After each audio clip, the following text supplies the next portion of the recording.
Good morning, Sandusky, Ohio. We are here with day 3 of the Splatoon broadcast here at Riptide 2024. My name is Hammy, I'm joined with Lagoon, and we are coming in here with the silver finals right away this morning. I'm very excited. How you doing, Lagoon? I'm doing well this morning, and as Hammy just said, we are going to be watching the teams of Squid Sushi versus Black Squid Ink Burger.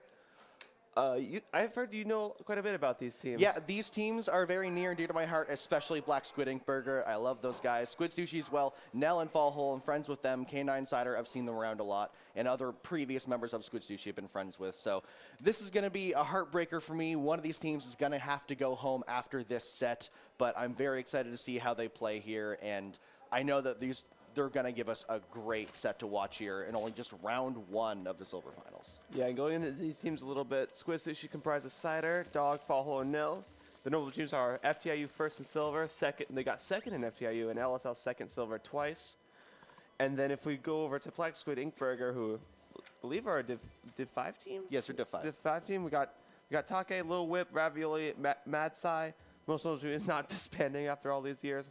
Oh yeah, they've been around since 2016. That's insane. Aside this, we nearly broke in the mid-level, making top 6 for a few longs ago, and top 8 of this season's Ludi Div 5. So these guys are not. So Black Squid Ink Burger is looking like they're trying to knock on the door to mid-level. They're at the higher end of Div 5, and Squid Sushi is looking to the higher end of FTIU LSL level. So it's gonna be interesting. It looks like Sushi is a little bit of an underdog here, so it's going to be interesting to see if they can get the upset here today. For sure. Black Squid Ink Burger, very, very, very old team. They are in Div 5. Like you said, they're at that top level of the Div 5. They're trying to break their way out. And they are an established roster, and they've been playing a lot together. But Squid Sushi, they're the young guns. They're playing hot. They are, I believe this is mostly a pickup using the same name of Squid Sushi, but the fact that they are here at the same position as Black Squid Ink Burger means that they're not going to be a pushover and that they're going to bring something to the table. And both these teams are fighting because they want to prove that being in silver bracket was not their placement. They wanted redemption, so they need to win this bracket to prove that they're ready to fight. All right, here and starting here on Clan Blitz on Barnacle and Dime, we're seeing a double midline combo, looks like, from the side of Squid Sushi with the long rapid and the heavy edit, and a vanilla tri-slosher with the inkjet. And then on the side of Black Squid Ink Burger, you got the V-roller, the tri-nouveau, the shot, and the splashmatic. Very like in-your-face comp here. So we're gonna see who's gonna get the control of mid first. We got close range versus sort of long range with the long rapid and headed, as I said. It's gonna be interesting to see what these V-Tri does with these inkjets and these toxic mists to slow down the enemy, because it looks like there's only one lethal bomb on the side of Squid Sushi, so they're gonna have to play to their weapons very well here. That V-Try is going to be very important for Squid Sushi. As you say, that mist will slow down the speed of Black Squid Ink Burger as you see 2 of them going down. The Black Squid Ink Burger still in control of the map. We see Take walking in by himself, trying to cause some commotion. Has to jump out, but is still alive, which is a problem for Squid Sushi. As Little Whip comes in here with the crab, trying to continue that pressure until all 4 members of Black Squid Ink Burger can group up and get ready for a potential push here with those 2 power clamps. And Take just going in with the bubble, gets the pick, but dies to the whale from Cider. But they're going to score 2 power clams on the side of Black Squid Ink Burger. And now it's just Mad Sai in, just trying to cause commotion. All he can, falls in the water, goes for a swim. And Squid Sushi is going to look to retake mid here. Black Squid Ink Burger took all the, basically kind of suicided in to get those 2 power clamps, and now it's Squid Sushi's turn to take control of the map here. An unfortunate end for Mad Sai there, but as you said, 2 power clams in the first minute for Black Squid Ink Burger. A very strong position for game 1 here. As you see, Squid Sushi are in control of the map, but Black Squid Ink Burger are grouped up together, ready to fight. We can see them potentially getting some specials here ready soon. They do have that Zuka and that crab that could be online soon to give them a great position to get through mid. We see the jet coming out from Cool Dog on Squid Sushi, trying to walk through, focusing Ravioli, trying to get something. Both teams lose a member, and right now they're just trying to fight and get some kind of position, because either team could take the map very easily. Yeah, and for Black Squid Ink Burger, you're going to have to look at the side of that V-roller. That's the one who's going to be deciding, hey, we're going to go in now with the curling bomb and the bubble, but 3 down on the side of Black Squid Ink Burger, almost a wipeout. Mad Sai goes down, that's a delayed wipeout, and Squid Sushi is now looking to take control of Black Squid Ink Burger's platform here. The roller's going in, going down. Cider gets the score. They have the ability to take the lead. They get the tiebreaker, but not enough. They need to get 1 more clan, but Nell goes down, and Black Squid Ink Burger is able to hold them off and keep their lead by 1 point over Squid Sushi. getting deja vu from a minute and a half ago, the walking in, getting 2 power clams and getting pushed out. Now both teams tying, though in Splatoon you cannot tie. The team that gets the score after the first one will get pushed back by 1 point. So you see Black Squid Ink Burger are in the lead by 1 point. That's not very comfortable. You're going to want to get some more. As you see Lil Whip walking in, we get the super jump as well from Elite Take, getting those 2 power claims in plus more. Now almost doubling the score of Squid Sushi, getting in a very comfortable position, and they're still locking them out, trying to stagger this comp now. We see the crab coming up from Whip, trying to push out Nell. They do get the pick. Cider trying to pressure and Fall Hole trying to walk forward, and now we see Squid Sushi. They do get that barrier closed. They're walking forward, but they need map control now.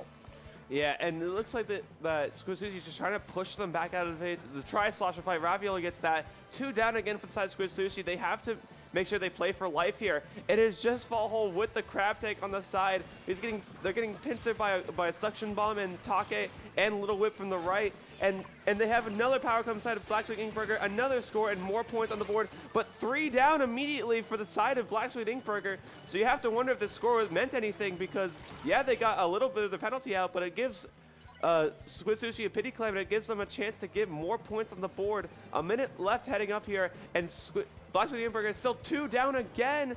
Madsai with the Zuka falls in the water again, and it's just Little Whip up, and Squid Sushi's looking to make this push and make it hard here. I know that Madsai didn't go to the water park last night, and I guess he wishes he does because he keeps jumping in that water. But now we see Squid Sushi, they do break open the barrier. They get a couple points, but unfortunately, they're down 3 members. It's just the Headed left alive. Fall Hole just jumped back in and coming down, fighting with the crab on the snipe. Little Whip walking in, trying to pressure out Nell. Does get the trade, which may be very helpful here as they do lose some of that support and the ability to paint, and they lose their soda weapon. Now, both teams kind of skirmishing back and forth in mid. We see Madsai go down to the right side. Squid Sushi now taking a good position. Take walking in alone.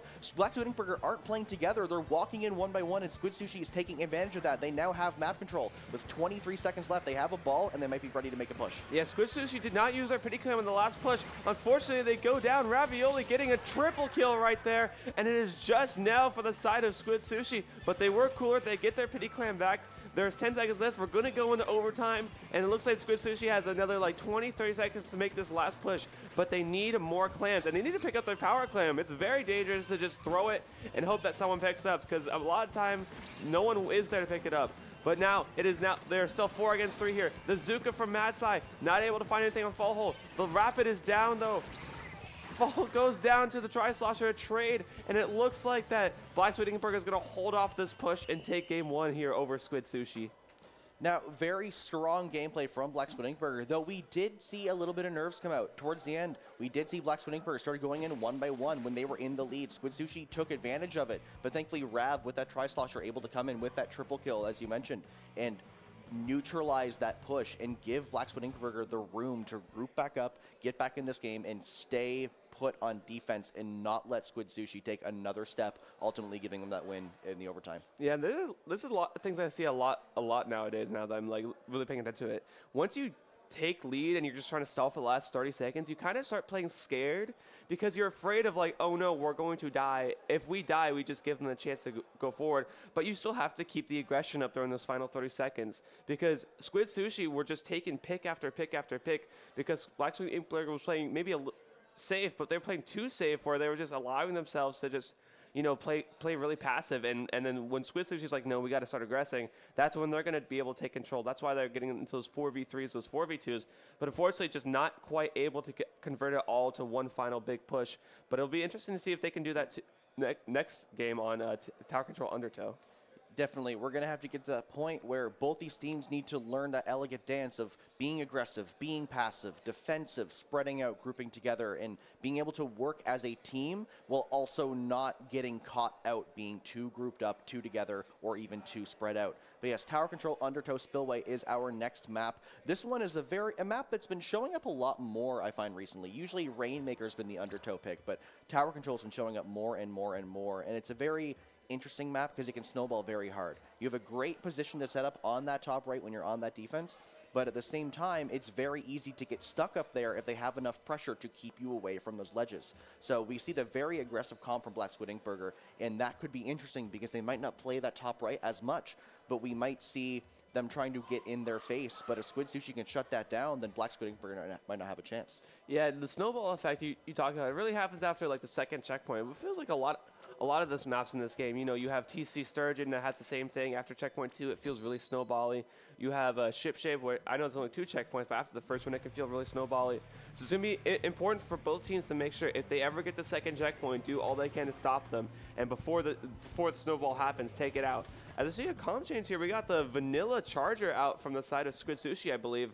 Meanwhile, the side of Black Squid Ink elects to not go with a splash, but instead goes with the 10 attack splatter shot, probably for those strikes to clear off tower whenever they wish. So a little bit of comp changes here from both teams, but it's going to be interesting as both teams are just jockeying for position right now. Mad side just trying to throw bombs. The Tri-Slosher is down on the side of Squid Sushi. 3 down for Squid Sushi, and it looks like Black Squid Ink is looking to take the aggression here early on.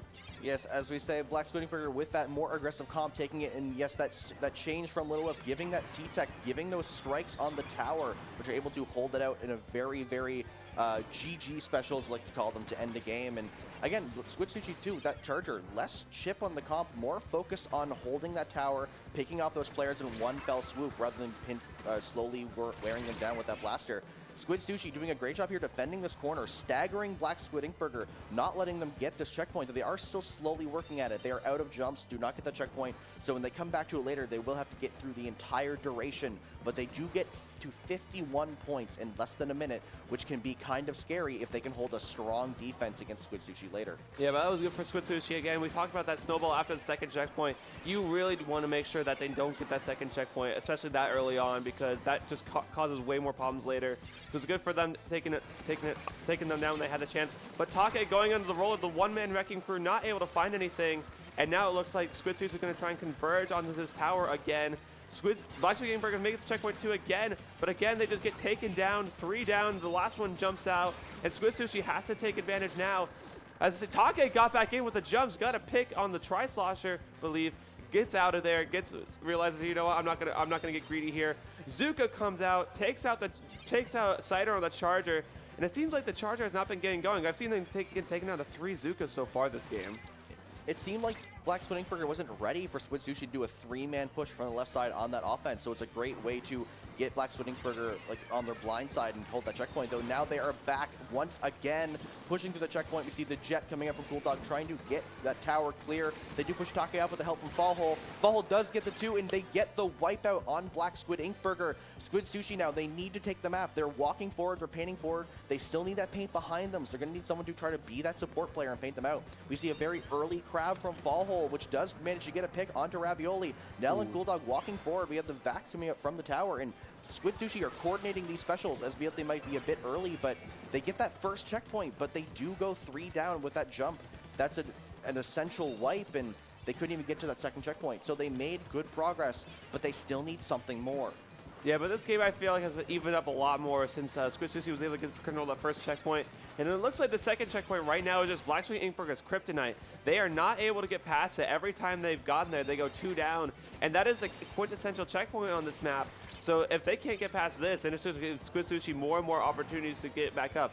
Yes, Squid Ink is getting more pushes, but it's about who gets the better push, the best push in the end. And it looks like right now it's just Squid Sushi just trying to hold on for as long as they can. They have tower clearing specials in form of that Ink Jet and that Crab Tank are doing so well just keeping people off.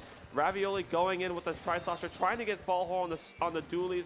They're just sharking there, and it looks like finally it's maybe time for Squid Ink to take this checkpoint, but 2v2 again, and Squid Sushi is trying to make sure they do everything possible in order for them to not get the second checkpoint.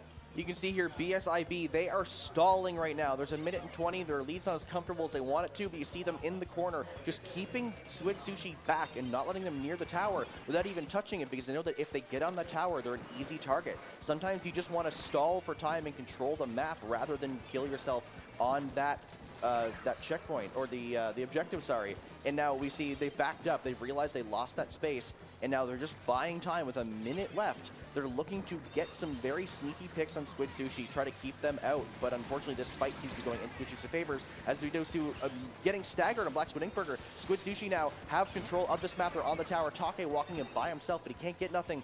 They do have all of them grouped up on the left side, so Black Squid Inkburger need to find a solution here. There comes those GG strikes to go down. Rav's walking forward, trying to see any stragglers who might still be there, and Black Squid Inkburger take control of their corner with 30 seconds left. This isn't looking good for Squid Sushi.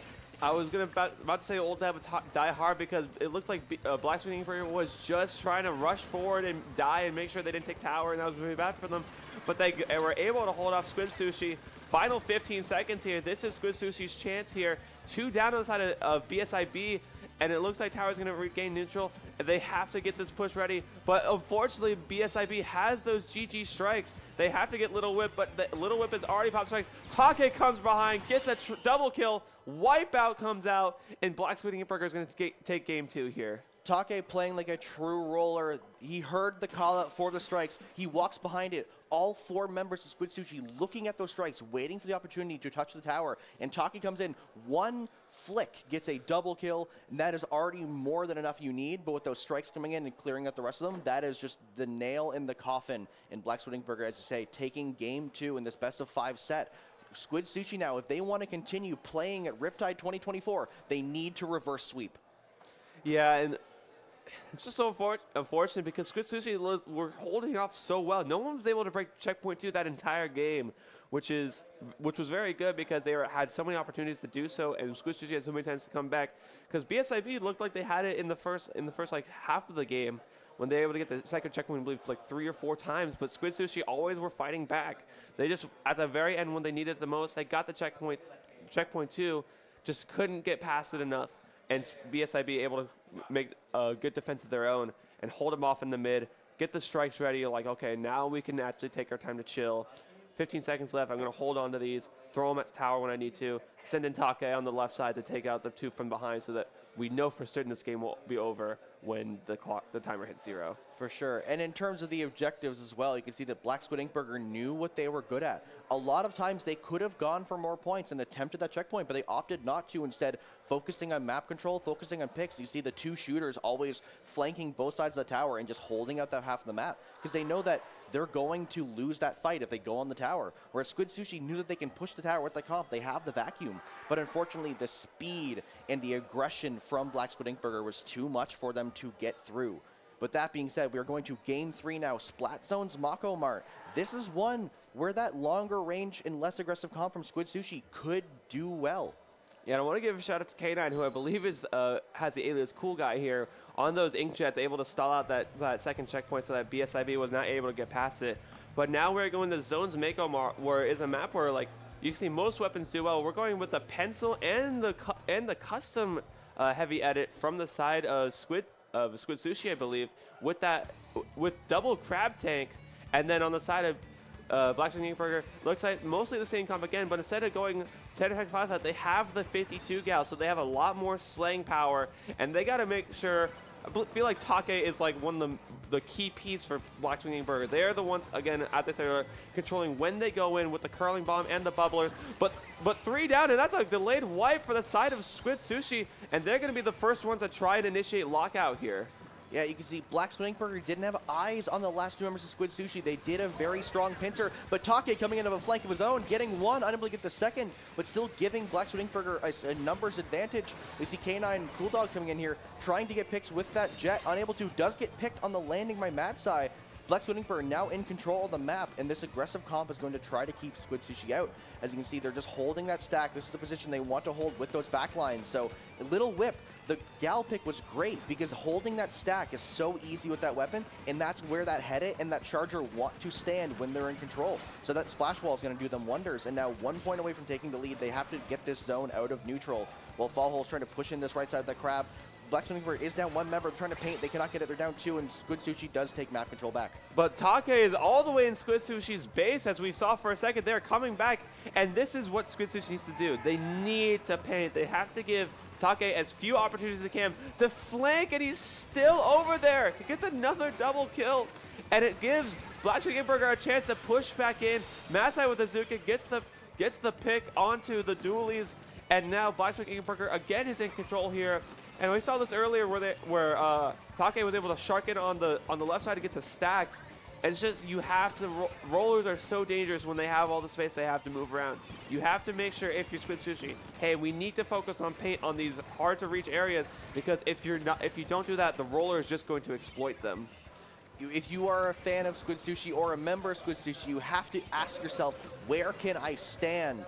The roller and the gal are going, and the tri-slosher are going to camp all of your ledges. They're going to hold your stack. You need to find somewhere to position where you are safe and able to push them out. Even the gal, which is not traditionally a ledge camping weapon, is on that ledge on the left side. And with only 10 ticks left, Squid Sushi have a numbers advantage, but they can't get to the zone. BSIB are focusing the paint, Lilwet painting the zone by themselves and unable to hold. They're actually able to get the cap, and maybe they're able to still hold it here as we see one member Squid Sushi going down. Black Squid Burger going for the knockout, and they do manage to get it ever so slightly. Lil Whip, traditionally a Zap player, now on the gal, still playing that paint support role, able to hold the zone by themselves and get the cap to get the win. And Black Squid Burger take this game 3-0 over Squid Sushi, and they're going to the next round of silver. Yeah, it's so unfortunate for Squid Sushi. That final thing, they were trying so hard to cap, but unfortunately just could not find what they needed. They had a whip on the gal and Take on the roller, just outpainting all of them. Just not enough paint to overcome the roller and the gal. They got the rest of their team back, and BSIB is able to take this game 3-0. But Squid Sushi definitely put up a fight there, making sure, especially on game 2, that they put up really good defenses. It's just at the end there, it looks like BSIB was able to infiltrate their spawn area, and just made it very hard for Squid Sushi to actually get out and start focusing objective. So good job on Black Squid Burger for pushing them that far back, and good job for stalling it that long so they could take the knockout there. Yeah, for sure. Squid Sushi did a lot of things right. They did most things right. And Black Squid Burger did make a lot of mistakes. There was a lot of points where they weren't in the correct positions. We saw in that game 3 very early on, getting a wipeout almost immediately in the 2v2 because they were able to get around both sides of Black Squid Burger. But ultimately, it comes down to who can push the objective far enough to win. And Black Squid Burger was always that one step ahead in terms of the objective pressure. Yeah, and you saw Take there very early on when they were on the defense, found that little alleyway on the left side of the map, and was just like, you saw them climb the left side and saw them get the pick on, I believe, the head that was. And it's just like, you have to make sure whenever you're fighting roller, I know this from serious, I don't like fighting rollers as a brush main. It's so hard. You have to make sure everything is painted. It's same with blasters too. Anything with a close range Oko hitbox and they can get up on you, you're done. Like, especially rollers, carbon roller, all vanilla blaster, Luna blaster, all those are so dangerous. If you ever see those, you have to paint. That's the #1 priority. Because if a roller is allowed to run wild, they can make a game snowball against you very quickly. And we saw that exact thing in game 3. As we saw, 3 members of BSIB went down. Take alive behind all 4 members of Squid Sushi in their base. And that distraction, even though they only got 1 pick, was long enough to get BSIB into the map, into the zone, and take full control of everything.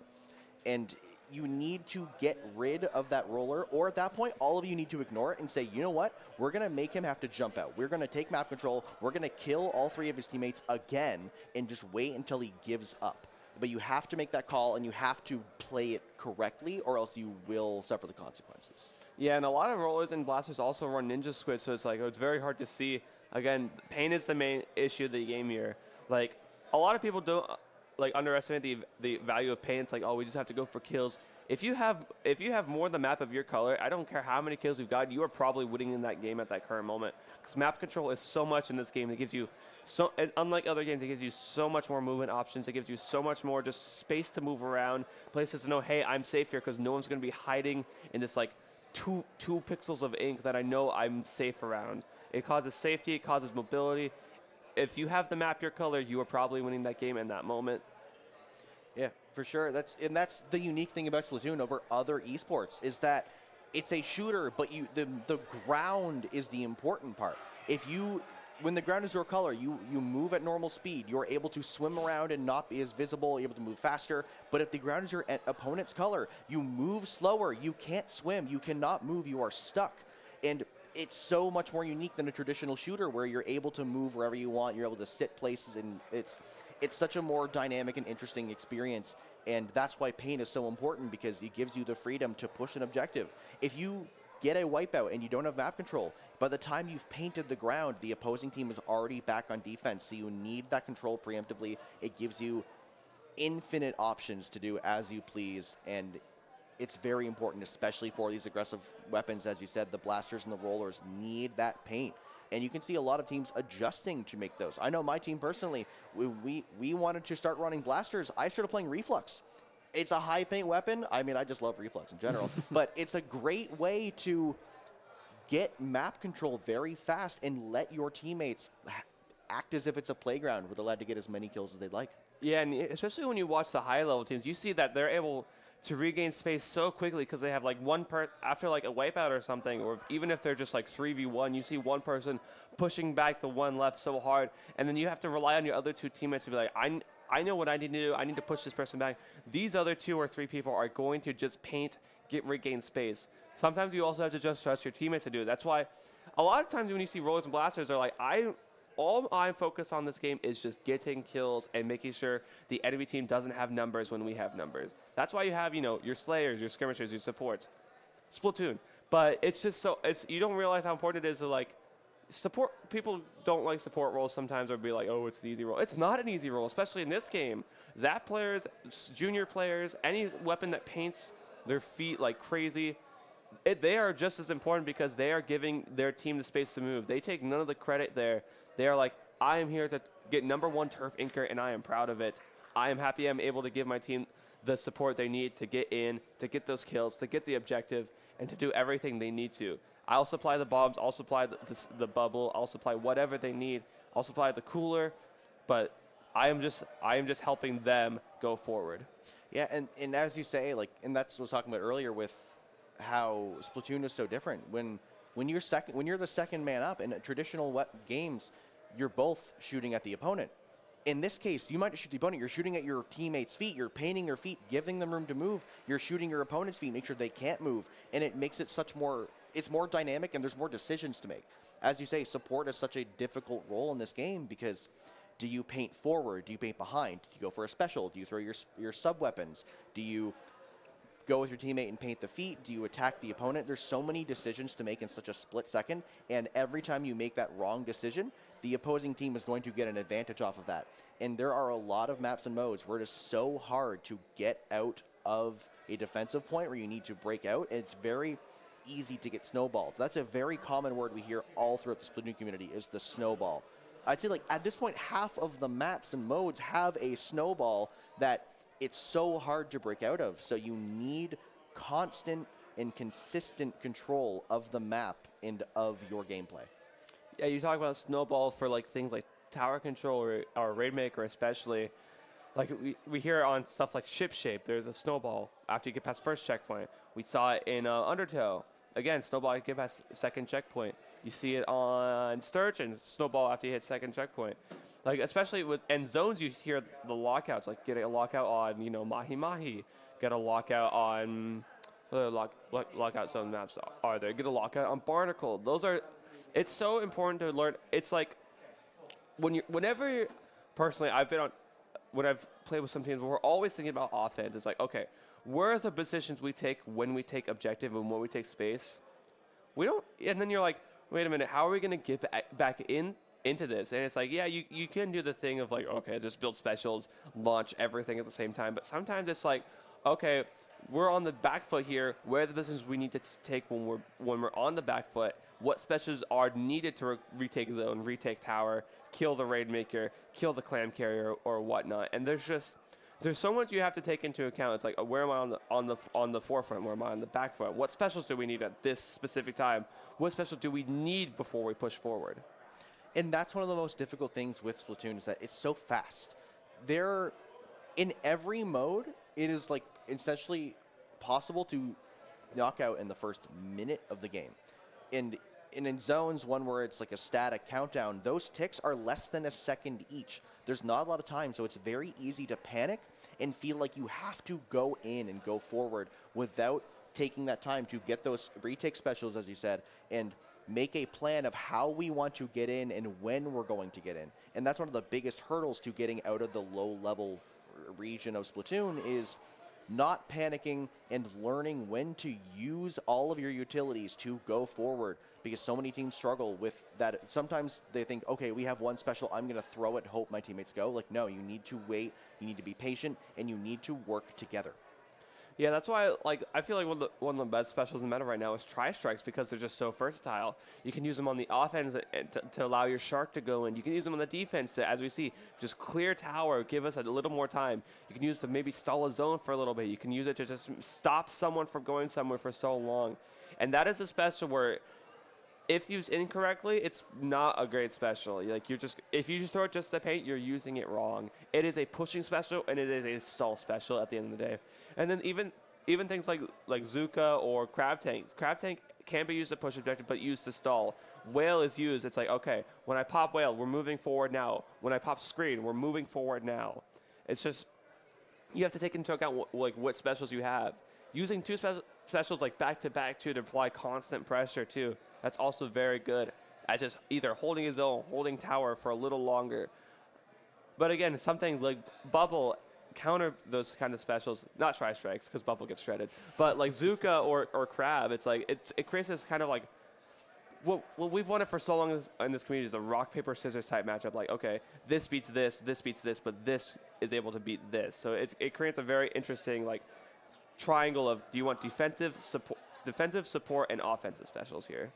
Yeah, unfortunately, that rock paper scissors isn't very present in the current meta. As we know, there's a lot of very strong weapons and strong specials. Zuka being a very important, obvious example, because as you said, triple ink strike, very good at defense and offense. So is that Zuka, but that Zuka is quick. It can be very, very strong. You see a lot of times where if you're slightly too close to a teammate, you can go down too, where the strikes do give you time to move. It shows you the circle, similar to how Booyah is, the Booyah Bomb. It lets you get away. But Zuka, if your reactions aren't perfect, you are going to get picked. And there are things to shut that down and say the big bubbler is an existing special, and it does shut it down to an extent, but there's no proper rock, paper, scissors, you say, or there's no good, like, trifecta of how to counter everything, which can be a problem, but at the same time, I think that there is a happy medium where every team is going to bring some support, but every team is going to bring a lot of aggression. Yeah, and as you feel, it's like we don't have anything. I agree at some point, and sometimes you hear the meme of like, oh, most reactable special, because sometimes you just get Pop Zuka and you're like, well, there's nothing I could have done in that moment. But they did make it slightly slower. I know it's not a whole lot slower, and you can still like panic pop it.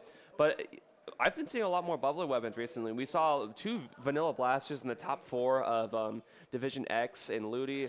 We see a bunch of roll. I've seen a bunch of vanilla roll especially too, because they're the weapon that is able to just use the curling bomb, go in and pop bubble and just be this one-man army of like, if you get too close, you will die, but this bubble will protect me until I need to jump out. You have vanilla blasters too, the same thing. If they're able to get in, I'm like, okay, I have this Oko, and you have to come to me or break my bubble. And if you break my bubble, I can just jump out whenever I want. You have the Junior, who's so good at taking space with the amount of paint and bombs it's able to output, also put down the bubble too. So I feel like if we get a little more for bubble, I know people are like, oh, it's going to create a stall meta. I personally don't think so, because it's not too much to break it. Again, I could be wrong. Or you could throw a Tri-Strike or a Booyah Bomb at it. Again, that's great. It's like, okay, well, Zuka and, Zuka and Crab and Inkjet might be not going to be against it, but you have Tri-Strikes and Booyah Bomb that are, or Whale that goes through, or Chumps that just paint around it and aren't stopped by the bubble at all, I don't think. So, again, I feel like bubble is very important to like how this trifecta works, because it's like, I feel like it's like kind of the main defense special, unless there's another one I'm just forgetting at the moment.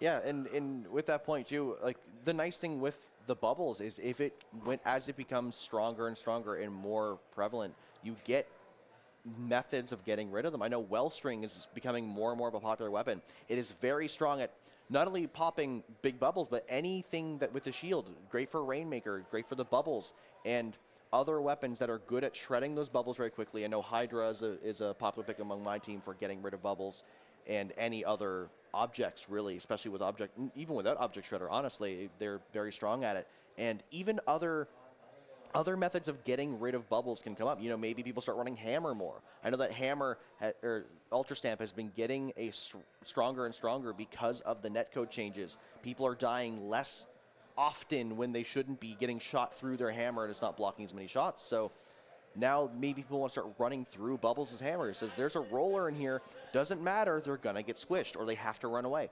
And I'm excited to see how people are going to create solutions to things like bubble as it becomes more popular and not just rely on what they've already been doing and just kind of brute forcing it.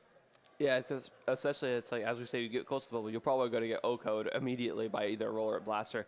But yeah, the Hammer argument, I haven't been thinking about that either. The netcode changes. I feel like it's like you might see the return of Wiper. I feel like we haven't seen that a lot because you just see, you know, if you're going to pick a Splatoon, you're going to pick Stamper. I haven't even seen a whole lot of Decavitator, and I'm like, that weapon is so brutal sometimes, but Stamper is just like a whole nother menace on its own.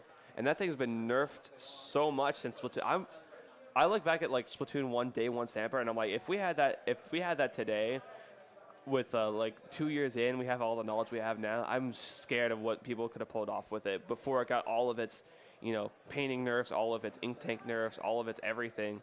But another one, it's like, I've been seeing more and more the Zipcaster again. It's just this all-encompassing special. It can either be stall, it can be used as it can go through bubbles again, and it has that Oko hit bar. It's not as big, it's a lot more risky, but it is another way to get in when you need to, and or just cause distractions and be like, I'm going to go pop Zipcaster, I'm going to go zipping, use this time while I'm distracting, use time of flying around, hitting these people with maybe a chip from either an Octobrush or a Stamper, and just go in and get the picks when you can. I know I've been enjoying Octobrush a lot more recently with Zipcaster, and but I feel like the two specials in the game that require the most skill that I could think of are Zipcaster and Inkjet, because if you're not good at your Zipcasters and Inkjets, you are just going to die every time you pop it. Yeah, for sure. Yeah, as you mentioned, Zipcaster, not a common special, but one that it's not considered a good special, but it's on a lot of good weapons that people want to run, so people are going to learn how to use it. And there is no special in the game that doesn't have some kind of merit. Even a lot of those specials that people like to joke about, like Reef Slider, it still has merit. It can cap an entire Splat Zone by itself, and it can clear out large areas. So it's every special has its abilities, and it really depends on whose hands it's in and who is able to use it to its fullest. And in general, this game has its meta, but there's a lot of things outside of that meta that work. And all the meta is what we've decided is the easiest and best to use for like the public. Everyone always runs different things. I myself, I run Reflux. Who else plays Reflux in competitive Splatoon, especially in North America? But it's one that I can perform on it, and I think that it's strong in its own way and that people should stop sleeping on it. So I've been running that. And I know a lot of other people. I know, like, there are high-level Luna Blasters. There are high-level... I know there's a couple months ago, a Swig player won a large online tournament. Like, there's other weapons other than the meta, but they're not as strong as some of these, like, easier to pick up weapons, like those shooters, like some of the blasters, and some of those easier specials, again, with that Zuka coming in. Yeah, because I feel like those weapons you're talking about, like you always joke about haha short range shooters, splatter shots, end zaps, gals. You know, those are the kind of all-encompassing. These are very easy to use. But if you can, but these other weapons you're talking about, like Big Swig, Reflux, Luna Blaster, if you do not, those are the things that, like, if you do not know how to deal with those properly, they will cause you massive problems. Because a lot of times, like you see it like a quote-unquote normal comp. It's like, okay, they have pencil, they have slosher, they have two front-range shooters. Okay, we know how to deal with this. But as soon as you see them pull out like Dynamo, V-Blaster, and then like two other weapons, and then maybe like, you know, one shot and one zap, you're just like, well, what do we do against this? Because Dynamo, it's like, yes, it's sometimes very easy to deal with. You just poke it with bombs or whatever. But if they're able to get in, or on the maps, it's really good on like Inkblot, where it can just take control of those. If it gets control of those stacks, it can paint so much. If we had Flounder in this rotation, it'd be a menace. Like it's a scary weapon. Like the main cooler weapons are, I believe in this game, are pencil and zap. There's no question about that. Pencils on the maps where you can get a lot of long-range sight lines, and then zaps for the comps where you already have a different backline, so it's not worth it. Heavy edit too, but that kind of got both Pencil and Headed got nerfed in the previous patch, but it seems to have not slowed their step at all when it comes to them being, kind of meta-defining. Yeah, I'd say the heavy edit with that soda, it is still one that gets run in my team personally. We do run it occasionally. And soda is also an interesting one because soda is by far the most different special than any other special in the game. Obviously, it's a support special, and there are other support specials, but this one being a buff that is given to players, changing your stats essentially as you play the game and letting you respawn quicker, rather than it actually being something with killing potential.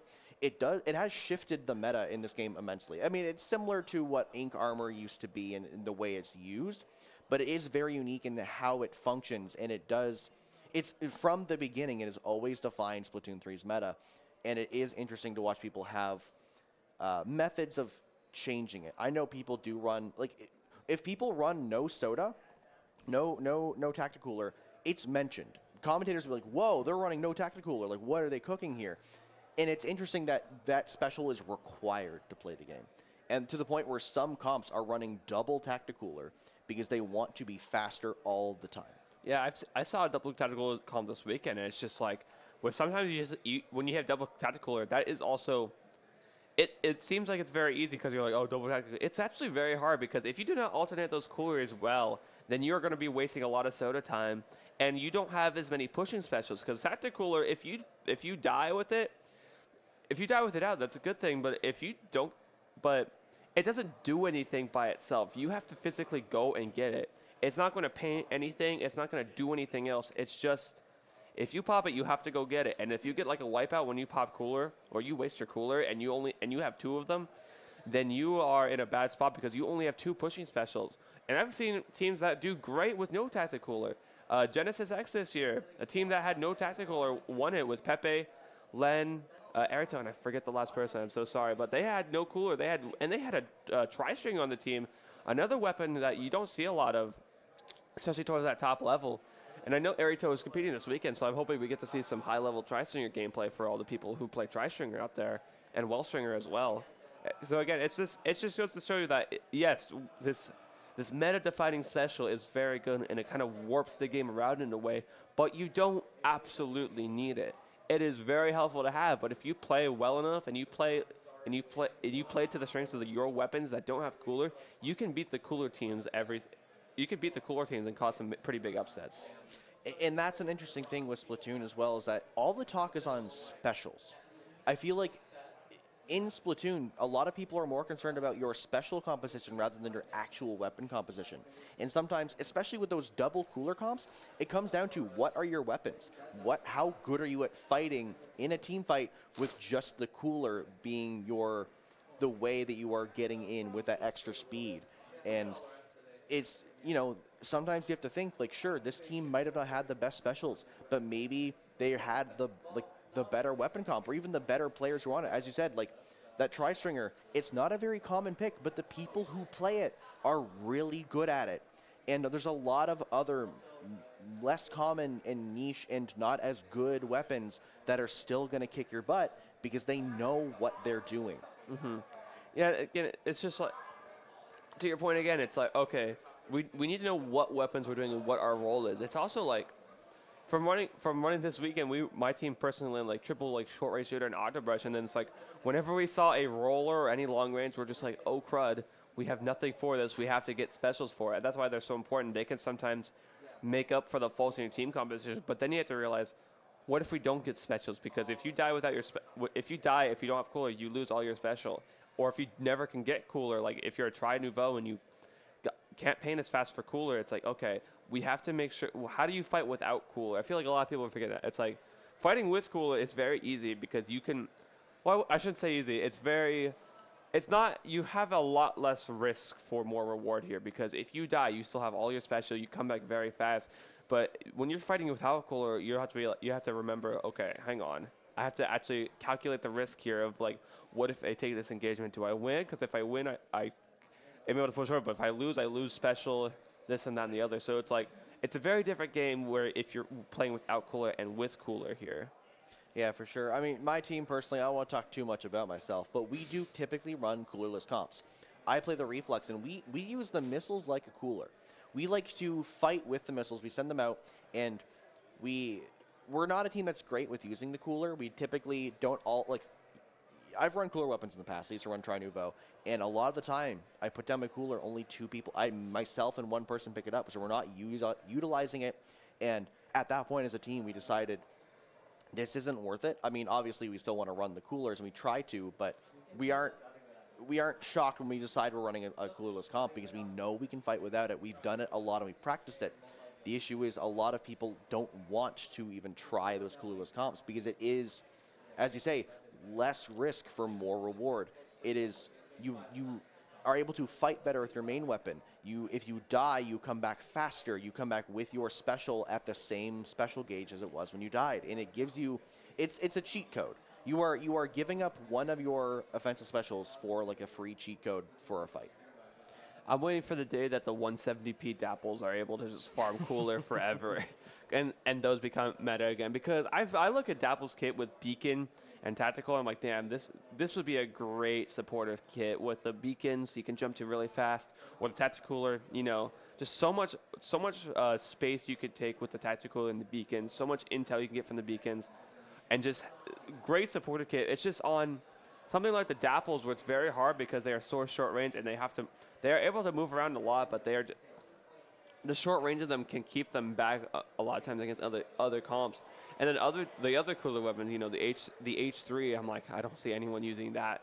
But at least for the other like big 4, I feel like it's again Pencil, Zap, Hedit, and Dynamo. Those are the big ones. But again, as you said, you don't really need cooler. I know my personal like collegiate team, whenever we play in the CC, we don't really run cooler because we're just like, I don't think we really need it at that point. We run like really weird comps too. We have someone who's a main Big Swig user, and their entire job is just painting the map, and it gives the rest of us so much more room to move around in. So again, as we've said before, you don't need cooler. We've seen a lot of teams do really well without it. It helps a lot of the time, yes, but sometimes it alters the way you play the game too. Like as we said earlier, it could change your mindset during the game. It's like, okay, hang on, and you kind of forget when you're playing without cooler how dangerous it can be. So with that being said, I think me and Lagoon are trying to say, start running coolerless comps. We want to see something new. I'm bored. I do think there is merit to those coolerless comps. I mean, again, it's so easy to run it. There's a lot of people who are willing to play Pencil and Zap, even though it's Pencil jail and Zap jail. There are people who did genuinely enjoy it. And the people who are forced to play those weapons, obviously they don't hate it enough to say no, because they're going to. I know myself personally, if I don't enjoy a weapon, I'm not going to play it, because I know that I'm going to perform better when I'm in the right mood and the right position, and when I'm enjoying the game. That's where I start to pop off. So it really just depends on the players realistically, but I would like to see more coolerless comps coming out to a point where when you're watching a tournament, the commentators aren't surprised when they see it. It's still going to be uncommon, but they're looking to see like what fourth special are you going to be bringing that's going to make it so that cooler isn't worth it for you anymore. Bring out the red pencil, please. I feel like it'd be such a good backline with the wall and the storm. It's just able. It's kind of like Zekofin in a way where it's just able to sit in a spot and provide constant pressure while either firing off its 5 shots or firing off its ink storm, or heck, even bring out the orange zap with the. I've seen people do orange zap with a lot of main savers, so they can double auto bombs and then chump and then double auto bomb again, and that's just so much pressure over. You have four guys running at you, and you have all these chumps to deal with, and it's just like, this is kind of sensory overload in the moment here. But yeah, just seeing more weird and wacky weapons is always a fun time. I know myself, I play like mainly all the brushes, and like I used to be a gal main before this in Splatoon 1 2, and then I tried Octobrush for one scrim for my collegiate team, and I'm like, actually this is really fun. I'm going to keep going with this for as long as I can. And speaking of chumps, one thing that makes me sad is when chumps came out and we saw how they functioned, I really, really wanted the meta to be you run a chump weapon and you get super jumps in the chumps and stop using stealth jump and confuse the opponent. It's not viable at all. It's not a smart idea. It happened before. Like, there are times where it happens, or better yet, you camp a super jump and it's actually a jump.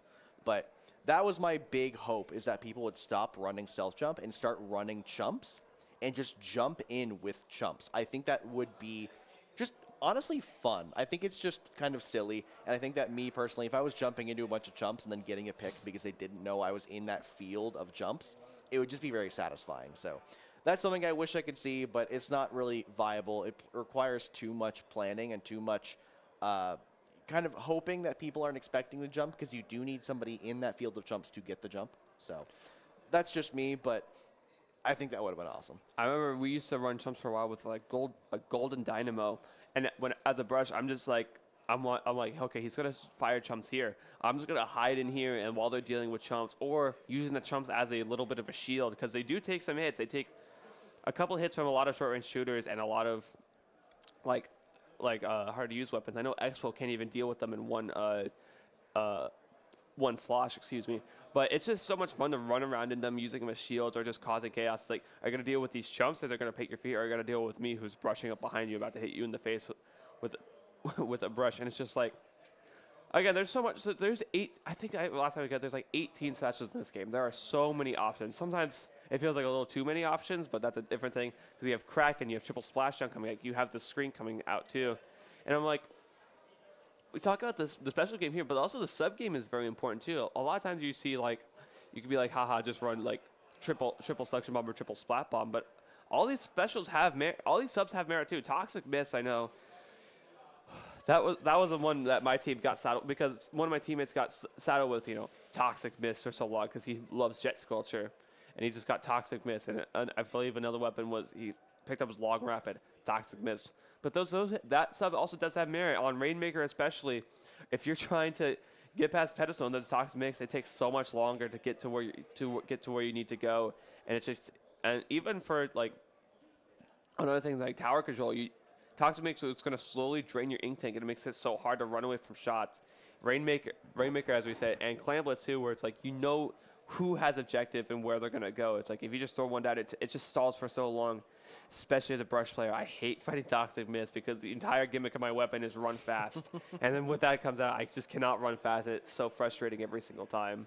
I know your pain. I have 5-star ink brush, and I almost have 5-star ink brush Nouveau, and it's so frustrating when somebody is able to prevent the one thing you're allowed to do. But Toxic Mist, yeah, a sub that does a lot of merit. I know Los Inklings, there were on Inkblot and Museum d'Alfonsino, we ran double Toxic Mist comps for a long time. We ran the Jet Squelcher and the Vanilla Tri-Slosher, and it was very helpful in all the modes except for zones, because all 3 modes except zones, the goal is to walk in. You're trying to get to the clam basket, you're trying to get to the pedestal, or you're pushing the tower forward. And having that mist to prevent you from walking physically without being very vulnerable, because it makes a sound, people know you're there. You are slow, you're losing ink, and you need ink to fight in this game. So Toxic Mist, very strong sub in the right hands and in the right positions. Though not everyone, some people opt to, I don't need the mist, I'll just throw a bomb there, I'll just fight them and kill them. Like, at that point you win the 1v1, and it's not on a lot of weapons that people want to run. I know that Tri-Slosher, the Vanilla Tri-Slosher is probably the most common mist you're going to see, because it is a very strong weapon, very, a lot of Tri-Slosher mains. It's not surprising when you see them drop a 25 and 4 KD in a match. And yeah, other Toxic Mist weapons, not as common, and it's kind of hard to be able to fit those into a comp. I'm trying to think about this right now. I can't think of, Tri-Slosher, Jet Squelcher. I think one of the Tri-Stringers has one as well. Yeah, you're right. I believe it's the Vanilla Tri-Stringer. I believe the the Vanilla Rapid Pro has it. Is there a nozzle nose with mist, or am I crazy? No. There's curling bomb. There's curling bomb, sensor, burst bomb, and wall. Wall. H3 is a throw. H3D is a throwback to the cherry in one where it had wall and bubbler. Yeah, and it has a big bubble now. I was thinking of point sensor probably, because they're both big circles. Point sensor, another sub people don't give credit. That's an underrated sub. Point sensor is by far one of my favorite subs in the game. I love the Vanilla Nova. I love the Sloshing Machine Neo. I love weapons with point sensor, because it can shut down those very aggressive frontliners we talked about earlier. Those rollers, especially Carbon Roller, and those blasters. And I know personally, we watched Black Squid Ink Burger earlier. Take, friends with him in like he was talking, like when I use point sensors against him, when I use missiles against him, he doesn't know what to do because he's in those sneaky positions. He knows how to set up, and suddenly he has to leave, and he doesn't know where to go because he can't go where he's always gone. Yeah, it's like all those like point out specials like torpedo, toxic miss to an extent, and point sensor just shut down sharks so well. Even things like Wavebreaker, another special that you see because it's on really good weapons like the vanilla range blaster or E-leader, but a lot of people look at it and it's like, I kind of wish it was a little bit better, but it is, or custom Wellstringer too. Custom Wellstringer and Custom Junior, in my opinion, are the weapons that are like, I am going to know where you are at all times because Custom Junior has that torpedo and Wavebreaker for tracking, and Custom Wellstringer has that point sensor and Wavebreaker for tracking. Especially with Wellstringer, where if you try and run up on it, you're going to probably get OHKO'd if they're playing really well. And again, it just shuts down all sharks. I know whenever I play like my Sharking Brush Kit, I'm just like, every time I get points, I'm just like, well, again, I'm not playing for like 5 to 10 seconds because this is happening. Or it's just a lot more risky because your movements are telegraphed to everyone, not just on the field, but also on the map. And again, it's like carbon rollers. I know it's a huge detriment because a lot of them like to run Ninja Squid to shark, or blasters because they also like to run Ninja Squid. The sharking weapons, especially if you have one point sensor, it can just kind of throw off their entire game because they're like, well, I no longer have the element of surprise. That's a much bigger tool than a lot of people realize. And you mentioned that Wellstring and that Custom Junior, but another weapon similar to that is that Vanilla Nova with not commonly run in competitive, obviously, but it has the whales and it has the point sensor. So the point sensor can mark a large area and tell you where everyone is. And the whales with a global marker that will pinpoint onto opponents and lock them in and show you where they are. Obviously, that won't show your teammates where they are, but they can check like the trajectory of the whales and do some trigonometry to figure out where they are. But there's a lot of options to find information, and in a team game like Splatoon, information is key. One of the things that I love about Reflux is that the missiles gives me a global information where all 4 opponents are, and I can call them out where all 4 of them are. Plus, there's a circle on the ground that shows where they are. The missiles are going there. It's great for information, and it's been a very big help for my team. So also, I do see that we have the map list, so I do believe we are getting into our next set very soon. I don't think we have the team names set ready for us here, but we do. Oh, yes, there they are. We have Remix versus Driving Without Incident here coming in for round 2 of Silver. So this will be the semi-finals of the Silver bracket here for Riptide 2024. Both of these teams definitely coming in here ready to go. I believe their last set, one of these last sets did go to a game 5. So a lot of these players kind of fighting tooth and nail here, and both these teams are definitely going to be very happy to be here. Yeah, I remember I fought Driving Without Incident on day 1, and their comp is mean. If I can remember correctly, it was something like a Charger and double Splatling and Range Blaster, so they are going to have a lot of range on their side. And Remix, I know, is a team that has been climbing through like the ranks of, I believe they were in Div 8 last season. Not to be confused with another team who is called RR Remix, who they have a little bit of banter sometimes. Okay, is it RR Remix or RR Remix? So it's R. Okay, so, I always say RR Remix, and I feel stupid. So the joke behind that is we called us, because I'm on RR Remix, and we called it RR Remix for so long, but one Popcast, when we got like kind of high and low ink one time, he called it, he didn't know how to pronounce it either, so he called it RR Remix. And ever since then, we have been going along with the joke of calling it RR Remix because it makes it more fun to say. It is. So sometimes when we're talking about a team, we call them RR, or we say RR Remix, or we go like, and then at other times you see in their posts that like Bug Slap says he's like, we're going to RR Riptide. I saw that something post. like that. It's so funny. But the remix was. Oh, sorry. I was gonna say I do just enjoy it because it sounds like a DJ hyping it, like RR Remix. Yeah, exactly. So it really fits the vibe, and yeah. So like tell me about the other team that's not RR Remix, just Remix. So they, as I said, they got the Div 8 last season. They got to semifinals, and it looks like one of their organic play with low ink December 2023 using Joy-Cons duct tape to a gift card box. That's got to be a way to like play the game, because I'm guessing you want to mimic the controller style, but you duct tape it to a cardboard box. But look at this additional info. Elysium is the funny man. Organic would marry his Gluga Dually. We have a Gluga Dualies main here. Yeah, it looks like inside of Remix we have Gluga Dualies, Heavy Edit Splatling, Range Blaster, and Splatana Stamper. So it's going to be I'm excited to see some Glugadood's gameplay here.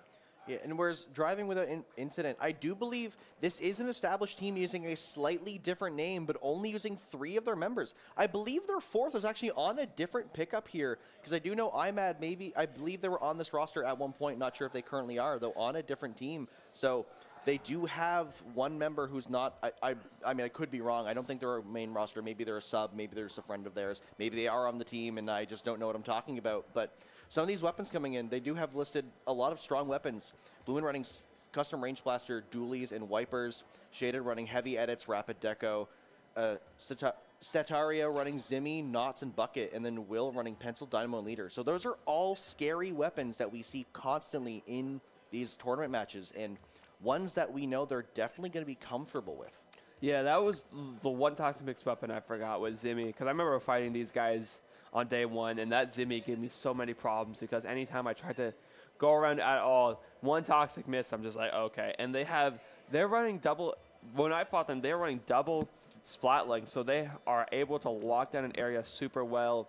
So I can kind of hear the game starting up now, so it'll be interesting to see how Remix is gonna do with this, and how driving an incident is gonna how Remix is gonna deal with driving up that incident, because I know as someone who's on a short range pickup of this team, driving an incident causes a lot of problems.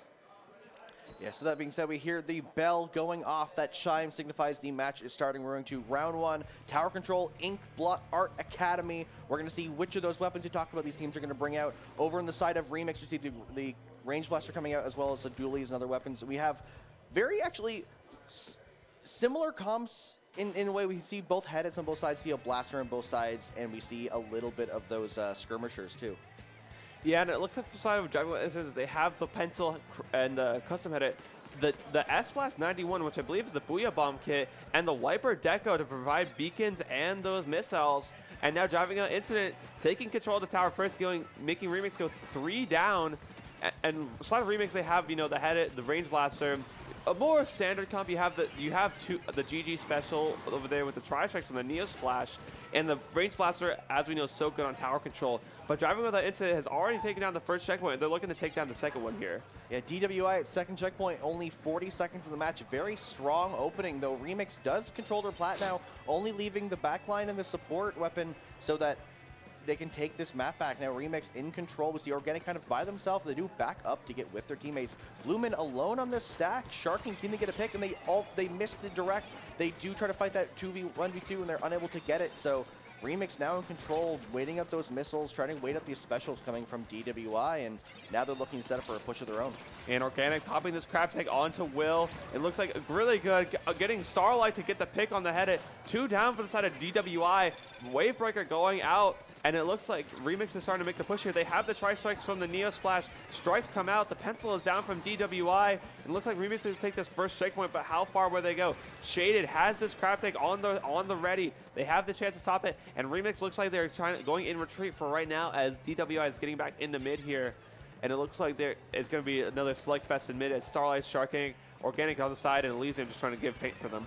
Yeah, we did see those. Here comes those strikes again. As I said, those strikes can be used very well as aggressively as they can defensively. You see the Booyah coming in from Blumen, pushing that left side. The crab from Shaded on the right. DWI is dropping specials left and right to get these players of Remix out of their base, and it's currently working. Is now they've been pushed back. They have a crab of their own, and both teams are just using specials to try to gain map control, and someone's looking for some kind of a footing to try to push towards the second checkpoint.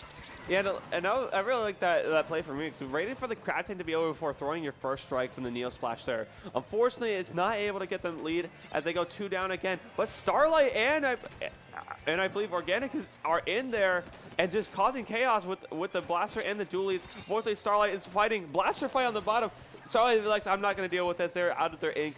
Good to get the jump back. And now Remix again has to try and get mid back here because DWI is getting back mid here.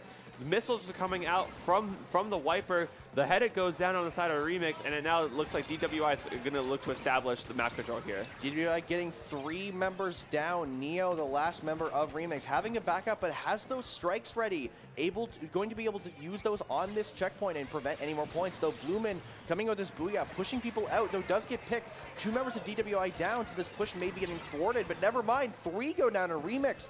DWI able to get that numbers advantage, but is getting pushed up a little bit too far. Shaded, unfortunately, getting picked off by Starlight from behind with that blaster. And now DWI unable to get any points off of that push, though they did stall a fair bit of time and still have some map control. Yeah, the head from DWI tried to go in and become a one-man wrecking crew there, but not enough. They're still all up in Remix's bats, so just making sure they always got chaos. It looks like Blue was trying to get Shaded is back, gets a double with the crab tank immediately, and Shaded, after dying in there last time, gets the crab tank, is able to force their way in. And it looks like DWI is going back to checkpoint 2. Will they take it this time? Neo with the strikes, stalling the tower a little longer, but DWI is gonna almost take this checkpoint. They do. Booyah Bob coming out from Bloomin, gets a pick off of the Neo splash. They have Remix organic behind with a crab tank. 1 minute remaining, and everyone's just kind of all over the place here at the moment. Unfortunately for Remix, Neo's strikes got blocked by that big statue there in the middle. Couldn't get them to the tower, though. They did get through that checkpoint, so it's very scary. They didn't get a lot of extra points, but that checkpoint's the important part, because now if Remix has to get through that checkpoint and then get points after if they want to take a lead. Both 35 seconds left, and DWI is pushing the tower forward. They're running out of time and opportunities. Elysium coming in with his head, not able to get the pick and does go down. DWI up 2, they have the numbers, and both members of Remix are grouped up together. They are stuck. They know they have to play patient to get their team ready, but DWI is taking advantage of that patience and walking straight at them, getting the picks. 15 seconds left. They're just stalling for time, making to the tower, doesn't go away. Jada going down, Neo walking around, just trying to get picks, and they're just keeping a stagger in DWI, and this game is DWI is looking to take this game, because even though they're out of position now, they just have to fight this overtime. Yeah, Neo was kind of in no man's land there for a little while, and Satario is just behind with the wiper, going with the swiper here. They're able to get the pick off, wipe out on the side of Remix, and DWI is going to take this first game here. Yeah, very, very strong pushes from DWI. Nobody could break that second checkpoint for the longest time, but eventually they were able to get a good push. Again, Neo, unfortunately, throwing those strikes, not able to hit the tower. Too many obstacles in their path, and it allowed just enough time to get that checkpoint. And it's not a comfortable position to be in, because sure, the lead didn't extend by much, but you have to get through the full duration of the checkpoint, and that is the big run killer. Yeah, and Shaded there with that crab tank double kill, we saw them earlier. I'm like, what are they doing in bats the first time when they were all kind of stuck up there? But then the crab tank comes out, get the double kill, and I'm like, oh, okay, that's what they were trying to do. And then you saw they never really left after that, because I thought Remix had cleared them out like 1 or 2 times, but DWI always found a way back in. I don't know if their wiper deck might have put a beacon up there, and Remix were just never able to get it out at that time, because it seemed like, you know, we had Bloomin jumping in all the time, and just it felt like they were always there until the final minute. So that's another thing, especially on TC Inkblood.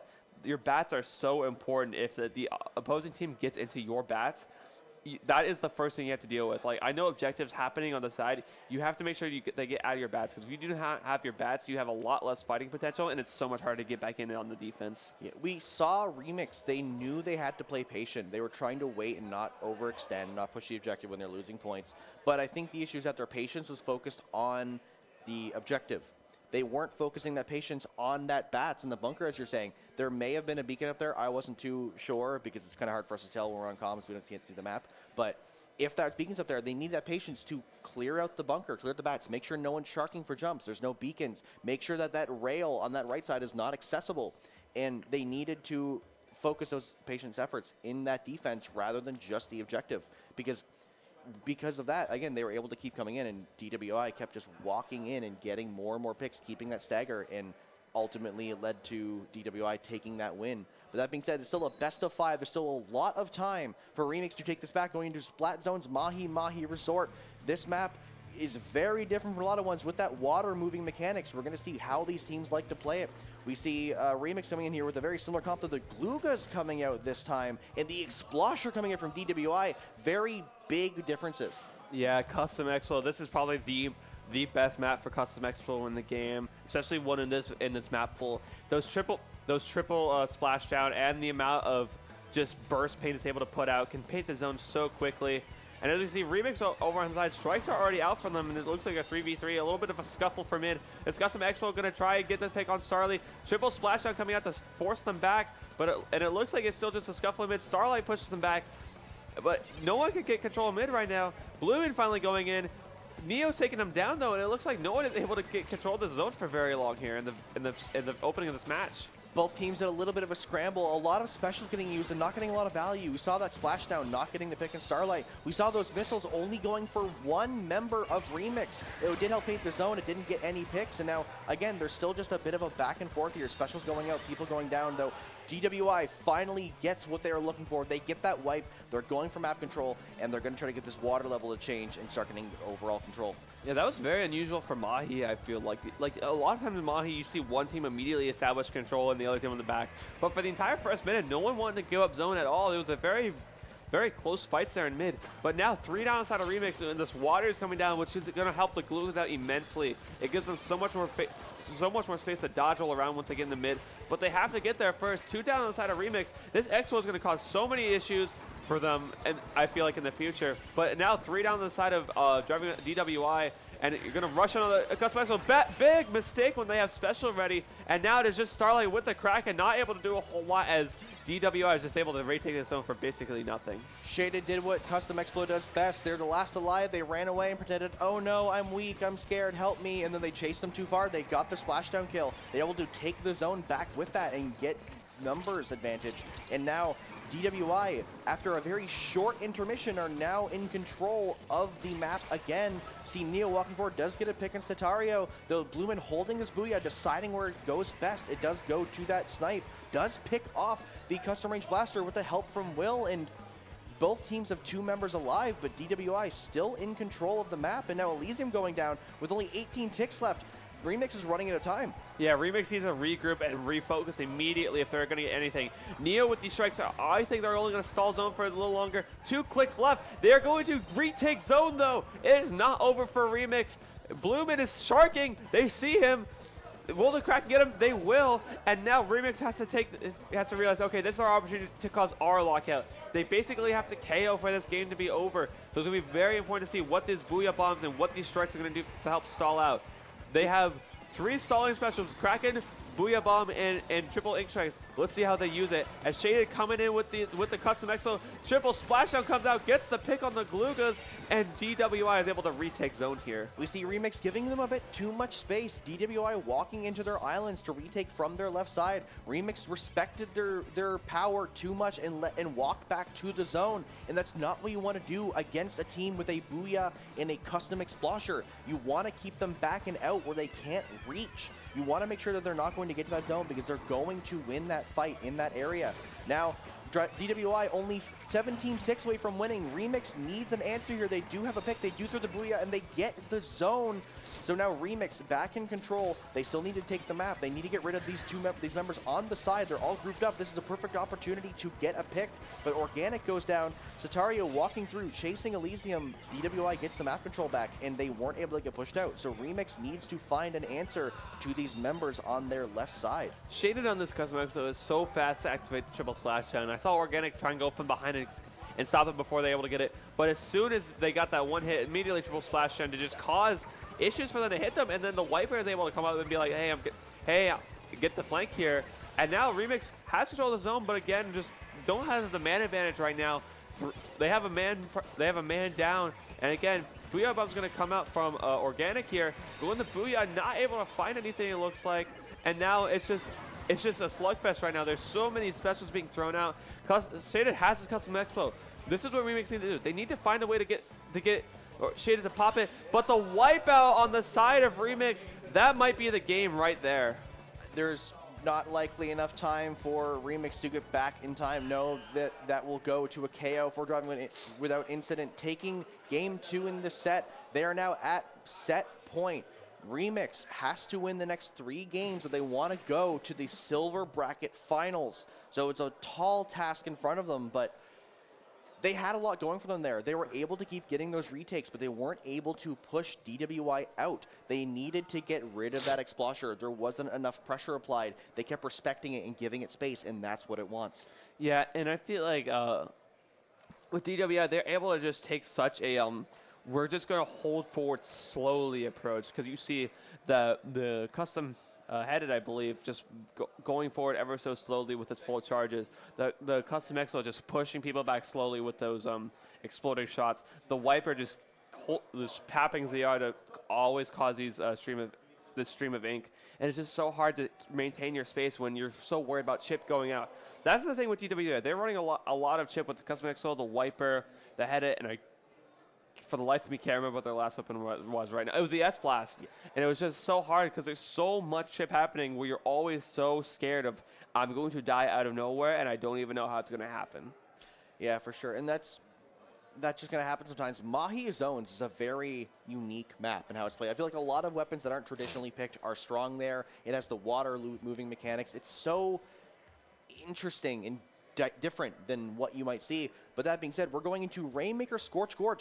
This is a very traditional map. You have a main route. You have that side route with that bridge. It's very straightforward in how it functions. There's a lot of ups and downs in the verticality. So both teams should be able to be fairly comfortable here. And we are going to need to see Remix come up with a solution to what DWI has been bringing. Yeah, I feel like they need to get the specials more in order. They saw sometimes the Booyah Bombs and the strikes get blocked. If they're able to get full value out of those Booyah Bombs, those strikes, those Krakens, I feel like they could be a force to be reckoned with.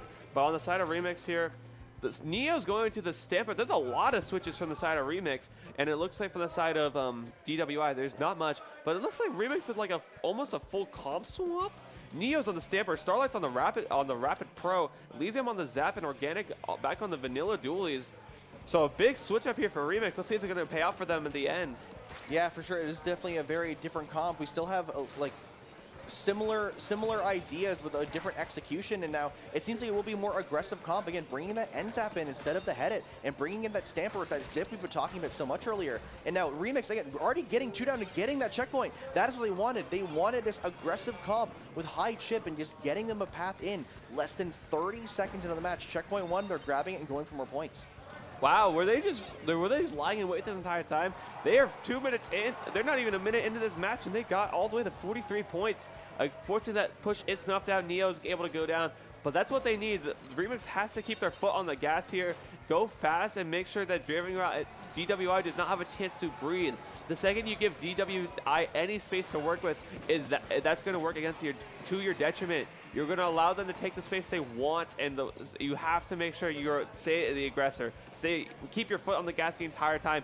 Make sure they do not feel comfortable holding forward and just taking all the space they care to take. Now we see DWI trying to make a push of their own. Remix only 2 members up, able to prevent the push slowly by holding them back. They do manage to stop the checkpoint, 1 point away from getting it. That Zip giving a lot of value. Neo able to get that in there, and now Remix able to take back their half of the map. They're going to want to start painting out more and trying to push them back. We see the pencil from Will able to try to keep applying pressure and paint onto Remix, but now Remix does take the map back. They do grab the Rainmaker. Blumen's by themselves. They do go down to the Rainmaker. Shaded on this bridge has to back up. Remix are ready to potentially look for another push here as they get some numbers, but they do lose their dualies. And now the Crab comes out, and the Brain go down. They need to start playing a bit more slowly now. Yeah, Remix, I feel like it's good. I just hope they don't fall into the issue of we are so aggressive that we are going to die. I don't know how the Rapid got out of that. That was impressive from Remix. But yeah, now Sartario, the pick over there on the right side on Starlight, and it looks like, I'm surprised that they keep trying to take his left checkpoint, but it seems to be working on the end because now they're going for a pincer. Remix is trying to keep this popped. The Booyah Bomb coming out from Blumen. Will trying to just paint the left side so that they're able to make a push. It looks like no one's watching it either. So, and there's 2 down the side of Remix. You have to wait. Neo's just going to stall it. Very good for Neo, just dropping it, giving Remix more time to work with, just holding it in that corner. Just going to fight 1v1. They're going to go for it. There's no one over there. They're going to run as far as they can. Neo doing an amazing job of saying they are so push up now. this is my time to maybe sneak it through. But now, DWI, when we come back here, has so much of Remix's spawn painted the entire plat, and it looks like they are going to take lead here. They do. DWI now in the lead, 2 minutes left in the game. DWI able to ignore that strong defense from Remix and get that lead. They're able to get it back very quickly, and Remix now, with only 1 minute and 42 seconds left, are looking for an answer. They had a great opening, but DWI has learned how they want to play this match and have reacted to it. So Remix, they need to decide, do they want to continue this aggression? Do they want to start playing more patiently? They need to find the right pace to beat out DWI, and they need to make sure they're all on the same page. We see that Remix is down 3 members now. Neo here trying to stall out this 1v2, trying to give space to the teammates, potentially give some jumps, maybe just paint the map so they have time to rock in. Though, with only 1 minute and 12 seconds left, Remix need to start finding some picks and start winning some fights. Yeah, I feel like so far Neo's definitely been the MVP for Remix, especially in this game. Able to stall out that Rainmaker for as long as they can. Able to just be the last person alive a lot of the time. But it looks like now DWI has figured out what Remix is trying to do. They're just like, if you're gonna run at us, we're gonna pick you up before. We're just gonna let you run at us. We're not gonna try and fight you directly. It looks like Neo is getting the picks, and it's just the credit alive for the side of DWI, and this might be Remix's final attempt to make a push here. They have to make sure it works. They do not. They have Zipcaster and Whale. We're gonna see how well these specials work out for them. As it looks like DWI is being pushed back. The S-Boss is down. It is just 2 up for DWI right now. They have to take out this pencil. He goes down. It is just the crab tank on the head left. Organic trying to go through, trying to find any way through, but they can take it out. 15 seconds left for Remix to stay in silver bracket, but it looks like they are just going down one after another. 2v2, Starlight the only hope for them to get back in. Where is the rest of DWI though? They're still there. Elysium gonna go through. They're gonna get the lead. They're gonna get the lead, and they're going to stay alive, but it's overtime. It is not over. DWI, one more push to take this set to a 3-0. DWI do have an overtime, but they're gonna have to. A miracle is going to need to occur for them to get the lead here. They're a very short amount of time. Will is already at the gate, is getting at a good position to start pushing, but they need to get picks on Remix. 2 members of DWI down. The ring's by itself. They're all pincering it. Will jumping left and right, but he cannot dodge long enough. And Remix managing to take a match in this set, and they are still in this. Starlight staying alive the entire time on the left side. I believe it was Organic Ink on the dually, able to help the pop, just struggling to get it through in the end there. And then Organic able to take out the two members that were with the Rainmaker one after another, and just able to pincer him with Neo, I believe, on the Stamper. And Remix is still alive in that set after what we looked like was DWI's set to lose. But now Remix is showing, hey, we got some life. That aggressive comp was way better for them than their last 2 comps. So we're going to see if they keep this on as we head into Game 4 here. Yeah, definitely. That very good timing for Remix there. We see that they were able to, even though they died with the Rainmaker in that last push, they died with enough time left to pop and grab to continue that push. And we saw Elysium able to grab the Rainmaker, just get enough points just for the lead, and saw the opening. You know, there was one member of DWI behind them, and there was a bit of a wait. You know, they waited to grab the Rainmaker. They didn't want to grab it immediately, because if you grab the Rainmaker the second you pop it, they're going to shoot at it. They expect you to do that. But stalling that 1 or 2 second, having that patience, they brought back that patience we saw in that Tower Control Ink Block game, where they decided, you know what, no, like, we're going to wait. The objective is the focus. We need to play it right and play it when we know we're going to succeed, and that's what they did, getting them that lead and not giving DWI an opportunity to get back that lead. Yeah, and just the bullet hell that can be caused from trying to pick up the Rainmaker in that moment. You're right. And it looked like it was only the headed alive for the side of DWI for so long. I was only paying attention to what Starlight was doing, because they were just giving jumps. I'm like, what is happening on the other side? There must be fights taken, because DWI just doesn't have people right now. I was like, where did they go? It should be their game to lose, and they did lose it. And Remix is showing, hey, as we're heading into this 4th game of Clan Blitz, they are sticking with the same comp. They've realized this is working. Let's keep this going. DWI keeping the same comp as last game, the ones that won them the 2 games beforehand. They have both found something that works, so let's see how it works out here on Clan Blitz. For sure, both teams played really well that game. Both teams could have won that. It could have gone either way, so they know these comps are going to work. both teams getting a pick each. So a lot of skirmishing happening in mid. We see the entirety of Remix with that aggressive comp all drop down into the middle, though that does get taken advantage of. We see Satario with that wiper walking through, getting multiple picks, and now only one member, Elysium, left of Remix. On that plat does go down, a delayed wipe on a Remix, so Remix needs to get back in here quick. The power clam is ready to go, and they might be seeing a push here in the first minute. Yes, and I feel like the main man you gotta watch out for driving this is Satario, because these beacons can be so sneaky on this map. You don't realize how far you can go with beacons. If you're able to, yeah, like where Shaded was right there before they jumped out, if the wiper is able to get beacons up there, and they're able to just cycle jumps, you're going to be stuck in your spawn for so long. Game of this map can be very stally because you just want to keep cycling in your opponent's spinner. So it's going to be very important that, to Remix, hey, I saw them do it last game. Watch where these beacons are. They are the thing that's going to help Driving Without Incident win this game. We do see that super jump from Bloom, which lets us see the map. A lot of turquoise ink, which is the side of Remix. They have this map control, though the Booyah from Bloom does help push out some of the members. Organic by themselves. They do get the pick, though. Able to get that pick by rolling in. Now the Crab on top mid. Remix starting to regain the map control after DWI just painted it out. Though the double Crab, each side using one. The zip coming in from Neo, making that Crab roll and not getting value, but Bloomin getting the direct on the zip caster and preventing that from causing any more damage. Now 2 members of Remix down, though they are in position to push. They're looking to continue pushing without the numbers advantage, trying to just keep a steady footing and get a push of their own. Yeah, and it looks like it was just kind of snuffed out there. Bloomin again with another direct on the Neo. 3 down for the side of Remix, and now they have to realize, okay, we're gonna have to calm down a little bit here. Remix does have this really aggressive comp, but this map favors the pencil and the head it so much that it's going to be very hard for Remix to do anything. I believe they're going to have to rely on Neo with the zip caster, but 3 down again. It is just Starlight trying to get these chips. They take out Will on the pencil, but Driving Without Incident is going to get another power claim in. So Sarario able to go in again. Wiper go down. Shaded with 1 power clam left, going to stall it a little longer. Never mind, they are jumping back, realizing, hey, that push was really good. We're going to hold it.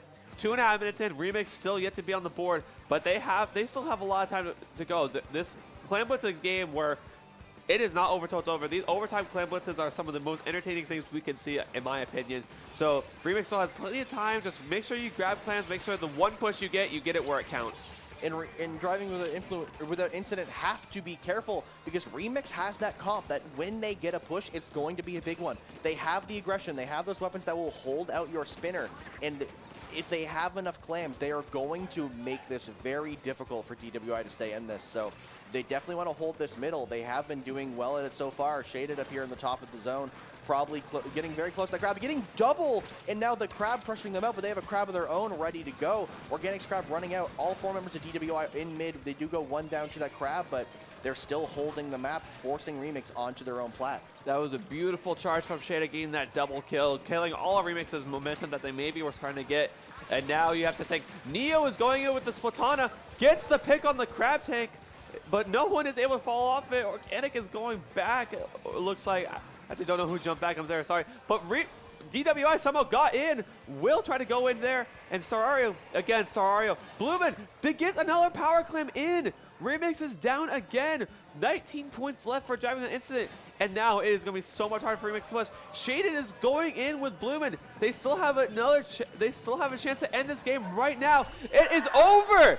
And just like that, DWI out of nowhere, coming in with clam after clam after clam, jumping in so many power clams, getting a very quick and swift KO, so much that we could barely notice what was happening. And with that, they take this at 3-1. They are going to your Riptide 2024 Silver Bracket Finals. Those beacons, man, I gotta think it was those beacons, because I didn't see him jumping to anyone in Remix's base. Sararia must have, in all that chaos, taken the top left area with those grates, put a beacon there, and again, the beacons on Museum are so fickle. I believe, like, if you could, especially on Clam Blitz, that top left area is so easy to get to. If you are not paying attention when you need to, you are going to lose because of those beacon jumps. And Shada just realizing, oh, there's a beacon there. Let's go. Let's get this KO here. So that was very well played on the side of DWI in that match. For sure. And one thing I want to point out here, we see on the webcams, these teams signing each other's posters. This is what LANs are about. It's all good vibes. Sure, you're not good at the tournament. You might be feeling bad about it. Remix, good sports as they are, they're signing posters. They're all going to hang out now, though. DWI, Driving Without Incident, are going to your 2024 Riptide Silver Bracket Finals against Zoo Pals. And now here's something we didn't talk about so far. There is a lot of Splatoon content here this weekend.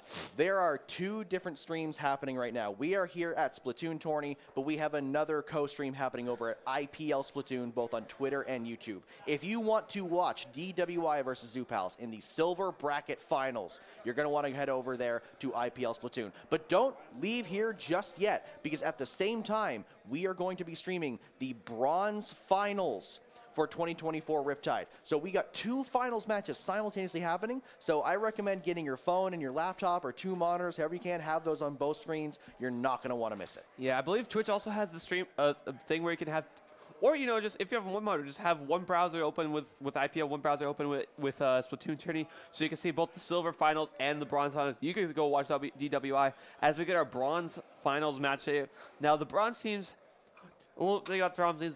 So to get the bronze, you had to be last in your group. So unfortunately, these people did get last in their groups, but they are still like, we're not out of this. We still have a chance to make a bracket, get a podium finish, get a result as we can.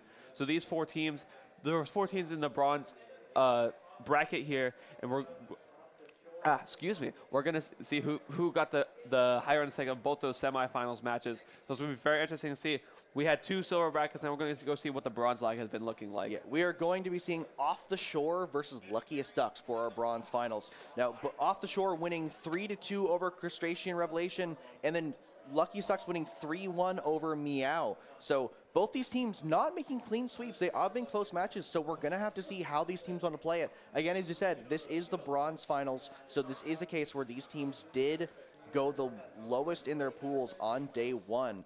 But that being said, in day 2, they fought through the bronze pools. So even though some people might think, oh yeah, these are the low levels at the bottom of the barrel, like no, they might have a rough day 1, but they have been fighting day 2, and they are here to show off on day 3. Yeah, another team I saw on stream, again, Luckiest Ducks. We saw, me and Skep commentated on day 1. They were in the Group B. And yeah, they were also very good. A bunch of junior draft people I can see here from Exuma, Moo, Toast, and XDD. Their Nova team went from winning 1 out of 12 matches in junior draft to second place Beta Brecken Under Pressure's Junior Jamboree. So a lot of these people are, it looks like, relatively new to Splatoon with the Junior Scuff and the Junior Jamboree. But again, they're in the bronze finals, so they're going to make it hard for Off the Shore to get the win here. For sure. And Meow was a team that I got to commentate yesterday on Friday, I believe, against Kit Kat. And that match, they weren't pushovers for sure. And this is one of those cases where both of these teams are going to be in a very similar skill range, so they're going to give us some very, very close matches, I'm hoping. Again, I'm pretty greedy when I commentate. I like to see Game 5s, so I'm really hoping to bring that close, but you never know. And like I said, these teams are going to have to show us some things. The one thing I would like to point out is that you see on screen here, Off the Shore does have 5 members on their roster. I'm not sure if one of those is just a temporary sub or if they're actually going to be actively switching out during the set, but that could definitely change how things work here. They might have a bigger weapon pool. Yeah, and Off the Shore, I'm looking here, they were a very last-minute pickup, too. They don't have anything for notable achievements or additional info, and it says when they form, it's like we haven't played as a last-minute entrance. But it looks like they have an Aerosplay RG player with Showtime, Java with the S-Blast and the Sorella Umbrella, Dragoon with the Dark and Light Tetratulies, and Canola with the Stamper, T-Tech, and Snipe Rider. This is a different Meow. So for those of you at home, there are 4 different teams named Meow at this event, and we are now, I believe that's the other, yeah, because there's Meow, Meow, Meow. There's 3 different Meow teams. There's Meow. This is the one we're looking for. Yes, we have JG5, I believe, No, that's the team that. Oh wait, this is a different. Wait, this is Luckiest Ducks. This is Luckiest Ducks. Oh, sorry, my bad. Meow. One of these teams beat Meow to get into the finals. Yes, sorry, I was mistaken. Sorry about that, folks. So yes, we're. Yeah, so off. Handy dandy cheat sheet. Get back to Luckiest Ducks here. They were. I just see. This is the fun background production stuff you don't get to see if you're at home or if you're there in the audience. Switching from silver bracket to bronze bracket. Now we're trying to get coordinated and get ready to go as these teams are all setting up here for their matches. Here are the Luckiest Ducks. It looks like they don't have. I forgot what they ran in their comps yesterday, so I'm very interested to get reminded of that again. But yeah, I'm excited to see the comp from Off the Shore. If we see an Aerospray win the bronze bracket, that would be a sight to see. Oh yeah, for sure. And that's one of the fun things about some of these lower level matches is that the meta matters less. Realistically, anyone here they can play whichever weapon, and if they're strong enough, that's what's going to be taking it. So you get to see some of those more fun and interesting picks, and sometimes these teams aren't ready to play it. You know, they're constantly fighting these shooters, these meta weapons, the CRBs and like the pencils, and they might not be ready to fight like a very strong Aerospray player. Yeah, I'm looking at the additional info that Luckiest Ducks go down. I just saw something that's very cute. Despite not having known each other prior to being drafted, the majority of our permanent members all live within driving distance of each other. So that's a really cute detail. These players did not know anything about each other before, you know, the draft tournament, the junior draft they took part in, and these draft tournaments, ones that are like it's dangerous to go alone, they can be so much fun because they can introduce you to a whole plethora of new people and even cause, like Luckiest Ducks here, able to get their a permanent team for them, because I believe in those under pressure draft tournaments they try to do an alliteration. So I believe, if I can look through here, they had a team called the Lucky LYRE, and now they changed their name to Luckiest Ducks, and now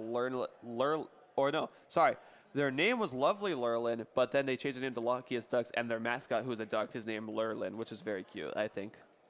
You see, that's one of the other things about some of these teams. They have more fun with it. They like to do a bit more branding. They like to, you know, come up with like a fun, unique name, have like mascots, logos. I feel like that as people climb up the ladder in Splatoon, especially here in North America, they start to kind of care less about the branding. You know, they just cobble together like a team name and a logo and just kind of play together for a few months and then call it quits. But I like the dedication to creating a brand and having fun with it and just caring a lot about the meta game outside of the game and just enjoying the fact, because in the end, this is supposed to be for fun. Like, obviously, you know, there are prizes. You want to be the one winning. But, like, a lot of people, there are hundreds of people here. This is the biggest Western Splatoon LAN we've ever seen. A lot of people here are just here to have fun with their teams and meet their friends and just have a good time for a full weekend. Yeah, and again, these people are going to be no pushovers here. This maybe bronze packet, but they're gonna give it all they have in order to win their respective bracket. And again, it's gonna be so exciting to see these people who may not have any like notable results maybe get the one for the first time. And yeah, I'm very excited to see what happens. As you said, this is the biggest Splatoon LAN in Western history. Over 400 people, 107 individual teams.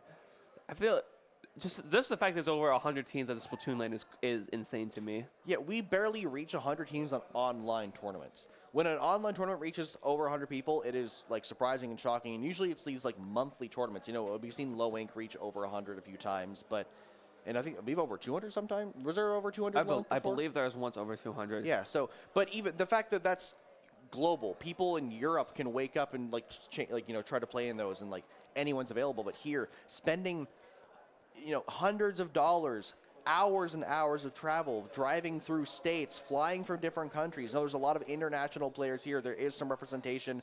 I myself am from Canada. I know that there's shout out to Fur coming from Australia, 30 hours of flying to get here. A lot of people are traveling far and wide to come here. So 100 teams, more than 100 teams coming here is quite a feat to see. But now, with that being said, we are actually getting into our bronze finals for Riptide 2024 Splatoon. We have both of our teams loading in here. Let's see what they're going to bring for us. Yeah, it looks like an Ink Brush on the side of Luckiest Ducks, and on the Wiper, very strong comment, and the Arrow Spray on the side of, I believe, Off the Shore. This is a very interesting comment from Off the Shore. The S-Blast, the Stamper, the Arrow Spray, and the Dark Tetras. A lot of in-your-face weapons. This Stamper is going to have to do a lot. We're carrying the midline as Luckiest Ducks has the Ink Brush, ends up Wiper, and Gold Nautilus. I believe Ink Brush might have to be a very prudent combo because they are very in your face.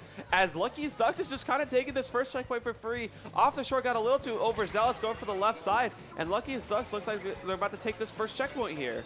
Off the Shore had a huge two-person flank, but then Luckiest Ducks said, okay, cool, we'll just push the first checkpoint. Who cares? And they get through that first checkpoint. Actually, no, they almost got through the first checkpoint, though Off the Shore able to prevent it, though still a very awkward opening for them, giving Luckiest Ducks a bit too much control for comfort now. Off the Shore down 3 members, just an Arrow Spray, unable to fight the 1v3 in the middle. Luckiest Ducks going back for this checkpoint. I believe they do have sodas active, and now they're getting ready to get pushed into their base to see the move with that Stamper and the Hammer going in. We see Mizu coming in with that brush, walking in the bunker, and with that first checkpoint gone, this is looking great for Luckiest Ducks. Yeah, Off the Shore has been going 3 down a lot, unfortunately. Slim Java able to get the pick on the Wiper. Booyah Bomb is coming out, trying to get the zap there with the pick, and it looks like they're just relying on their teammates to get the people on tower. Dragoon trying to get Moo on the Wiper. It is just them. It is a wipeout for the side of Luckiest Ducks, and they have a Whale and Hammer, and it looks like they're ready to keep going even harder. Hammer takes out Showtime. Dragoon drops in, gets the pick of Mizuma. 3 down again from Off the Shore. Luckiest Ducks at the final checkpoint. Cannoli goes down, and it's just Showtime on the Aerospray looking to take on these 2 people. And it looks like they're not able to quite get it, but Wipeout, it does not matter. Momentum carries the tower forward, and Luckiest Ducks takes game 1 here. Unfortunately, Off the Shore finally found that wipeout they've been looking for this whole time after they kept getting wiped, but it was too late. The game was already over.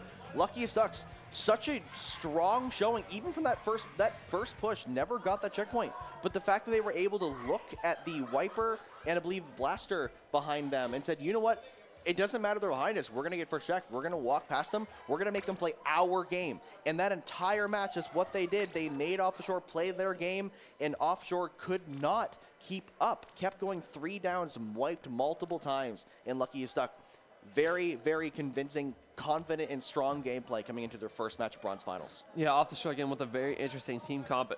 Maybe there. The Booyah Bomb from the Aerospray going for the zap. You got to wonder why I didn't go for the tower. Maybe they had a different alternative motive in mind. But they head in game 2 on to Splat Zone Mahi Mummy. I believe Off the Shore is going to get a lot more time to show. This Aerospray is going to paint so much with the Sprinkler if they bring it back out. But the Expo coming out from Luckiest Ducks, we saw last set that the Expo can be very dangerous on this map, but it's the V Expo this time with the point sensor and the Ink Storm. So it's a lot more supportive in that way, but it's going to be interesting to see as we see the Aerospray versus the Expo to see who can paint the most here. With that normal, the vanilla Explosion, Off the Shore has the potential to walk up at that Explosion and pressure it. So with that aggressive comp, they're going to need to utilize that. They are currently 2 up to that 1 zap that the Zap doesn't pick. There's a 1v1 on the zone here. The Zap does get 2 XDD1, able to get the picks they're looking for to get Luckiest Ducks back into the map now. Walking forward, Showtime has to back up on that Aerospray. Let the team come up. Then we see Dragoon in the back with those Tetras. Gets the pick on the brush, able to keep walking through. They're losing their teammates, but they're still holding this fight. They slide into zone to get the neutral, but Explo is trying to paint it out. Yeah, XCD went so far in, and shout out to them for holding off the zone for as long as they could. Booyah is coming off from the side of Off the Shore.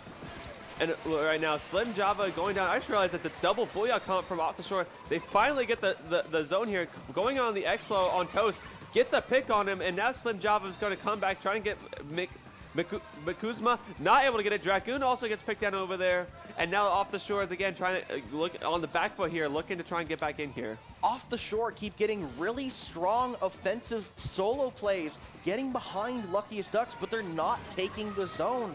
They don't have the ability to take it. There's too much paint on the side of Luckiest Ducks, and whenever Off the Shore gets a good offensive push behind enemy lines, Luckiest Ducks are able to pick off some of Off the Shore's more supportive weapons. So they need to get that numbers advantage to take the zone. See, they have capped here finally. They do have a numbers advantage, but the Booyah coming in to help them out, and now they need to lock out. They need to get rid of Toast, and they do. They get the pick. Dragoon looking to walk forward to cause some pressure, but Moo coming in with his hammer, though the Slider does get the hammer by going behind. Very well-timed Slider, very patient, and now Off the Shore are looking to hold in a very strong fashion. Excellent counterplay by Dragoon, waiting for the hammer and realizing it can't fight a Reef Slider, getting the pick again. They're now going to take the lead. Off the Shore is finally in the lead here. Booyah coming off the airplane, but Kuzma and XTD looking from the left, but Slim Java and Cannoli on the side with those 2 AoE weapons, those weapons that love edging with ledging, with the S-Blast and the Stamper.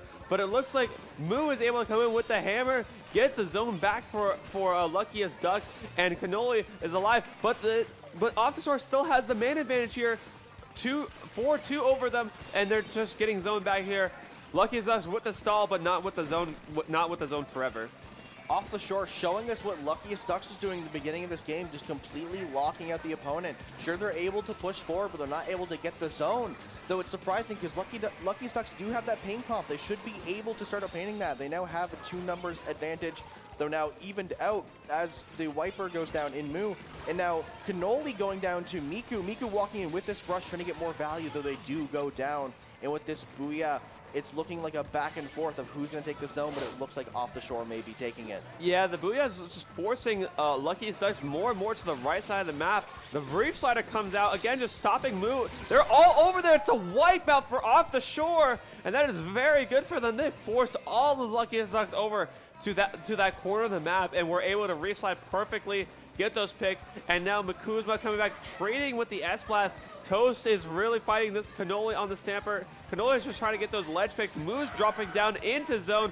Booyah coming out from Showtime on the Aerospray, and it looks like Moo and Toast able to paint the zone. The Aerospray from Showtime goes down. Java jumps out, and now it is time. Dragoon's trying to make something happen, not able to quite do it, and now it is time for Luckiest Ducks to try and take the lead back. They are almost through their penalty. 20 more ticks, but they go 3 down, and Off the Shore again. One of them falls in the water, but I think they're going to be okay and be able to get the zone back here. XDD unable to hold the zone. They do give time for jumps, though. 1 go and 2 go down. Cannoli zipping through, another Booyah coming out. Miku is pushed out of position on that brush. Toast on the Explo is last with 45 seconds left, and probably enough time for Off the Shore to KO. They need to find a solution here. Luckiest Ducks ready to regroup. Cannoli walking in by themselves. They need to punish that. They don't. Miku gets picked off by Cannoli. Cannoli gets 2 onto the Explo. Cannoli gains so much value, letting the rest of the team fight a 3v2. And with only XDD alive, they need to pull off something amazing here if they want to get the zone back with all the jumps coming in from Off the Shore. XDD is fighting a one-man wrecking crew. 2 down from Off the Shore. Lucky Ducks is able to get the zone back with 15 seconds left, but Off the Shore, I don't know how much they care because they have such good zone retake, especially with the double Booyah Bomb and the Reef Slider. Moo going in, though, getting the pick on Dragoon, and it is looking very, very unfortunate. Overtime has started. Booyah Bomb coming out from Off the Shore, but no pick. But 3 down is only XDD. Slim Java is trying to just distract them from as long as possible. Off the Shore is able to take game 2 with their overwhelming special output with those Booyah Bombs. And it is now going on to game 3 here. A common sight in that game, 3 members down on Luckiest Ducks, and XDD unable to be that one-man army and hold off the entire squad of Off the Shore. Very unfortunate stance to be in. You need to respect those numbers advantages. You need to try to, when you lose those fights, you need to minimize the damage. Say, look, we need more people so that when we respawn, we are ready. We can't have 3 people on the run-in because that builds into the stagger. 4 members of Off the Shore against 1 member of Luckiest Ducks. It's going to cause you to lose that member, and when you respawn, you're only a 3v4, and you can't break into the zone, especially against those weapons they have in their comp. Yeah, and that was kind of reverse what happened last game. It looked like Off the Shore on TC Inkball was trying to run in and just cause things to happen. It just wasn't working for them because they were always in a stagger. But this time it was Luckiest Ducks that kind of had the same thing. They just kind of they're trying to go in because both these comps are very aggressive here. You have the Wipers and the Zap on the side of Luckiest Ducks, and then everything on the side of Off the Shore just being like, we're going to just throw as much pain, cause as much giant explosions as possible. So again, it's a reverse kind of what happened in game 1, but game 3, again, Rainmaker Scorch, Range Blaster instead of the S-Blast coming out from Java. Going to use that Kraken hopefully to, bet they're using that Kraken to hopefully go it. And I just noticed this Respawn Punisher from the side of Cannoli on the Stamper, which is a very, very high risk, high reward ability stuff that you only usually see that on backlines, the ones who are least likely to die. But Cannoli is very confident in their abilities and is really confident they can keep Luckiest Ducks out, and again, 2 down, 2v2, immediately out of the gate. But it looks like Moo is going to look to push Cannoli back as Luckiest Ducks is picking up the Rainmaker first here. Both teams insanely aggressive and quick comps. That Booyah shutting down that Rainmaker to defend for Off the Shore. Now trying to take back the map. They are camping this jump. They do get it, and now Off the Shore looking to take back some map control. The Luckiest Ducks are still in a good position to try to hold stuff out. We see XDD once again being that one-man army walking in, trying to fight people, falling off the map, but buying time for their team to get 3 picks, unable to get the Rainmaker because Dragoon was able to solo it. But Luckiest Ducks, even with a numbers disadvantage, able to continue to keep the pressure, and now they've gotten that first checkpoint at exactly 4-minute mark. Yeah, Off the Shore is using these giant AoE specials they have to just clear out that elbow on Scorch here, and it's so important to get people out of there before they're able to get in. These Booyah Bombs and these Reef Sliders are going to be really helpful, just clearing out that space at one time. Dragoon getting a pick with the reslider, as we see there. But this Nautilus, I feel like, from the side of Luckiest Ducks with Toast, is going to be so hard for the people of Offshore to get it against, because it outranges, I think, most everything.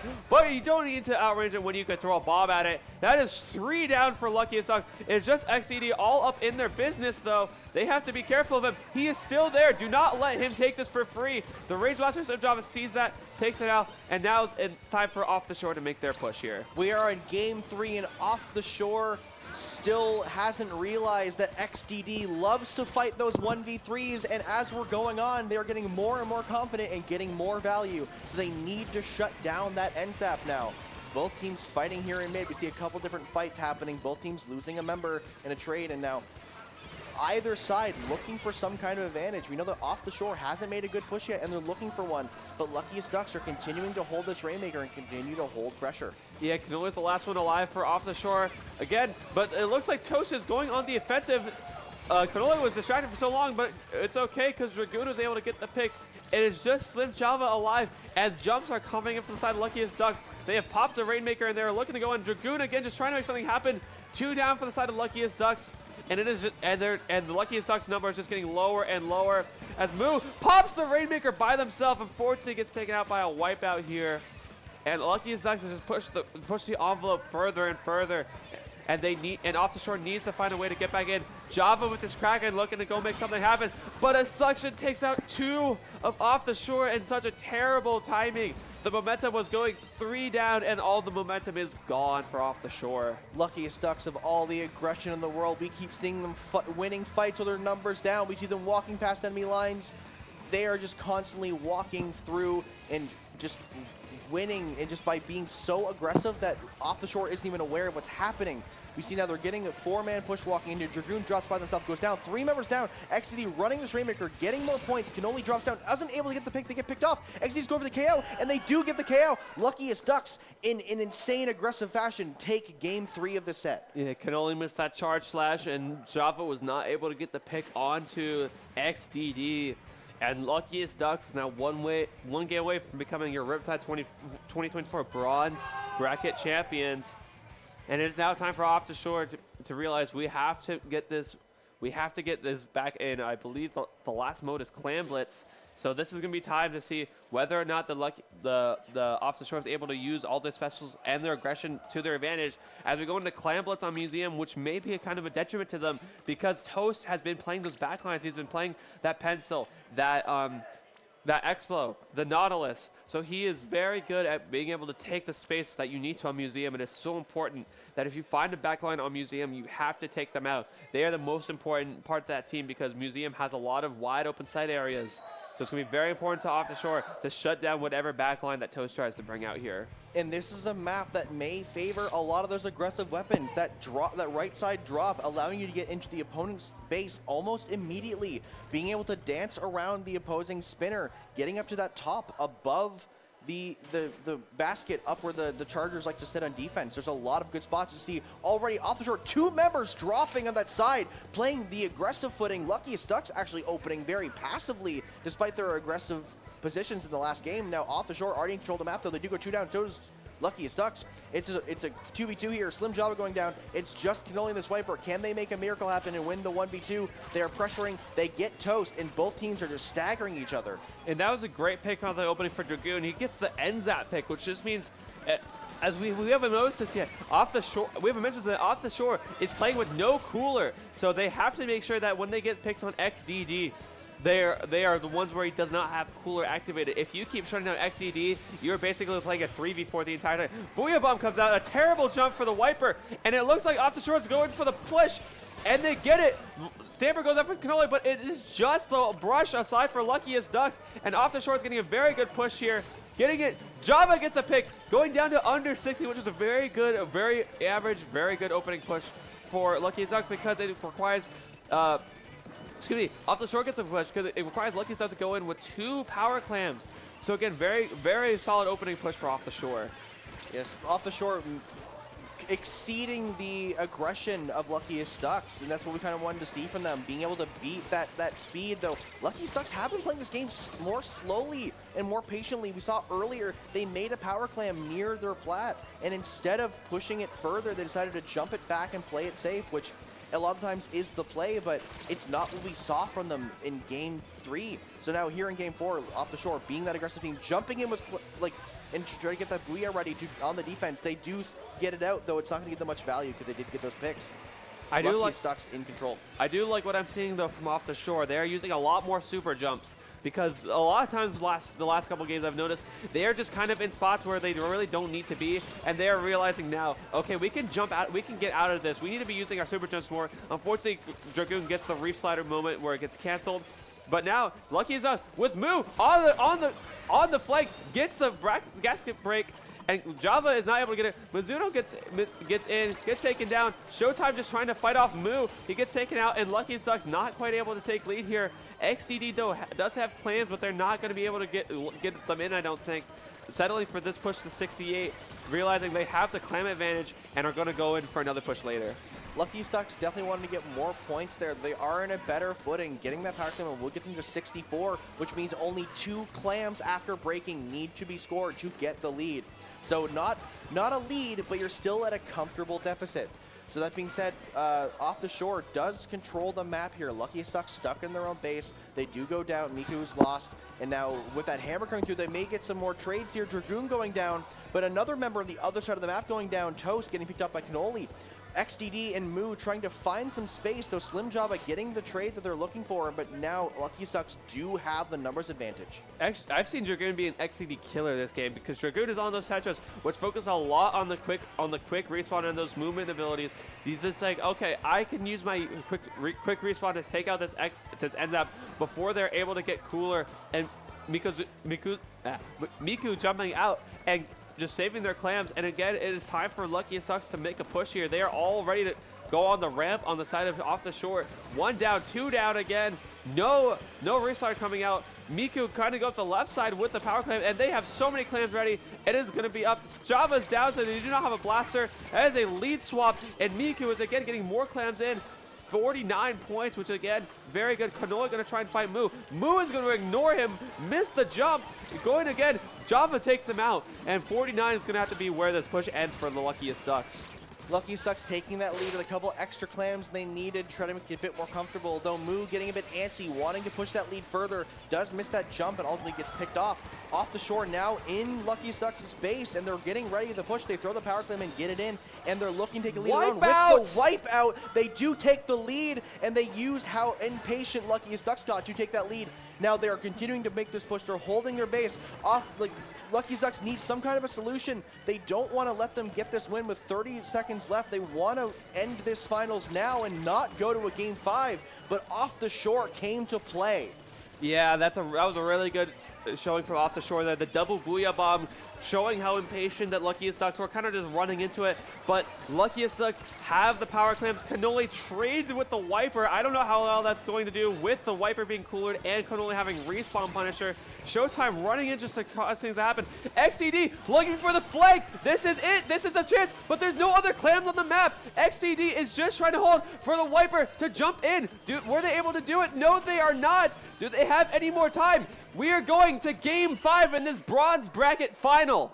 That was so close. That last second clam break to give us the overtime. But as you say, no more clams on the map. The pity clam was unable to be grabbed fast enough to get in there. And off the shore, barely able to make this to a game 5. We're going to the last map of our bronze finals, a true game 5. It's such a close set.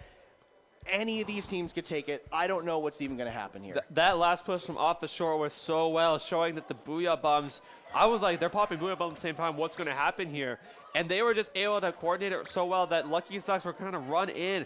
And then they're like, booyah's like, no, you're going to stop while we have the time. Score the clams, get all the way down to 32. XCD taking the flank. I thought they might have had it. I believe the wiper on the side of Luckiest Ducks grabbed the power clam, but just couldn't jump to him in time in order to make the final score. So we're going to head into game 5 on tower control ship shape. And we're going to have to see how much Off the Shore has learned over the set, because they lost the initial game on tower control pretty handily to Luckiest Ducks. They have the double booyah. They're going to have to use this well to take this game 5 here. It is the last match. One of these teams is going to win this match and win bronze bracket finals here at Riptide 2024. So we actually see the double booyah again coming in from off the shore, though. Luckiest Ducks not bringing any GG specials that we typically see in tower control. They do have the splashdown from the Nautilus, but they're going to have to play confidently, because if it's down to the wire, off the shore will have the advantage. Yeah, Java's been doing so well in this blaster here, getting all of the picks that they need to get. Miku behind with the brush, though. Java's kind of in a sticky situation. They're just running away. They're stuck in ink. They do not know what to do. How are they still alive? They're trying to get out. Dragoon goes in, and Luckiest Ducks is going to get the first push here. And this map is known for snowballing off to this first checkpoint. Off the shore needs to play for these booyah bombs. That is the best thing about this comp. The double booyah bomb on this map is so good for just taking tower. But unfortunately, Luckiest Ducks is just going so hard in and it's taking them down one by one here. 1 minute into the game, Luckiest Ducks are already at the second and last checkpoint of off the shore. They're pushing through it slowly. The splashing comes out. It does get shut down by the blaster, though it does trade out. They get the checkpoint. Moo is on this tower. They're trying to defend. Last one is Miku, and I do believe that they are jump in and they get wiped. Luckiest Ducks making a huge opening push. Off the shore are not in a comfortable position, but they have 3 minutes and 50 seconds to dust themselves off and figure out how they're going to exceed what Luckiest Ducks just did. Yeah, it's so unfortunate that they also lost second checkpoint there. They barely were not able to hold on to it. Toast is going after Cannoli, gets taken out by him. Miku is trying to just distract Slim Java. Java's not going to have any of it. Just going forward, holding forward. XDD going after Miku's coming back. And off the shore is now again one down. It is just the aerospace wipe out. And now it is time for Luckiest Ducks to again start this push. Tacticooler is crushed by the tower. And again, they have to make sure they play their special here. Java gets taken down again by Miko on the ink brush. So time just trying to build for a booyah bomb. Cannoli is stuck underneath, fighting SDD, not able to get it. And now the tower is rapidly approaching the end here, Hammy. Luckiest Ducks just used all their specials, and off the shore did not take advantage of it by getting specials of their own on the respawn. 3 members down. Slim Java last one alive. They're getting rushed at by Luckiest Ducks. They're pushing it. They do lose the tower, though right now it's a 2v2. Luckiest Ducks need to find an option to get back in the tower. They have the jumps coming in, they have the soda, but the booyah comes up from off the shore, and hopefully they'll have a second one soon if they want to defend this tower, but it's coming down to the wire. Both teams fighting in this court. Dragoon goes down. Luckiest Ducks all spreading out, covering every section of the area. They're getting an extra point on the tower. Slim Java walking in this crab, and both teams just fighting back and forth. Toast sneaking through with the Nautilus on the tower, getting picked. And now both teams are just scrambling right now. We see XDD dropping these sodas, getting Pick and Dragoon, walking to the tower. Both teams are constantly in a stagger. This could go either way. Off the shore, definitely panicking right now, but they need to calm down and figure it out. Slim Java, the last one alive, trying to get some picks, leaving the tower, jumping back finally. Both teams are just fighting tooth and nail. Luckiest Ducks looking for that opening.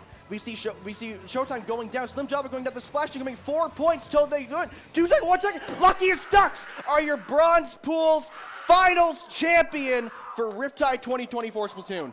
That entire last minute was so, I was so tensely tired. I'm like, oh my gosh, how are they surviving this long? Java's just holding the top left area.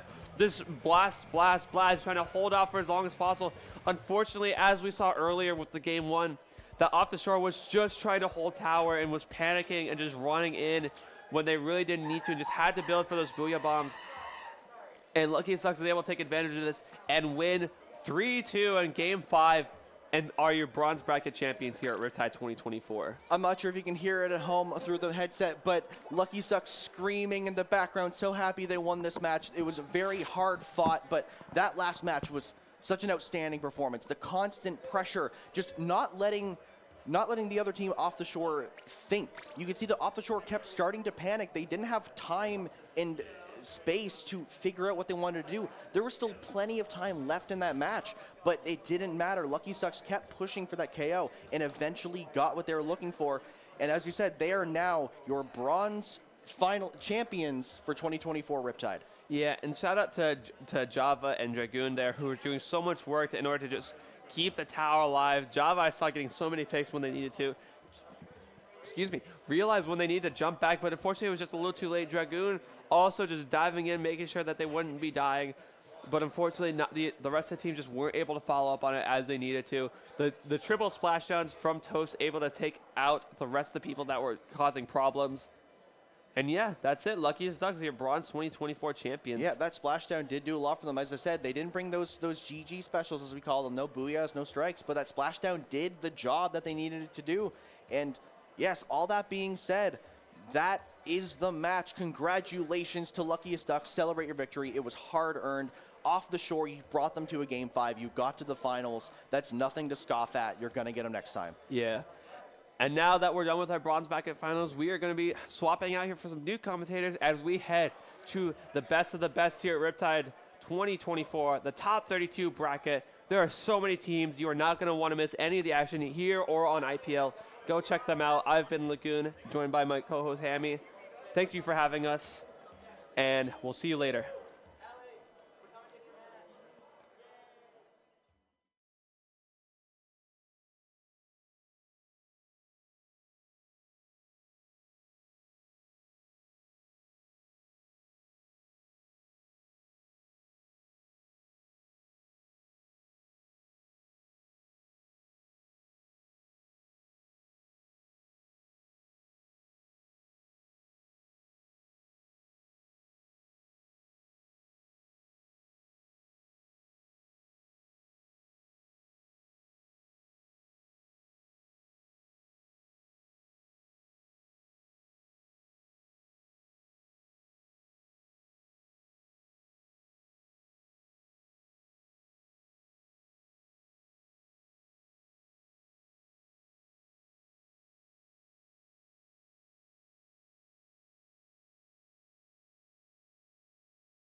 So, some QR on that Tetris right there, and I'm expecting quite a few dives to start off. We already see Ali in that left alley there in the pit.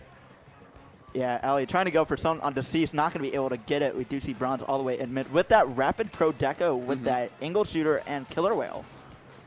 Yeah, already a lot of pressure is being put onto Legence as we're starting this match up now.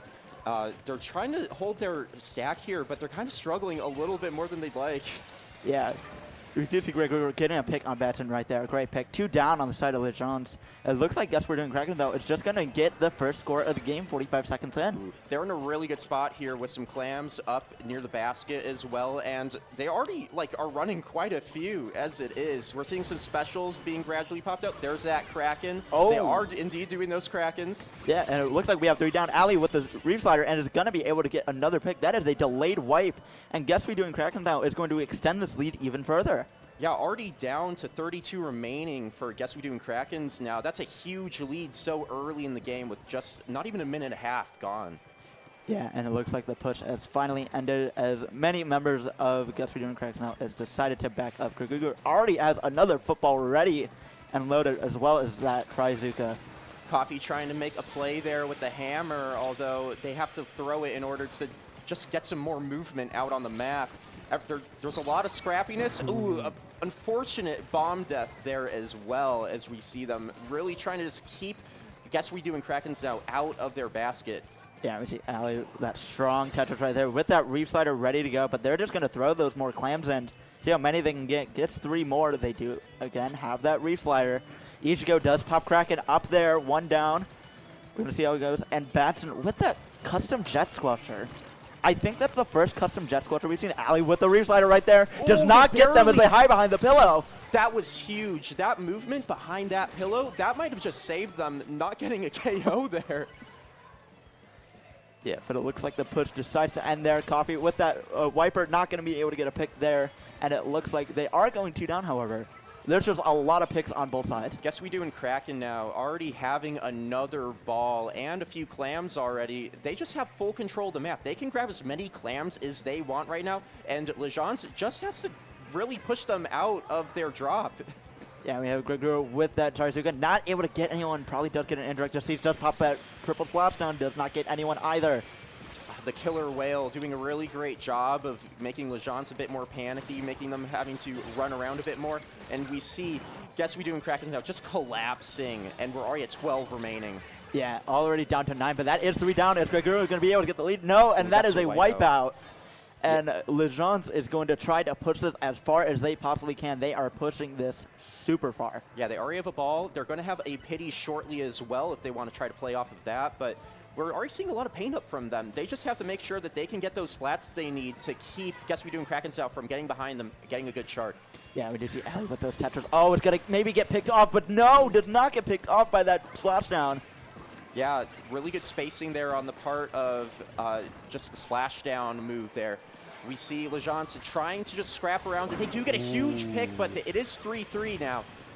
Ichigo with that Kraken, seeing what they can do. It's going to run out, though. They're going to have to back up. Legence doing a great job of holding down. They have 2 down already on the side of Guess We Doing Krakens out, which may give them the opening they need to get a push. Yeah, but Ali with that Tetris, a monster shark right there. Seeing if they can get any more. Yeah, so at this point in the game, we have a minute left. Legence has to make something happen. They have to basically KO now. Yeah, and we do see them throwing those clams amongst each other. The amount of team coordination from Krakens is monstrous. They are down to 2 points, and that is going to be game 1. Yeah, that's game 1 already in the favor of Guess We Doing Krakens now, getting that first point on this set and pushing themselves a bit more further towards a deeper top 32 run. That was a monster showing. That really was. Guess We Doing Krakens now just had a lot of great pressure there through the use of the Reef Slider from Ali, through really that Kraken too. It gave them so much space and really put a lot of pressure. Yeah, definitely. It was really cool to see. I feel like they were just locked in together that entire game. Just constant double picks, maybe some 3 picks, and they were just able to just watch the floor with them. Yeah, like it was very, very dominant. Yeah, so I think we might start seeing some potential counterplays there moving into this next game. Yeah. They do know that they have to work around some sharks from the side of Guess We Doing Krakens now. Ali's going to be quite the force that they're going to have to try to figure out how to manage with the sharking tetras. Also, you know, those Krakens, we might see a few more. We don't know. We Their might. name is Guess We Doing Krakens now. I feel like Batson on the side of Legends is gonna have to switch off Custom Jet. I don't see that really working on this team. This team is very heavy push, go, go, go, go. I feel like staying back is not gonna work. We have had Batson in the past do V mini, so maybe we might see some more aggro. Yeah. We'll see how that decides to go. And we have a Oh. blaster. Huh. Is that vanilla or custom? I think that might have been a V. That is was a V vanilla. blaster. Wow. Okay. Oh, great. Vanilla blaster from Batson. No, I a little bit of a respect it. change. Yeah. Yeah, okay. So starting off this game here, we kind of see some more pressure there with a bit more sharky sort of weapons. And we already one down on each side already. We have a 3v3 situation starting off this match. Yeah, we have Batson going into a 2v1, not going to be able to get anyone there as Ali and one other person decides to clean up right there. Asher with that Enzav, and Gregor is going to start getting that first checkpoint. Yeah, Gregory doing a great job of popping that Zuka, playing a bit more safe just to make sure that they can hold that pressure down for their team. We see Astra there trying to jump around, trying to make a few things happen with their end zap, although getting stuck in the corner due to Ali and Gregory's pressure. Yeah, and it looks like Krakens is going to push all the way to that second checkpoint. Are they will be able to get it? That is a question. Gregor just standing on that tower. Bronze does go down as well. That is 2 down on the side of Krakens, and it looks like they weren't able to get the second checkpoint completely, and Ali goes down as well in that corner. Yeah, that's sort of a delayed wipe almost. We see the 96 Scowl and the Rapid Pro coming off a spawn. So really, Legends has to do a good job of trying to get them out of the shark positions, as we see Ichigo getting a great kill from behind. Yeah, that kill took a little bit too long. They wanted to get it a little bit quicker, but the RNG just did not let him have that Zuka charge. But it really is not going to do much against that big bubbler right there. But they are going to pop it anyway, see if they can get anything. Yeah, for sure. We see Ali doing some more dives. Unfortunately, not getting too much value out of that, but it still kind of makes Legends a bit scared. Gets them a little pushback. They're really trying to get a pick here. We do see them get Speaking of picks, 3 down. Not exactly the picks you want to see. Yeah. They did pop Cooler though, so their teammates are going to have Cooler when they respawn. Yeah, absolutely. We see that tower again, once again, moving right, trying to clear that checkpoint. And Legends is trying to meet that pressure there, not really playing as much off to the left for a push, but just trying to drop on that far drop on right. What just happened there? I think that was just kind of a reef. that was an agglomeration of just everything. Yeah, just I saw a Reef Slider, I saw an Ultra Samp. Yeah, a lot of back and forth with those specials for sure. Coffee just playing really scrappy here, trying to avoid a few bombs, trying to play around the other specials. Unfortunately, having to throw the hammer and not getting too much value out of it as they may like. Ooh, the Nautilus, maybe getting a trade there. Yeah, and Batson does go down to Ichigo right there. Ichigo does have that Kraken ready. Are they going to be doing Krakens now or later? That is the question. They do have that Zuka to play off of it as well, which may provide a more cleaner opening. Batson and Deceased really trying to get some proper drops and pressure going. The Kraken does come out from Ichigo, although they are the only member of their team left, so they're going to just try to maybe get a pick. It seems like they're going for the run strategy. Yeah, that probably should have started a little bit earlier, and Legends is going to be able to try to get some more points on the board, see if they can get this lead. Yeah, so this is where I want to see Legends really try to take some more aggro positions.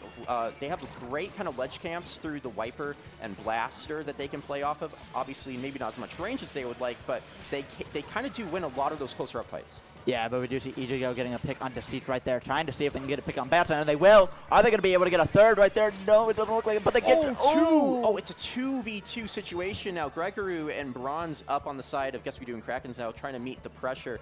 Astra and Coffee doing a great job playing off each other, and Coffee doing a great job of cleaning up some of those fights.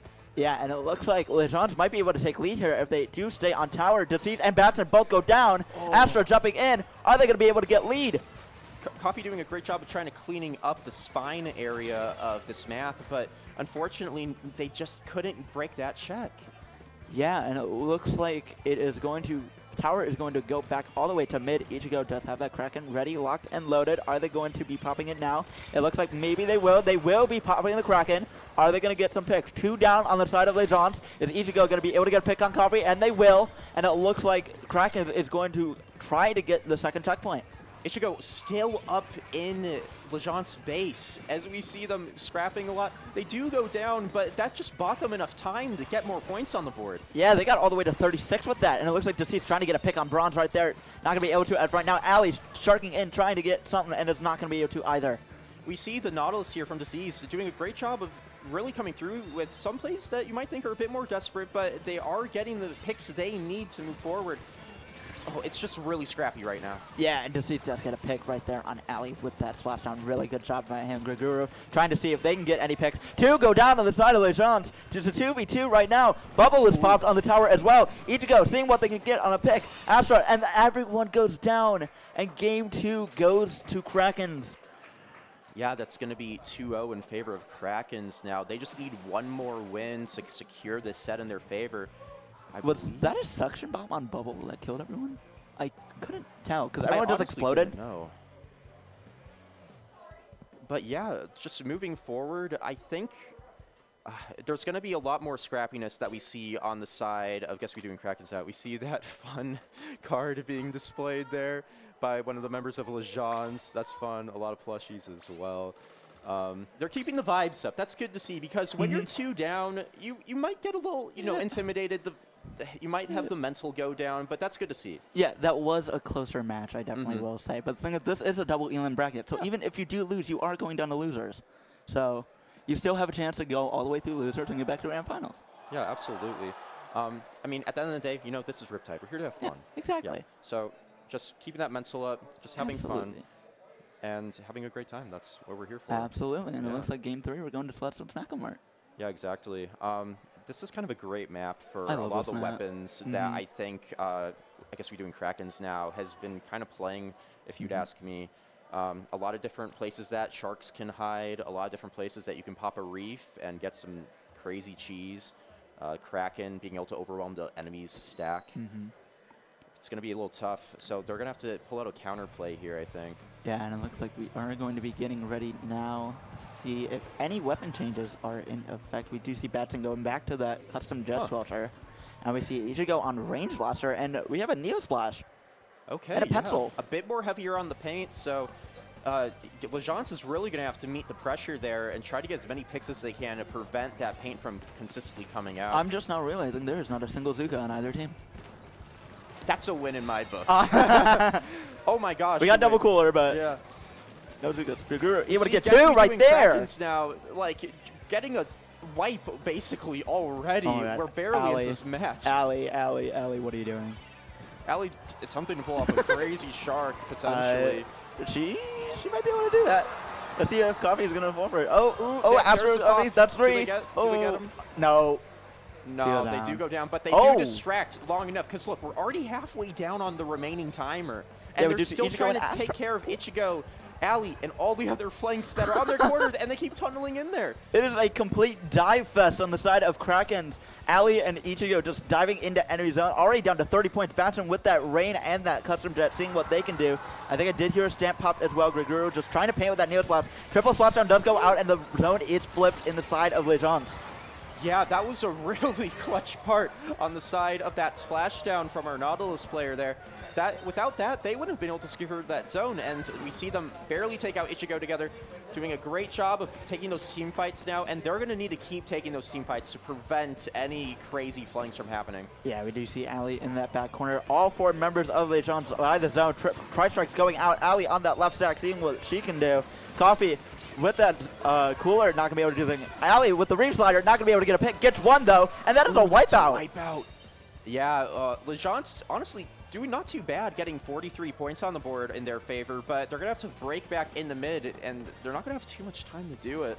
Yeah, but Krakens does have a strong penalty all the way up to 40, and they are just going to try to get this down as far as they can. Coffee does immediately throws that Ultra Stamp.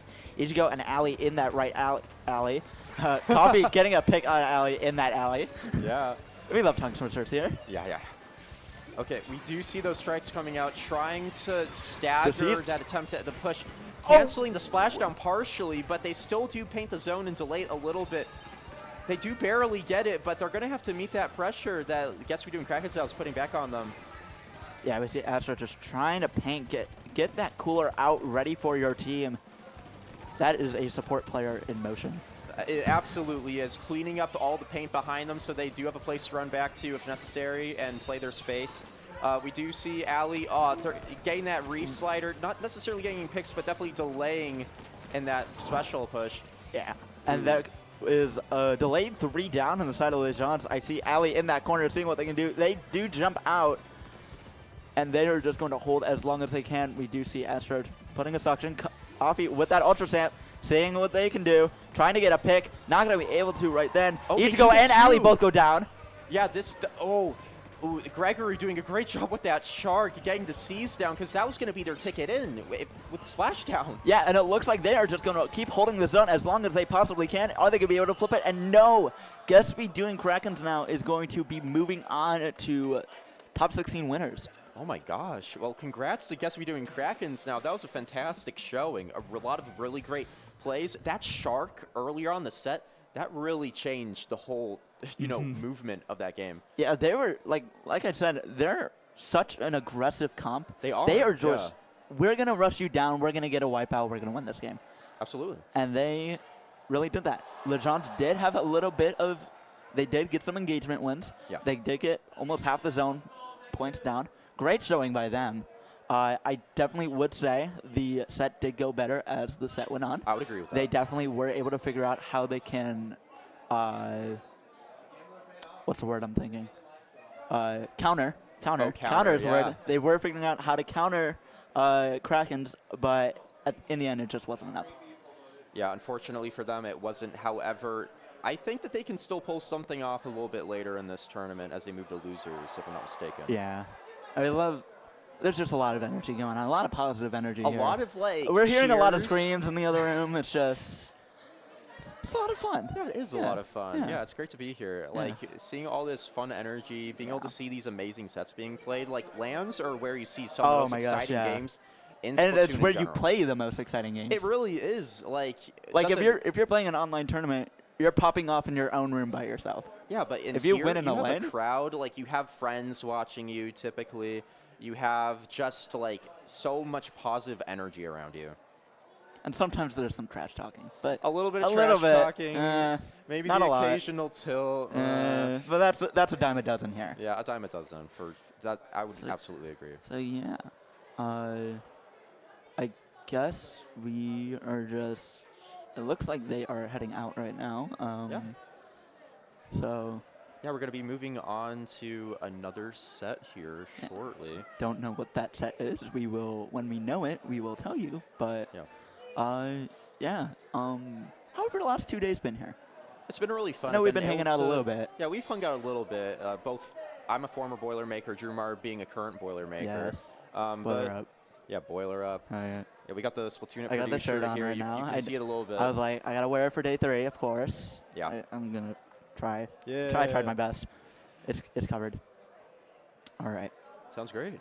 Yeah. But I don't know. It's been a great past few days. I've gotten to meet like a lot of good friends from online, people I've seen from both past Riptides and past LANs, but also just people I haven't been able to meet yet.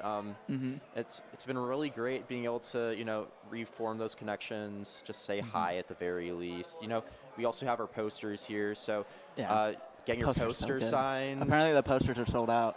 Really? Yeah, apparently they're sold out. Wow. Luna did a great job on those too. No, Luna did They amazing. look so good. Like this is just another fantastic poster. Yeah. The LAN posters almost always. Oh my god, yeah, amazing. absolutely. Oh, it's so cool to see. Yeah. Did you get yours signed by a lot of people? Yeah, I had a comment earlier from someone. I was like, hey, what? I was in bronze finals, or not bronze finals, I was in semis. You were in bracket, yeah. Yeah, I was in bracket, and I was showing it to the other team, like, hey, can you sign my poster? Because I hadn't had them sign my poster yet. And they made a comment immediately, like, there's like 60 people who've signed this already. Like, I don't know where I'm going to put it. Where am I going to write it without covering someone else? I got some space. We put them right over there just for if any production wanted to sign it. Yeah, definitely. Yeah, we just got to get a few more signatures just on a few there. more. I got a lot of friends. Yeah, What? my goal at the end of the weekend, let's get 100 plus. 100 plus. Oh, there's no way think I'm it's gonna that. doable. Hey, we got one more though. Yeah. Yay. Our amazing you. staffing crew. Thank you, staffing crew. Yay. But yeah, how's your weekend gone so far? It's been a lot of fun. Didn't play a lot because, of course, signed up as a 5th. But it was great. Got to see one of my teammates for the first time. Awesome. Got to yeah, see we'd him. love to hear it. He's great. Had some good sets, of course. Yeah. I love getting a text from one of our friends as I wake up from a nap and say, "Do you want to sub in for collegiate?" Oh yeah. I wake up from a nap, look at the text. He asks where I am. I'm like, I'm in my room right now. He's like, "Do you want to sub for collegiate?" I shoot up immediately. I'm like, "What?" I mean, you were in collegiate last year. I and was, just being able to run yeah. it back like that. I'm just like, yeah. Crazy opportunity. And we had a clutch game 5 in that. That was great. Yeah. Yeah, Drumar subbed for my team. It was a lot of fun. Yeah, we had a crazy set against UTK. They really made us fight for our lives. We go up 2, and then they have a second phase. Yeah, they had a second phase, and then we had an insanely close game 5. It was crazy matches, which is a fun. common theme as we've Is there some established from this cheering weekend. up there right there? I think there is. I can't hear it that well, but Yeah, I can't it's hear exactly what faint, they're but saying. it's Yeah. there. Huh. All right. Just some energy. Yeah, just we got the energy going. We got the energy going. Yeah. So, like, anything you've been doing outside the weekend? You hit the water park up yet? I did not because I knew it would be super busy last night. Oh, But yeah. like, I'm just like, oh Even yeah. louder cheers. So apparently mainstream is on game 5. So Okay, it looks that would like make sense. that probably just finished up. Yeah. Yeah. Someone won their set. Someone won their set. Someone's down to losers. That's kind of how it goes here. That is how it goes. Yeah. Yeah. But, oh, dude, like, have you seen the vendors? I have. I went around there. I've spent too much money. One of my favorite I people spent a ever, bit. like, artist-wise. Oh. I was so excited. So it looks like we are just getting word. Triggerfish Zone Supremacy just 3-2'd Orca oh my Balestra. gosh. No, that's a crazy Wow. win. Oh, wow. That's hold up. Do we want to look at like seating Yeah, here? let's Because we take got a like quick overall peek. seating. We got to look this up because that actually might be an insane. That's like a sendo result right there. Maybe. Where is TZS? Triggerfish Zones, Triggerfish Zones, Triggerfish Zones. Animals, A lot of T names. A lot of T names. Trident. No. Seed 15th. All right, where's Orca Bluster now? Back to the O's. Nope. O's. I can't flip through this. S. Yeah, I know. There it is. There it is. Orca 14th. Balestra. It's 14 and 15. Wow, That is was a really close. I wonder what the points were like for that. Yeah, Orca Balestra getting Ludi Div 1 this past season. And TZS, We'll they see. won Div 3. Yeah, TCS won Div 3 if I'm not mistaken. I think it was like they thought they should have been Div 2, and then I'm like, all right, now we just got to win Div 3. Yeah, and they that's did. right. They just won Div 3. Are we going to see TZS Div X? Probably Div 1, maybe. I would Div see it. 1? Yeah. I can see TZS. But plus, their cup is so weird. Like, what is it? Vapor plays Expo? Yeah, Vapor just CX-Flow. That's The insane. splashdown. The splashdown Expo that no one plays. DRF on typically on the Tri-Nouveau, Pepe on the V-Shot, holding them down, Smork on the V-Junior also holding them down. So Yeah. Vapor and DRF get to go a little bit crazy with their weapons compared They to probably popped off hard. they They are absolutely pop-off did. guys. That's a match to definitely watch back for sure. Honestly, I probably will be watching that match. Yeah, for because that's sure. insane. I guess- would have watched it, but we're here. Yeah, we're We're here, doing our but own we're thing seeing our here. own fun It's sets. a lot of fun. Yeah, like Pepe won, or no, he didn't win. He hosted Sunset Surge, which Oh, was an yeah. Arizona local most yeah. recently. Yeah. There's a lot of locals like around the country. Like there's Sunset of Surge. new There's ones have recently popped up. Sea Battle up in Seattle. Yeah. I heard there was apparently a Chicago one. There's like Chicago Oh locals. yeah, Chai Shoals. Yeah, I Yeah. actually went this past July to it for the first Oh, time. you It's did? ran How by was that? Froppy. It went really well actually. That's Yeah. great. Yeah, really fun. A lot of cool people. If I knew that was a thing, like when I lived up there, I probably would have Yeah. gone to it. But I think it's a relatively now newer it's thing. now it's like Yeah. a 3-hour drive for me. Compared do to be it would have been like like a that. 1. Now it's like a 3. We got the Purdue lands to go to now. We do have the pretty lands, of Yeah. course. You could just spectate them now because you can't play Yeah, them I can't play in that unless if I get a Masters. unless you get a Masters, of course. Yeah. I'm thinking about it. He's, I might he's, come back. he's debating. He's debating. We have our second map list going. We don't know the match yet, though. It looks like people are maybe setting up. We do have We do gamers. have it. We have Partial Eclipse and Carnival. Nice. Okay. Oh my gosh. This is okay. Partial Eclipse. We got Hyper. We got Fox. Wait, is that Big your friend? That's Fox? that's one of my old teammates. Oh, yeah. cool. So Me Fox, like ages ago now, we had a team called Wet Launch. Wet laundry. I love the tag you had for that. It's just wet. Yeah, it was a little goofy. I'll say that for sure. But no, they've been popping off recently and going crazy. Like they recently got low ink banned. Really? Okay. Yeah. We could probably look for these. Yeah, let's take a peek. No. Oh. Oh, right there. Oh. All right. Boom. We gotta find Carnival now. Yeah, All the way to the Carnival's towards the beginning. seas. Chips. Oh. Carnival. Yeah, right here. Okay. Right here. So we got Soren playing Stamper and Slosher from A2P. Shino also from A2P on Snipe Rider. Clover from Dreamy Wave on the Splatter Shot and Carbon, and Smash running a sloshing machine, Splatter Shot and 52 gal. So Yeah, and it looks like meta. Chino, Clover, and Smash all got 5th at LTC 2022. oh wow, a lot of Div 1 and A lot of Div Div 2 1s, titles too. 5th at Low Tide City in 2022 for Clover and Smash. And I'm as looking well. in this additional info. Soren is colorblind? Okay. Really interesting. I wonder how they play this game. I wonder how that works. I hope that colorblind mode is helping them. I enough. hope so think too. we've There is a established colorblind it's mode kind in the of- game. Colorblind mode sometimes works for some people, sometimes doesn't for others. Yeah. All right. Now let's On look the at side of partial Partial Eclipse, though, we have Raven on Squeezer, Fox on Headit, and Pencil holding them down. Vividi on the V Stamped Slosher, and Hyper on the V Shot and Splash and V Splash holding that shooter roll down. Yeah. Vividi played Ludi Season 15 Div 5 with Blood Moon. Oh, nice. All right, so kind of a general Div 5, sort of maybe Div 3, Yeah. Div 4 theme going on. What's the seed number? We got an 18 versus a 35.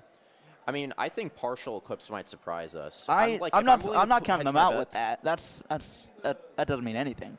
I'm just pointing out the facts here. That's what it has. I there. mean- they could be different now. They could be different. Like you have to seed over 100 teams. Like you're not gonna get it all The- right. When it comes to at least Fox and Hyper, they've had they're constantly getting insane results, Mm-hmm. like non-stop. The past like month, they've gotten low ink band. I think they won like some sort of invitational tournament. I forgot exactly what it was, but like that helped propel them even more. Jeez. Like Like in the last month? yeah, just the last month. Wow. Like That's they've been grinding insane. this game. Like a lot of people, they use that summer well, dude. Yeah. So I don't know. I think they might surprise us. I Yeah. think they might just get that crazy clutch up here. Yeah. We do have TC Inkblot to start it out. Yeah, TC Inkblot. That can be sort of snowbally. Once you start hitting that second checkpoint, and you're in their enemy's bats, you're really running them Oh, yeah. down. Ooh. I really like this map list so far. Like at least seeing these 5. Oh yeah. I think it's pretty solid. agree. Yeah, this is. I Really love good that map list. like day 1, Scorch Gorge was only on game 5 round 2, so you just never saw it. I saw it once and I got to commentate it because we had that round go to a game 5. So I'm like, wow, first Scorch Gorge of the day. Yeah, we've been seeing it a bit more though. Yeah, we have. I think Mahi. We played on it yesterday. Mahi, relatively Wait. speaking, might have been one of the more common Is ones. overall, I this think. no? Did we? Are they like repeating map lists like at all? Like in any way? Because I feel like I've seen this exact map list, or I feel like it's just like I've seen the map so many times this weekend to the point where I'm just like, is this the same map I list I'm mean, seeing? I think we've established as a community that we can only tolerate so many maps. So you There's would only, only see the first like okay, a so there are handful, yeah. 24 maps in this game. How many are on the actual map list? Like 11? Like under half? It's probably under And each of them half have like 1 to 2 1 to 2 modes on it. at most. Like Like Barnacle's only on zones and clams. Shipshade's only on like tower and zones. Mahi, you typically only see zones, for instance. Scorch is too. only on Rainmaker clams. Inkblot's on tower clam. It's just I saw Shipstate zones earlier. That's Yeah, sort of you don't that's see that typically a bit often. more of a spicy pick. yeah. It's like you have a few maps that you have to have that, unfortunately, for better or not, that spicy pick that kind of throws some people off a little bit. Me on Sundo with Rainmaker mincemeat. You're crazy for that. I by am the crazy way. for that. I just like semi-suffering. That's the only Semi-suffering. crazy one I have. Everything else is Aw. normal. Everything else, if I see like a zone's undertow, I'm like, what are you doing? What are you doing? What are we doing here? Yeah, it seems like we do have them getting set up here, though. So ideally, we will wait. have this moving along. You can see the Fuecoco and Pikmin? Oh my gosh, And the Tatsugiri. Oh, I love the plushies. We love the Oh my plushies. I don't have my gosh. plushies with me. You They're in the don't- car. Oh, dude. Wait, Yeah. I have my monkeys. Spiel. Wait. Was that a Spiel. spiel? That was Spiel. Where's the Spiel? Dude, we Oh, love I want the Spiel. Spiel back. I want them to show it again. I'm sad. Did you see it at least? No, I did see it. Yeah. Spiel. We love Spiel. Yeah. Spiel's great. I think like the most dicey game here is probably going to be that TC Inkbot. If I'm going to make a like, I feel know. like it's gonna be the Zones Mahi. the Zones Mahi. I mean, if we can get either team like a really good lockout position, like I would agree. But both of these teams have so much pressure too, though. I mean, at the end of the day, we're gonna have to see about team comps. I feel like that's just what's gonna determine it. So I think we've established that both of them have like a pencil. Yeah, both of them have a consistent pencil. Any Blaster players on either team? Because Blaster is strong on game one. I don't think either of them actually run Blaster. Really? Spiel! Spiel! Yes! Oh my gosh. Woo! My day just got better. My days just got infinitely better. Do you know that there's a life-size Spiel plush? Is there? Yeah. Oh, it's probably like $200. I think it might be more than that. One day when I have like hopefully A good infinite amount of money. income, I'm just gonna fill up a room entirely with Spiels. I want to do a ball pit, Spiels. I love that. I'm totally in on that. But yeah, I need to be financially like Financially still. Rock Pikmin. Oh, the guy. Did you play Pikmin 4? I did not play Pikmin 4. Did you play the demo? I did play a bit of the demo. Okay, the I demo- played the demo's a Pikmin great 2. introduction. I've played Pikmin 2. What do you think of it? It was all right. I feel like Twig it's is more gonna of, like, come from the my neck heart- after that's that. Like that's like the melee of Pikmin. Might be Oh, a is crazy that? statement. Oh, there's Veckle. Hyping up the crowd over there for real. He has so much energy. Veckle. Sometimes too much energy. Yeah. So for context, Veckle's my teammate from my pickup, and he just goes on so many side adventures. Oh my gosh, he went on a side adventure last night. Yeah, I if heard we a ever, little bit. you heard a bit of it. If we go on break, I'll tell you about it. Yeah. It was very funny. I'm like, how do you get yourself into these situations? Like, I'm just like, what are you doing? You have any funny side adventures you want to share with the class? Not really. Oh. Kind of have just been with you guys the entire time. Dang. but- Okay. I I mean, other than being like, yeah, I'll just stay in here for a half hour and just recharge. I wake That's up fair. at 6:45. The one thing about like Riptide and other lands is they can really drain your energy. Like if you need to It was take like a nap, take 5:30. that nap. It was like 5:30. I'm like, I'm gonna chill out in here for a little bit. I'll probably come back around 6. I'm falling asleep. I wake up at 6:45. I'm like, oh. Yeah. Beckle's dressed up as Ken. Is that true? He's wearing a Barbie shirt. He's wearing a Barbie shirt. You got the Kenergy on. him. If he sees me, I'm gonna say hi. Dang it! Because of the door. He Yeah, can't the see door us. kind of partially blocks. He's not gonna us. look over here either. Dang it! They're cooking. All I'll right. see him later. I did stay in the room with it. I was in the same room as him, like the whole Yeah. weekend. So, yeah. Yeah. I don't He know. literally got back at like 1:30 in the morning. He was like, "All right, story time." I'm just like, "How do you get yourself into these situations?" I'm like half asleep, and I'm just like, "What are you doing?" You just have to go up to people and say hi. It is his introduce first yourself. land, so yeah. Like the people you'll meet, like Yeah. you might just. A lot of times you don't recognize people. Yeah. You don't know who Oh, you're looking yeah, at. literally You know? night one, I got here like Thursday night, like 10:30. I was just walking around the venue a bit, seeing a few people. I talked to 4 people that I knew. I think it was like Saf, Skep, and like some other people. No one recognized me. Yeah. It's because, yeah, literally, it's weird what context will do. Yeah. It's No, literally, the it's glasses so were kind true. of like, literally, it's like, Saf was like, "Who are you?" I literally had to flip my tag around and be like, "Hi." Yeah, and like even height, like that's its Height, own whole. I didn't thing. really grow that much, though. I mean, I don't know. Like really? Maybe other people grew. Maybe, yeah, other people did. I didn't. I don't know. Like sometimes, like you just have that one Splatoon player just uncharacteristically tall. Uh-huh. Yeah. I say as the uncharacteristically Uncharacteristically tall. Like my teammate is tall. He's like 6 foot. I'm just like, now I gotta look up at you. That's Oops. fun. Yeah. He wore a Mexican flag as a cape Oh, yesterday. base. Yeah, I don't know That's if you awesome. saw that running I don't around. think I personally saw Yeah, that, but that's my teammate. yeah, we got silly, goofy vibes. Mexico. Cool. Very cool. I sent that to my team. I was like, we have a Mexican king here. Yes. A lot of fun. Yeah, for sure. A lot of fun. I think we're All right. hopefully getting started soon. I think it's like it's taking so long because icy. Yeah. Okay, a handful of technical difficulties happening on the stage, but Yeah. they are But working them on out top of as that, we I think speak. it's like we need to finish every single set before we start the next round. So it's just like Yeah. whatever. Yeah, there's plenty of sets happening right now. Obviously, we have the one here on Splatoon, turning also one on IPL.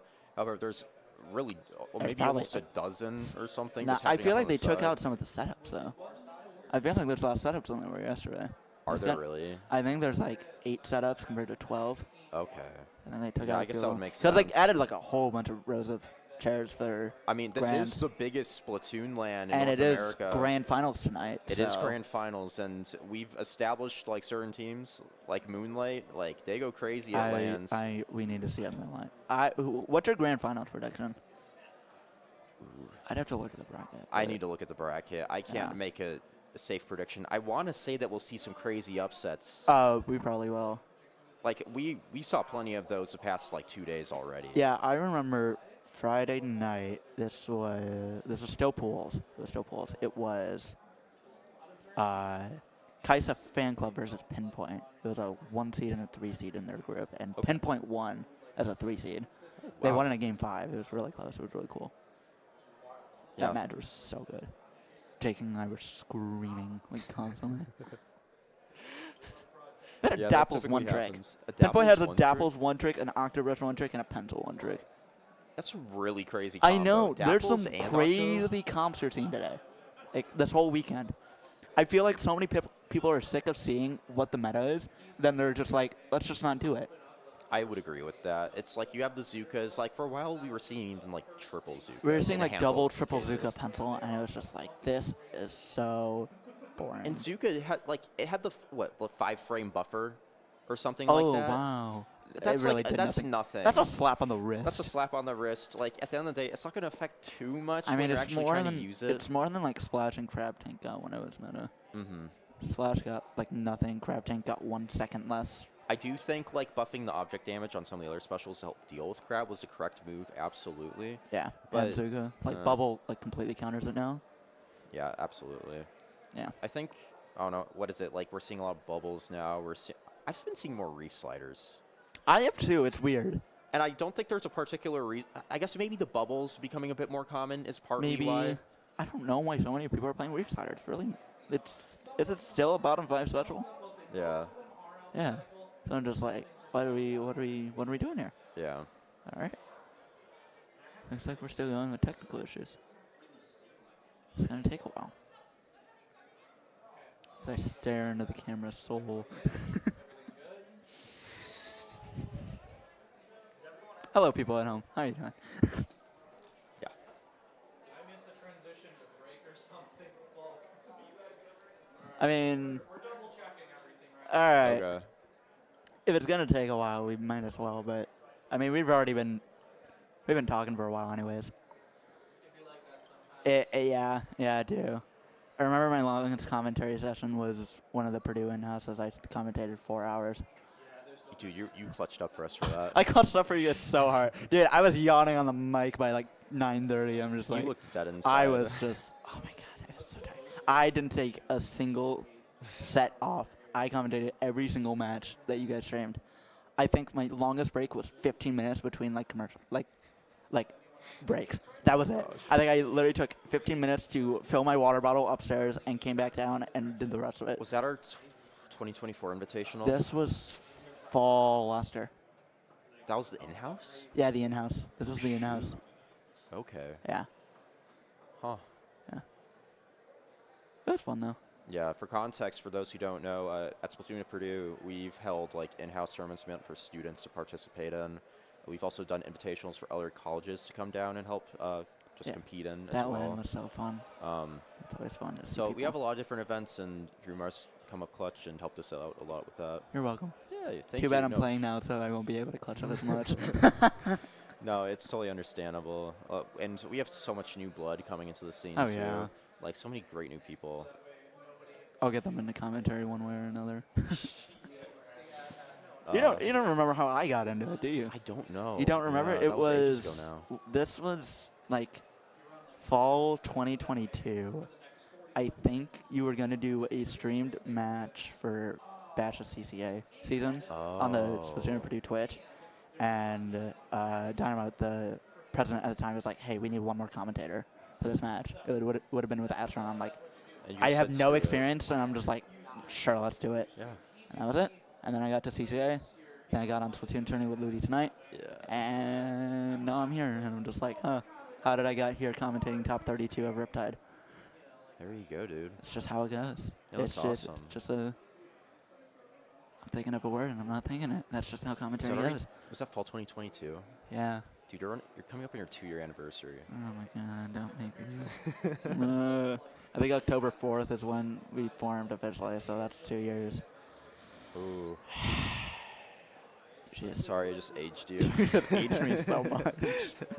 How many years are you going on? Competitive or commentating? Anything. Competitive, dude, I'm coming up on my 4-year anniversary. I Old. started with a Purdue collegiate team before even like CCA really was truly up and running. Like it was just an occasional random tourney for fun. Mm-hmm. And I ran that with Purdue Air Launchers. I did have that the for sticker. 2 years. I have the sticker on my water bottle. It's Yeah. down there. Yeah. Ow. And then I got into CCA staff last February, 2023. Yeah. And after that, I helped out with the podcast, and now I'm Yeah, like the one of the podcast. lead producers on that. Heck yeah. And I'm doing that with Corona, like Vapor, a couple Yeah. other people. Cool. And that's really what I've been mostly doing. Like, Yeah. I do help with commentating here and there for CCA, and like, I think like 1 or 2 other tourneys Mhm. that like I have friends out there like, hey, we just need someone, we had someone drop, and it's like, Yeah. yeah, I can fill in to sub for that. Yeah. But I mean, typically I'm mainly hosting a podcast episode for the Yeah. CCA. It's cool. Yeah. Cool. We love the CCA. Yeah. CCA is cool. A lot of cool collegiate stuff happening Yeah. there. Like the tournament yesterday was so good. Yeah. Ah, No, that was that set, dude. I'm still thinking about it. I'm still thinking about that game 5, dude. yeah, that was really crazy within our set. Yeah. That pushed us in the gold bracket, and we did lose our next one, I think, and get We got eliminated. out the raid. We got out the raid, but it is what it is. Yeah, we Cutstown, Golden Barracudas. They were able to move on to the finals. from Oh that. crap! Yeah. Really? Did they? No, I think Big Fat Sea Cows. Yeah. Big Fat Sea Cows. Like, I think I remember seeing unanimously is took that the W. everyone was so tired by the time that was done, they didn't end the timer on start GG. That shows the match is going. So it said like 560 minutes, Oh, yeah. and they're still playing to this day. That's funny. They're still at Station 2. Mhm. No, wait, that's Station. They're still at Station 7. Yeah. I just said a random station number. I don't know where they played. I was out of here by like 11. Yeah, nothing wrong with that. Fun day. Oh, are we actually? No. I was like, oh, we're actually gonna. No, we're not. So predictions in the chat. Who do you think will win this set? We can't look at them. We can't But- look at them. However, I'm still Make your hedging my bet predictions. on partial Eclipse. I'm not gonna put a prediction out. You're not? I'm not. No. Do- I don't know. Oh. What? Am I lame? I think you might be a little. I can't. You can't show bias on the mic, Oma. I'm not showing bias. I've been watching what they've been doing on the side, Yeah. and I like really think they might have something in store for us. I guess we'll see. We still got Coco and Rock Pikmin down there, and we still got Tatsugiri. Will we get another spiel? That would be funny. If That a would be Spiel, very like, funny if just we got showed another up spiel. there.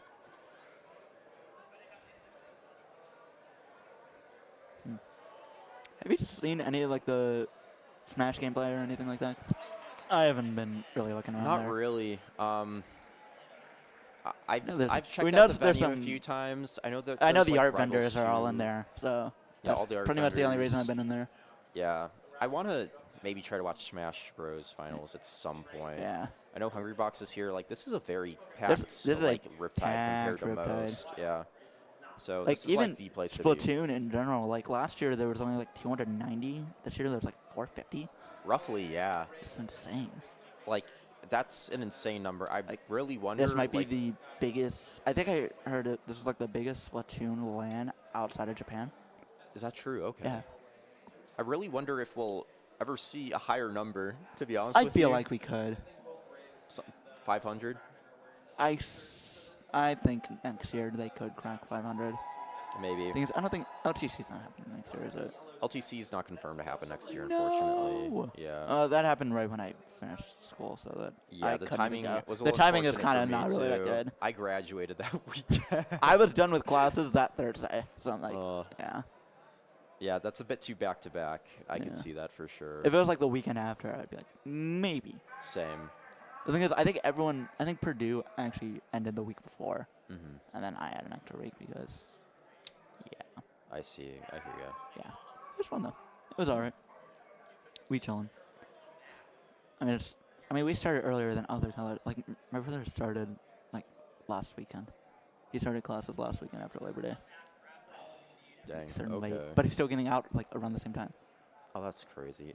Yeah. Does your brother just have shorter breaks, or what's going on with that? I don't know. He has longer breaks. It's weird. Oh, so just less school. It's Okay, a Div got 3, it. it's a Div 3 school. It's not like a big Ludi Big Div Ten. 3? No. They do have a CCA team. I'm pretty sure. Oh, okay. Yeah. Interesting. I saw that. I'm like, oh, that's cool. Nice, He nice. doesn't care. No. He's probably not Aw. watching this. I mean, he could be on it. We could see, like, No, he's not. He doesn't play this. he doesn't play it. He doesn't. He has his. You gotta get him into it. That's your job. When Splatoon 2 came out, he did play it a little bit. Mm-hmm. Just because I don't know. He just did. He got to like level 14 and he played Aerospray. Dude, that was me in Splatoon 1. I'm gonna be so honest with Me you. too, It was like yeah. Aerospray PG, I think. Kraken and Burst Bomb. I played that recently when I played Splatoon 1 again, like this year. Yeah. And I finally unlocked it. I'm like, all right, time to see what this was. And I'm like, I really played this? God, what am I doing? It gets the most ink out. Like, someone runs into you, 50-50 Like, chance of getting the I'm just like, splat. what is 13-year-old me doing? Like, what is 12-year-old me doing? I'm just like, oh my gosh. Yeah. Just like, oh. How long have you been playing Splatoon? Since Splatoon 1. I think I got it for like Christmas 2015. So I played that initial Turf War test thing. They did, Really? like No, I didn't. April-ish, 2015. I didn't even play the Splatoon 2 test fire. I remember when they were But doing a bunch of them. It was like even They a were like, year it was out. like an hour every like 3 hours. And it's just like, Did you ever just like join one of those to be like, okay, I want to like try to find some No. other people, maybe? no. Just, I played the Splatoon 3 test fire though. Of course, the Splat oh test no, fire. absolutely. I played That was for- so I fun. played that for 9 hours that day. They like unlocked so many of There's, the like- badges even too for that. Like that you could couldn't. run. It wasn't everything. It wasn't everything, but it was like Splash was more there. than I was sad. more than like you'd. What like, did you play on expect. the test fire? I think I did a lot of Wiper. Really? Yeah, I I really tried the new wanted to weapons. learn I wasn't a Katana. huge fan of them. Like when I first tried them, I played a lot of dualies.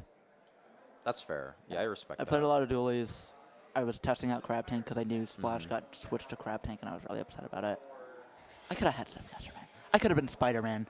Was it originally Zipcaster? It was I Burst forget. Zip. That's sick.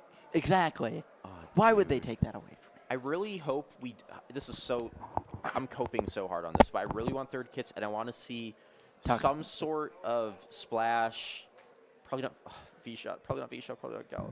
I just want to see something that's A shooter with Zip. a shooter with zip. If 'Cause right it's now gonna be our- anything, it's gonna be Slash. At the moment, it's the closest thing we have to that is the light Tetra dualies.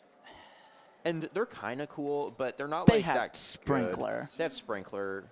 Yeah. That's not going to do much for you. The reason Yeah. why Stamper is so good with the Zipcaster is because you get that burst bomb Mhm. when you're not Yeah. running the zip. I've been saying Stamper and Splash should switch kits. Thank God for Stamper. It could have been Stamper, Burst Crab, maybe. I mean, Stamper ultimately did get that crab kit. It in got its own Toxicness. way. I feel like that's kind of better. I feel like, I don't know. Splash, if there's a Sploosh-O-Matic 7, why is there not a Splash-O-Matic 7? That's my question. Mm-hmm. It makes no sense. Give me Splash 7. Give me, like, whatever color it is. What is it, like magenta? Whatever. Give me my magenta Splash Was 7. it? Oh, was that Splatoon 1? No, it's like Splatoon 2. What's the really? Sploosh 7 look like? It's like some Oh, reddish no, I know what you're pink talking color. about. Yeah. I think it had... What, The it had Sploosh had, like, hammer in that it had, game. like, Bomb Hammer. It had Splat Bomb Hammer, I think. It's like, give me Splash-O-Matic 7. Give me Toxicness Zipcaster. I will start that thing in a month. Okay, new question. If you could have one kit from Splatoon 2 brought back into 3, include it, and it having like the old special attached to it. and Vimy such- Burst Missiles. Vimy burst missiles. Yes. That's a You did not hesitate there. No, wait. Oh, wait. Okay, no, there's one more. Crap.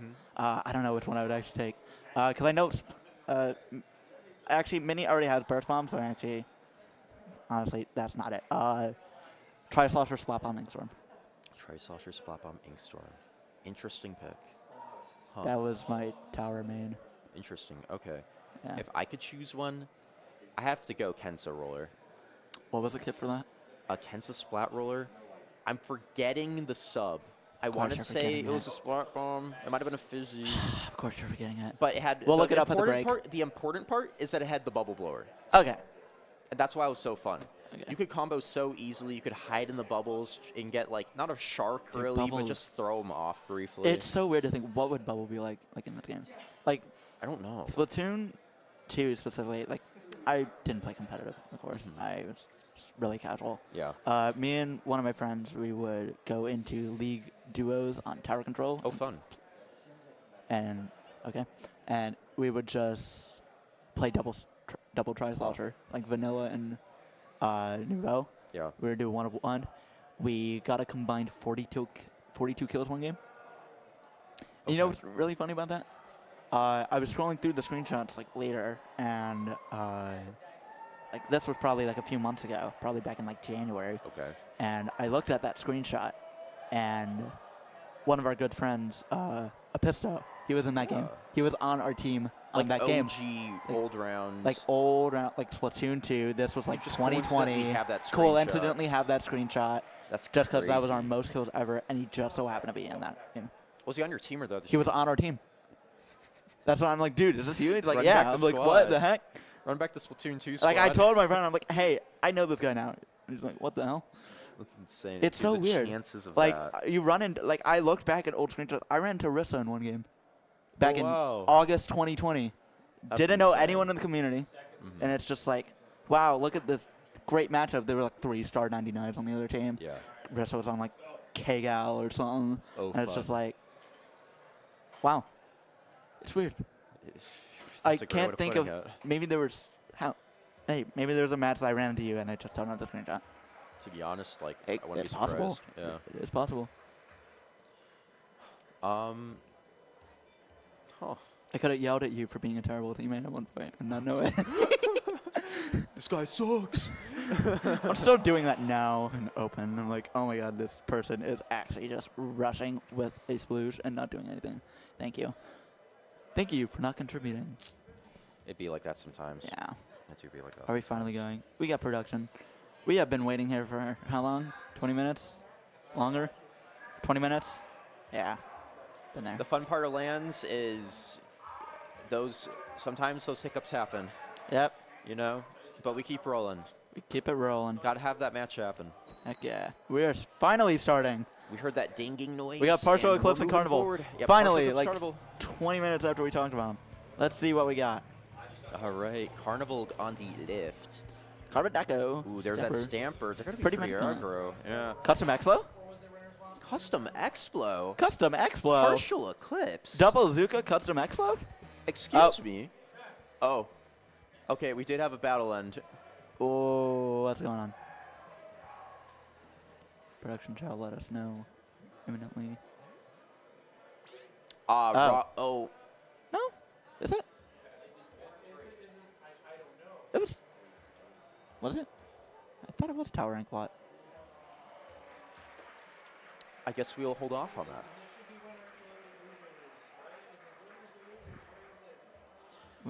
We're double checking map list. We could have just been talking about the wrong map list the entire time. We might have. We might have. That's a little unfortunate. It ain't our fault.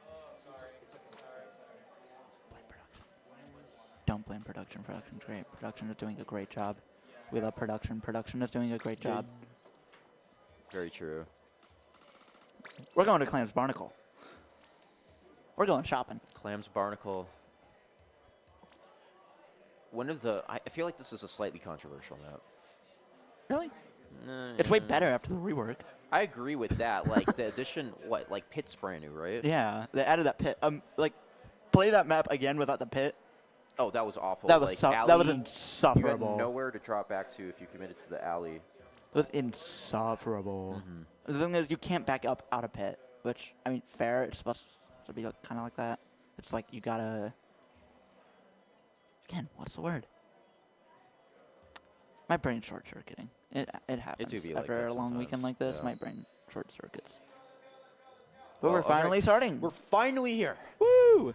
Our next set, starting up here with Partial Eclipse and I'm Carnival. assuming we're gonna have the same... Yep. Same comp from Same Carnival. comps. I think we're supposed to have same comps. Okay, now we see Fox Oh, in wait, that now we have a pencil, pencil. so a little bit of a change up there. No more CX flow. Aw. That would've been cool. All right, and then we do see these teams. They're moving into mid, getting ready, picking up those clams. That Stamper already trying to run at the opposing team, being Carnival here. But yeah, oof. Yeah, we do have a squeezer right here, seeing what they can pick off. Right after that recent nerf, you haven't been seeing a lot of squeezers, but they are still pretty strong. I mean, the nerf really didn't do that much to it, if you ask me. It did make some of those edge cases a bit more tricky, but overall, it's still a solid weapon. Yeah, we're seeing a lot of picks on both sides. Two down on the side of Partial Eclipse, two down on the side of Carnival. We do have that shot right there on the side of Partial Eclipse. Jumping back out, great jump out from, I believe that was Soren. Yeah, Fox doing a great job of just really holding them off the stack. Unfortunately, And going down to that Zuka, but he did help delay a little bit. Yeah. And we do have a football ready on the side of Partial Eclipse. We do have another Zuka popped on the side of Partial Eclipse. I think that was, what was that, Smash? It's hard to see names sometimes. Yeah, totally understandable. But like moving into this match here, there's a lot of scrappiness, I think, going on. We do see that Partial Eclipse has, or I believe that's actually Carnival. Carnival has most of the zone actually in their favor. It's just that Partial Eclipse is doing a great job at holding them back. You see Fox getting that great pick on the Stamper. They overextended just a little bit. I can relate to that sometimes. And that's 3 down on the side of Partial Eclipse. Yeah. Yeah, it looks like Carnival is going to go for the first push of the game. They're going to go down to 74. They got 2 down. We do see Fox with that pencil right there, seeing what they could do. Try to get a pick on Soren with that Stamper. A totally respectable push there. They might not get any more clams. We're going to see. That's going to be it at the, I believe, 26 point mark. But they still have really strong control of mid, and Partial Eclipse is doing a great job at holding this space. Yeah, we do see the cooler out right there for Carnival. Slosher goes down. Tri-Zuka is ready. Another Zuka is popped. That is a pick right there on the side of Partial Eclipse. Yeah, Partial Eclipse getting those, just that pressure they need. We do see 2 go down, though, from the side of, I think that was Carnival. Ooh. Yeah, I like how last set we went from both teams running no Zukas to both teams running 2 Zukas. Yeah, absolutely. Double Zuka. Double Zuka pencil. It's what you have to do sometimes. Like, these teams are here to win it, and that's just the comp we're in. We were just talking about not seeing a lot of meta, and now we got meta central right here. But that is a wipeout for Partial Eclipse. Yeah, we're seeing, I believe the colors are actually swapped here, if I'm not mistaken. Yeah, I think Carnival is actually our blue team. But yeah, Carnival doing a great job getting those picks in. We see them pick up Pity. They are jumping with it to the basket. Oh, yeah, they no, do get it in. That's a 45 remaining mark. Yeah, now that I think about it, I think you are right. That is color swap, maybe. Yes, but yeah. Moving so forward blue here, are the pencil player doing a great job of just trying to live. They do get that jump out, which is huge for them. The bucket player here from the side of Partial Eclipse, painting up mid, doing a good job of maintaining that pressure they need. Soda coming out, and they're going to need a good counter push here to get that win back. Yeah, so Partial Eclipse actually is in the orange. Carnival is in the blue. We do have a Zuka ready on the side of Partial Eclipse, seeing if they might be able to get a push going here. Yeah, Aegis getting that ball almost, but probably for the best, not getting that full clam setup so that they can really just move around their areas a bit more cleanly. Yeah, and they do have 2 footballs ready to go. That is a Zuka popped on the side of Partial Eclipse. Do have Clover, and they do get a pick right there. That is 2 down. 2 down on the side of Carnival. The Stamper scrapping around under basket with the B shot. And we see that Squeezer player taking a great position on the top left. They did have to jump down, though, to basket to get a few more points, and that's going to be 58 remaining right now. Yeah, and Carnival is just going to push up as much more as they possibly can. They have that zip cursor ready on that Stamper. Fox is going to be able to get a pick right there. Beautiful pick by Fox. I think the best matchup for Fox, honestly, might be the Stamper players. Fox always does a great job of keeping them in his eyesight. Yeah. We do have a Zuka ready. Popped by Carnival. It seems like our colors have finally been swapped. Thank you, production. Yeah, so 2 down on the side of Partial Eclipse, 1 off spawn now, but we see that scrappiness in mid once again, and 18 seconds left on the board, and we're in a position where Carnival kind of has that pressure up in their favor. They have 1 special loaded, but a few more coming soon, and Partial Eclipse needs to get picks here. Oh, that's and they 2 do down. Get 2. That's 2 down. That's Launcher trying to get another pick on that football. Not going to be able to get it. They do have jumps going in. There is the strikes. The Zipcaster is popped as well. Not getting any that is picks, a Stamper dead.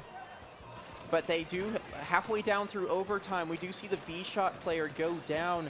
The Bucket player doing a great job of trying to just zone out a little bit. Unfortunately, going Are they down going to right get next the to score? their They teammate. are going to get the score. They just need They just 10. They need 10 more. Oh, the Carbon. They have enough. 2. Is And that they get it. They get it. Like, they get it. Let's Partial go. Eclipse takes game 1. Great showing from Partial Eclipse, winning that match. Wow. They are hyped right now. Props to them. You see, Dreamer, this is what I was talking about. Okay. Like, I'm not being biased on the commentary booth, but, you know, don't underestimate some people, you know? I never said it was underestimated. I just said I wasn't going to make a prediction. Yeah. Okay, yeah, fair enough. Fair enough, yeah. There's still. Okay, so TC Undertow is next, though. Yeah. So we did see that Carbon from the side of Carnival. Carbon is very strong on Undertow. It's a very sharky map. There's so much geometry on the map to play around that really I love math. It really works well with sharks. It works well with those scrappy slayers that are like, I don't really need too much paint to work around. Like, obviously Carbon prefers more paint, but that geometry is really a lifesaver. Yeah, definitely. It's going to be really interesting. I feel like we can see the pencil again from Fox. I feel like we're going to see another double Zuka. That Slosher, I feel like that's going to come back as well. Slosher's pretty strong here. I would agree with that. Looks like they're turning that right now. We see some of the players from the side of Partial Eclipse really strategizing here as they're just trying to figure out a game plan, it looks like. Carnival doing a little bit of that as well, but both teams are locked in here. They're trying to both get this win here and really make something happen. Yeah, definitely. Strategizing between sets is very important, but the thing is, it's really weird at a LAN because your other team can hear everything that you are saying. Sometimes. It depends on how loud the crowd is. Yeah. Most of the time, like when we were trying to strategize for our UTK match last night, I was literally, I had to talk, but it's like, they're hearing everything I say. Why am I saying this? They also had a fifth that was most likely especially overhearing us too. Oh yeah, definitely. He had 10 Zukas that game. I'm still like, why? I'm still like, it's like, you gotta be kidding me. Yeah. Oh, we're going into it. Zukas, but yeah, moving into this next match here. Any team comp changes? Nothing from Partial Eclipse. Yeah, Partial Eclipse appearing to run the same from Carnival. set. We do have a pencil on Carnival now. Yeah, all right. So both teams running double Zuka, both teams running pencil, and the only difference really is one team has strikes, one team has a zip. All right. Yeah, so that Zipcaster is going to work really well in the favor of Carnival here. There's so many great places to swing around and try to get a solid pick on a backline even. Yeah, we do see Fox with that pencil, just seeing if they can get anything, and we do see the other pencil as well, just trying to get a pick right there. Sadly, its object damage against wall is really not that strong. Yeah, pencil player are doing a great job positioning themselves behind the tower instead of on top of it, if you ask me, to start off. Ooh, Stamper getting a clean pick there on Renamon, and also Aegis that's 3 down. That zip, getting a little aggro. We do see a match end. I'm hearing audio issues again. Huh? Well, that was a good start Okay, for it seems Carnival. that there was actually a technical difficulty with a setup, unfortunately, where a player wasn't able to fully play as they would, you know, as you would like to. Yeah. I think there was some audio issues as well, again. Welcome to LAN. Yeah, welcome to LYRE. Welcome to LAN. Yeah. Are you driving home, or what are you doing? I am driving home. I am staying overnight tonight, though, just because I have a 6-hour drive. Ooh. And that's a no bueno. Yeah, that is a no bueno. I am leaving after grands. I hear you. Okay. At least I'm not driving myself. But still 4.5-hour drive. And I'm in the middle seat. Yeah. Feel like I'm Have on you a got family any- road trip. You got anything to tide you over in that meantime? My phone. Your phone? I can only You got do Twitter? so much. I got scrolling through Twitter aimlessly. Nah, I probably will have my Switch. I could just play Hollow Knight or something. Understandable. Yeah. Hollow Knight, great game. Silk Trying to Song get every single achievement. may never come out. Probably won't. Nah, it will, but it's just taking forever, man. Yeah. I can only play so much vanilla Hollow Knight. Mm-hmm. I can only play so much Hollow Knight until I buy it on Steam and randomize it. Fair enough, yeah. Sometimes the community just has to come in and add that content, and especially when the creator's like, you know what, here's the keys. Yeah. Mm-hmm. Here's the keys. Go drive. Exactly. Like how I'm about to drive home for 6 hours tomorrow. Hey, I'm gonna get back at midnight. I have a 9:30 a.m. So. I have a 7 a.m. It's work start time. No. So I don't know. Not trying to. Yeah, well, I have two 7:30s this week, so. Which means I have to wake up at 6:40. That's fair. Yeah. Oh, yeah. It do be like that. Purdue does play Notre Dame next weekend. Dude, Notre Dame. Do you hear Notre what happened Dame to losing Notre to Dame? NIU. That was so funny, dude. Oh my gosh, frauds. Dude, NIU, like that was an insane upset. God. That, like I honestly don't follow football I too had closely, but like I had to seeing that was hilarious. I don't know if my dad's watching, but he probably was ecstatic. Like Northern, that's not Northern, it's- I read something that Notre Dame paid NIU $1.4 million to go to South Bend and play why?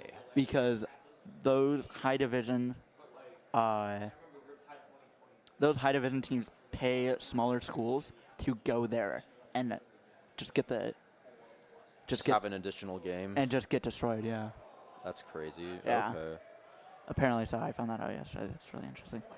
I didn't know that. Yeah, I found that out yesterday. Well, Really cool. unfortunately, someone else got destroyed that day. Yeah. Dude, Yeah. imagine paying your opponent to beat you. Imagine paying your opponent 7 digits and still losing. That's insane. We got a pop-off going on. Yeah, we do. I'm gonna assume that was another Game 5. For those of you who don't know anything about football, though, in terms of the NIU Yeah. Notre Dame match, imagine a Ludi Div 9 team Uh, being like a Ludi Div X. Would it be kind of like up that? there. I feel like it would it's be sort like of up there. Div 9 being Div 2, but like I guess. maybe- but I it's mean, like Notre we're Dame is talking, like, fifth. super duper low level yeah. versus like kind of the top of the top level, roughly. That's like if I beat Moonlight right now. Just right now. Yeah. 1v4. 1v4 him. Dude. No, I'd win. Dude, I'd win. Let me solo them. Just like I'm Elden like that Elden Ring guy. Yeah, not a lot. Maybe not a lot of sports fans watching, but Yeah, I mean. sports. Smile. I mean, we both were from Purdue. They got top 2. They went to the grand of the grand finals in Dude, March that, Madness. that game was so insufferable to watch.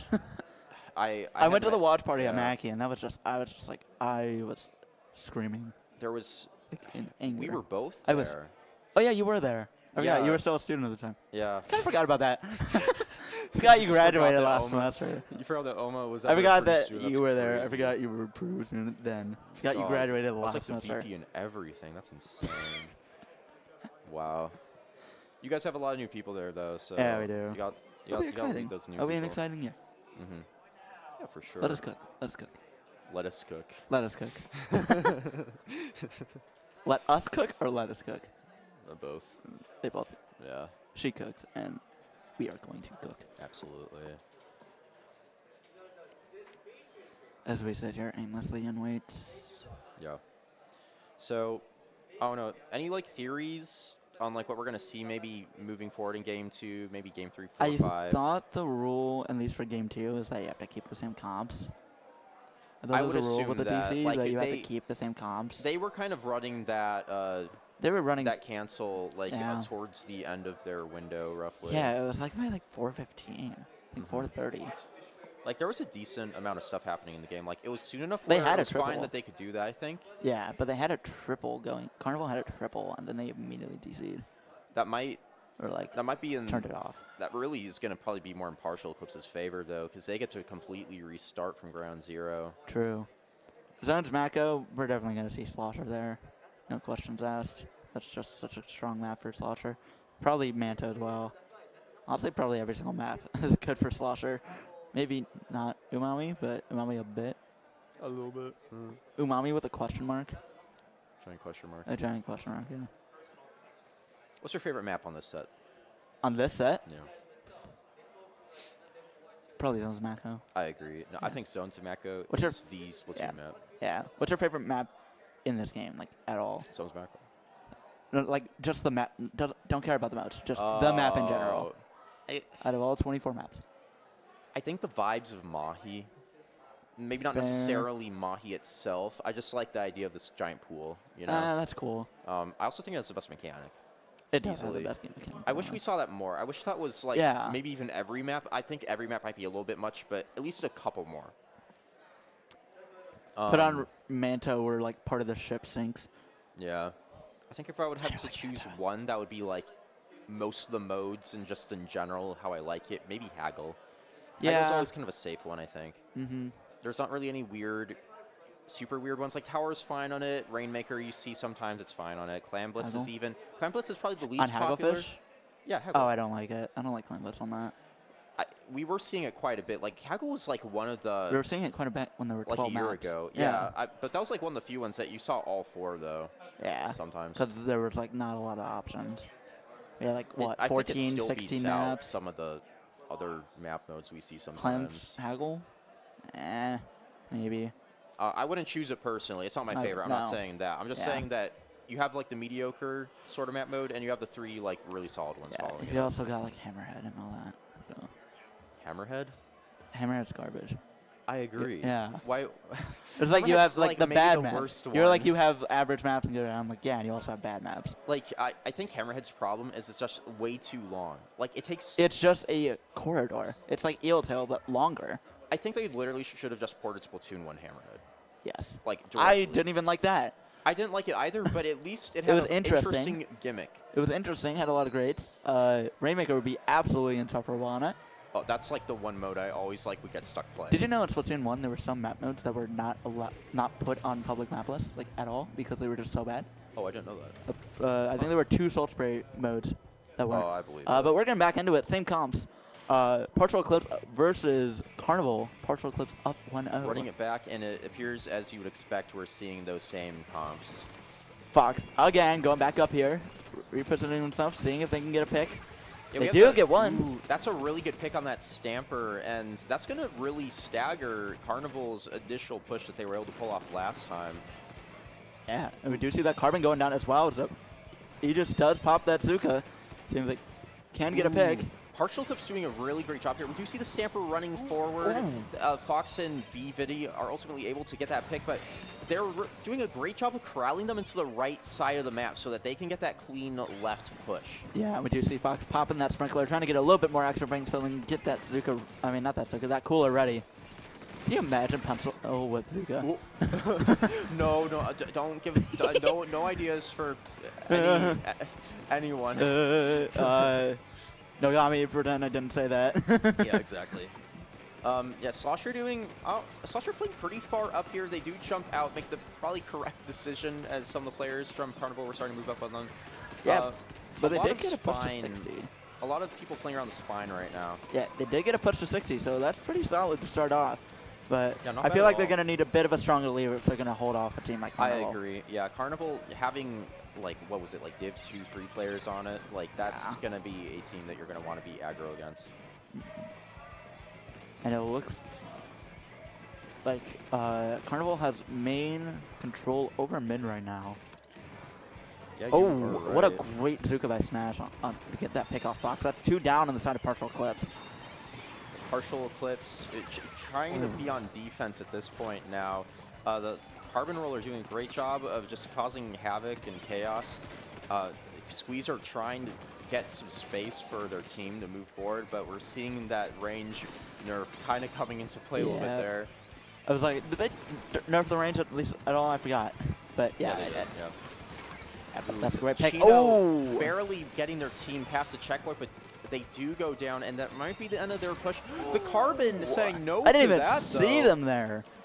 Yeah, Carbon getting a great shark, taking out, or at least helping take out 2 members of Partial Eclipse and continuing their push forward. Yeah, we do see Chino trying to get a pick on Fox right there. Didn't look like they were able to get it. Azuka is popped. Fox does go down with that pencil. That is a cooler offline. That is a big pick for Carnival. Yeah, absolutely. Carnival getting the picks they need. We are seeing Partial Eclipse starting to take a few slightly dangerous solo fights here and there, but we are at the point of the game where they just need to run up on Carnival and make sure that they can't comfortably move. Yeah, Smash did get a pick on one of the members of Partial Eclipse right there. Honestly, I thought they were dead right on jump, but we'll see. We do have a Zuka popped. Right, locked and loaded. Ooh, a Honestly, great zip solid catcher cancel. pick. Yeah, 2 down on the side of Carnival, both of them being the more sharky players that you want to always keep an eye on. So that's going to help really open up this push for Partial Eclipse. Oh, and I think Fox actually put the cooler in front of the tower, so it's gone now immediately.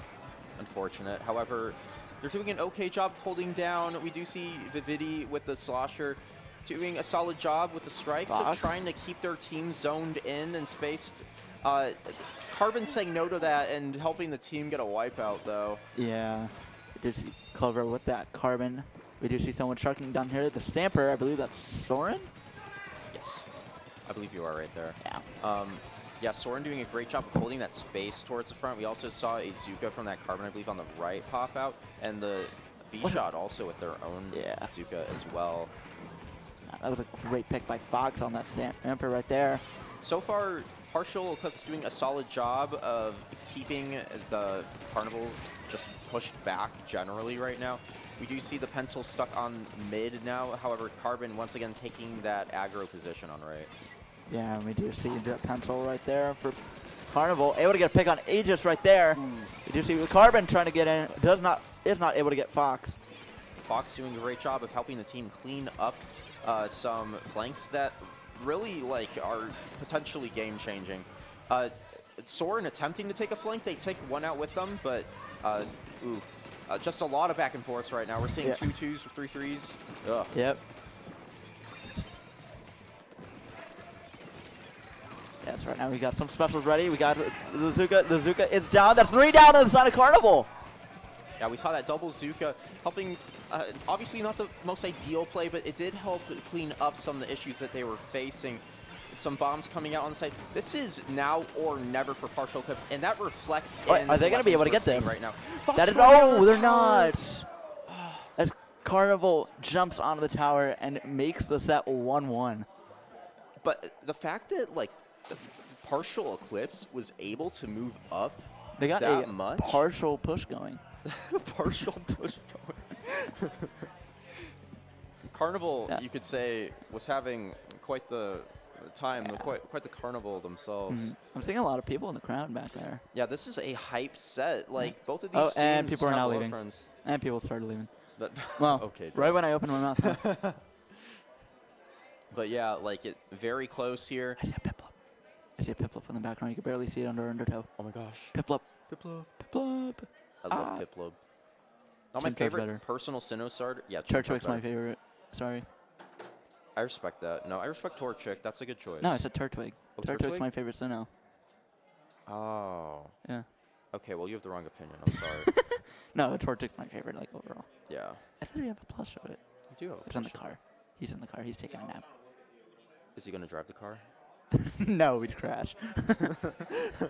Oh, dude, don't diss your homie like that. That's crazy. Sadly, yeah. Oh. Unfortunately.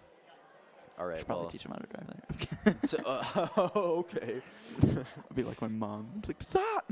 You have to She's probably brake. watching this, honestly. It's gonna be funny. Hi. Hi, Drew Marsh mom. Hi. And Dad. But yeah, really close overall. I mean, that first game was even kind of close itself. They did get the KO, but that they had to fight for that. Partial Eclipse had to fight for that win. They almost got the W last second on the overtime against Carnival on that last match. Yeah. But moving forward, I don't know. I feel like these can get a bit more snowbally. They're not like, there's not those chokes that can really, you know, mess things up for you. Yeah, definitely. And do you think we're going to see any comp changes? I think we might see Partial Eclipse change a weapon or two. Maybe, I don't think we'll see the B stamp necessarily. I think the strikes are doing a really great job for them, and that's something that's going to continue to stay important. We might see Fox on the head it. Ooh, that'd be interesting. Maybe not on this match, but I could totally see it in an upcoming one. Yeah.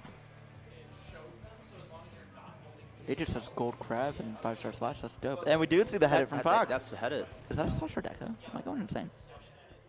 No, that's a it's V. not. Okay. I'm going insane. I can never tell. They look the same. They're a little similar. Yeah, and we do see a similar comp. No changes on the side of Carnival. Yeah, Carnival locking down their comp. You have like kind of the bread and butter Splatoon. Let's be real. Like This you have your is- Zukas. This is the Splatoon 3 comp of all time. It really is. Okay, maybe not Carbon. Maybe switch Carbon for like Slosher or Range Blaster, but yeah. Yeah, absolutely. But moving into this match here, we do see Partial Eclipse 2 down. Fox and the Squeezer player doing a really good job of teaming up. Unfortunately, Fox getting a little bit caught out. Able to trade out the Stamper, which isn't that bad of a trade all in all. The Stamper getting a lot of Carnival's picks overall. Yeah, and it looks like they're trying to cap zone here. They might be able to, but And they potentially do. the Stamper trying to go around. Ooh. But they do see him down there. Yeah, They are going to get picked off. Great call out by one of the teammates.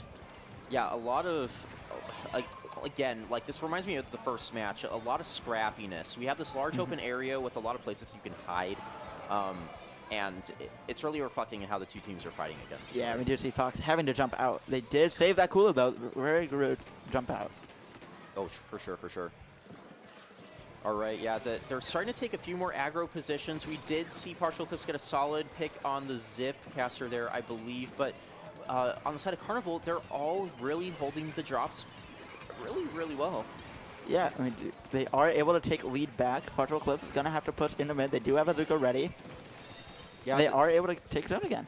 Yeah, we do see that Zuka coming out, and ooh, a lot of just Ooh. crazy fights. Clover attempting to get a pick on the Squeezer, although their friend Aegis helping out with that. A flank from this stack here. Ooh, we have a Zuka We got a Zuka battle. off. We got a Zuka off. Oh, Oh, no one won really? it. Really? One of the members of Carnival was able to finish off that shot player, but I that's swear, Zuka's hitbox is so inconsistent it sometimes. really is. Sometimes you shoot someone right in front of you, and I literally you have a splat clip like that 5 where people, I am but- walking towards a dude with a Zuka, and I'm playing like heavy or something, and it literally, I just phase through the middle of it. Oh my But we do gosh. see Soren trying to get a pick off, is able to get one, trying to get multiple, but they go down to the Zuka. Yeah, ultimately, Partial Eclipse didn't lose anyone from that flank, which is huge for them as they get their special push here. They're opening the strikes up. They do have that Zuka online now as well, and this is sort of now or never for them. We do see a 26 remaining, and they do get that cap. Yeah, they are able to get to the cap, and that is another down. That is 2 down. It is a 2v1 situation. The cooler is ready, though, on the side of Carnival, and it is popped, ready for their It is teammates. popped. Yeah. Fox is going to have to take some more aggro positions here. We do see them playing around the stack, getting that cooler up for their teammates, and unfortunately, There's a not, Zuka. they're taking up a lot of space. Wow. Oh, but Fox does go down with that head, and Carnival is able to recap zone Yeah. again. Partial Eclipse only getting maybe about 10 points from that push, roughly, after the... I mean, points are points. At the end. I mean, Yeah. points are points. You are right about that. They're inching their way slowly but surely, trying to get. Partial Eclipse playing very quick here, Ooh, trying to land great picks, and they pick. do. They do get Carnival kind of 2 down delayed. The pencil moving up a bit forward, and Carnival's like, okay, we see Partial Eclipse is starting to get points on the board. We can't let that happen. Yeah, and they were able to get probably, I'd say, 9 more points, inching their way closer towards the 25 that they need, and it looks like they might be able to take zone again. Question mark? Oh, yeah, are. they do. Yeah, Partial Eclipse doing a great job of just going back and forth on the zone. Obviously, you do want to keep the zone, Yep. but that's really not too bad when you're going up against a team like Carnival. Yeah, and we do see Carnival taking back zone once again. 2 special charge on their side. Slaughter does have strikes, so get them in if they need it. Yeah, for sure. We do see the specials kind of slowly coming on. Oh, that's a very terrifying splat there from the Carbon. Yeah, we see Soren with that Zipcaster, not able to get anyone. It's going to recoil back. Is Partial Eclipse going to be able to retake the zone? That is the question. The strikes are out, and Vividi does go down, all the way down to 8 points. That is 1 down. Partial Eclipse trying to cap, and they are able to. They get but Carnival gets all the way down to 6. Aegis going down there to the Clover, the Carbon, and look, this is just back and forth. It's like a cage match right now. Just really kind of scrapping. The Carbon doing a great job of landing the picks their team needs to just keep Partial Eclipse delayed. We see both shots down, which is going to take Azuka out from both. And 8 seconds on the clock, and they might need to get cap, a KO. they need it. Nope. They might get a KO before the time actually ends, and you see that with 1 second left. That's going to be 1-2 with the 2 in favor of Carnival. Yeah, they were just able to wall them out. The thing is, Partial Eclipse was able to take back zone slowly but surely sometimes, but I think Partial Eclipse's main thing they needed to work on there was have a more slow, solidified push against Carnival. A lot of their fights were super scrappy. Someone would go and dive, and honestly, typically they were getting the picks they need, but the problem is that a friend from Carnival would come along the way and really take care of that flank that was going on. yeah. Looks like Carnival is laughing at something, maybe like a KA or something. Maybe. Maybe there's a big KA on the other team. Big numbers. I wouldn't be surprised with how cool. scrappy that match was, how many coolers were popped. Cooler probably had like 25. Oh, for sure. I like to play a game with my team. I like to call it how many assists. And if I see my captain, who's also our pencil player, go like 17-1, I'm like, how many assists? And it's usually like 14. For sure. Love you, dude. Yeah. It's just funny. It's just funny. But For the giggles. I don't know. So we do have at least one more game here with a potential game 5 if Partial Eclipse takes this. I don't like this map. Rainmaker Manta. I don't like Manta, period. I think my problem is just the drop. This is a bottom 10 map. Bottom Easy. 10 map. Bottom 10 map. I mean, it is out of 24, but bottom 10 is still 10. Nah, it's more like bottom 6. Yeah. Got a hater here. I am a Manta hater. Dang. Funny. You don't like Funny Boat? No. I mean, funny boat is, the side boat, that's funny. Yeah, the funny side boat. The funny side boat is funny. But everything else is just like, why is this back? Why did they bring this back? They brought Humpback and Manta back, and Marooner's Bay and Salmon Run. I'm like, why are you bringing back the bad ones? Give me Piranha Pit. All right, entering this game here now, and do we see anything different? No. Yeah, Same I think comps. these are the same comps. Yeah, Partial Eclipse trying to keep that more active. Pencil's already like 50% to a cooler. I'm not even kidding. There's no way. Yeah. Oh my gosh, you are right. I literally saw him at 46. They immediately popped Sprinkler. But are they going to get taken out? How did they not get them? They almost got the Carbon as well. What is with these Zuka hitboxes just not hitting? Did not work out in their favor there. That is why are Zuka hitboxes only effective when they're against me? Hello. Despite all of that, though, Partial Eclipse got like a staggered 3 down. Yeah. Staggered 4 down, really, now. They might be able to push all the way onto the side, but are they going to be able to jump over? The headache does go down. I think moving into this game, Partial Eclipse is thinking, okay, we need to lock in here. We need to get those picks and not let them get special. Yeah, we do see Aegis right there, seeing what they can get. 1 goes down. That is a Stamper. They're 2 down on the side of Carnival. They're going to push this as far as they can. They're going to get the drop, and they do. The what Carbon is is picking them out, but that's not bad at all. Shooting backward? What is he doing? Oh, they do have the pop, and they are going to go down as well. They got all the way to 22 so far. The Stamper on the wall, seeing if they can get a pick. They are going to get a pick on that Zuka. Soren with that Stamper doing really effective cleanup. Yeah, 22 is not bad at all. Looking at this now, like that's the drop and some change. Yeah. Because now I'm noticing Chino, their pencil picked up the Rainmaker, so they can't get Zuka. That's Zuka offline. Zuka battle. Ooh, that is a Zuka battle right there. Yeah, unfortunately, the member of Partial Eclipse going down from it, but we're seeing Carnival start. Oh, about that, they kind of going fishing, dude. No looker Zuka shot. That's what is that? Aegis? Okay, going down I see you. And they're using the podium plays, like hiding behind it. That's peak, in my opinion. Oh yeah, absolutely. They do have a pencil with a cooler ready to go if they need it, and yeah, the cooler is popped for Carnival. And I do see strikes coming out for Partial Eclipse as well. Soren on that wall, right by that Rainmaker, just sharking, just waiting for a moment to strike. And they are going to strike on Aegis right there. Great shark by Soren.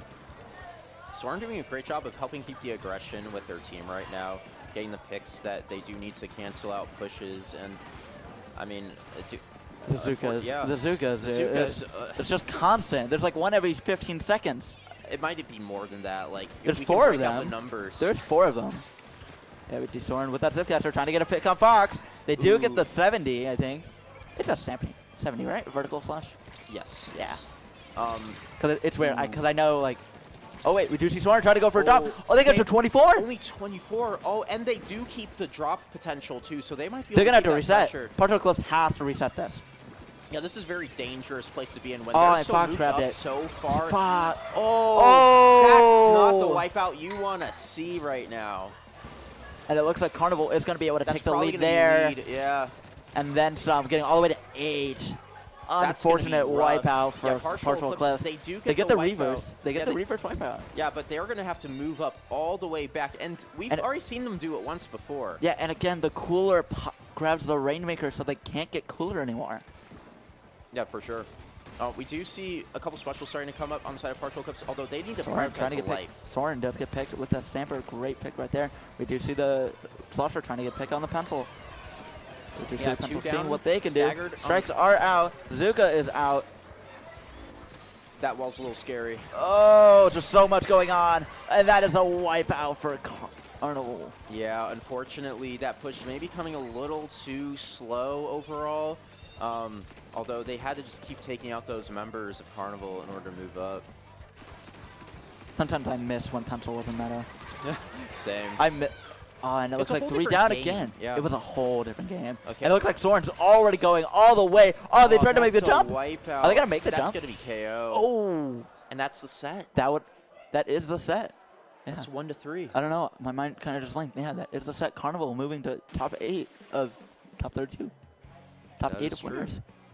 And then is Partial Eclipse going losers? Is that right? Yes. All right. So Partial Eclipse still in it to maybe win it. We should be. This might have been the matchup they wanted to see. Like, they proved themselves that they can get competent pushes against Oh, high-level yeah. opponents. Yeah, they did didn't a even great take off job. games. They took a game. Yeah, they they did did. take a game. And those were really close games for the Yes, others they as were. well. Like, Yeah. they totally They had could've won strong the tower. pushes. They could have won tower. They had a strong push in Rainmaker. Yeah, like Rainmaker, all they Zones needed to do was was- like dial it back a little Yeah. bit. Yeah. I feel like Fox should have just immediately reset. If I would have when gone they for the grabbed. reset. Obviously, you are just handing the Rainmaker back to them, Mhm. but it's about stalling. Yeah. They just needed to buy time at that Yeah, point. and those Zuka picks.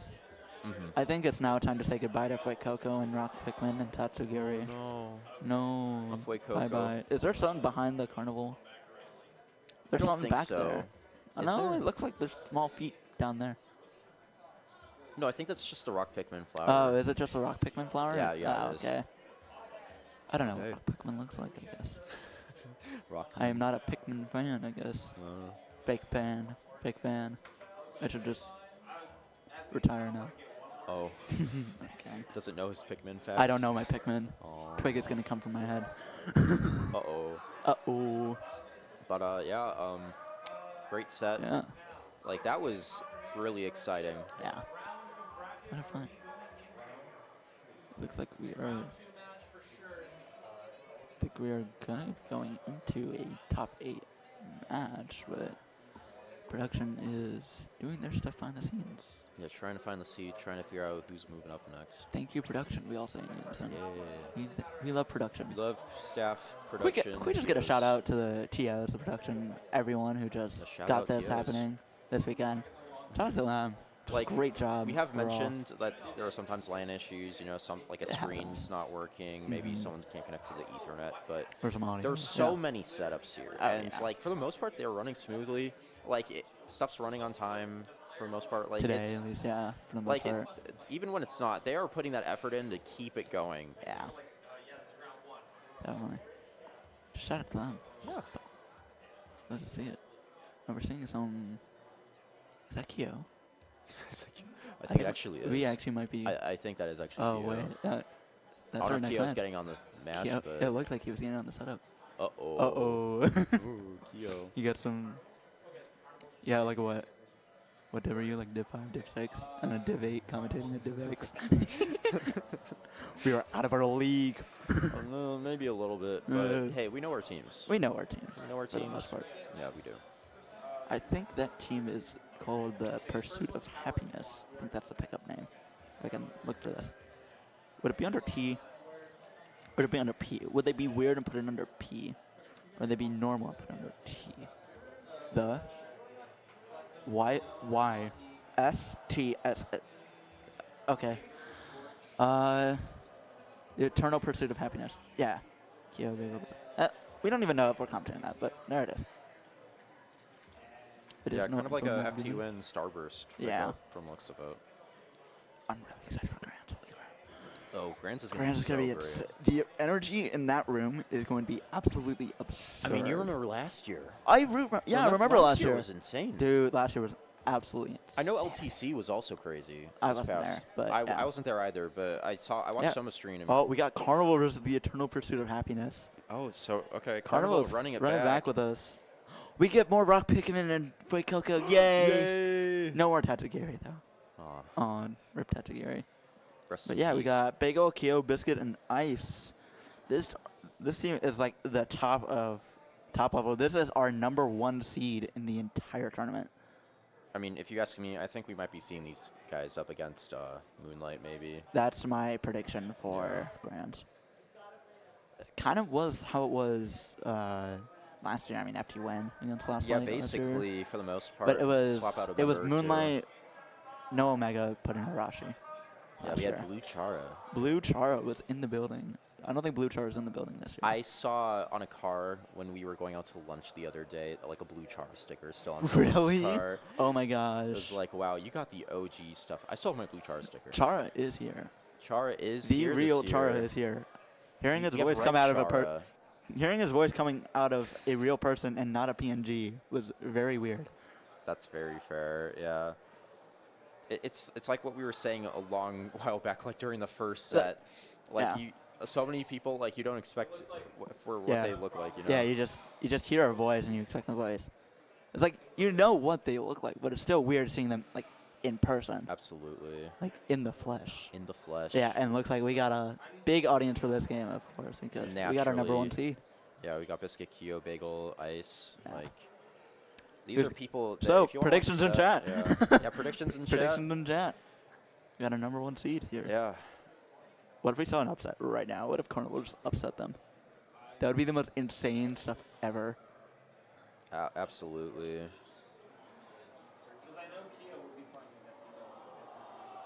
So we're looking over both of the teams here once again. I think we have Carnival Yeah. back And it did here.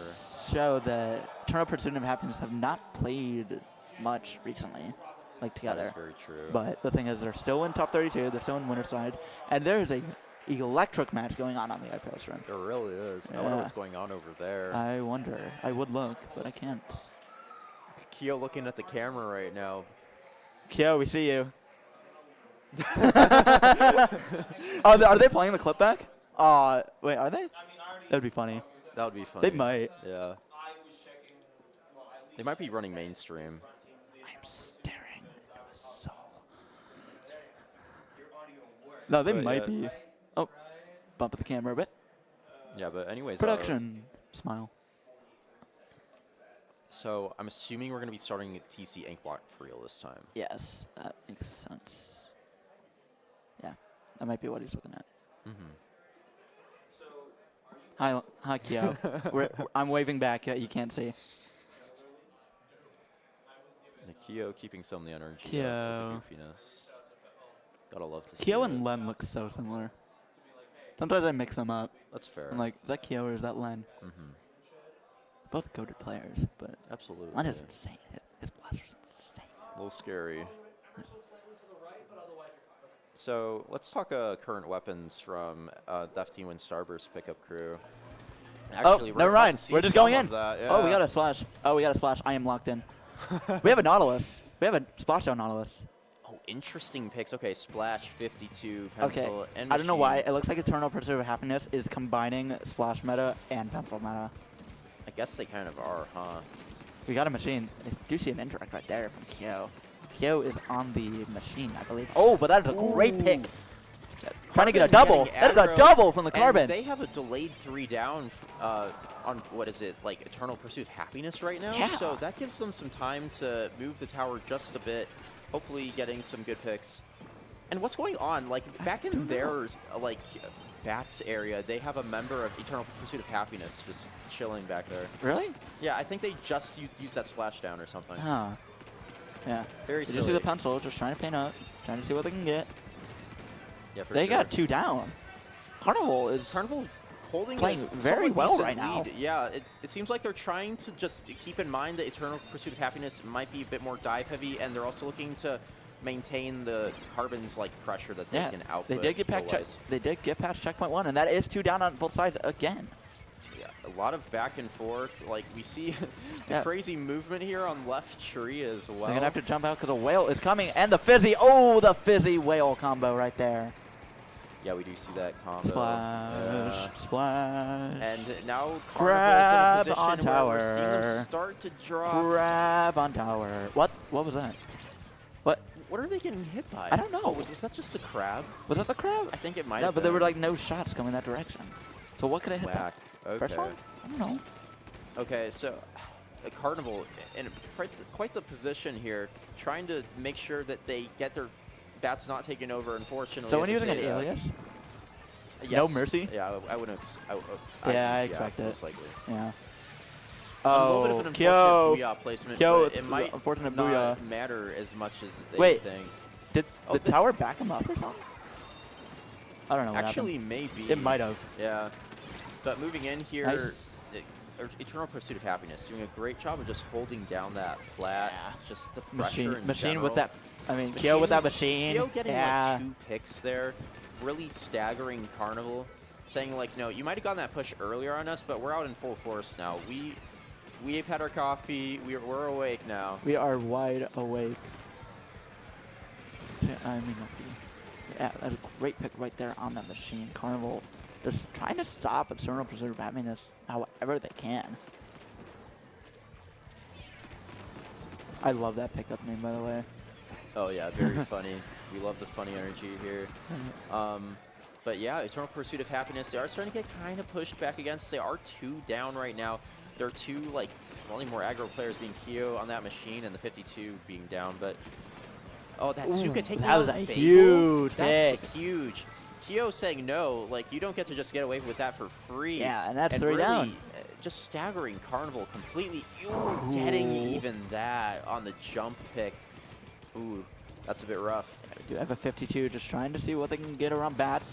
Azuka is popped and ready. We do have the whale for an ink refill charge. Ink charge refill, whatever. Oh!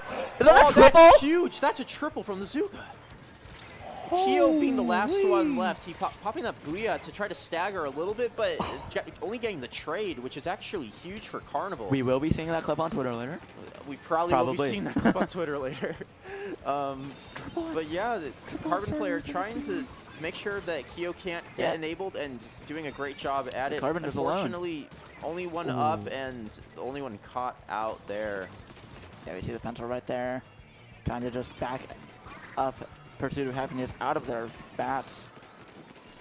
Absolutely, yeah. And Kyo getting set up now on the plat with the machine. Nautilus unfortunately going down mid-air, as you saw right there, and the shot as well. This is going to be a bit rough. Yep. They are going to get all the way, it looks like, to that 3rd checkpoint. Carnival needs something to get them out. The Carbon is not going to be enough right there. Yeah, it absolutely won't be. They're really lacking the paint right now to properly safely It looks like they're enter. staggering a bit, trying to get out. And that crab's not going to make their life that much easier. That is a Ooh. crab cancel, though, from That the is a solid Nautilus. cancel, but they're going to have to stay alive to make the most Soren. of it. Soren just schmoving right there. Not going to be able to get it, though. That killer whale also doing some chip damage to make that a bit more dicey. Yeah. And the 52 gal No Mercy really just trying to help confirm the swing, and there it is, the knockout. Wow. Yeah. Carnival did hold their own, though. They Like, did. wow. Like, it wasn't like it just like a wash. It wasn't a wash, and that's what you should expect. Carnival has 2 Div 1 players from A2P, and then also 2 Div 2 players from formal Carnival. Yeah. So And they also took 5th LTC. And Okay, yeah. It was in This was 2 years 2022, ago, but... But that's nothing to really scoff at. One of them also won MomoCon. Oh, Yeah, Soren won MomoCon this year. So props to you. where was MomoCon? Wasn't that in, like, Atlanta? Yeah, that was Atlanta, Georgia. Okay. Yeah. But yeah, the really solid showing from Carnival, being able to try to hold their own over Eternal Pursuit of Happiness. I think if they want to really get a solid push in, they're going to have to do 2 things. They're going to have to disable the backline the best they can by hopefully getting a Zuka pick or a flank of some kind. And they're also going to just have to probably all collectively pounce on Kyo. Yeah, definitely. Kyo is just a monster to deal with. It's all 4 of them are monsters in their own right. They so. really are, but when you have Kyo in your bats when the rest of the team is wiped and he's still just chilling there and even popping specials, that's something you need to get out immediately. You gotta deal with that. That is priority number 1.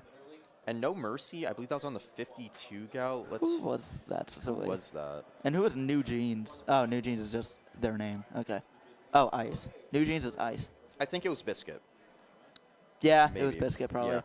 Yeah. But they did a great job as well of being able to pressure, I mean, their spawn, literally their spawn. They could not safely move up towards the end of that game. Yeah. It looks like we're going into game 2. Let's see if we have any changes.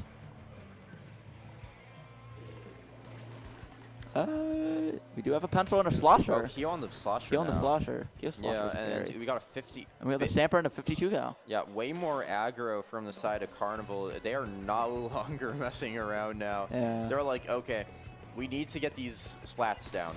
Pencil's already almost out of cooler. It's been 10 seconds. That's going to do a great job at enabling the rest of Eternal Pursuit of Happiness. Yep. And, I mean, Carnival also about to get a soda in their own right, too. Yeah. It looks like, can that Pencil get a pick? Looking like it. A double burst bomb just takes out Chino, and that's 3 down on the side of Carnival. Yeah. And they are just pushing them for all their money. They're holding forward as hard as they can right now. They're trying to go up to the spawn wall and just do whatever they can to stall. That's all this is about right now. If they can, Are they gonna be able to get it? Are they gonna cap them? What part? I don't know. They're kind of staggering really hard here. Yeah, we see the Stamper. We see Kyo on the Stamper. What is he doing? And he's down. Here's the 52 right there. A lot of like so kind of we go down. 1v1s here, unfortunately, too, on both sides. Mainly coming in favor of Pursuit of Happiness. Yeah. Datsuka able to get 1 pick, not bad. However, you do need a bit more pressure on the zone. We're at past 30 remaining on the board, and this is going to be a bit rough for Carnival. You have the whale coming out, so that's a potential pick right there, but it looks like Kyo was able to take out that 52. Yeah. Help of that whale. 10 and they're seconds just holding. remaining. No That's specials one down. on the side of Carnival. They have 1 Trying down. to get a second. That's a second down, and that looks like game. Yeah, that's game. Yep. RE 2-0 in the favor of Eternal Pursuit of Happiness. Yeah. I mean, this is our number 1 seed. this is #1 seed. I can't say I'm like, unfortunately, extremely surprised, but I would still argue Carnival's holding their own. Yeah, definitely. They were able to get some points there. Yeah. Like what, 80? They were able to get like roughly down to 20. Yeah. Yeah. Yeah, down 20 points. Yeah. You'll take that. You'll take that against a team like this. Yeah. That's nothing bad to like have. They're playing great. But Plus they Rainmaker won last round. Rainmaker Scorch Gorge. I think that might be potentially a little bit better for Carnival here. It's going to provide them the opportunity to potentially lock out a bit more safely. It's not going to be up in the enemy's, spawn area like you kind of see with Mahi to a certain extent where it gets a bit dicey. I mean, even Inklot's kind of like that. Yeah. So that's going to give hopefully a bit more space for Carnival to move up. Yeah, definitely. It's going to be really interesting to see what they decide to do. I could see same comps. I could see different comps. But what I do know that I see is Rock Paper and Fight Coco down in that corner just staring at us. I love them. They're just guys. They're little guys. They're just little guys. Look at them. No thoughts behind those eyes. Not a single thought. We didn't see any more Spiel though. No Spiel. No Spiel. Spiel went on an adventure. Yeah. All right, moving to game 3 here, though. Eternal Pursuit of Happiness most likely looking to just get this set wrapped up, while as Carnival's like, no, we want to make you stay. Reverse we want sweep to right now. sweep you right now. And it looks like we got the Carbon Deco back as well as No, we have the Stamper Ration. Yeah, so it looks like Carnival holding a bit more of that aggro, swapping the 52 for the Carnival. What are they doing? Just stay in that corner? Going for the heavy sharks, I guess. Oh! Unfortunately, not Clover working able to out get for a the pick there. bucket. There's a 52 pick right there. That's 2 down. That's 3 down. Eternal Pursuit of Happiness already just he leading is. also only the pencil. I don't know which one that is. I think it's Biscuit rushing that enemy play. That's already checkpoint for Pursuit of Happiness. Zuka is ready though, so we're gonna see what they decide to do with it. And they're just rushing it. They get They're to just sending 54. it. Yeah, we're seeing two players only up on the side of Carnival off spawn right now, being the Stamper and unfortunately Pencil going down. And that's going to be a bit rough. We do see the Zipcaster coming out, trying to find something, and unfortunately going right into the Eternal Pursuit of Happiness, who are just all lined up. Yep. And it looks like Carnival is just trying to stop them however they can. They're just trying their best. And Kyo is just trying to push in. That is Asuka ready, trying to get a pick. It does get Kyo down at the 33 mark. Yeah, but that's only going to be Kyo, and Kyo also is quick off spawn too, so they're going to have to... Oh, that's unfortunate. The Rainmaker And the strikes explosion. as well. Gets them all the way to 5. Yeah, that's... You have to basically knock out now if you're on the side of Carnival, and they're keeping that pressure up. This is not this over. Speed is just unheard of. But they're going to reset it. Yeah, they're saying, no, you have to go back to mid. You have to give us more space now to hopefully work with. The 52 going down somewhere. Most likely to that Stamper, I'm assuming. Yeah. The Stamper also taking out Kyo on the bucket, trying to just make an opening here. Unfortunately getting caught out by that Rainmaker. The Zuka trying to find value, so far not finding any, and that's a full-blown wipeout. Yeah. And it looks like Eternal Pursuit of Happiness is going to push this as far as they possibly can. There is 2 down on the side of Carnival, seeing if they can get any more to try to get 3 down. See if they can get a push. They get Soren with that Stamper, but the Pencil saves it. Yet again. Kyo seeing what they can do. Not going to get anything right there. 2 down on the side of Pursuit of Happiness. And it looks like they're going to... Carnival is going to try to reset this again, but there is a whale locked and loaded. Clover went down to that whale. Oh my god. Oh, and that's 2. There we see Soren with that Stamper, able to get Kyo as well. That is the Zipcaster ready. They're trying to get the Pencil, and they're going to get the Pencil as well. Soren, see what they could do with that Zipcaster anymore, but they're going to go down. I think at this point, Eternal Pursuit of Happiness is probably less looking to necessarily get a KO, as they are just looking to maintain pressure and really keep Carnival not really safely able to move around, even just their whole court. What? How did those not hit? We love Zuka Jank. Zuka Jank. Yeah. All right, but here we go. Eternal Pursuit of Happiness setting up for their next push here. We have less than 2 minutes remaining on the board. And, ooh, this is going to be... I don't know. Carnival's in a tight spot here. Yeah. There's a Kyo with that slap on, trying to get something, not going to get anything there, and he loses the strikes as well. That's a Trizuka ready, locked, and loaded. That's 3 down on the side of Eternal Pursuit of Happiness. Has Carnival actually picked up the rain outside of, like, trying to do a reset I don't think so. They haven't got any points. Okay, well, this Are they going to get any points? Point. They got points! All right, Carnival. Oh, they're going to get a check. Carnival might actually get checked. They got check. All right. Eternal Pursuit of Happiness, unfortunately getting a bit caught out by their aggro flank that they were attempting to pull off. And that's providing Carnival the opportunity to get at least a few points on the board. Unfortunately, just leaving the Stamper and Pencil up is going to be a bit rough. Yeah. The Pencil does go down. I mean, does back up a bit. And we do see the shot picking up the Rainmaker. Very true. And here we go. 1 minute left on the board. And we do have Carnival who's able to get check. And that's going to be huge in their own right. And that if they can make something happen, they can just run. Yeah. There's no stopping. There's no pausing. Dude, Bagel's positioning with Pencil is so strange. Bagel definitely running more of that aggro, like trying to get that off angle, you know. Whereas we have, and look at what it's really doing to Carnival here. Like they're forced to try to take every angle they can because they don't know when a flank's going to pop up. They don't know when they're going to start taking some damage from a surprise flank. Yeah, and it looks like 1 goes out, 2 goes down from the Rainmaker, and the Rainmaker does go down as well. That is a wipeout finally, though. A delayed wipeout at that, really. We see them all gradually coming off spawn. There's 5 seconds remaining. Yeah. And it looks like Carnival is not gonna they get. do get splatted at the very end, though. Not Yep. in time. Yep. And it looks like they didn't get wiped out. They didn't That get was not a wiped KO. out. No. But Eternal Pursuit of Happiness takes the set 3-0. Yeah, I mean, I want to really, like, shout out Carnival, though. Oh, like, heck yeah. not getting KO'd when Yeah. they were pushing into you that hard, that consistently, I think is an achievement in its own right. Absolutely. Like, we saw Keo, like, Keo was trying to get essentially, like, the spawn kills. Yeah. Like, right off spawn, and he was doing a good job of hitting most of them. Mm-hmm. But Carnival just able to swarm just enough Yeah. and get those resets they needed. Mm-hmm. Really Yeah, helps. definitely. Yeah. Great job on them. Pursuit of Happiness going on to top 4 of winners. Yeah. Wow. Yeah. I don't know how many more sets we have. Do we go till winners finals, or I mean, we're on winner's side, so I am not sure myself. I'm not but, sure either. Looking forward to more. all right. All We're right. swapping out now. Not sure. Are we? Break. All right. Okay. So it looks like we are. Are we swapping out? Okay. Sounds I good. think so. Yep. All right. So we're all good. All right. So that looks like that's gonna be it from us.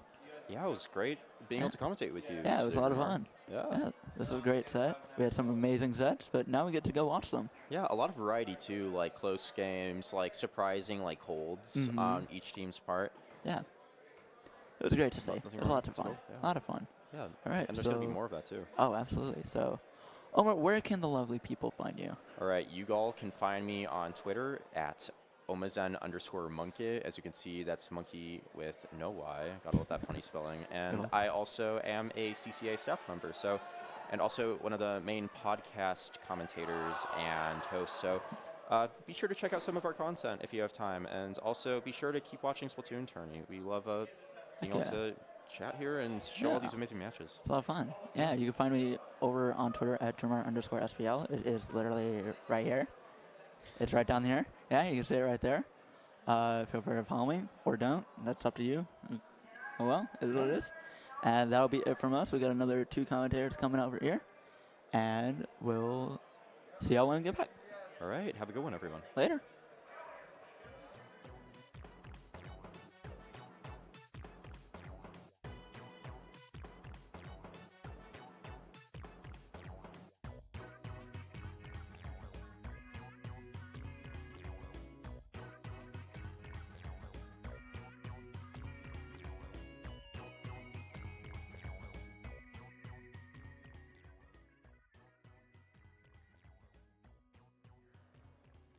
Good afternoon, everybody, and welcome to Riptide 2024 Splatoon 3. My name's Riley, and I'm here with... Cater! Hello, everybody. It's very true. So this is the very start of the losers bracket in top 32, and we're going to have a pretty good matchup for you. It's going to be Aquatic Bunny Luau versus Legence, I presume is how they want me to pronounce it. Yeah, you got to get the French pronunciation in there. Exactly. Yeah, both of these really cool teams. A lot of info that we have for both of them. Aquatic Bunny Luau, technically being a pickup, but they all know each other, so they still have that synergy. And then Legence, is that how it's supposed to be? I presume so. Yeah. Legence, also technically a pickup, but of members that know each other. And so both of these teams are going to have that synergy, that history, the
And we are back with day 3 of Riptide 2024 Top 32 Losers Bracket. My name is Spicy and I'm joined on the mic by Yoko Poke. How are we doing today? We're doing absolutely amazing because we're getting really into the thick of this top 32.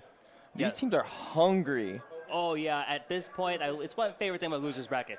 Your tournament life is on the line each and every set. And who do we have to kick off this block? We got Triggerfish Zone Supremacy, and you will be terminated. I can already tell you, there's a crowd out there. We saw it as we walked into this room, but like, this match is going to be electric. Yes, it's Losers Bracket, but this is going to be such a good matchup. Yeah, absolutely. I mean, Triggerfish Zone Supremacy has had one heck of a tournament. They have had to play Orca Balestra twice in the same tournament. The first time, they had there was a DC on the side of Orca Balestra game 1. Really? Oh my gosh. And so Triggerfish Zones won that match. And then, so you know Orca Balestra is thinking like, nah, we'll beat them if we play them again. Yeah. They come back. They play their second time around. Orca Balestra goes up 2-0. And then Triggerfish Zones reverse sweeps. Yes. And so that's how they've gotten this far. And like, I mean, I'm not surprised to see them this far. They are a very, very capable team. But like, they've had to really work to get here. Oh yeah, and I can tell you, TZS is on fire today. I watched them play against Moonlight, I think it was earlier in winner's bracket, and it was, despite it being 0-3, some of those games looked really close, so they're playing very well. You Will Be Terminated, I know, is playing really well as well. I saw them pretty much dominate their last set coming into this then. So it's going to be really exciting to see this matchup here, because now, yeah, they're very familiar with each other. I think they had some friendly banter going on as we walked in. But now going in, it's a, but yes, you do up. Yeah, look at this friendly banter there. We're going to be in for a good side. Yeah, I mean, You Will Be Terminated. We've been talking about Triggerfish Zones. You Will Be Terminated is not like a slouch themselves. Oh my gosh, no. They are a very, very strong pickup here. I mean, according to our lovely commentary Bible, before this, filling out our form, they played together as a team for 1 open rotation total. Woo! But yet they are still strong enough to make it all the way. We're here in losers round 2 of top 32, so I think this is a top 16 qualifier. I think so, yeah. This is, loser gets 17th at this point, yeah. So this is, yeah, with tournament life on the line, getting in the top 16 is a big deal, basically outperforming their seeds as well. So like, this matchup is so important for both these teams. No one wants to go home even a little bit earlier than they want to. Yeah, and I think we're gonna get started decently soon on our first game of Zones Hagglefish. I mean, this has been like the tried and true Zones map for so long. It really has been. I've seen it so often this weekend. It's really been everywhere, and for good reasons. Very common across all levels of play, across all different tournament circuits, leagues, whatever you name it. Zones Haggle is such a bread and butter map that both these teams are very comfortable with, and I'm thinking, really, it's just going to come down to which team is playing better instead of like looking at like the actual comps, the actual matchup. It really is just going to be the better team will likely win today. Yeah, I am going to be really curious to see Triggerfish Zones. That player Vapor is an Explo player, and my team also plays Explo, and whenever we get this map, we're like, okay, if we can get set up, we can just win. If we can get the Explo where they want to be. And I'm really curious to see how Triggerfish Zones is going to do that, because I know that Explo is coming out. That's true, and we get a chance to finally look at the comps as we kick off game 1 of this losers bracket matchup. Let's see what we got rolling. There's the Explo, as you mentioned. They're running double bucket here, and now you're seeing from their side, they're looking at ZF coming out now from Fufu. It's really interesting options really from both sides. Yeah, I really think kind of both of these comps aren't necessarily what you will 100% see as quote-unquote the meta, but every single weapon here is very, very capable of doing some big damage. Yeah, and you see now TCS immediately taking control of that zone, painting it pink on our screen, but it's gonna get canceled out as You Will Be Terminated briefly puts it in neutral. TCS goes 2 down the process as well. They have 3 down, as despite holding on to the zone so far, You Will Be Terminated trying to fight back, but they haven't controlled the zone just yet. TCS is doing a great job, and now You Will Be Terminated finally gets that zone flip and puts TCS in a 2 down. Yeah, honestly, they took just a little extra second to flip that zone back, and I was almost worried it was going to come back to bite them, but no, they seem to really have control of the zone. They're pushing just that slight little bit ahead of it that you really want to see in zones. They got solid control, but they go 2 down here. TZS now with the chance to push in. The Shark trying to come through, doesn't find anything though. TZS back in control of his own. Yet Umbra losing out on this trade as TZS still controls the zone, is trying to, now having no penalty, trying to control the lead. Back again now, it is going to be in TZS favor at this point, but we'll get the specials online from You Will Be Terminated. Fufu with those triple strikes coming out now. The zone is going to be back to green once again as TZS now having to be on the back foot, trying to take the zone back now, but it's still going to be in green favor as You Will Be Terminated, still maintaining control, but the splash still coming out. Vapor's going to be able to maybe get some pressure on, but not able to flip the zone. But 3 down now from You Will Be Terminated. TZS is now in control. That is an absolutely huge opening for TZS. They're going to be able to shred a lot of points off this board, and I'm sure they're really happy about that. They even have like that junior with a bubble online. Oh, the Zuka that was potentially going to come out gets picked immediately though.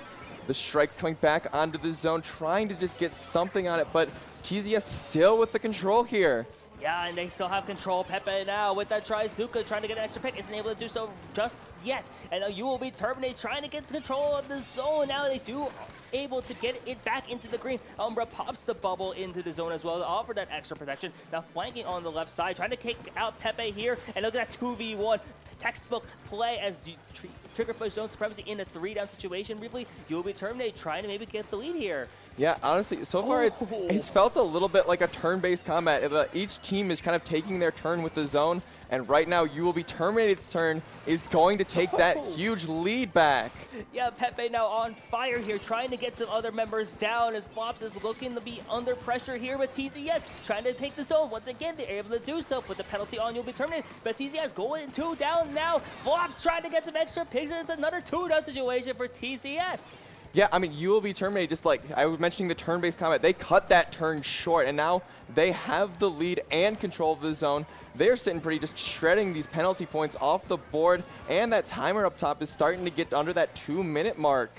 Yeah, 2 minutes to go is scary here. Vapor now on the glass, of putting that splash out into play. TZS with the zone again. There's a couple assists on the board as well here. Pepe with that Trizuka trying to get something going on now, but it doesn't look like any picks so far. TZS still controlling the zone here with about 1:45 to go. The zone goes back into neutral here. Both teams have a penalty on. TZS, maybe this is their chance to maybe work their way out of the penalty, trying to take a lead, but Flops. Whoops. Now with that, Zuka not going to be able to find a pick just yet. It looks like the penalty is now gone for TZS. Never mind, as You Will Be Terminated once again in control.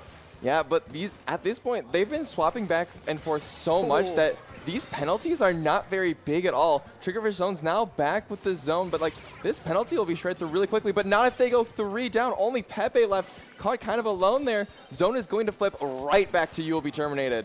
Yeah, and now we're approaching the final minute to go. Floops now having that Zuka still and just trying to get some extra shots up. Pepe also with the Zuka.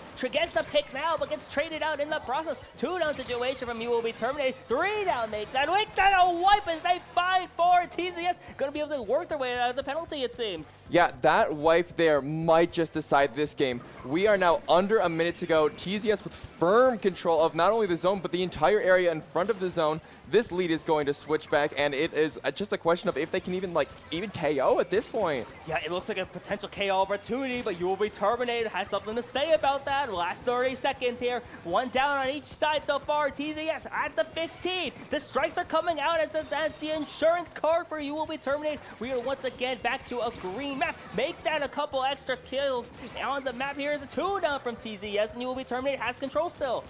Yeah, and You Will Be Terminated doing a great job of just responding here. And now suddenly the timer's under 10 and they have control of the zone. And this lead is going to flip back pretty much right as time expires. Yeah, it's coming down to the wire here. 3 seconds to go. It's up to now. You Will Be Terminated. No, the zone's going to be back into neutral. It's going to result in a wipe. You Will Be Terminated is able to take the game. That's such a steal. Fufu's popping off like crazy. Oh my gosh, what a game. That's just game 1. Yeah. I cannot believe just how neck and neck these two teams are. Both of them just coming out with absolutely everything. And like you said, it's just game 1. What are we going to see in the rest of the set?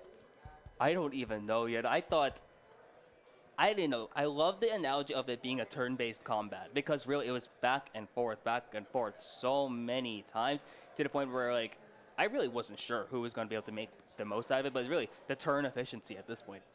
I can't believe I'm using RPG terms in a Splatoon tournament, but here we are. But it's such a great point that you saw one team go back and forth and being able to just have like damage control was such a big thing there. I'm wondering what's going to be the play now going into Rainmaker. I don't expect it to be as much of a turn-based thing as exactly, but you never know, especially with how these teams are. It's really even.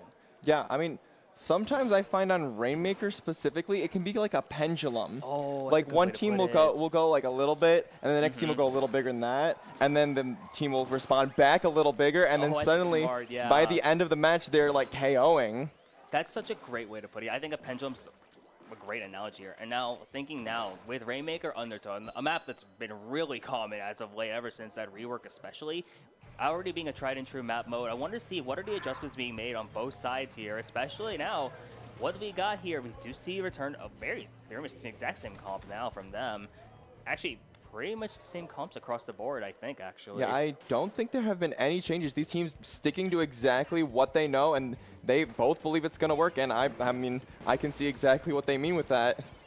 Yes, and now we're able to see this neutral exchange so far. We haven't seen anyone get an offense yet, but never mind as Fufu gets that pick onto Smart, and now trying to find some other things, but 2 down from the side of TCS at this point here. Maybe an opportunity for you will be Terminated to try and get something going in terms of an offensive push.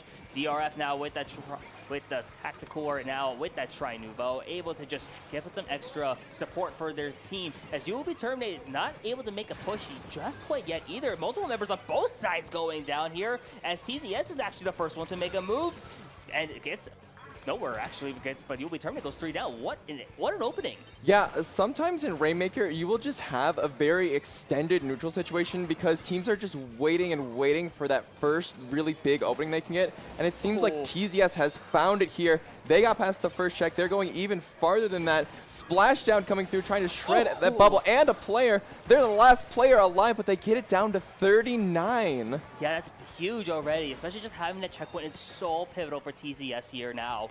In this situation, we are looking now to see what is Duo Be Terminated able to do. Magic here with that Rainmaker is going to get taken out behind that Try-Zuko. What a play from, I want to say that was Pepe there. Whoops now trying to stay alive, not able to do so here as TZS starting to find their footing here, get some momentum. Maybe an opportunity for another push, but they're looking to go 2 down actually in this situation. Now it's a bit, once again, feeling a lot more of a neutral. Yeah, TRF here trying to find a pick with this Shark here. I don't think they know that he's there. He looks like he's going to try and find a pick on Magic. Gets a trade out of the deal. Yeah, and that's a 2 down situation for TCS. Now You'll Be Terminated has 1 up, 3 down. 1 down actually in this situation. Strikes also online from Fufu. Oh, and the Zuka also coming out as well. You see a lot of paint being thrown on the ground now, especially towards that 1 checkpoint here. TCS now trying to figure something out here. The Rainmaker is still back in the neutral. We're almost at the halfway point of this game, and You Will Be Terminated finally starting to make a play. There's 2 down on TCS, trying to push over to that left checkpoint. It's on Magic's side here. There's this wall that gives some protection, but they go 2 down in here, and now that's another pick on the DRF as well, but gets taken out of the nowhere from the top rope as Pepe and the rest of TCS are able to stop that push for now. Yeah, honestly, that play from the Tri-Nouveau there, while they didn't quite get the picks themselves, they were just such a huge distraction that the other members of TZS were able to just come in and wipe the rest of that team out.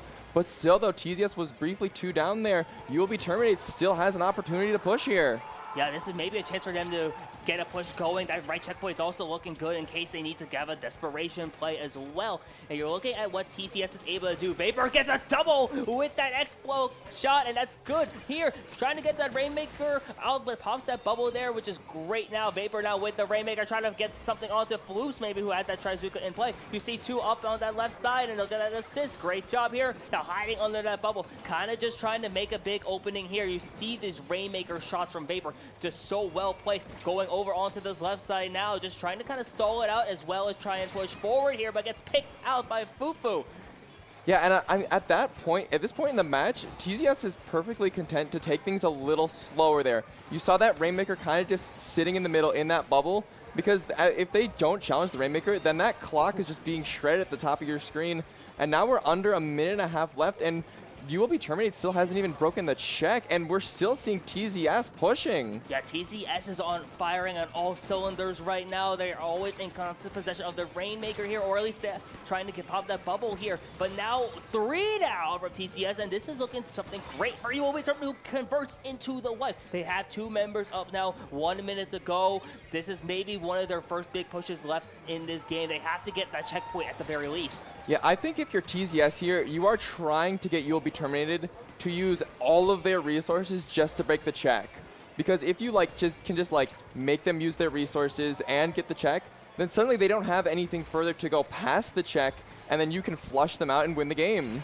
That's looking like it's going to be the play potentially here. Now we're approaching the final 30 seconds of this game. Look at that 2-down situation from You Will Be Terminated. TZS now, they're not even in a need to have a push at this point. They're trying to just play this defensively, just make sure there's nothing crazy on the verge of happening here. Umbra going to get picked out by Vapor, who has vision of basically the entire side here. We're at the last 15 seconds of regulation now. It's do or die here for You Will Be Terminated, who is going to pop the bubble, and they are going to be able to pick up the Rainmaker. Looks like they're going towards the checkpoint now, trying to get something going. As you see, Pepe trying to get that final kill here, and it is going to be just enough as we are now tied with the set 1-1. Yeah, honestly, what a really great statement from Triggerfish Zones there, because I mean, that first game was really, really close. No one really had a huge advantage in that one. And it seems like Triggerfish Zones made the adaptations they need to win that second game. And now the ball's back in You Will Be Terminated's court. They have to now adapt back. Yeah, I'm wondering what the adaptation from their end was going to be, because game 1 felt very back forth. This one, there was definitely moments we saw from You Will Be Terminated, but this one definitely felt a little more favored towards Triggerfish Zone Supremacy. Going into game 3, Clamblitz Inkblot Art Academy, we typically see Tower here, but Clamblitz, I've seen it kind of on and off, more and off, but it's not exactly the most common map mode. Wonder how these teams are approaching it. Yeah, I mean, Clamblitz is just such an interesting mode in general, because all these teams, they know how to play all the modes, but I feel like Clamblitz is the one that requires kind of the most overhead, if that makes sense. You have to have a game plan for how you're doing Clamblitz. You can't just go into Clamblitz without discussing anything first. That's so true, yeah. Because across all levels of play, Clamblitz is usually looked at as the most team coordination-based one, because there's so many different ways you have to factor in where your team is, how are we getting clams, how are we pushing in. You can't just solo Clamblitz here. And at this level, these teams are both very well, even if they're pickups are in the case of You Will Be Terminated, they played an open rotation together. Maybe it was Clamblitz. Maybe this is maybe that's the practice they needed at least here. But it's a really interesting dynamic we're gonna have here going into game 3, especially with how even these two teams are. Game 3 is gonna be incredibly pivotal. Yeah, and I'm also just curious to see how the comps that they're running play into the terrain on Inkblot, because specifically the stacks around Inkblot are always just something about them makes everyone play a little bit differently. It does, yeah. And which is why Inkblot is a very common counterpick map. It is such a common counterpick map, yeah, and you always see this in games 2 through 5 or however long the set is. A lot of the comps though, they're sticking to what they got here. They seem really confident in what they have, and now it's just a matter of how do we execute? Which team is going to be playing better here as we go into this first neutral exchange? Yeah, I mean, I think so far we've generally been seeing You Will Be Terminated with just a little bit early advantage on the first opening, but this time Triggerfish Zone's getting the 2 down, and they look like they're going to try and get somewhere here. Pepe already up on that plant area, firing off Bazooka and getting a trade for his trouble.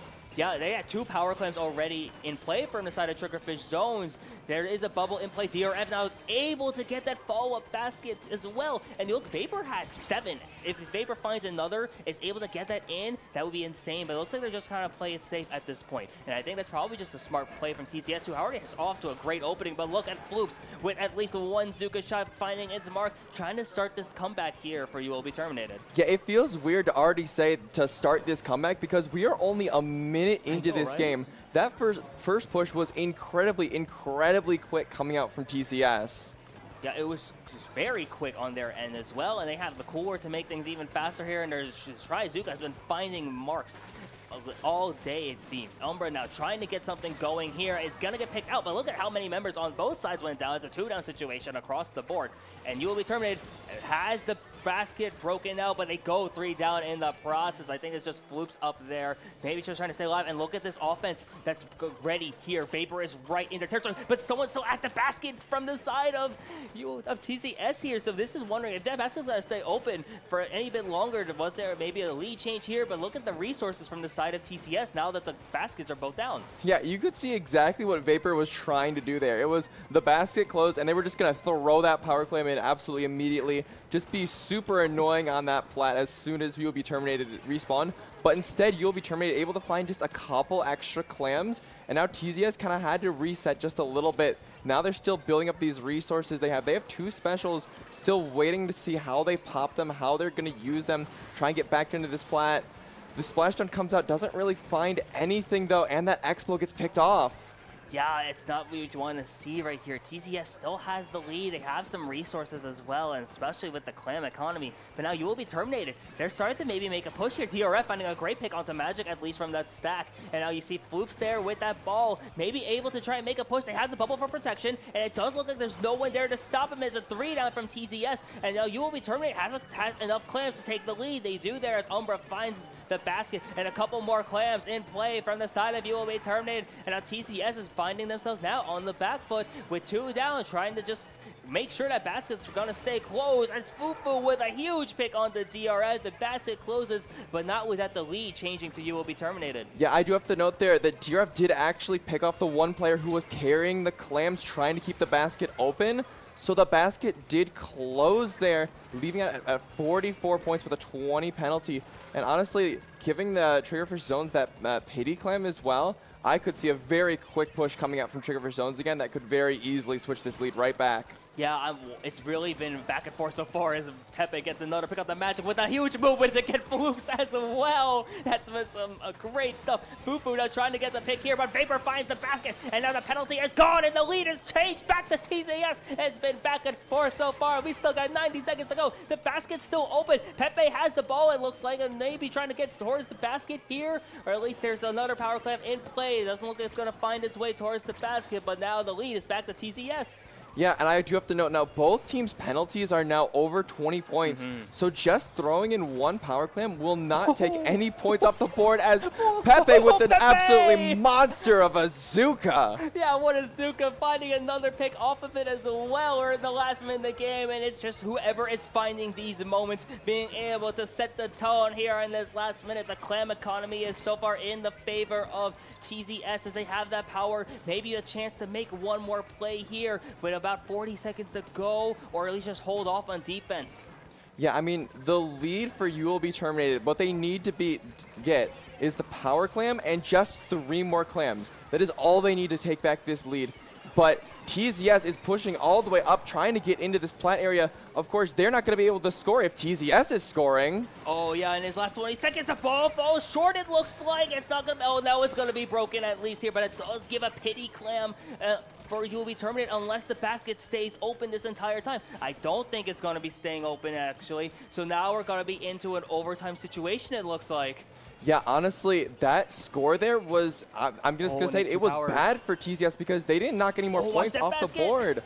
Oh, 3 down, though, from the time you will be terminated. There's someone at the basket there. Magic is there. Maybe he's trying to set up a jump in case someone has the ball. But now it's all up to his basket. Magic now trying to come live up top, trying to stay alive. But I don't know if it's going to be enough here as TZS is starting to hold on. Another 3 down. It's just Floops. And that is the dagger as TZS goes up 2-1. Yeah, you could tell there that You Will Be Terminated had made some of those adaptations that we were talking about that they had to make, but it just wasn't quite enough. And now Triggerfish Zones has taken control of the set as a whole. And it's so weird to say actually taking control of the set because it really has been back and forth most of these games. This one especially, like, you saw the lead change happen multiple times, and really it wasn't until like the last minute and a half that TZS really started to break away, felt like. Yeah, I mean, honestly, this is still a set that, even though Triggerfish Zones is ahead, I'm sure you'll agree that this set could still absolutely go down to a game 5, like the last second, especially because like it's zones again, game 5. I could see You Will Be Terminated because we haven't played Tower Control yet, and that's what we're going to do next. I could see them winning that, and then we have another incredibly close game 5 on Barnacle Zones. Oh yeah, this set is far from over, it feels like. And like, we saw that You Will Be Terminated has been rocking the same comp pretty much the entire time so far. Umbra with Blaster is looking really good on, really just having any type of Blaster on a tower is always traditionally been really effective. Explo as well from the side of Vapor. Assuming these teams rock the same comp, they're very prepared for tower control Mako Mars because it's been a pretty common map mode combination throughout the entirety of Splatoon 3. Really curious to see how these teams play it out. Yeah, and not only common throughout Splatoon 3, but Splatoon, Splatoon 2 as yeah. well. I think there was one time when I was trying to think back of like exactly how long we've had Mako Mart, and I think it was added in like an update at the end of 2017. So we are wild to approaching think Mako about. Mart's like 7th birthday very soon, I believe. That is crazy. The Mart has been open for 7 years. That's amazing to think about. I hope there's a 10-year anniversary in like the next game. Mako's not going to be brought back. We'll watch it, and we're like, what do we do now? We have to run specifically a tournament only Mako Mart for its 10-year anniversary. Please, yes. And I love how this is the only map we will do this with.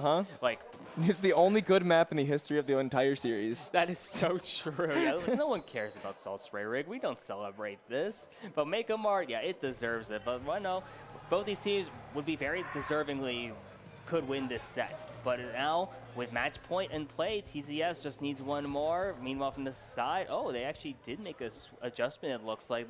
There's now a Tri Nouveau on both sides. Yeah, I mean, maybe some, if you can't beat them, join them, because now we have both cooler players are that Tri Slosher Nouveau, which, I mean, isn't even like the most common cooler pick at all. Yeah, you see Pencil everywhere, and now you all see TCS everywhere, because look at that immediate 3-down. Vapor on the tower, having it splashed down online as well. And this is looking to be really good for TZS so far. Pepe trying to find some more magic here with these Trizuka shots, not able to get anything, it looks like this time. But now the look at where this tower is, it's already at 60 for Triggerfish zones. Yeah, I mean, just like last game, they are coming out absolutely swinging early in this game. This pushes down to 55, and it's like, even though they're not quite on the tower right now, it's still pretty much going. They're still in this advantage state. They still have, are building up all the resources they need to keep this tower going eventually.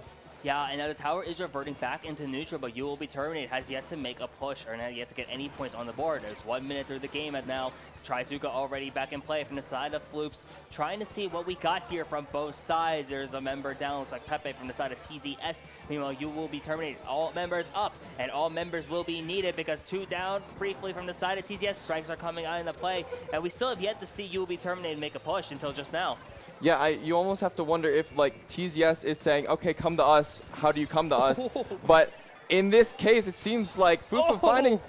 Just kidding. I'm interrupting myself there as even more just absolute carnage is going through mid. Yeah, you saw the end of that 3-down right there. And now Smork's just going to keep on going, finding another one on the Floops. And who's there are starting to absolutely go off at this point. TZS now in the situation. They know what they got to do to win this set by winning this game. They have the tower in the territory they wanted to. They're going to look to try and take it further than the 55 this time. Vapor finding at least one pick. Has a splashdown online as well. Just in case anyone tries to make something aggressive there at that second checkpoint. Have the bubble. Have some specials online. It looks like, and they're ready to just go past it.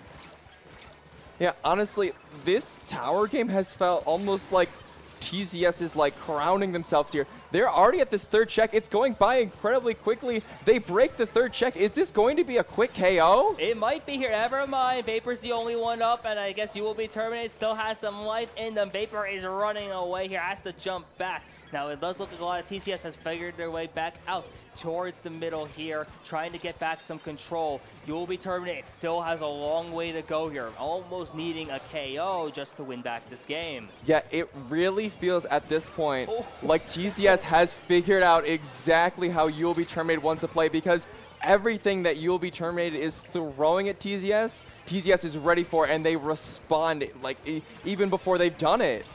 Yeah, it's like they have the download completed at this point. And now Umbra has something to say, because You Will Be Terminated has thrown TCS into a 3-down situation, and while the tower is still back on their left side, they still have yet to go through mid. This is maybe a chance for You Will Be Terminated just to get some momentum going, and that's all they could really need here in a mode like tower control.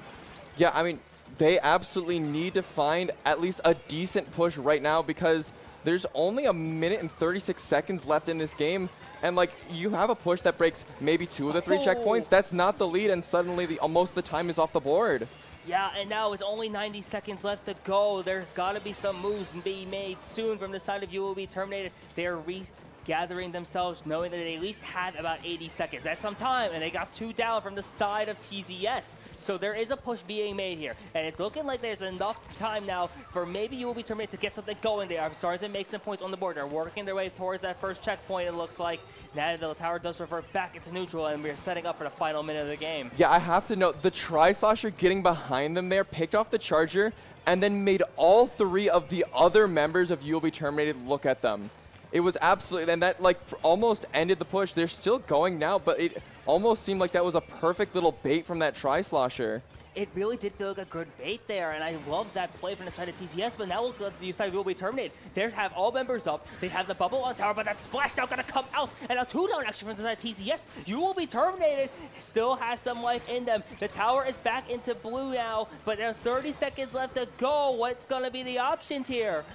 Yeah, honestly, they seem to have found something here, but it's just a question of if it's enough. They're at this second checkpoint, but keep in mind they need to break not only this one, which they do, but they also need to get past this 3rd checkpoint in just 12 seconds. Oh yeah, but it's already at the 15. They're at checkpoint 3, but 2 down, 3 down. It's just Umbra up here, and that's a wipe, and that's the dagger, and you can hear TZS popping off as they got a well-deserved victory, and they will take the set 3-1. Yeah, shutting down that potential comeback from You Will Be Terminated, and they have earned their spot in top 16 of the biggest Western Splatoon LAN of all time.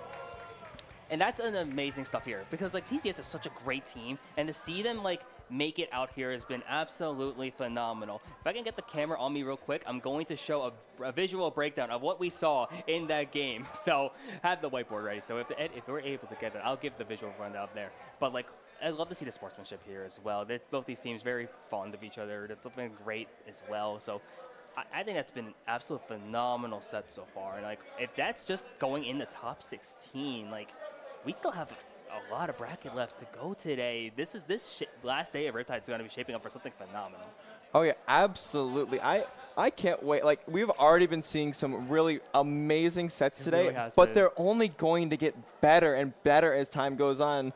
I am like I'm not going to be able to leave. I'm going to be like So starving and like I haven't eaten in hours and hours, but I will not be able to leave because I will be too attached to these matches. I know, right? Like, I want to watch that. I'll watch the rest of this around. I'm like, food secondary. Okay, so real quick, as a breakdown of what you were mentioning where DRF got the pick onto Fufu with that. So you see all the X's were You Will Be Terminated, but then DRF here with the Y, able to flank out here, and because being able to take out Fufu, all the members now have to redirect their attention back to where DRF is, meaning the rest of Y's, which was Triggerfish zones, moves back up.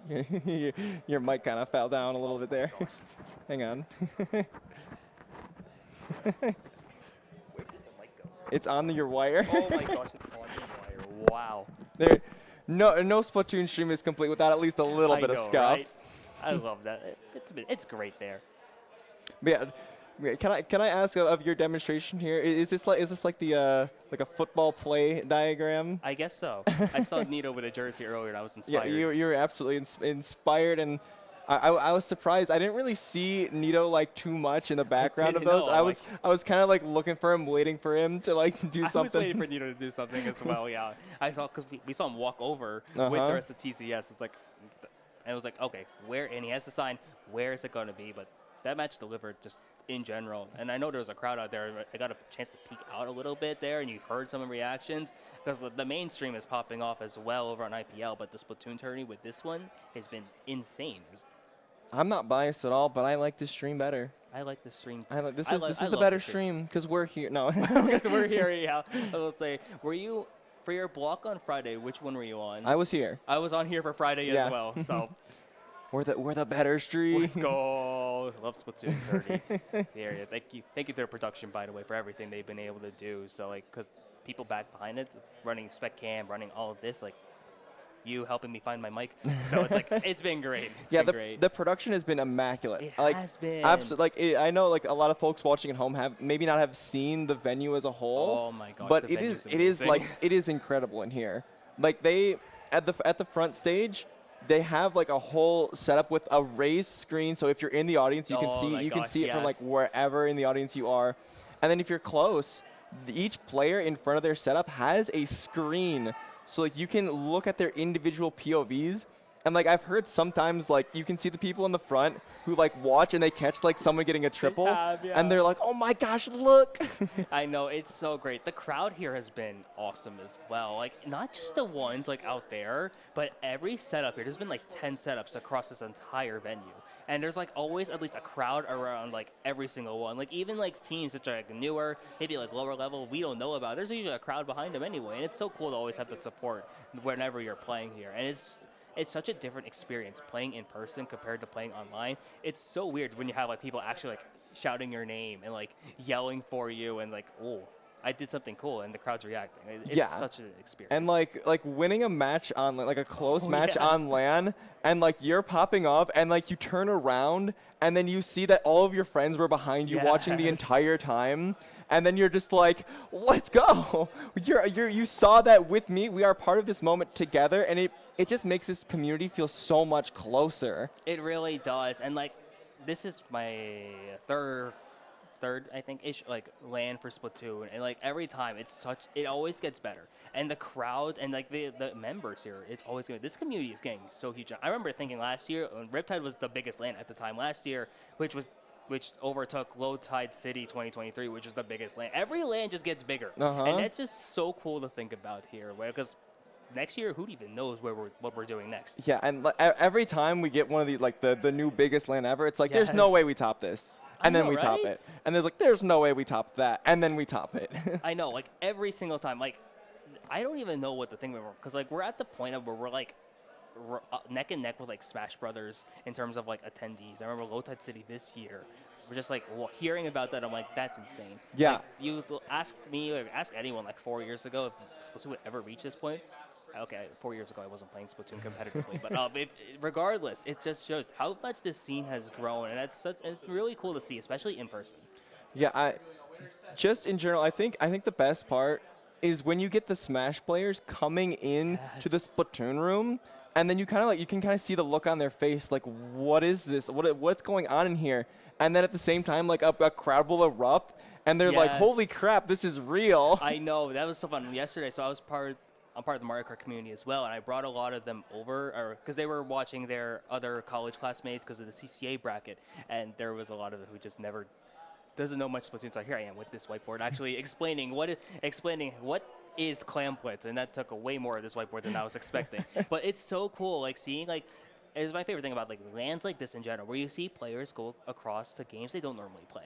So you can see Smash players go to Splatoon, Mario Kart go to Splatoon, and it's a rotation of players just going around, and they're like, oh my gosh, that looks cool, that looks cool. It's so awesome just getting to see players like, I didn't know you could do that, because like a lot of these players, they've played the game, they've touched each of these games, but then they see them like, especially at the high levels, and it just blows your mind. Yeah, I mean, I'm sure like, I just thought back that last match where Pepe on Inkblot was going around on the ramp and then to the other side of that block. Oh, I remember like that wasn't the first time I've seen that, but I remember the first time I did see that. I'm like, wait a minute, that's so smart. Why don't I do that? I know, one of my favorite things about this is especially is that you see the movement in this game, and when you see some of that to a new player or someone who is familiar, it's just so cool. And we're gonna see some amazing stuff. We got Moonlight and LYRE Super Ultra Deluxe 3rd Anniversary Edition as hello Spiel. Now the question is the Spiel the mascot of LYRE Super Ultra Deluxe 3rd Anniversary Edition, or was it just someone felt like holding up the Spiel to the camera? That's my next question. If their logo in the commentary packet is not a Spiel, I'm going to be very disappointed. Yeah, we're gonna look through it right now, but I believe actually we are back on winner's side, aren't we? I was gonna say Moonlight hasn't lost yet. Like if they were in losers, if Moonlight is in losers, that would be insane. Because I think LYRE also won their set earlier, so I would have to check the bracket just. Yeah, I have the bracket pulled up. This is a winner's side top 8 qualifier. Top 8 qualifier. Oh my gosh! So as someone who originally got into competitive games through Smash, there was something so like iconic about top 8. And that especially, and that's just been persistent across like every game pretty much. But now top 8 qualifier, oh, this is so exciting here. Moonlight and LYRE Super Ultra Deluxe 3rd Anniversary Edition. This is a great matchup here. And even though I feel like Moonlight is favored, I don't expect a team to just make it the top 8 qualifier and be like, we're going to go down pretty easily. They're going to put up a fight. I do not believe Moonlight has dropped a game so far. They've gone but close, but I think as time has gone on, I've seen a couple of their games. The games are getting closer and closer every single time. And honestly, it just seems like only a matter of time until they find a team that gives them a run for their money. Yeah, and I think when you get to this point, especially for one of these like higher level teams, one of the favorites to win the tournament, personally, I would rather drop a game early on than start losing in like grand finals, winners finals, because then like when you face the adversity early, at least it gives you the time to adapt, recover, and you'll know how to look back on that later on in the tournament. But like teams who like cruise through everything and then they start losing like when it really matters most, that's when the pressure really gets to you. So I think even if you have close wins, that at least does a lot for you like in the long run of things, especially if your plan is to win this entire tournament.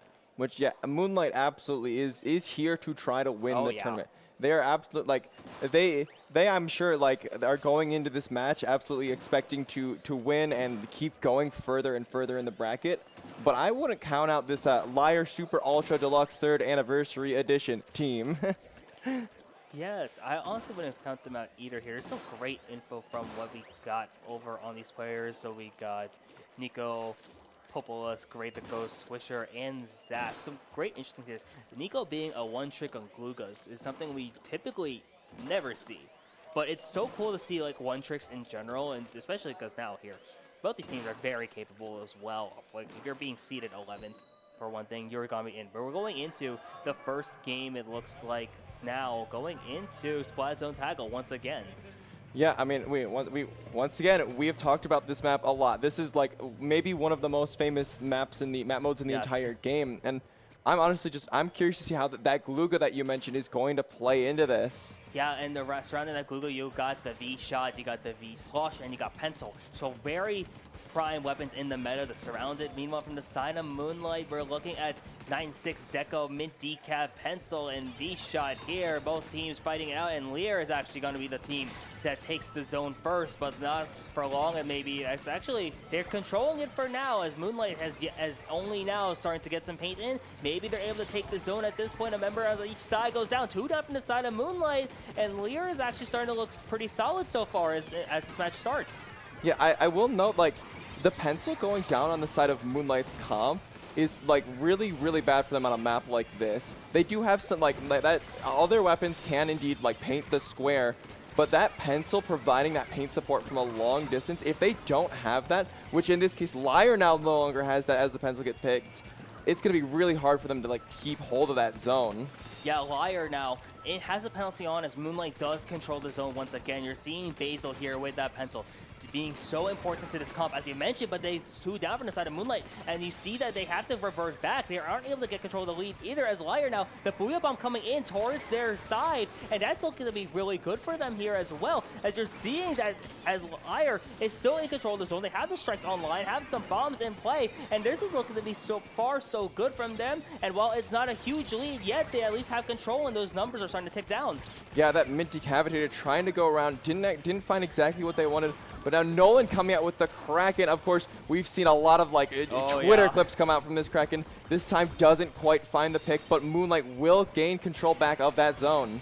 Yeah, and Moonlight has control of the zone, but they're going 2 down again. It's just Basil on the Pencil. Looks like Shadow up maybe here, trying to see what they're able to do, as LYRE is once again, Nico trying to go in, has that splash wall, isn't able to offer too much protection for themselves at least, but LYRE and Moonlight once again fighting control of this zone, and it's really close, neck and neck in neutral so far. That zone is not going either way in this tug of war. The Zuka starting to come out from the side of LYRE, and now they are able to turn the zone purple and have control once again. Yeah, honestly, it's so like back and forth here. Now Moonlight back in control, and Omega getting a pick with that Mint Decavitator. It seems like someone's got to get like a huge hold eventually. And right now, these fights that Moonlight are taking are really, really working out for them, as they've now shredded through their penalty, now have the advantage, have LYRE 2 down, and it seems like they're going to take the lead real quick here. Yeah, and Moonlight is doing what Moonlight normally does. They have control of the lead. The Kraken is in play, as well as Nolan is trying to just get some extra picks in the process. Shadow is also positioned here in that core, and look at them start to go in, making it really hard for LYRE to make any certain plays here. Basil is now getting pressured by this Trizuka, but not able to get picked out. Nico also starting to move in here. The Booyah Bomb is going to help, and LYRE actually is able to take control of the zone. Yeah, honestly, it seemed like for a second there that it was gonna Moonlight was gonna like top team them. Like they LYRE had the advantage and they caught them off guard a little bit, but then Moonlight was gonna be like, actually wait, we're the top team here. We're gonna have control. But LYRE able to take control back in that situation, but unfortunately for them, they're going to get pretty easily picked off there. Moonlight back in control now with only a minute 30 left in the game. Yeah, and Shadow, you saw the aggression there to take care of that Juke and again find a follow-up pick after that was insane from them. Basil now, and you see just how Moonlight is positioned.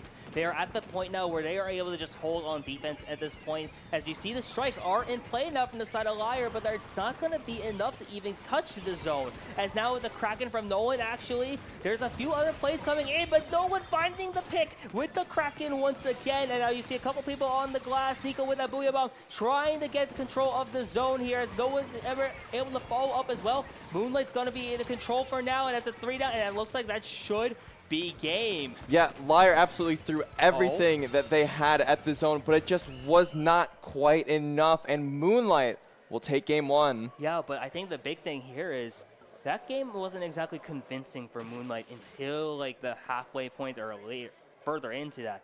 LYRE really had some momentum there, and they were in control for a lot of that game in the first half. And then, as you mentioned, Moonlight just kind of did what top teams normally do, and like, we'll win this game. We just press that button and like, boom, we're starting in the lead. We play our game. We do what we got to do. But going into game 2, if I'm LYRE, I'm feeling pretty good at least. I'm like, we can hang in there. They are human. We can make this work. Yeah, and I think when you get to this like top level of teams, something that matters a lot is how fast you can make adaptations. Like down in like maybe even like mid-level. Oh, yes. Teams will be making adaptations, but they'll take like an entire game to actually come across. And so sometimes teams will just like not be able to make the adaptations in time, and the better team will win because they can make that adaptation just slightly faster. When you get to the top teams, they are making adaptations so fast that like they're happening multiple times per game. Yeah, and I think that's the thing. Like, you saw the adaptation from Moonlight during that game. Like, around that halfway point, things started to click there. Their movement was on point, their positioning especially, and they were able to just get those picks and really just make those adjustments. And yeah, top teams do what top teams do. And that's just really what came down to it. And now I'm wondering, going into Rainmaker Undertow, how is this going to change things? Because now with some momentum from the side of Moonlight, but confidence also from the side of LYRE, there's some different ways that this dynamic is going to shake up, and I'm wondering what's going to happen here in game 2. Yeah, and I feel like a big question with Rainmaker is that Zones doesn't really like fully snowball in that like a team will be so far pushed up that you just like cannot do the objective at all, and the game will end like in 2 seconds. But Rainmaker can absolutely do that. Oh my gosh, yeah. We're going to go back in here in the game 2. Moonlight is up 1-0 so far. And you see the switch to heavy edit instead of the pencil, and you're seeing roughly the same comp from the side of LYRE. Yeah, I really like this heavy edit pick because I mean personally I'm a fan of heavy edit in general, but also just for the Rainmaker in general, just being able to fire that Splatling everywhere you want it, whether it's to pop the shield, whether it's to pick off the enemy Rainmaker, or whether it's just to like support your teammates with pain. Yeah, and it's working out well, at least for now, but like we see LYRE once again in control of the Rainmaker and control of objective. They're going on to his left side, trying to get that left checkpoint, but Nola coming in with that flank from behind, with that Kraken. Not going to be able to find anything yet exactly, but in a 3-down situation, and you see that LYRE is able to take that 3 down and now take control of the lead here, having that. Now, they haven't gotten to that first checkpoint yet, but they're in a great position to do so. Yeah, Nolan with an absolutely, like, clutch play there. The last player alive able to get the pick on the Maker and just stall them enough so they didn't get that checkpoint at first. They've now broken the checkpoint, but in the process, Moonlight's pretty much all the way back yet. They've got like this Zuka that's coming out now, trying to find the picks, trying to push them back out, finds the pick on Pulp. Yeah, and that was a huge pick onto Pulp there, and that was a great thing here now. Moonlight now has to figure something out here because LYRE is still going. They're going to get some extra points there, a little extra credit getting up to that 45, and now it is just Nico up with that Gluga duel, you never mind, and now just their Slosher player and their V-Shot. Moonlight now having to make something happen here. They have the resources potentially able to do so, but they need some paint on the ground first, trying to position themselves in a spot where they're going to be able to make a push happen. And you're watching as a couple members are starting to get into a fight here, and we're looking at a team fight. No one here trying to get something going, but gets picked off in the process. And Moonlight going 2 down now, trying to see if they can even make anything else off this push. Never mind. Yeah, I mean, Moonlight absolutely wanted to just like swing right back and break the check, but they didn't even really get particularly close there. It barely even got past mid. Now LYRE with another chance to push here. Yeah, and I'm thinking now, this is great from the side of LYRE.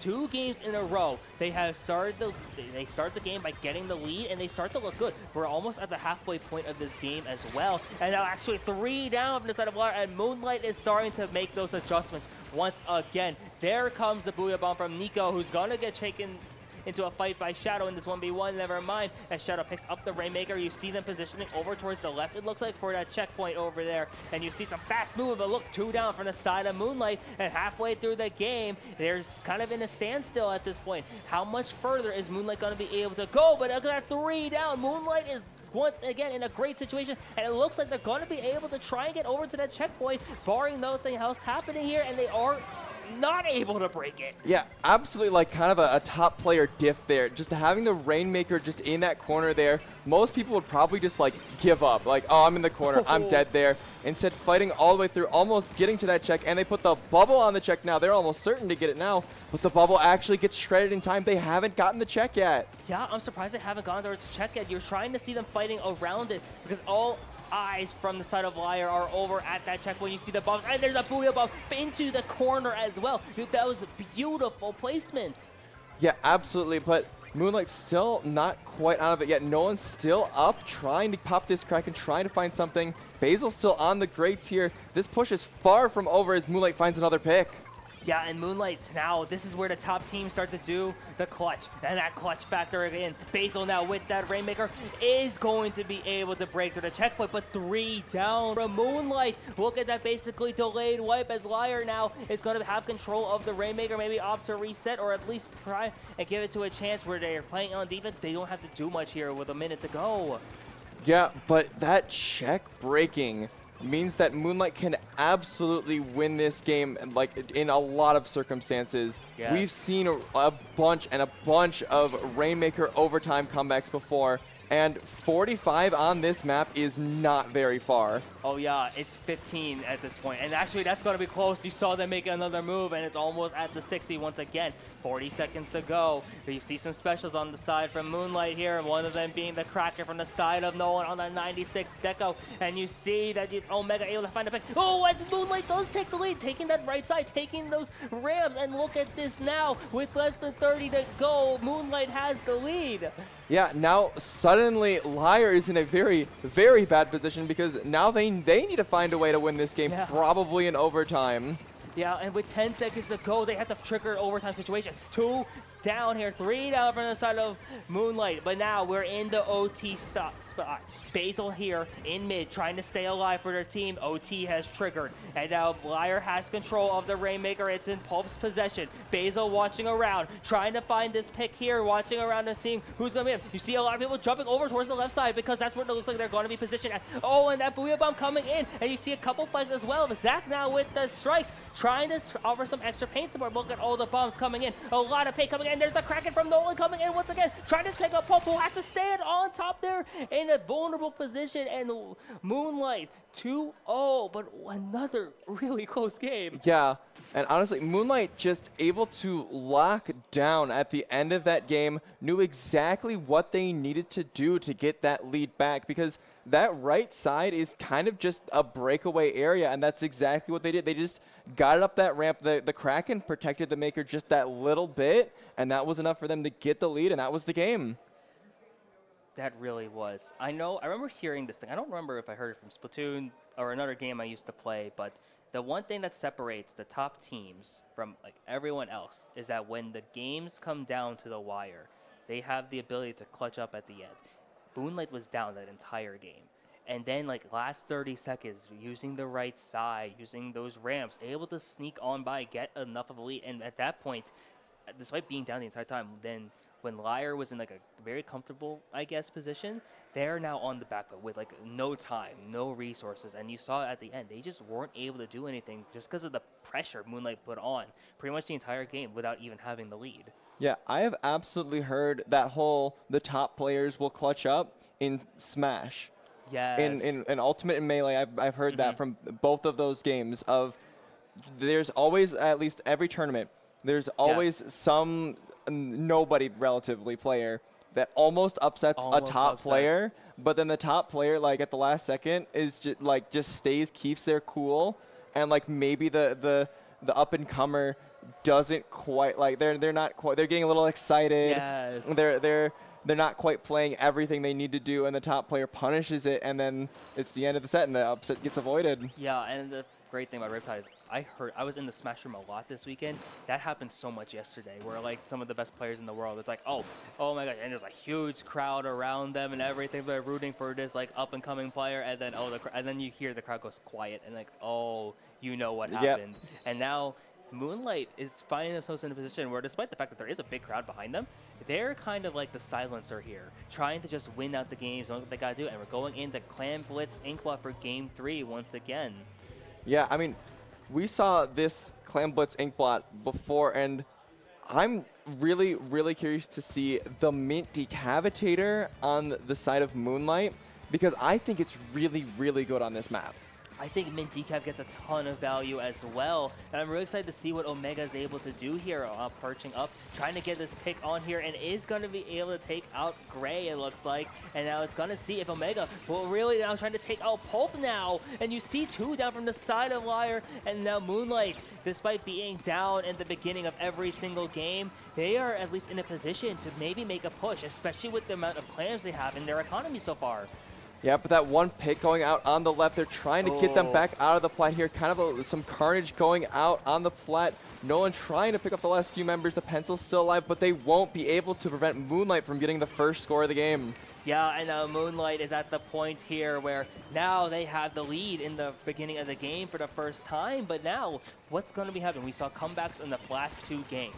But now, the way Moonlight is playing, Nolan is on fire here. Now with the Kraken trying to go in onto Pulp, and is able to find that pick as well. And that's a great situational awareness from the side of Moonlight, as they are still in a great position here. But now the ball is in play from the side of LYRE. Wondering if they got anything going, despite Moonlight having a few clams in play as well, but two down now. Yeah, I almost wonder, we saw the pencil pick up the pity clam right before they died to that Kraken. I would venture that was a mistake on their part. They didn't want to pick up the pity clam. Instead, now they're just kind of stuck holding it in the back with the pencil. Yeah, just kind of stuck holding in the back. It's a great way to put it. And now Nico's going to get taken out by Nolan now. And now you see a couple members from both sides just fighting it off in this neutral exchange. Two down from the side of Moonlight. Now, one other thing to note, now it's a three down here. LYRE is only one ball and a one clam away from taking the lead. And look at this. Look at how many resources they got. They are in control of the lead now. Yeah, absolutely huge push from LYRE here. They're going to get down to 54 before ending this push, although they still have a couple clams on that B shot, but I don't know if they're going to be able to find their way to the basket. Basket's going to close as we near the halfway point of this game, and LYRE just had a pretty good response to that opening Moonlight push. Yeah, it's a great response indeed. And now once again, Moonlight has found themselves, we're at the halfway point of this game, they are down. But we saw time and time again what happens when Moonlight is finding themselves in this situation. The bubble is online from the side of Omega, and now you see that there's some clams being passed around potentially as well. The Zuka is in play still from LYRE. Omega pops the bubble, trying to get some extra pressure and extra picks now in aggressive positioning. Two down from the side of LYRE, and you see Omega trying to get another one here. They see a jump as well coming up from up top, and now we're seeing now Zach trying to stop any plays from the side of Moonlight. And now with 2 minutes to go, it's been back and forth, but a bit of a stalemate the last 2 seconds. Yeah, Moonlight had really been up in their whole plat area, but they didn't quite have the clam economy to dunk anything in. There's no points that were shredded off the board in that whole segment there. Yeah, and now Omega is just kind of just flanking around here, trying to find that pick on either onto Zach or onto Pulp there in that attic. But it's like not a lot of stuff has happened here. There's the clams in play, but not a lot of power is built up. But no one trying to change something up here. There's a couple there. That's Nico down in the process. Pulp and Gray are right next to each other as well. All of Moonlight is up here. Basil now potentially sees an opening. This could be the chance for Moonlight to make something happen, but there's a couple members going down here. Zach able to take out Basil with a clutch pick. 2 down from the side of Moonlight, but Omega has something to say. Maybe able to take this power clamp here, or if we're trying to at least recover, is able to do so. Pass it back and at least keep some offensive pressure here. We're almost at the 1 minute mark. Yeah, they absolutely need that power clamp because they've been going down like so much, so consistently that like it almost seems like they just have not had the clamps to score, even though they've had opportunities to score. But now they're 2 down. Now LYRE's pushing back into Moonlight's plat here. Specials are coming online, and honestly, LYRE is like perfect to just take this plat area, hold it for as long as they can. Yeah, and now with these last 45, this is critical at this point. Look at the clams now, especially on the side of LYRE. They have things that are potentially close to being built up. Moonlight has something going. There's the jump. There's the dunk from that bubble. And there's a couple members down on both sides, but there's a none power clam left. And that's all they need so far as Moonlight once again takes the lead, but gets wiped out here. Yeah, absolutely huge wipeout there because we've seen previously in this game, LYRE has not been able to like finish off every single member of Moonlight, and Moonlight had been able to just like hold their area so well. But now with that wipe coming out, now we see LYRE with a bunch of clams. They definitely have enough to take the lead back, but they need to find a way in, and going 2 down is not going to do that for them. Oh yeah, they don't want to go any members down. As you need all hands on deck in this overtime situation. Your spot in top 8 could be made here if you are Moonlight, but now LYRE trying to keep this set alive. Nico getting taken down by Nolan. There's Pulp up there trying to just stay alive, but they're going to get taken down as well. That might have been the dagger, as Moonlight should be able to win this game, punch their ticket in the top 8. And while LYRE there had a lot of close moments, Moonlight with the 3-0 sweep. And it doesn't feel like a sweep. It felt like every game, honestly, this could have been a sweep in the other direction. LYRE was on fire this set, and it doesn't show in the set score, but to take Moonlight to push them to the back, with their back against the wall every single game. Moonlight had this. Moonlight just wins pretty much all these games through that last minute, and that's just where that top team difference comes into play. And that's really just been the theme of the set. Yeah, I think it's very common in the Smash scene to say 3-0, but it was close. Yes. And that's absolutely what that was. Yeah, and like Moonlight is on a great run so far, because a lot of this happened is very reminiscent of their set against TZS earlier in Winners, and now the same thing just happened against LYRE. It's like, yes, it's a 3-0, but it was close. But really, the only thing that matters is the set score for them. They're 3-0, they're continuing on in Winners bracket, they have some leeway, they're getting really close now with some of these games, and I'm wondering what it's like on their end, though. Yeah, it was close, though. it was close, though. And like, I think even Moonlight can probably be comfortable with dropping games. Yes. If they know that they can still be guaranteed to win the set in the end, because at the end of the day, if they're in the winner's side still, they're still in the winner's side, and they're still absolutely in it trying to win this entire tournament. Yeah, I think they're in a great position to, if not just make it really far, but they're aiming to win this entire tournament. And I know from the side of Moonlight, like, yes, they'll have these close calls, but having these close calls now, you'd rather have it now than like in the later rounds of this bracket, because when you see the teams that are still in, especially on Winner's side, there is going to be some amazing matches coming up the rest of this bracket. Oh yeah, absolutely. And I think something you said earlier, it's really important to know what mistakes you're making early so you can correct them. Oh yes. Because if you don't know that you're making mistakes at all, then there's going to be a time where it just comes back to bite you, and before you even like, it'll catch you completely off guard.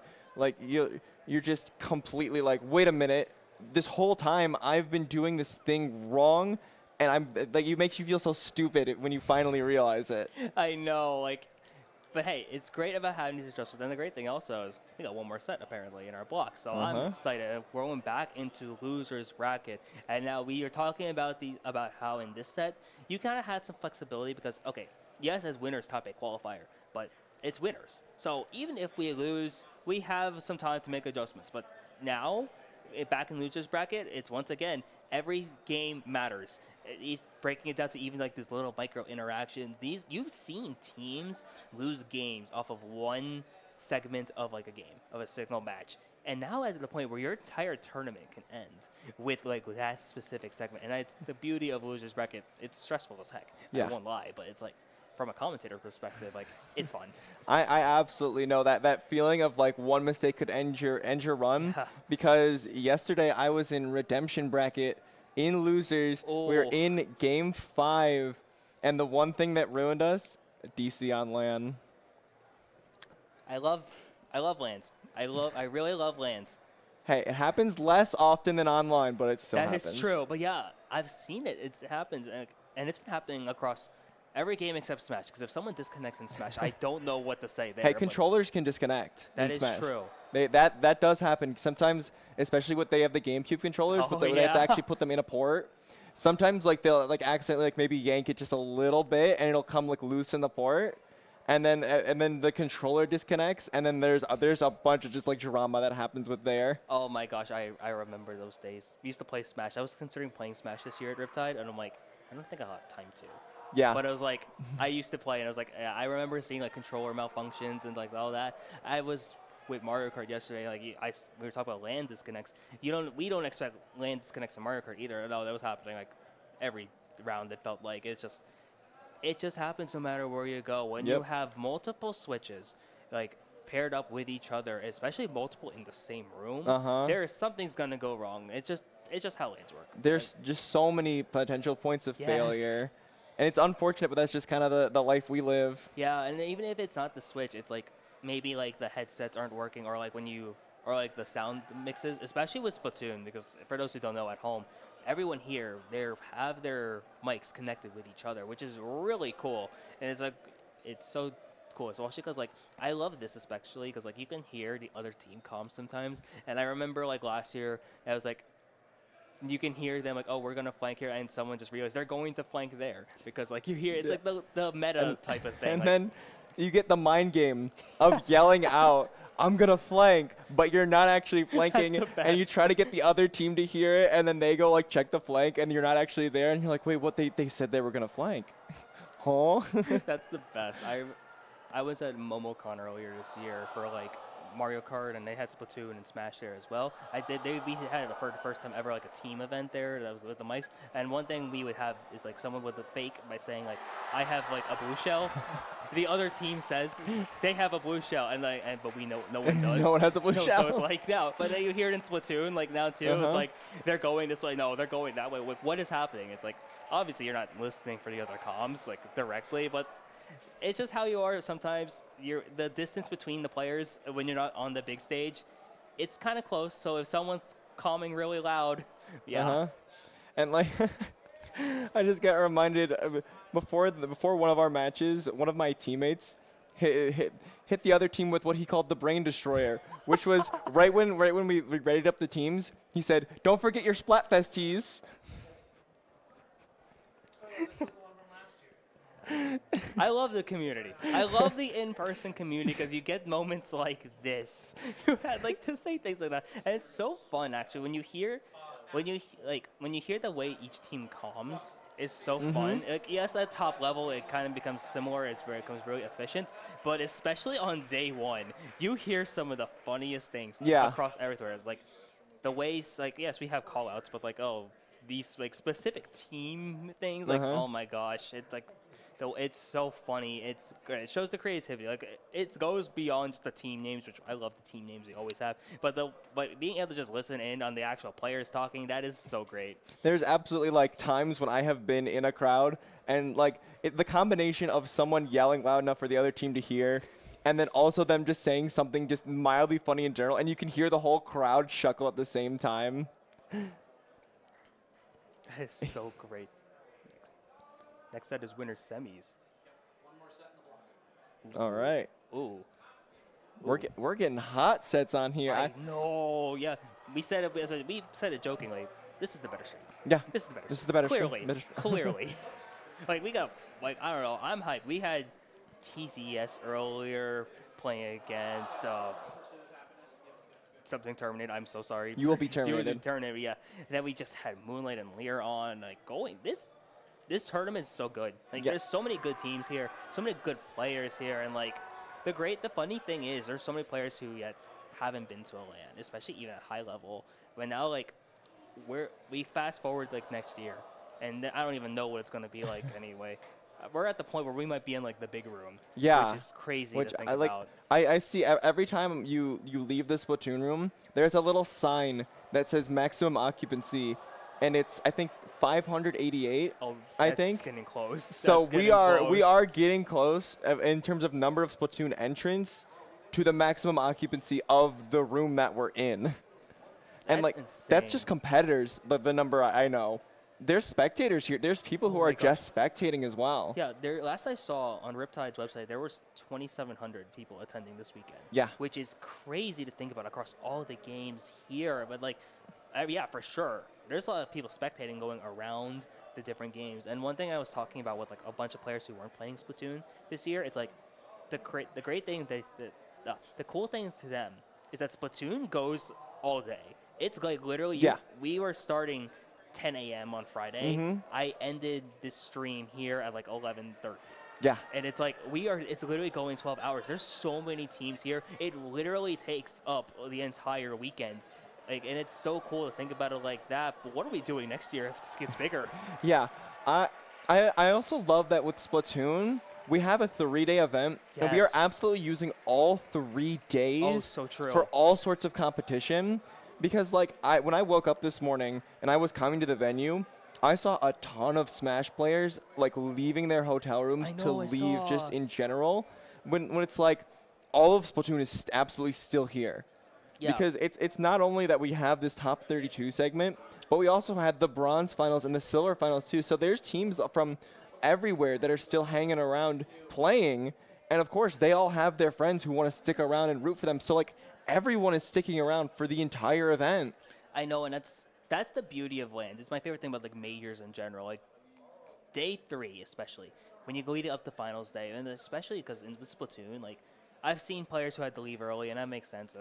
I had to leave Riptide early last year, but it's like there's something great about like because there's action all 3 days. It's not even just limited. Like day 1 was just literally all qualifiers. It's crazy that people like we started at 10 a.m., but people are still going at. Oh my gosh, we're getting Eternal Pursuit of Happiness at Hello Dubai next. What? So yes, this is going to be up next, as it says on the bottom of the screen, a winners semis match. Winners semis. This for those who might not know how what the names of the bracket mean. This is a top 8 winner side match. Yes. So the winner of this set is in winners finals, and then if they win in winners finals, they're in the grand final, which is the end of the tournament. Yeah, So like we are like at a very, very late stage of the tournament at this point. I know. Like I won't lie. I saw when the casting schedule came out, like, oh, who's this top 32? I'm like, oh, this is exciting. I was just happy to be on day 3 because day 3 has lived up to the hype. But oh my gosh, winners semis. I'm geeking out right now. Like, oh my gosh, like, especially with these teams. Yeah. Like, So of course, the Eternal Pursuit of Happiness is the one that people have been talking about all weekend because oh my gosh, this is the pickup of like Starburst and FT Win players that people are wondering, are they just going to sweep the whole thing? And if not, who is the one to beat them? That was the entire storyline for this team because you look at these players like New Jeans, Kyo, Bagel, Biscuit, like when you think like all-star level teams, this is like close to being like the exact thing you would think of, like, is at least from North America. Yeah. Like this is like if you could just pick any players, make a pickup, this is like fantasy level stuff. Like that is insane. Uh-huh.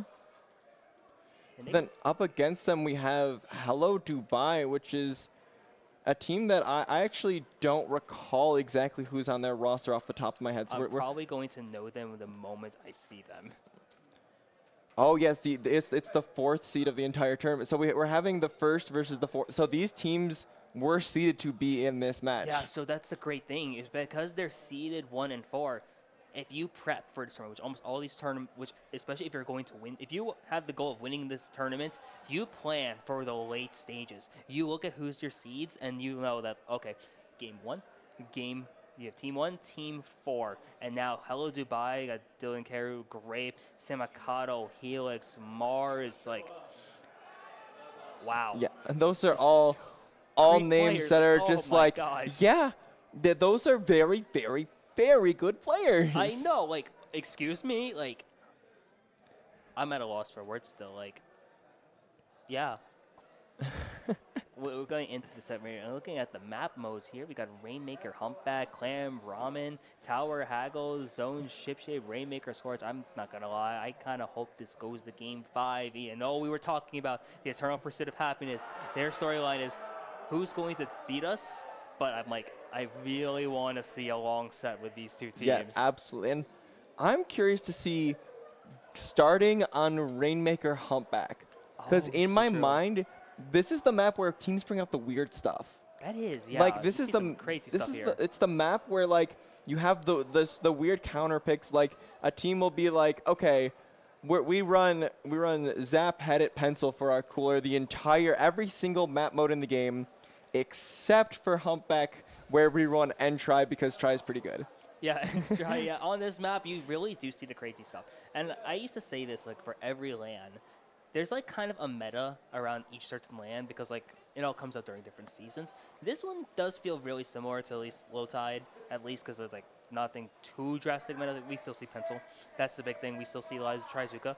That still happens. But, like, especially starting on Rainmaker Comeback, we take what we know and we kind of just throw it out the window for a lot of it. Maybe they won't. But I kind of hope we do, because like there's some crazy options that we could be seeing here, especially surrounding like the differences of like roles and stuff like that.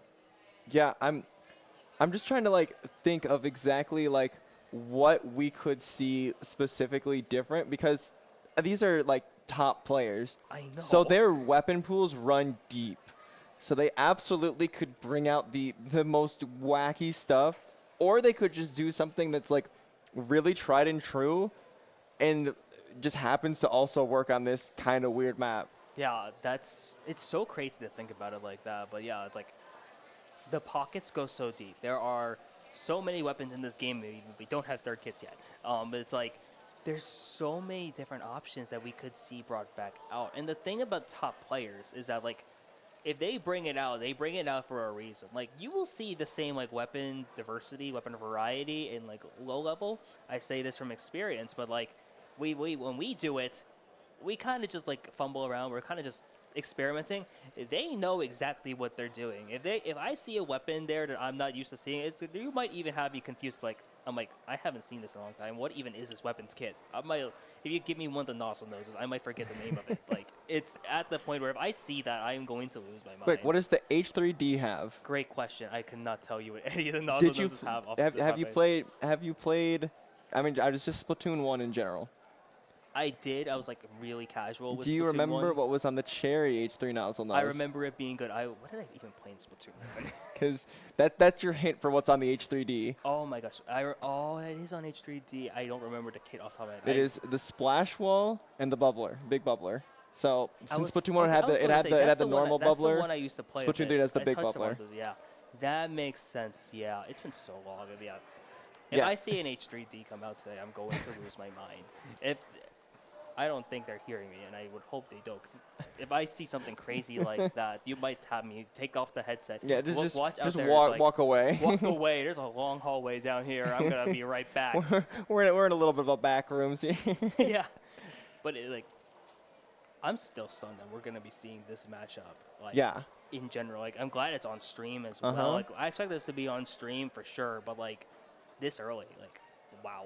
Yeah, I'm really like glad that the tournament has been moving along. It has been, yes. very, very well. Like shoutouts to like all of the TOs Oh my and production, gosh, there's everyone, so much work that gets put in everyone here. involved in keeping this thing moving, because like when we got our schedule, we were told we were doing the top 32 losers bracket. Yes. That is what we were told we were commentating over. We just had we had a top 32 losers. Then we had a top 16 winners, and now we're in a top 8 winners. Yeah, we're winners So like semis. Like, the what? tournament is moving too fast for our normal block schedule to line up, And that's which is a good thing. Yeah, this never happens. I won't lie. The tradition of LANs is that we run behind because whether we like it or not, something will go wrong. And that's just how it's going to work. Whether it be the switches, the audio, a player goes missing, a player oversleeps, a team is just nowhere to be found. Something is going to happen. But the fact that we're on this pace, it's insane. It's love to see it so far, and we're going to be in for some great gameplay still. And like, we're in stuff there. Shout out to production, yes. Hey, even if we have to wing it here, I'm having a good time. So Yeah, I'm sure all the teams out here as well are having a good time, because I know everyone here just like wants to play the game. That's pretty much, and yes. like I know people hate having to like they win a match and they have to wait an hour for their next match. That's the worst feeling, yeah. So You I'm have to so wait glad that we are long. getting through and like just letting them play and putting them on the stream and just letting everything just go. That is so true, yeah. Like, the worst thing, especially when you go up into the higher parts of the bracket, is to play, have a really great set, and then have to wait like an hour or two to play your next one, because you have all this momentum, and now you're going into your next one cold. And Yeah. it's like, and that's like one of the worst things here, because like you will see players still play. You will see a lot of like the tabletop mode, pretty much. Yeah. Where they would actually just have their Switch like undocked, sitting on the floor to warm up. But like, you'd rather just just keep playing. Like, yes, long tournament, but you'd rather go in warm than like getting cold, and you don't want to be iced, especially before this part of the bracket too. Yeah, I know, like, just in general, something that doesn't really get tested a huge amount until you get to this, like, top echelon is just how you can manage staying warm and cold. That's Because so you don't true. want to be warm when you're not going to play for an hour. But then you have to know when exactly to warm up back again, because you're going to play again. And, like, that's not something like I'm still in low ink level. And, like, when I play in low ink, I know that like we have 6 rounds of Swiss, and I know that when like we play a round of Swiss, the next one's coming. It's gonna be soon. I don't have time to like take a huge gigantic break. But like at this point, they might have to like play this set and wait a while after this.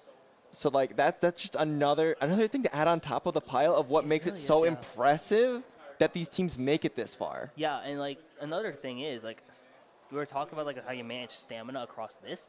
These teams are in their third day of playing pretty much. Like they've been playing all weekend, and that's not easy. To be in a tournament setting from like 3 days straight, especially against like players of this caliber. Like we all know low ink is like a really big thing on stamina, especially day one, especially can be a killer. But it's going to be like insane what's going to be happening then. So going now, especially now, if you're planning, like if you're one of these teams in winter semis, you not only do you plan for this, but you also probably figure out a way, like how did you conserve your energy from like round 1 winners, round 1 Friday, from groups all the way through your bracket, and now having to play at this point on Sunday. Yeah, the one good part is that if you completely swept your pool and you won your pool on Friday, you did not play on Saturday at all. Yes. They skipped a full day. So they had a full day to completely just rest, probably like socialize with all your friends and stuff. And you didn't have to worry about the competition at all. But now we're on Sunday, and now they have to lock in. Yeah, and it's weird because in a way, like the Saturday is a great break day, but it's also a day where you're not in a tournament setting. So like a team that's hot after playing Friday, Saturday, they go into Sunday with all this momentum kind of after a good night's rest, and it's like, oh, maybe we can make something happen here.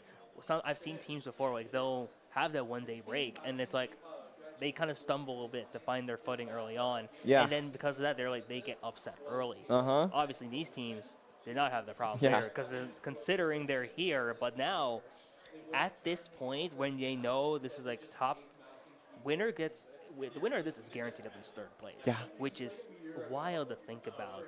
But now we're at that point in the bracket already, and that's so exciting. And that's third place at the biggest Western Splatoon LAN of all time.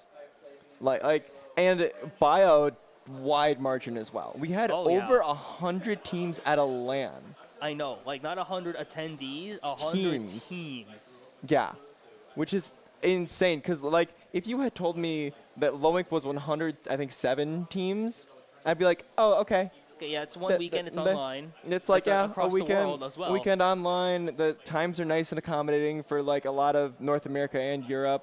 Not as accommodating for like Oceania, but still, it's like, okay, yeah, get 100 teams. That's pretty good. Good job, yeah. Loic. And it's like, actually, that number was for a 3-day event in Sandusky, Ohio, in which everyone had to travel there, probably flying to the Cleveland airport and get a shuttle to go there. And it was still over 100 teams that wanted to do this. We must be doing something right here. Yeah, we must be doing something right indeed, because we are here now. We have the Eternal Pursuit of Happiness and Hello Dubai. Winner goes on to winners finals. Loser then goes into like losers quarters or something like that. But this is such an insane matchup just to think about here. Just looking at these rosters, I'm still stunned. Yeah. But I do think the question is, right now, the question on everyone's mind is, can Hello Dubai hang with the Eternal Pursuit of Happiness in this case? Because the Eternal Pursuit of Happiness, these are all players that we have seen at like other lands and completely sweep entire lands before. That's true. It's such an interesting dynamic here, because you look at the dominance that Eternal Pursuit of Happiness had. Like, I remember watching one of their sets earlier, just like in person. I'm like, oh my, it just doesn't feel close. Like, when we talk about the top player difference, there's something about like the aura behind like that team where it's like with those 4 players there, there's like it's like the confidence there. It's just like it doesn't need to be said. Yeah, I don't recall what team it was, but I believe either LTC or last Riptide, one of the top teams just played their entire day 1 without comms. Like, they just didn't talk to each other because they just knew that they were that much better than everyone that they like didn't even put their headsets on. They swept everyone, and that was just how confident they were. You have to be at a level of good that I will never understand to be able to do something like that. Like, the guts to do that, especially at LAN, like, it's not like the other team can't see you doing that too, which is crazy to think about. But like, if you're going in with that kind of confidence, you deserve to have like that kind of result as well. So it's like, they're here for a reason. Both these teams are here for a reason. Like, when we get into this set, yes, the story is who's touching the Eternal Pursuit of Happiness. But Hello Dubai, they know if they were going to make it to this point in this tournament, there was going to be a very low chance they wouldn't be playing against this team that's sitting right in front of them. And this is going to shape up to be an electric matchup. I know there's like a lot of matches going around, as you can see in like the background there and up on the main stage on IPL, but like, don't expect this matchup to be like any much of a sleeper either. Yeah, I know that like Popgun on his Popcast, when he talks about Loic, he talks about a lot about like the hunters and like the hunted of like the teams that are so like they're far up there and they're the ones who are expected to win, but then you get these hunters that really like you don't expect them to win, but because they're so motivated to, they'll make these huge upsets. And it feels weird to call the 4th seed of the entire tournament the hunter in this situation. Yes, but that's absolutely what they are in this match. Yeah, and it's wild to think about it like that, where like, if you're seated 4th at the biggest Western Splatoon LAN of all time so far, that's already a huge accomplishment. But then now go up against the 1 seed, the team that's projected to win the entire thing. You know you're here for a reason, but wow, that's like, it feels like an uphill climb already, but the players in Hello Dubai, they know they're not there. They know they're at the point where they want to win this game. If they win this, they're guaranteed at least a medal, which is insane. Like, being guaranteed a medal at this event has so much to it. But to get to that point, they had their first wave. They had to get through the Eternal Pursuit of Happiness, and I'm really curious to see what are these teams going to bring out here, especially this late into the tournament, and because the first game is Rainmaker Humpback. Yeah, I would never count out Hello Dubai at all. I wouldn't either. Yes. I think that there's always going to be those people who are like, oh, it's the 1 seed. They're known for sweeping everyone. They're just going to sweep through. But I don't think they will have an easy time doing that at all. Oh, no, I don't think it's going to be easy as well. It's going to be a very close matchup, I think. At least on paper, it should be here. The 1 against the 4. The Eternal Pursuit of Happiness, yes, they're the favorites. Yes, the storyline has been surrounding them this entire weekend and the weeks leading up to Riptide. But here we are. You have, if the storyline is for them isn't complete if they don't, like, dominate their way through here. Like, they are looking to not just win this set, it feels like, but the Eternal Pursuit of Happiness, I think, wants to make a statement here. Because if they beat Hello Dubai convincingly, whoever faces them in winners finals, that's something they have to consider. Because, like, yeah, this is not an easy team to beat. Neither of these teams are going to be an easy matchup. And you know absolutely that the other 2 teams on the other side of the winner semis are watching this right now and trying to take notes of what they're exactly doing. But we're finally hopping into game 1 here on Rainmaker Humpback Pump Track. Yeah, kicking off winners semi-finals. Here we are, Rainmaker Humpback Pump Track. You see now from the side of the Eternal Pursuit of Happiness, very meta-relevant comp. Hello Dubai has a couple fun options here with the Neo Splash and the mid decap. And there's a pick onto Kyo immediately from Dylan, who's able to pick up the Rainmaker, able to fire it off towards Ice and the rest of the Eternal Pursuit of Happiness. They're looking over towards that right side, trying to maybe position for a push there. There's the walls, gives some protection. There it is, and the first checkpoint goes to Hello Dubai. Yeah, I want to give special highlights to both 52s on the side of the match. I know ever since that patch, a lot of people have been talking about that they would probably see a rise, at least in the Western scene, of the 52 gal. And we're seeing it in this match, and we're seeing it already do very, very well as one of them gets picked off, of course. Yeah, sometimes the commentator's curse is just going to happen no matter what game it is. The strikes come out from Happiness, and it's a 3 down from Hello Dubai, and it's that a wipe. And the Happiness here is now in the pursuit of getting to this checkpoint. Look at that path already painted north to south, trying to see if they can make their way over and how fast are they going to be able to do so. Look at that 2 down already as Hello Dubai is struggling here now as the Eternal Pursuit of Happiness is about the top team diff. The team that's 4th seed, and that's crazy as Ice still holding that Rainmaker. Look at that, already to the 25 when they had off their first push pretty much. Yeah, honestly, that was a really, really smart play by Ice to just straight up hold forward because they saw the strikes being popped and knew that the strikes are going to take a second to land. I'm just going to hold forward in this ink that I have, get it to 25 for honestly pretty much free.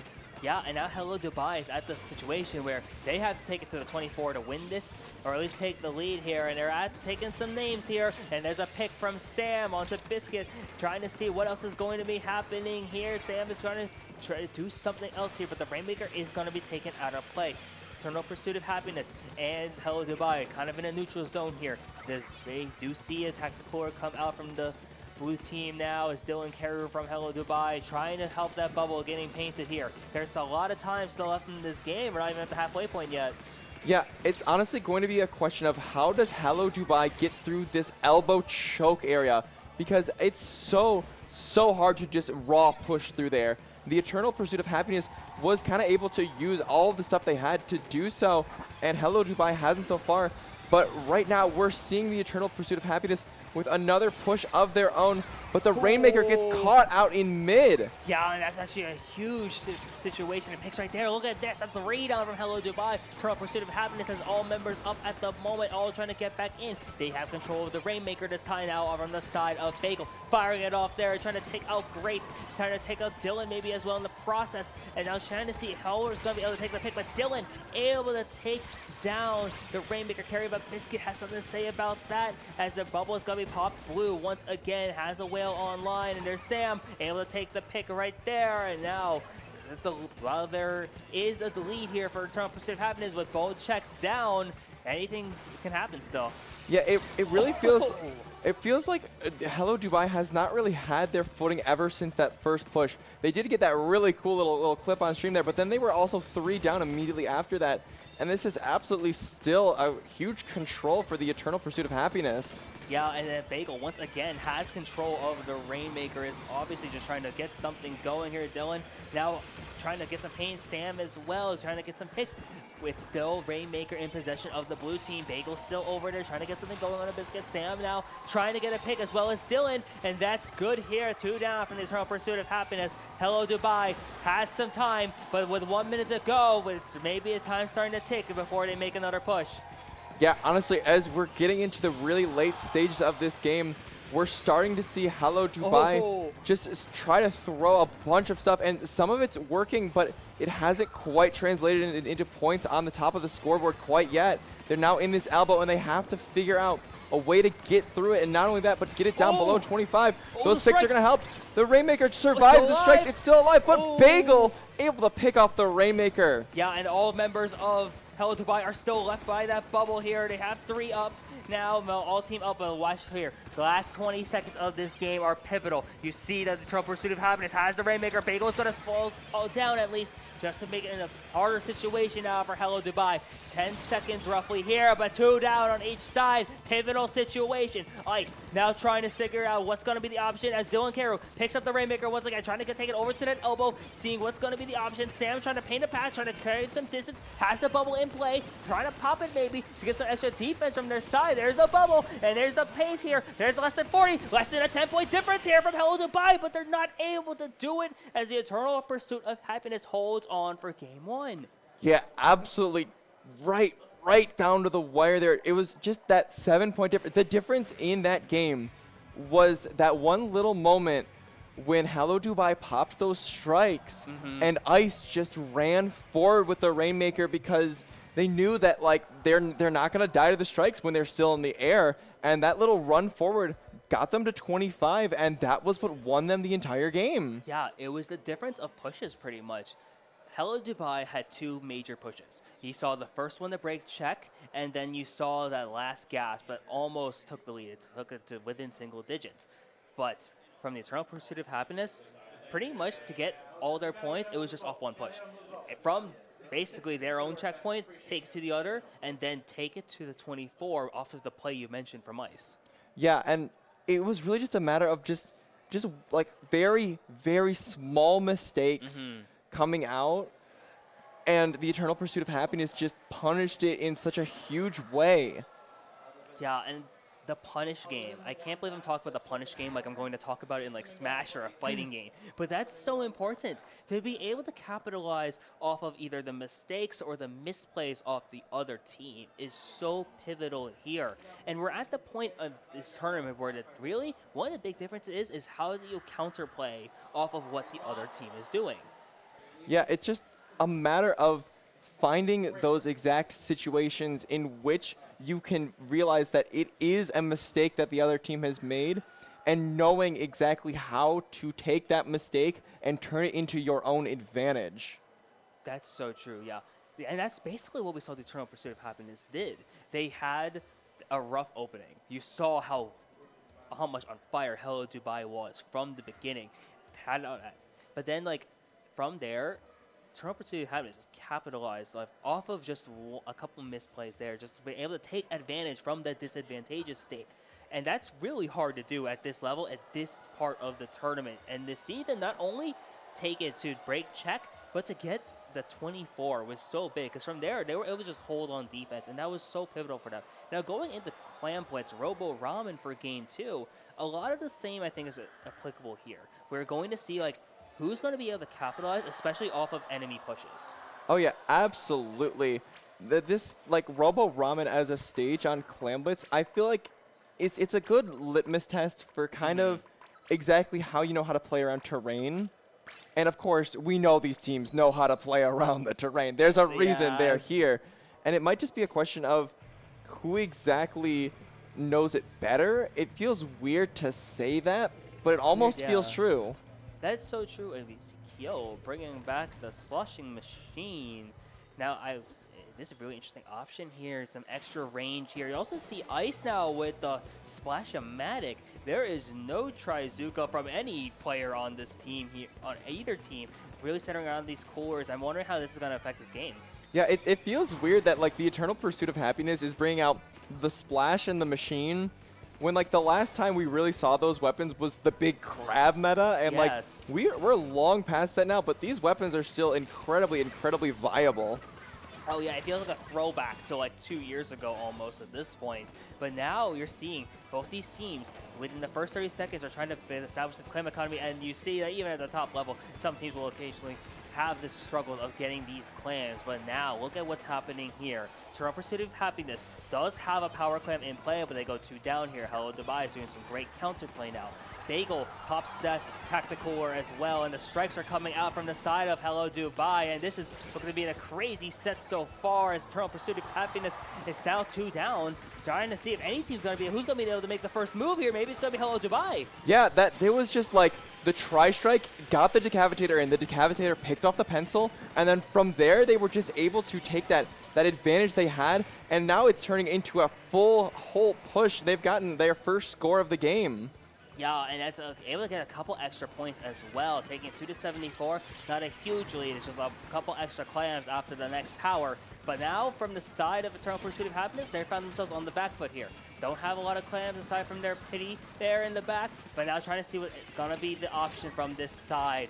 Hello Dubai is in a spot now where they have another power clam ready, as well as some extra clams to follow up on. Maybe they're in a position now, almost 2 minutes into the game, to maybe go for another push, but there's another 2 down situation here, making a 3 down here, and now looking at Eternal Pursuit of Happiness, trying to find this wipeout. They are able to do so, and there's a power clam coming in. It looks like maybe this is the opportunity for them to get this push. Watch as it does go in. One goes in, there's another one in play, but I don't know if it's going to be made up just yet. Watching as this basket comes into play, and it does look like it's not going to be enough, as the lead isn't going to change. Yeah, they had 2 power claims there.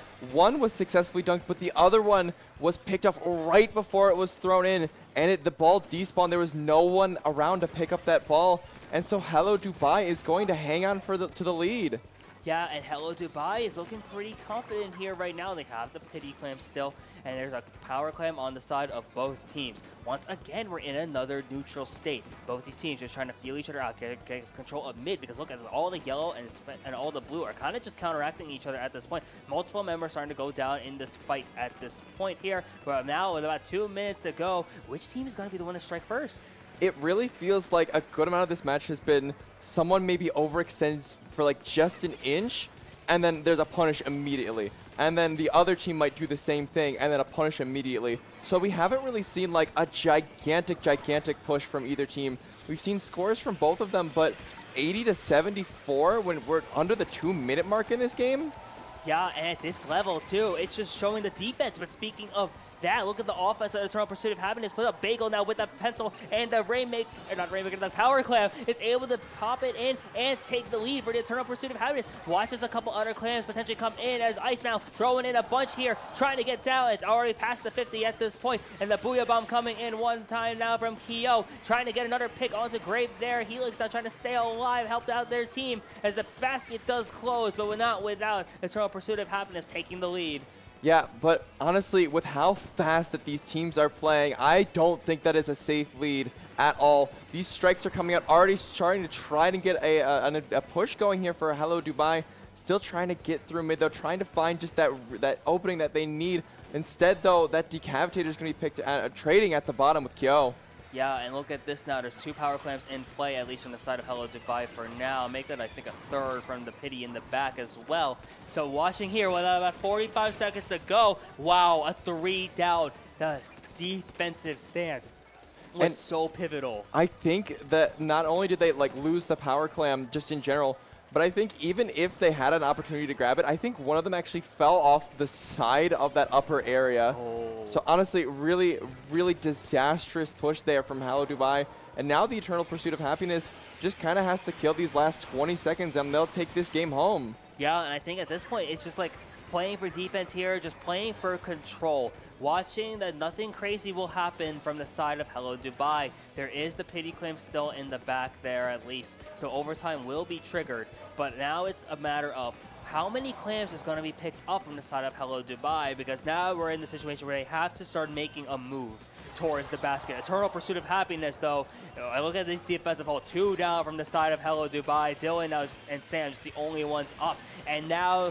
the Eternal Pursuit of Happiness might just be able to hold on for these next few seconds, and this should be game here, because look at this, there's not a lot of resources in play and no clam, and that is the next game, and 1 game away for the Eternal Pursuit of Happiness to make it to winners finals.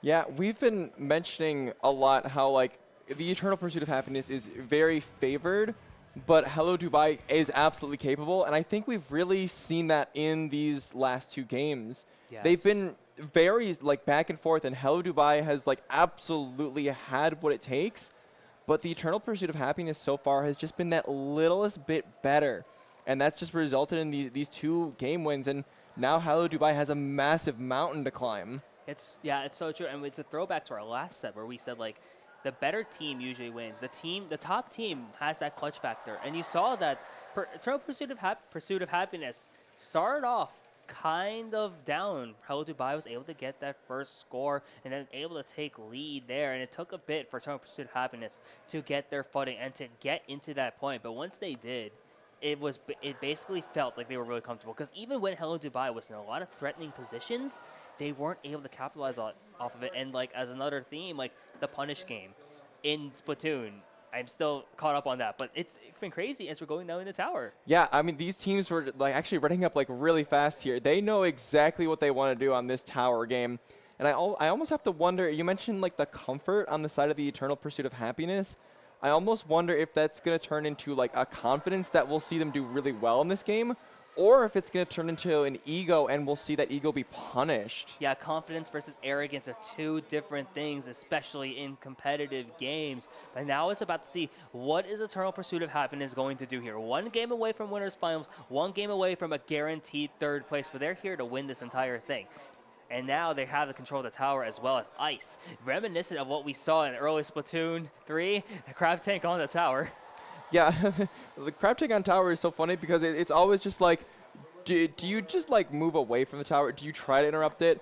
And a lot of the time, you'll just kind of have to try to avoid it while also still trying to apply pressure. In that case, though, that crab got to a nice little 77, but obviously that's not really the push that the Eternal Pursuit of Happiness wanted. Yeah, not the push they wanted here, but how Hello Dubai is starting to make a great push of their own. They're at the 77. They're maybe had a chance to take the lead here. Yes, Hello Dubai takes the lead and is in control of the lead for the 2nd time in a row early game. And now they're at this checkpoint. It looks like they should be able to, maybe able to break it here. It's close. They're trying to just get it left, and they are past that first checkpoint, which is pivotal for them here now. Yeah, honestly, really smart plays to break that check. Because like they didn't just sit on it and try to break it, because they knew that stuff was being thrown onto the tower. So they instead played just that littlest bit more patient, and they were able to break that check. And now, just briefly, it seemed like they had a push starting to go, but going 2 down, and now it might seem like it's time for the Eternal Pursuit of Happiness to finally get a big push of their own going. Yeah, and it's a 2 down from Hello Dubai, which is very pivotal. And look, 3 specials online: the whale, the crab, and the booyah bomb.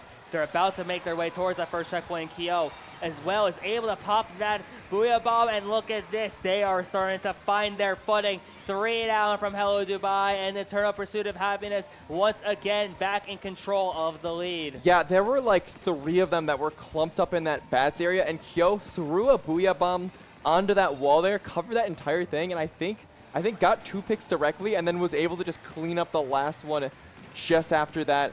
And now the Eternal Pursuit of Happiness getting to that next checkpoint. They didn't quite break it, though, still trying to get this foothold in this 2nd check area. Yeah, and now they're trying to get this next check, and it looks like they should be able to do so. Look at all the resources that were being thrown their way. The strike snap from the side of Hello Dubai, trying to pop this out now, as well as that Whale and Biscuit trying to get something going here with that wall, as well as that 52, just trying to take this pick onto Great. But now that they're at the checkpoint again from Eternal Pursuit of Happiness, it's not much longer until they're able to break it, and they are able to do so indeed, making their way to that final checkpoint with about 2 minutes to go. And this is where Hagglefish Tower starts to get scary. After that second check is where you see a lot of teams start to snowball all the way into the end. Thankfully for Hello Dubai, the tower gets pushed back just a little bit before Eternal Pursuit of Happiness takes it again. But still, Eternal Pursuit of Happiness absolutely keeping on the pressure, has Hello Dubai 2 down. That final check is broken. It seems like this set is over. It is over, and the Eternal Pursuit of Happiness punches their ticket in to winners finals. Top 3 guaranteed, and they are looking really good so far. And while despite that, Hello Dubai, a lot of great stuff from them. Like, so many close calls there, and they could have had a couple things gone their way. Maybe they steal a game, but they're looking really good when they go into this bracket. Yeah, but I do have to say, the Eternal Pursuit of Happiness was, you know, almost expected to sweep this. Yes. And I think the gameplay from that match kind of showed you why that expectation was in place.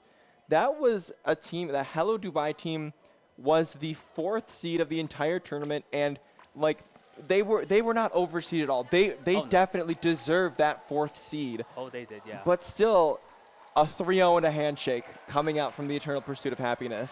Yeah, 3-0 and a handshake, and that's going to be wrapping it up for us on the mic. There's still a lot of great stuff coming this way, and I think this is so exciting. Day 3 is always so fun because we're about to go into so much more of a great playoff matches here, and like I'm so excited to go out there and watch that. But Yokopoke, great time commentating with you. Where can the good people find you? Well, it's on the screen. You can find me at Yokopoke_ on Twitter. I wish I could get rid of the underscore, but someone stole it from me. No, that's so sad. But yeah, but where can the lovely people find you? I always have a hard time pointing here, but I think this for the first time I got this right. So you can find me on Twitter at 2SpicyBM. Same thing on Twitch, twitch.tv/spicy_BM. I should have just wrote it on the whiteboard. That's what I should have done. But it's been a great time on the mic with all of you here. But we got some more great sets coming your way. You do not want to miss it. Absolutely. Don't go anywhere. We will be back very soon with more hot Splatoon action.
Hello, everybody. Welcome back to Riptide. We are on day 3. This is the top cut bracket. I am Squidoku, and I am here with Nell. We will be bringing you the next few games on the Splatoon tourney stream. How's it going, Nell? It's going well. I'm really happy to be here and close this out with you, Squidoku. Yeah, likewise. I'm really excited. We're going to be seeing some of the top level of Splatoon gameplay here at Riptide. And we will be starting you by bringing you into the losers bracket. Up here we have two teams. We have Pinpoint and LYRE Super Ultra Deluxe 3rd Anniversary Edition. That is absolutely not a handful of a name, but I love to see it. So both of these teams are quite strong here in the losers bracket. I know that Pinpoint was top 4 in their Ludi Div this season, which is Div 2. So both of these teams are very strong contenders, and I know that they're hungry for the chance at Grands. So yeah, what are you excited to see here? It looks like the first game is going to be Clam Blitz on Umami Ruins, starting off strong with one of the more difficult map mode combinations. Yeah, it is a bit difficult. It's easy to get locked out here. Not as much as it is on Splat Zones, I would say, since you do need team members going off to collect more clams as they spawn in, and so it's harder to sustain the lockout that can happen on Umami Ruins. But we have Pinpoint here. They are a team with a few one-tricks. I'm excited to see the weapons that these teams are going to be bringing us. Pinpoint, they have a 49er as an Octobrush one trick. Of course, this is all according to the information that they have given us in their in this wonderful packet of information here. 49er is an Octobrush one trick. Gimme is a Dapple one trick, Dapple Doolies one trick, and Ren is a Snipe Raider one trick. That is quite a combination, but you know what? I believe they can cook, and they even said in their additional information that Dapple plus Octobrush is meta, so you know what? They made it this far, so at this point, I'm here to trust them. I'm here to see what they have to say. And I think just running a pencil as your backline gives your team the ability to run kind of whatever you want. Oh, absolutely.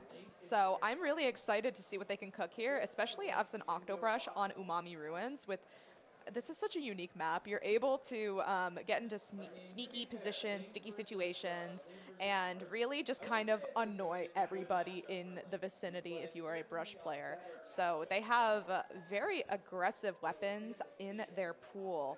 And I'm curious to see if LYRE is going to be able to keep up with what they have in their pocket, or if they're even expecting it. Yeah.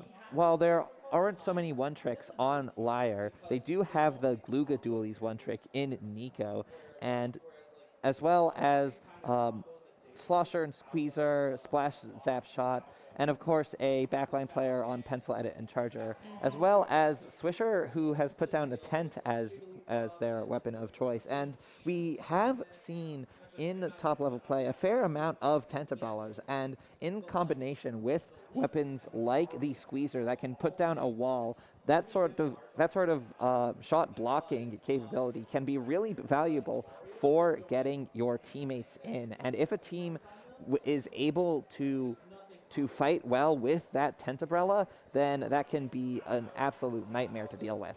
I've seen some incredible tent gameplay here today. Just this entire weekend, it's enlightened me as to how these weapons can be pushed, because I don't play tent, I don't play these one-trick weapons, but seeing them be utilized is just an incredible feat, especially considering we have a Gluga Dualies on the side of LYRE. I feel like we can definitely see those two working together. I really expect to see Swisher and Nico just pairing up. Somebody is always pretty much going to be sharking in that tent, and it's going to be quite interesting to see tent versus brush versus dapples versus glugas. I think we're all in for a treat. Yeah, definitely. It's going to be a treat. We're going to see how these weapons really show their strengths here on Umami Ruins, because Umami it is not really the most conventional map. It does have those two routes up the sides as well as the top mid, which is very important to control and to take if you are trying to take the momentum in the game. And we'll see a lot of the time there can be extended, drawn-out fights in mid on Umami Ruins. And we see it in Splat zones where teams are going to contest for both sides of that top mid, but also in Clam Blitz, where teams will be looking to push any which way in order to secure the advantage and make it so that they have access to that enemy team's clam basket. Absolutely. I think that teamwork is pushed to its limits on this map, frankly. I think that if you are not able to, well, I'm thinking about Splat Zones, Clam Blitz is quite different, but if you're not able to take the right side, you absolutely cannot take the left. You have to have a combined push with your team. You have to be able to be on the same page. You all kind of have to keep a tab on what everybody is doing and where you can assist, because it is quite easy to get separated on this map mode. And with Clams, I know that I've seen a lot of back and forth games and on Umami Clams, so who knows, we may be in for a treat. Let's see what these two teams are coming out with. Let's see indeed. Yep, there's that Octobrush, Dapples, and Pencil, as well as the Octo Shot replica, and there is the Gluga Dualies alongside a Splattershot, a 52 gal, and a Snipe Rider on the side of LYRE Super Ultra Deluxe. We do not have the joy of seeing a tent today, but we are seeing Dapples, we are seeing Glugas, we are seeing non-meta picks being put on the field, and it looks like both sides are being taken by both teams right now. Nobody's really in control yet, but it looks like LYRE is the one that has taken top control of mid, but it looks like Pinpoint is not going to put that out without a fight. They are using their specials. They are trying to get the paint on the ground, while currently it's in a stalemate. Yeah, it is a bit of a stalemate, but we are seeing more players going down on the side of Pinpoint than those who are going down on LYRE Super Ultra Deluxe, because, well, as we see that Clam going into the basket, but Pinpoint did get essentially wiped out. It wasn't all at the same time, but those Dapple Dualies were still swimming in from their spawn as all of their teammates did get taken out. And now 2 down on the side of LYRE, but they did manage to score a decent amount of points on their first push. Gimme trying to dive in pretty far, as those Dapple Dualies like to do, and managing to get a trade as the rest of the team is coming in to try and take another fight in mid. Absolutely. This was a strong opening for the side of LYRE, but I don't think they should be too comfortable with this, because like we said before, this map is very back and forth. It can easily snowball, and with 2 down on the side of LYRE, this is Pinpoint's opportunity to get some points on the board, since the Snipe Rider is in their power position of top mid. I believe that both teams are just trying to farm for specials, and as you can see, they are coming out, but they have the Clam economy to create a ball. It doesn't look like there is a power Clam on the field right now. I think they're just trying to take space in order to make something happen.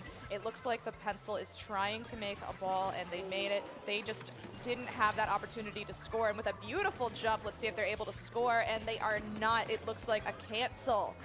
No, that jump does not get that ball into the basket. We saw a coordinated push there from Pinpoint, trying to use those strikes as well as that presence from the Dapple Dualies to try and get some pressure taken off. But now LYRE have pretty much turned it around here, taking their control of mid and putting themselves in the position where Pinpoint were just in. Except this time, LYRE are holding onto a fair amount of clams as they do so. Pinpoint trying to prevent that, but that Reef Slider from Gimme not able to actually finish off any of the other players, and they go down as that Splatter Shot goes down as well on the side of LYRE. Pinpoint is trying to make something happen here. They're trying to farm specials, but it looks like there just continues to be 1v1s on both sides, and I think that's the issue that Pinpoint is going through right now. They just keep getting picked off one by one. They aren't able to make a cohesive push, or if they are, then they don't have the Clam economy in order to make something happen. And it looks like, the Dapples is skirmishing the Pencil, trying to get the final pick with 3 down on the side of Pinpoint. It looks like LYRE is going to have this opportunity to make another push and put some points on the board just to further lock out Pinpoint. Yeah, LYRE have put together a power clam, and that's the Glugas coming out with that Booyah Bomb from Nico. Akame here trying to defend, trying to survive that special weapon, and then dropping down actually behind and taking Nico out, as well as Zach here. So that's 2 down on the side of LYRE, with that Reef Slider not quite managing to get that Pencil before they jumped out. That was Pulp who managed to escape mid. However, the rest of Pinpoint is coming in there is that Zipcaster coming out from, I believe, 49er, but they didn't manage to do anything with it. They got taken out before they could get anything out of it. And now Pinpoint desperate to try and swim that power clam in, but no, the pencil pulp is just taking them out easily as they move. Both pencils are trying their best to keep their teams alive and keep pressure on the board, but it looks like both teams are taking quite scrappy fights in order to try and make something happen. Pinpoint no longer has the opportunity to make a push here with almost a delayed wipe. This is the opportunity for LYRE to get points on the board, and they are scrounging for clams right now, trying to keep this push alive. Nico with the Booyah Bomb, pushing them back, keeping them at bay. We will see if they can make it a full knockout here. They just need 3 more clams, but as teammates are being picked off, Pinpoint is taking no time to they're wasting no time to clean up their mess. Yeah, that push almost made it to the knockout, and there were enough clams there on that dome for Zach to pick up if they weren't getting constantly pressured by the rest of Pinpoint, who had taken out the rest of their team. But now, as there's only a few seconds left, Pinpoint have to make it all happen on this push. They have the overtime ready, but with 3 down on the side of Pinpoint, only that Octo Shot left alive, only Akame trying to get something done, gives Gimme a jump, but doesn't actually get anything out of it. The power clam that was up forward broke, and now Pinpoint are just diving in as overtime is ending, and it looks like that's going to be a shutout win for LYRE. That was quite a messy overtime there on the side of both, actually. It was quite messy, quite back and forth. There were picks left and right, but it just seemed quite scrappy. It's almost like neither team were able to do what they wanted to do. Even though LYRE got a lot of points on the board, I think that they had to be kept at bay just because of the skirmishing weapons on the side of Pinpoint. So I'm curious to see if there's going to be any comp changes on either side to try and deal with the other team, what they've got going on. Yeah, that's right. One thing that I noticed coming out of Pinpoint, that is, it looked like Gimme was trying to move in ahead of the rest of the team, but in the sense that the Dapple Dualies are a weapon that does prefer to dive in because its range is so short that it works best at close range, and it has the dodge rolls that allow it to close the distance to your enemies really quickly. So it looked like what Pinpoint was trying to do there was trying to set up with a special weapon or two to enable Gimme to get in and catch the players on LYRE off guard, but that wasn't really successful in that game. It didn't get them close enough to the basket, and they just couldn't get that pencil out of position, and they couldn't escape the influence of such a powerful backline weapon. I absolutely agree. I also think that on the side of Pinpoint, I think their timing was a little bit off. I believe they were waiting for a specific time to push in, but either they waited too long, or there wasn't enough clams, or somebody went down, but they didn't have that forward pressure in order to score. I feel like they could have gotten points on the board if they were able to just kind of rush in a little bit more, or if time was on their side. However, I think that the defensive prowess of that Snipe Rider set them back at bay. So let's see if something happens again during this match. We are looking at Manta Tower Control, and we're not seeing any changes on the side of LYRE, but we are seeing a, I keep forgetting the name of that weapon. That's a decavitator. I call from it LYRE. Toothbrush.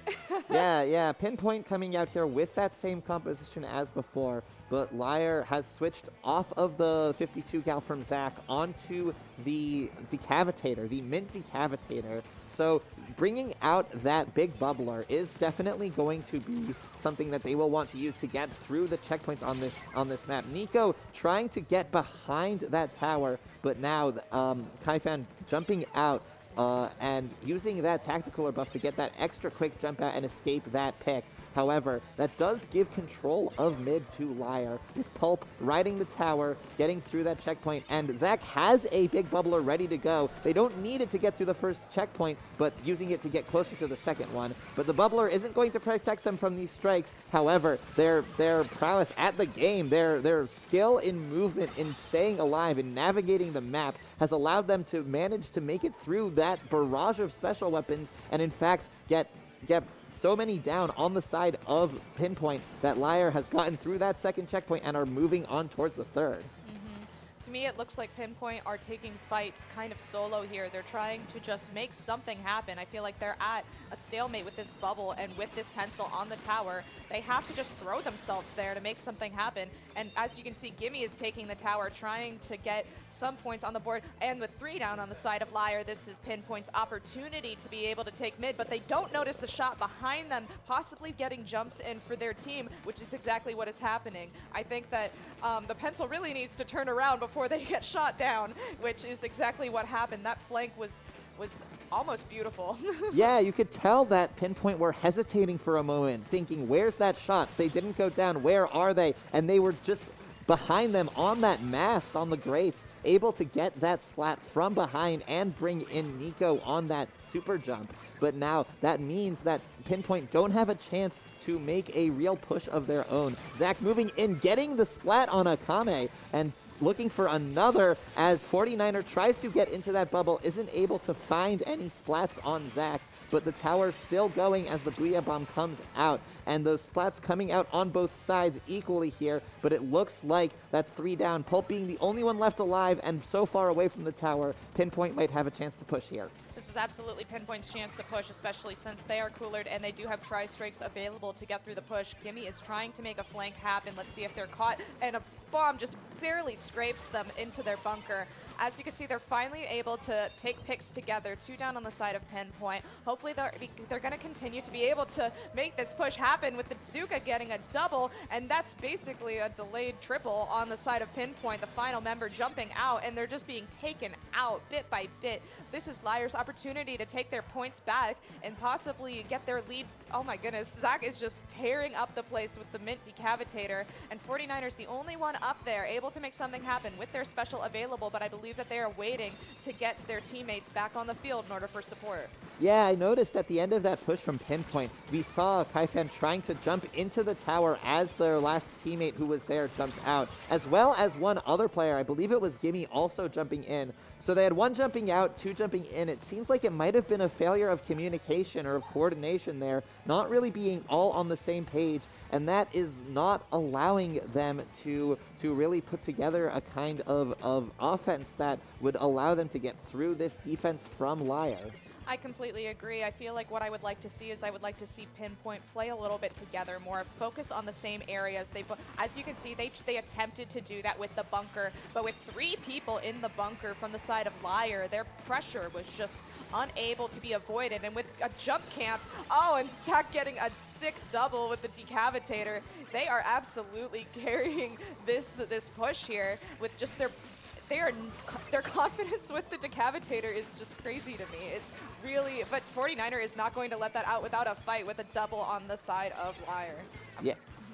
Yeah, it looked like Zach was almost doing trick shots there, camping that jump, easily getting the splat as Akame jumped in, but now all 4 players up on both teams. No specials quite ready at the moment, except for the tri-strikes from Akame, who appears to be painting over all of that purple that LYRE have been putting down. But now, as the Snipe Rider goes down from the tower, who has been the main player to be riding the tower for Pinpoint, that means the rest of Pinpoint need to do something. They need to find a backup plan. Nico trying to survive here and managing as 49er comes from above, but with Pinpoint on the tower in the final seconds, are they going to get overtime? They do, and they have someone still on the tower. Gimme is riding it, but Pulp is there to defend. Gimme gets the pick on Pulp, gets the splat. Akame using those strikes, but they're going to need a lot more than that if they want to get all the way to 8 remaining. With Nico on top left, they are just raining terror on this tower, kind of shredding everybody there, and with the wipeout, the win goes to LYRE in overtime. That was crazy. That was crazy, yeah, indeed. Good defense there from LYRE, even as they were getting taken out, a few of them by some of the members of Pinpoint. We saw Gimme diving in to take out the Snipe Rider, to take out Pulp. It was still very well managed by LYRE. They knew they could play just as they always would in order to just stop that push there. And even I would say that was played decently from Pinpoint, but it just wasn't enough. There weren't any real mistakes coming out from LYRE that Pinpoint could take advantage of in that push. I agree. I also think that LYRE was able to play incredibly patiently in that final push during overtime. They were 3 down, but instead of throwing themselves separately at the tower, trying to make something happen by themselves, they allowed themselves to go to the checkpoint where everybody would be trying to defend and to get the flank with the Glugas. It was just kind of unavoidable unless somebody was able to rotate to left. And that type of patience is the only thing you can see in competitive play once you start to look at it. Once you start to look at high-level play, you can see those patient plays. You can see, hey, they're going to come to us. We just need to defend this and stay cool-headed, because most losses are in overtime are due to just kind of throwing yourself at the other team, just trying to make something happen in a hero play. So, next game, Game 3, Splat Zones, Barnacle and Dime. I love this map, and I am excited to see it played. Yeah, I love it too, to be honest, especially with those slight changes that happened this summer with that new bottom left area being added. That we see one of the players on Pinpoint making their way through to make that quick flank, already getting that splat and looking for another but not managing it. That was Gimme on the Dapple Dualies Nouveau once again. Now Pulp set up over on the left side, looking to put the pressure on that right area that Pinpoint have. But even though Pinpoint are the first team to take the zone, it's really LYRE who win that early engagement. Except it's not quite over just yet now, as 49er with that Zipcaster 2 going down on the side of LYRE, and now Pinpoint might actually be the ones who came out on top, as 49er trades out that jump, but there's still 2 players here, 2 players on both teams in there with jumps coming in, and this fight is not over yet. Absolutely. This is amazing to see Pinpoint get points on the board. It's going to be a control switch with the Booyah Bomb as LYRE is taking back space. They're trying to take advantage of that plat area with Nico trying to get on their plat, but it was punished, unfortunately. So as you can see, 49er is trying to get zone back to neutral, but they're unable to do so, trying to pop specials, getting canceled immediately. It looks like LYRE is currently using their specials, trying to make something happen. 2 down on the side of LYRE, 1 down on the side of Pinpoint. Let's see how this is going to go in retake. Yeah, a lot of the time in Splat Zones, what you'll see is the 2 teams dive for the zone at the start, they set up, they get into a fight, and whichever team wins that initial team fight gets control of the zone and can push ahead to defend it. But what we saw here was that fight kept going for quite a while, and one team was holding the zone while the other team were right on top of it. But now, even after that fight has ended, Pinpoint are trying to come back in. They have their specials ready to go. They have a numbers advantage now, but do they have the positioning to get in place to put the paint on the zone? They almost are able to neutralize it, but as 3 go down, that is a full wipeout, and LYRE Super Ultra Deluxe might take this set right here and now. They are going for the drip pick in the zone as they sweep the set 3-0. Oh, that was a fun set to watch, though. I do believe that Pinpoint were able to possibly get back the zone. I think that they would have been able to, but I think they just kept getting distracted with the dualies behind them. It's like there was just no eyes on the dualies, unfortunately. GG's all around, good sportsmanship. There's always good sportsmanship at LANs. That's what I love about them. And even though Pinpoint was lost their match, they still seem pretty happy and proud to be here. Yeah, this does mean the end of the tournament run for Pinpoint as we are in the losers bracket. Both of these teams are on the losers side. They could have come here from the winner's side and lost a game, or they might have made it here from the redemption bracket and been seeded directly into the loser's side. However, either way, they are still just 1 loss away from being knocked out of the tournament. And while that is the fate of Pinpoint at this time, LYRE Super Ultra Deluxe 3rd Anniversary Edition will move on, and they will continue to fight for a chance to play in the later stages of the tournament. I will be very excited to see them play in the later stages of the tournament. So, yeah, what are we expecting next?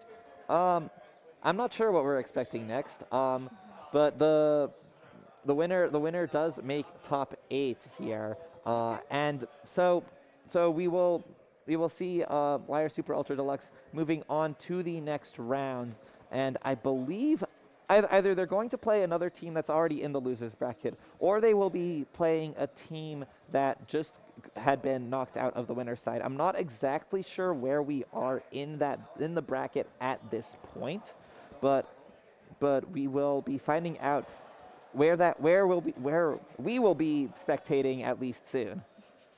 Absolutely. At LAN events, it's always kind of crazy to keep track of where everybody is and where each bracket is, and you kind of just have to look over the shoulder of everybody and be like, which team is playing right now? Just so that you can figure out what the bracket is and where everybody is. So, yeah, we're not too sure who we're going to be seeing streamed next, but please stay tuned because you are in for a lot more fun at the water park. So, Squidoku, what has been your favorite part of Riptide so far? Oh man, there is so much to choose from. I personally have really enjoyed just spending time with friends here, just seeing the people that I don't often get a chance to spend time with in person, going for meals together, just catching up on what's going on in our lives, as well as just hanging out and having a fun time, whether that's in the venue or in our rooms or outside. Absolutely. I think one of my favorite parts is just being able to share one of my favorite hobbies with a bunch of like-minded folks like you. And, you know, we get to meet new people and just hear the crowd outside enjoy the games, even though they're not playing in them. They're enjoying seeing top players play. And, you know, there were plastic clappers being thrown around. And so it's a really good energy on this Sunday at Riptide. I am really excited to see who will be in the finals. Yeah, and the energy is just going to go up from here until the end.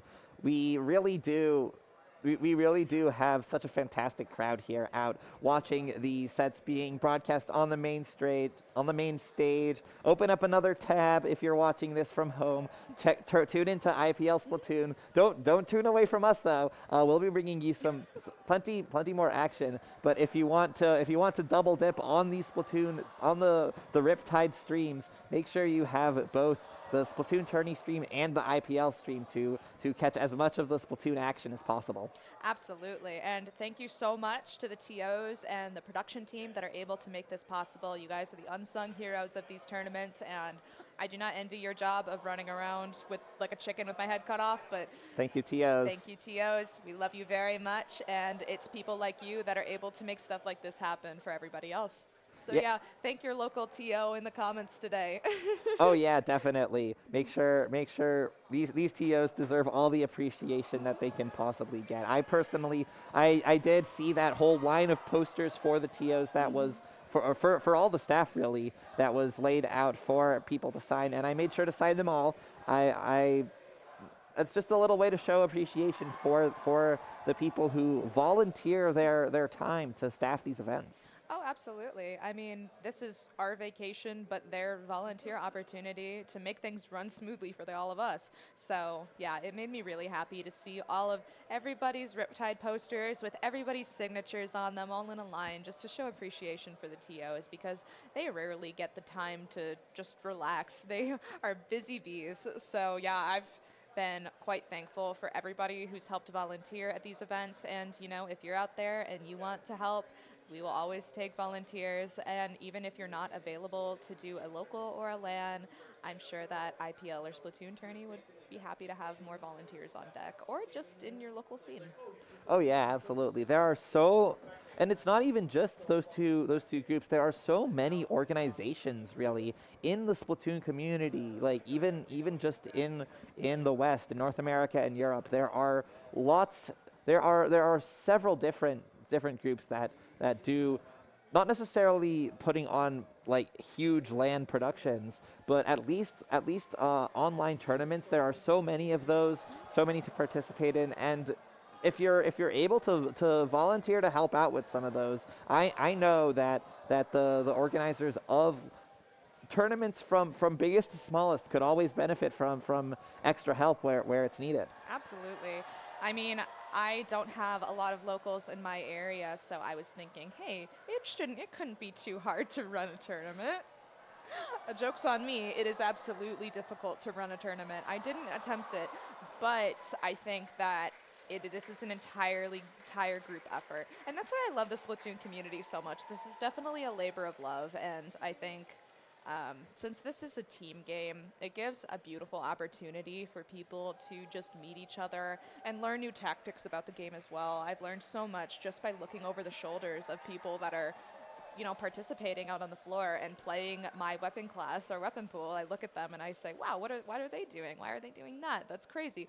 Or their comms. You can learn a lot about what they're saying and what they prioritize and how they keep their cool if they are keeping their cool. Yeah, absolutely.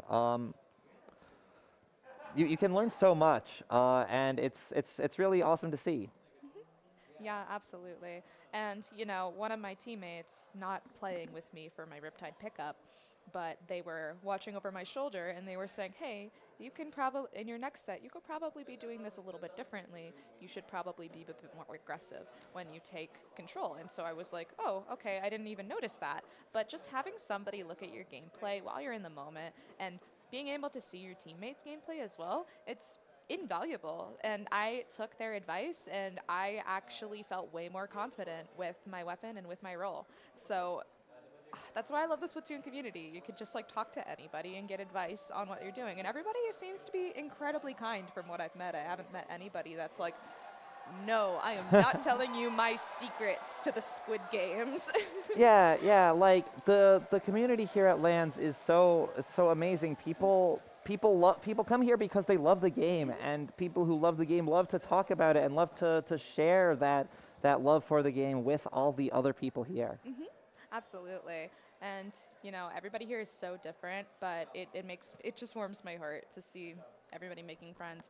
I personally have not been to the Super Smash Brothers section yet. I have walked past it, and it seems quite fun, and it seems like they have a lot of good energy as well. But it's quite different because I'm not used to playing solo games. I am used to playing a team game. So seeing just a bunch of separate people not talking at all, I'm like, what is going on here? How do they know what's going on? Yeah. It really does make such a difference between a single player and a team game. Like just the whole environment that leads to.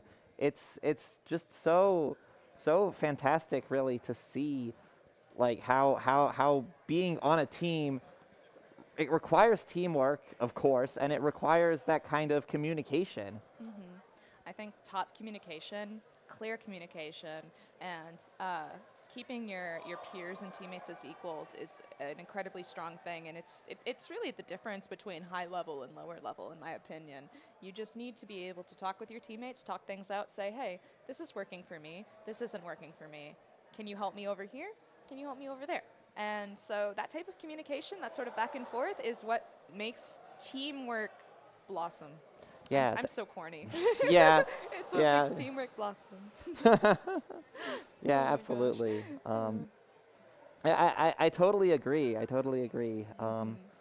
And I like I've said, the people here are something I absolutely love to have, and like some of the greatest like little mini communities that I have here are formed around teams of people who like know each other really well and who do so much more than just play Splatoon together. Oh, absolutely. Yeah. I don't know if you participated in the Family Feud yes, on Friday. the Squidly Feud. Squidly Feud, as hosted by the lovely Six Pack Yolks, who are my good friends, and they are just such sweet people. I'm also great friends with them as well, and like as part of that event, we got to see some teams like some teams like Ink 95 and Krill Streak, which are also, I guess, known in the LAN community for the energy that they bring as teams, and for the way that they provide such an awesome experience, like for everyone around them. Really, it's so cool to see. Absolutely, and I think that if nobody is doing the thing you want to do, you should do it yourself.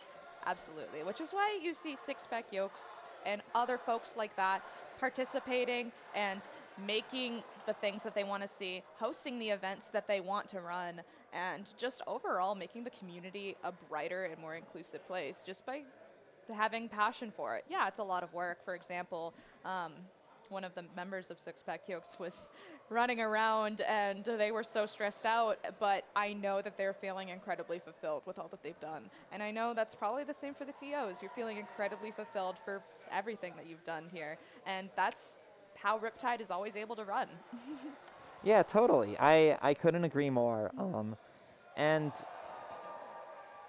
I'm just excited to see what teams we will see next here playing up against one another, because these teams are, as we actually are going directly to it, we see the two teams, one of which is LYRE Super Ultra Deluxe, as we saw in that previous set, but they will be now playing up against Crim's Rotation Battle. As you can see, Crim's Rotation Battle has a lot of familiar faces. If you are in the Splatoon competitive community, you see Pika, Crim, Shiny, and Mudcup. I know that Pika and Shiny used to formerly be on a team called Cherry Limeade. As you can see in the player's shirt on the bottom left, Cherry Limeade was a very popular high division team in Splatoon. So even though they have broken up, I'm happy to see that they're still friendly, they're still picking up, and yeah, I'm curious to see what Crim is cooking with this Crim's Rotation Battle thing, because I'm not too sure what they're cooking with that one, but I'm curious about it. Oh yeah, and definitely don't forget, Crim was also a member of Cherry Limeade, so that's 3 of the 4 of them, and Mudcup has played with these players before. So they definitely have that experience, that synergy. But now we see them coming on in. Interesting pick with the Slosher that we haven't yet seen from Zach in the previous set. Whereas Crim's Rotation Battle, they are bringing out a composition that includes both the custom Wellstring 5 or Wellstring V, as well as the Charcoal Decapitator. Yep. Currently, we are seeing teams dancing around top mid grades, and Crim's Rotation Battle is taking they're just using their time wisely, and they are pushing up as fast as possible with Shiny on the well string, sitting and breaking check. They have crazy pressure with their paint, and it's going to take a large collective push from LYRE in order to get them off of that tower. Yeah, absolutely. They are being a little bit careful. Oh, there is Gray coming out of nowhere up top, getting that splat onto Shiny. But Gray moving forward ahead with Nico, putting up that wall for a bit of protection. Mudcup on the side of Crim's Rotation Battle has that Tacticooler ready to go. So the players on Crim's Rotation Battle can come along and get it if they are close by. But it does appear that LYRE Super Ultra Deluxe have figured out, at least for now, that Crim's Rotation Battle are being a little bit isolated from one another. They're coming into various positions where they can't quite have each other's backs here, and that is allowing them to get taken out, to get splatted one at a time by everyone on LYRE Super Ultra Deluxe. And with that, they are already at that 3rd checkpoint.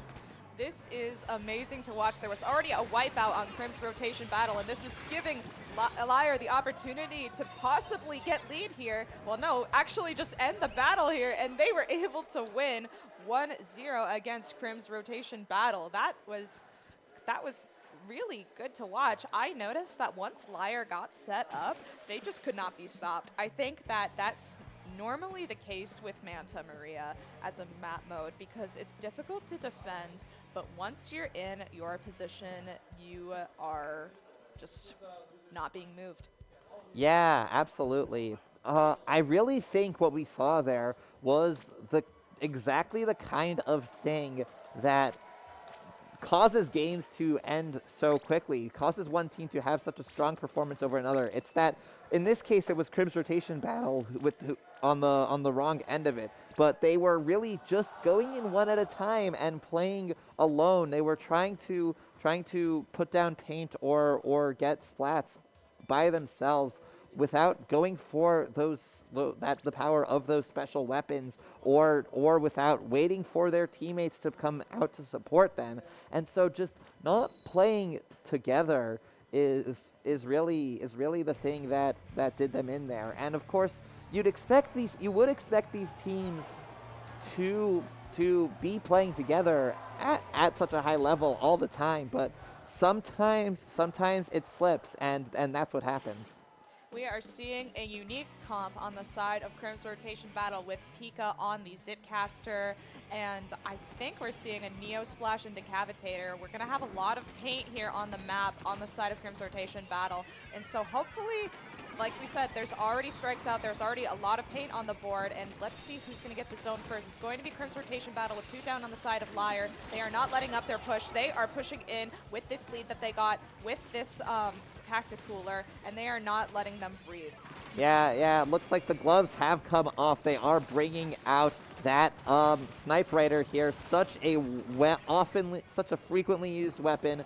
It's so well able to control such a wide area from a long distance and provide tactic coolers for the team as well. But we do have Pika on that Slosher Deco, the kit with the Zipcaster. This is a weapon that Pika very much favors, and it really feels like it's serious mode here. These players are trying to do their best. However, at this point, that is not quite enough, as the 4 of them do all go down at once here, being wiped out and allowing LYRE to take points past the 75 mark and further. We can see Crim's rotation battle prepare their retake with strikes and with the pencil and just trying to get paint on the board. We can see Nico they're all throwing their specials at the same time, trying to retake the zone here and give them a penalty. No, they're not even giving them a penalty. And yep, there we go. All right, so there's a penalty on the board right now for Crim's rotation battle. And LYRE, let's see if they can take this back. There's 2 down on both sides. This is a pretty even match. There's 1 down, 1 up on the side of LYRE. They're just being picked off. And this is the opportunity for Shiny to take their place as backline, just covering paint, making sure that their front lines are able to push in. And strikes are coming out. We are trying to get Crim's rotation battle back in. Yeah, they are, but it looks like all of LYRE are in position there, right by the zone. They very quickly capture it, put down all the paint on it, but I think that might have been 2 splats from Pulp there over on the side, one after another on both Mudcup or Pika, I believe, and Crimothy. But now Mudcup over here using that Neo Splash-O-Matic to paint so much, to put so much of that orange paint down. They have those tri-strikes, triple ink strike ready to go. But Gray here with the triple ink Zuka trying to get one, but instead Crimothy comes out underneath that glass and takes the splat for themselves. LYRE has almost turned this game around, almost taken the lead, and even though Crim's rotation battle were able to neutralize it, LYRE took the zone back, and now they are coasting towards a win here. They only have 19, 15, only a few ticks left to go on that timer, and every time it gets neutralized, they are taking it back once again. This is a beautiful play on the side of LYRE. They have a very, very talented way of retaking. I think that they stay cool and collected, and they don't waste a lot of time thinking about how they want to retake, because they are confident in their ability to retake, and it looked like... My bad. It looked to me like Crim's rotation battle was taking a little bit of separate fights. They weren't really pushing in together as much as they should have when it comes to LYRE's formation. They just kept pushing themselves into LYRE's very strong defensive formation, and they weren't able to make anything of it. But with Rainmaker Humpback as game 3, let's see if this will be 3-0 or if we can take this to a game 4. Yeah. It definitely looked like Crim's rotation battle were finding their form against this particular team that they're facing up against. And being a best of 5, that does mean that losing 2 games doesn't mean you go out right away. A lot of the time you will see, especially on the loser sides of brackets, having only 3 games in a set, in particular when those tournaments are happening online. But having best of 5 still on the loser side of this bracket, it means that the team that's at a disadvantage can keep fighting and even potentially look for that reverse sweep. Absolutely. Let's see who's able to get pop here. It looks like Crim's rotation battle is able to get pop and get a lot of yellow paint on the ground. Crim and Pika are trying to go together and get kills with 2 going down on the side of Crim's rotation battle, 3 going down. This is LYRE's opportunity to take space in mid and possibly get a lead switch if they're able to grab and take out all of the other players. And 2 down from Zach, beautiful double, trying to get space. Can they take Crim out of mid? Let's see what's going to happen. Specials are out, and it looks like Crim's rotation battle just keeps getting picked off and picked off and picked off, but not at the times when they want to be.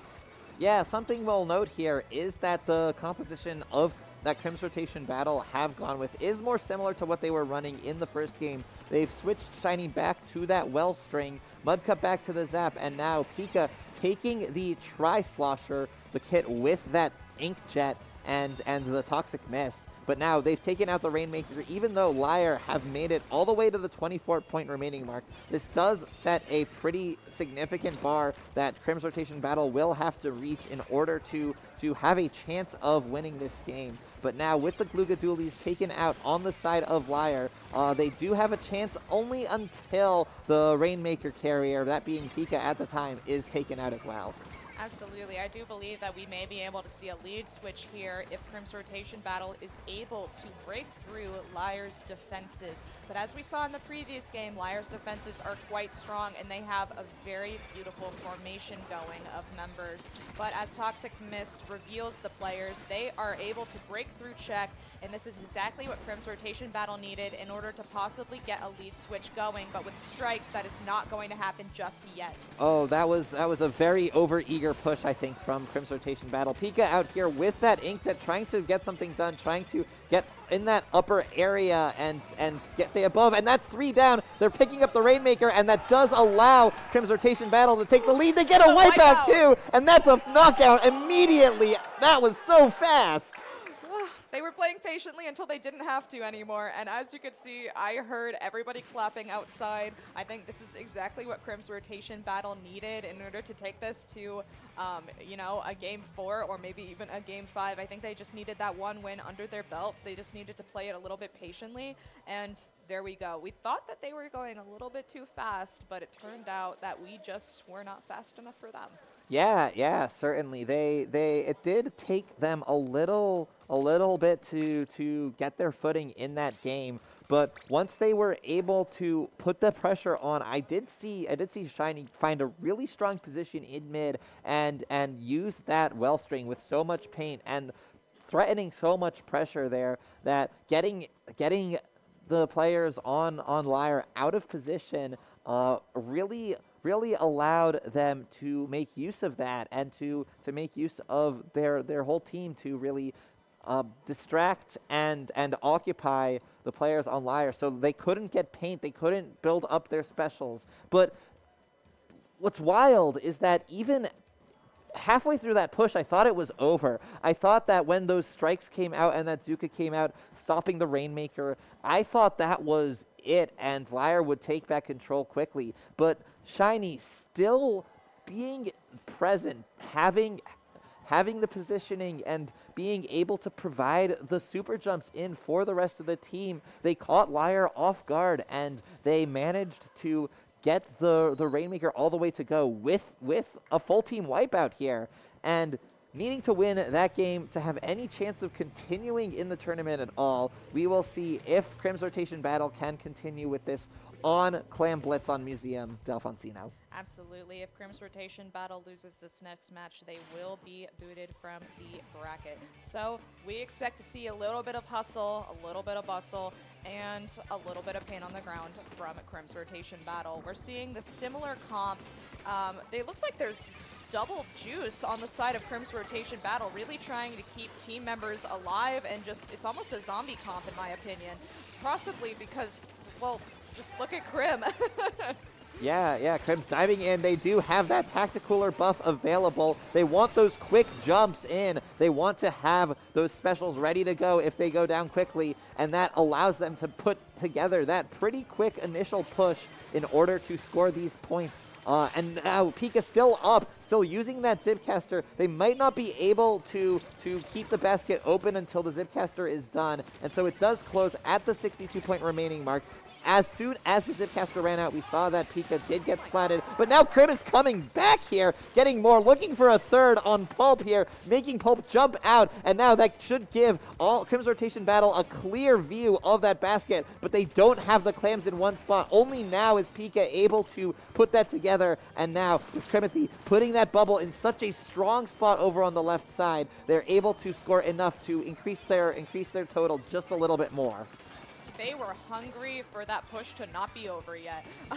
As you can see, this is probably why it is called Crim's rotation battle, just simply enabling the frontliners. That's what their comp is good for. As you can see, there it was a snipe on the side of LYRE. 3 down on LYRE. This is Crim's opportunity to be able to get more points on the board, just really furthering the lockout on LYRE. But with LYRE with their pencil down, let's see if they're able to get back in and avoid this inevitable push. Yeah, the timing was right to get all the players down, but not to get the clams into their collection. But there is that a clean pick from Shiny onto Zach, I believe. And now Crimothy putting so much pressure onto LYRE over there. But they do get taken out, and Mudcup goes down as well, making Shiny back up, with Pika the only one left alive as LYRE are collapsing forward onto them. LYRE are really showing that they know when the tide is turning and when they can really turn on the jets and make a push of their own. They have their own specials coming out. There is that Booyah Bomb, and there are 2 power claims going in. They managed to get it to 60 remaining, but 2 go down on the side of both teams. Pulp trying to dive in and get more points, but it doesn't work. And now as Nico jumps in, they barely manage to stay alive, except they don't. They get taken out as they dodge roll away, and the basket goes back up, with LYRE only managing to get to the 60-point mark. Making it past that was huge for Crim's rotation battle. We just barely were able to see a lead switch happen, but it looks like LYRE is not giving up just yet. Let's see if they're able to make a power clam, and they are. They just need to be able to toss it in, but with Crim getting pick after pick after pick, finally going down, possibly just ending their push altogether. I think that LYRE is going to have to regroup and think about what their next step is. If they need to take back mid first in order to make another push happen. 2 down on the side of Crim's rotation battle. This is exactly what LYRE wants, but with that bubble, with Crim's rock killing power, it's just, they're not going down without a fight. Yeah, this is huge for Crim's rotation battle. However, with Shiny getting taken out, they only have Mudcup as their tactical provider, but Mudcup goes down. That is both of their tacticoolers, and running a double cooler comm, that is a big risk for them. They have multiple players coming in. Pika over on the side trying to prevent Pulp from getting in and able to get the splat. It's only a trade, but that gives the rest of the team enough time to set up on their defensive over there, trying to defend, trying to prevent that power clam from getting picked up. Mudcup does go down for it. They do get splatted, but that does prevent one power clam from sticking around. And Nico manages to win that fight against Pika. They get another power clam in. They miss one. They miss the throw, but they do get more regular small clams in, and that does allow them to get the lead. Nico picks up the power clam that missed earlier. That's multiple players going down on Crim's rotation battle, and this could be it. Zach throwing clams into the basket. One of them bounced off the wall. Pulp here, getting it down to 1 remaining. They just need 1 more, and LYRE takes the set.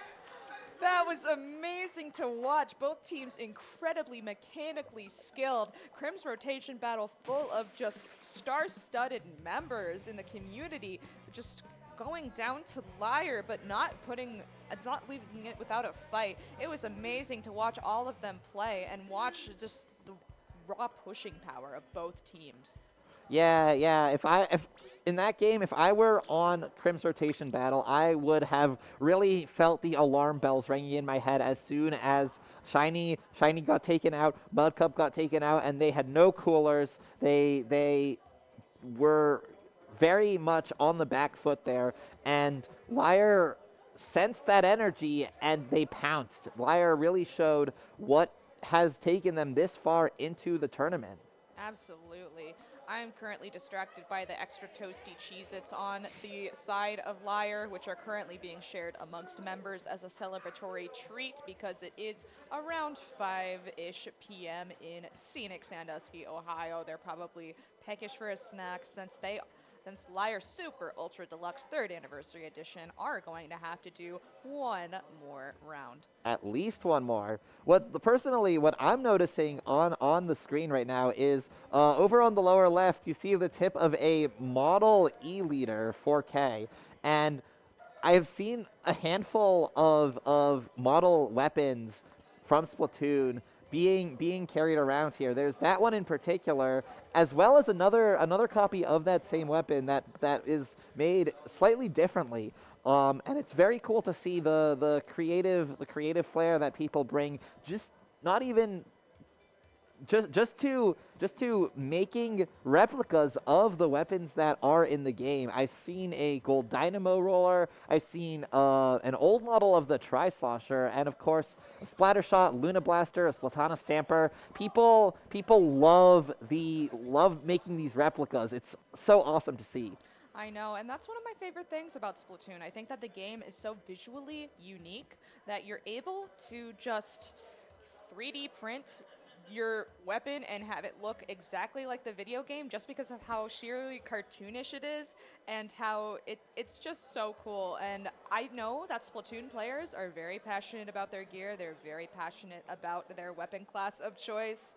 I know I personally am very passionate about the Splatling class and would absolutely love a model Splatling if I had the 3D printing power to do it. But I've seen a lot of E-liters. I saw a very wonderful Luna Blaster, like you stated, and I love how creative this community is. I don't know if you took part in the trading card art project, but so essentially during Riptide, there is a art project with about 26 artists. They're all handing out little cards, little trading cards of their art designs, and your goal is to collect them all. And it's a great opportunity for you to meet new people and celebrate your local Splatoon artists who are doing it out of love.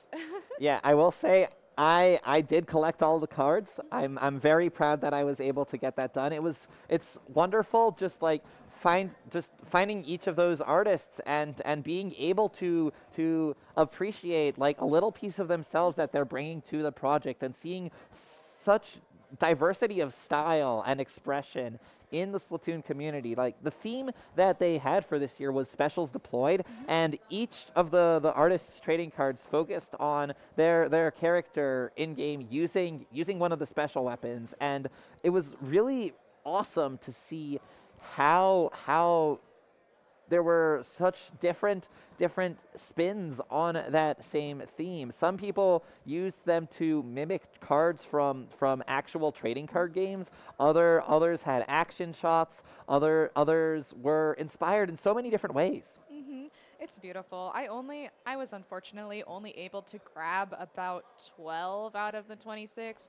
I know that a lot of the artists are out of their cards because they were only able to print so many, but that makes some of them rarer than others.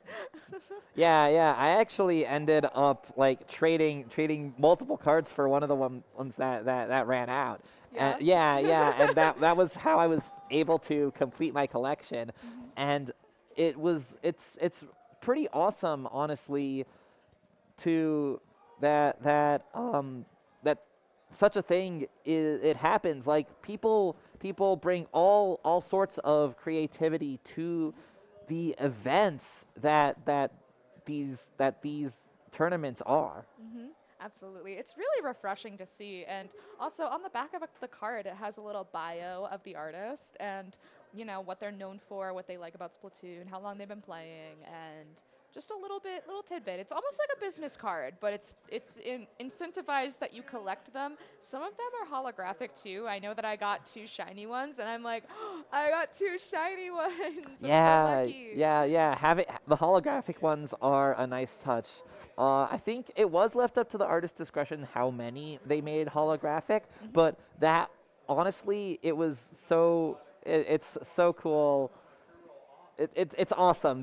I love how the holographic effect makes the cards pop all that much more. Absolutely. I mean, it makes me interested. I'm a hobbyist artist, but I'm like, hey, I want to be a part of this next year. This seems so much fun. And no matter what your skill level, I think that it's a really cool project to just reach out on. I know Splatoon as a community has a lot of fantastic artists. They have a lot of talented crafters. I know I follow a 3D printer on, I believe it is Blue Sky, and they make pre-order models of the weapons and stuff, and it's out of my budget, unfortunately, but one day I will be the owner of a huge 3D printed thingy from Splatoon 3. Yeah, I can say the same. I would love to get a model like that to work with an artist to bring it to life. Yeah, absolutely, for sure. And I know that as my journey as an artist, I started just doodling Splatoon things in my room. I was just doodling Splatoon all the time, and I think that there's no like bad time to start either playing Splatoon. If you're interested in competitive, if you're a casual player just watching from home and enjoying, there's no wrong time to start playing. There's no wrong time to start drawing. There's no wrong time to stop pursuing what you want to pursue and getting better at it. I know that from last year, I've improved a lot in my gameplay. I don't know, were you here last Riptide? Yeah, I was here at Riptide last year, and I think I've also improved a great deal myself as well. It's been such an incredible journey, and last Riptide was the first Splatoon major, or the first Splatoon tournament in person of any like significant size, more than just the local, that I attended, and it was legitimately so incredible to just meet so many people. And at that point, there were a lot of people I just hadn't met and didn't know, and I wasn't familiar with the many of the teams that really turn up and are major presences at the tournament, the LAN events like this. Absolutely.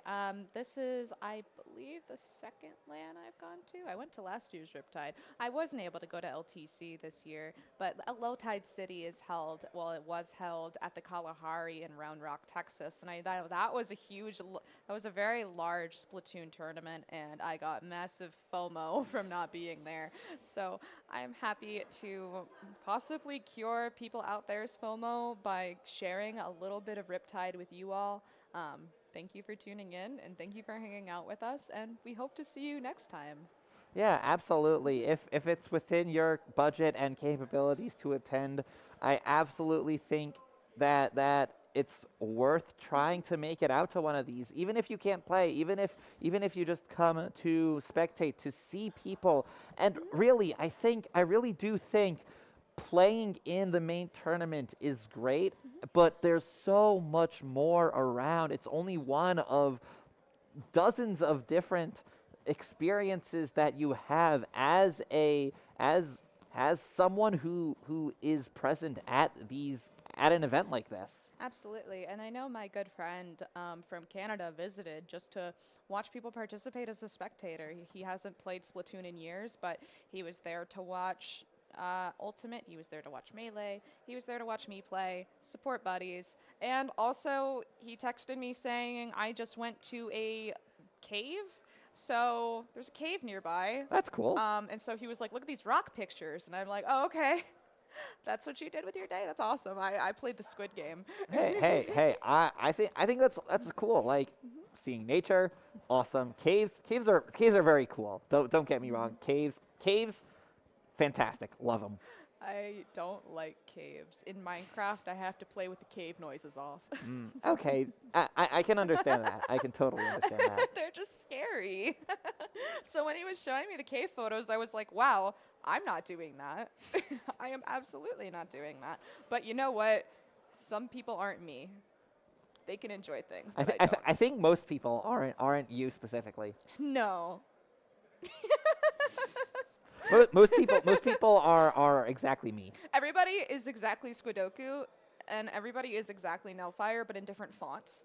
So yeah, absolutely. Definitely. That's exactly what it is. Yes. I love when there's a lot of time in between sets, so we're just kind of yapping. Yeah. It's nice. Like being able to just talk about our experiences here, just chilling, talking about caves, talking about what we're talking about, of course. scenic Sandusky, Ohio. Yeah. I am in a very muggy state, so when I stepped outside this morning and felt the crisp air, I was like, oh, this is glorious. This is beautiful. I never want to leave. Yeah, so I am going to be headed out tomorrow, but quite thankful that I got to experience the beautiful Sandusky mornings while I could. Yeah. The weather's been we had some rain on Friday. Oh yeah, it looks like we've got some additional things to add about extra things to do here. Late night friendlies and the artist alley. I was checking out the artist alley. In fact, one of the vendors who brings Splatoon art and merch to, like, Splatoon inspired merch to the events like this always has lines out the door. Yeah. I know exactly wild which to artist see. you're talking Yeah, about. yeah, I yeah, believe yeah. their handle is TORIPNG. Yeah, so Tori Tori PNG. Ping, Tori PNG. Yeah. But their art is quite famous, and it really struck a chord with Splatoon fans because if you know anything about Splatoon fans, they love to collect little trinkets of their favorite weapon. And so Tori PNG had a lot of little trinkets for those weapons, and so as you can see, And banners to put the little trinkets on, and posters, all sorts of really cool, awesome Splatoon inspired stuff. And it even gets the people playing Smash and playing all the games that are in that main room. They see the long line for that booth and think, whoa, that's wild. People love this. Absolutely. Yeah, I mean, the Splatoon community, like we've said before, is very passionate about their art. With a game that has such strong visuals, such strong music, such strong character, I think it's only natural that the fans are going to also be in love with art and in love with the aesthetic side of things. So having a bunch of artists, this is just a huge celebration of Splatoon, and it's amazing to see, and I absolutely love it. And like you said, I think that Splatoon having these large merch booths with lines out the door, I know that my friend was waiting in line for maybe about 2 hours.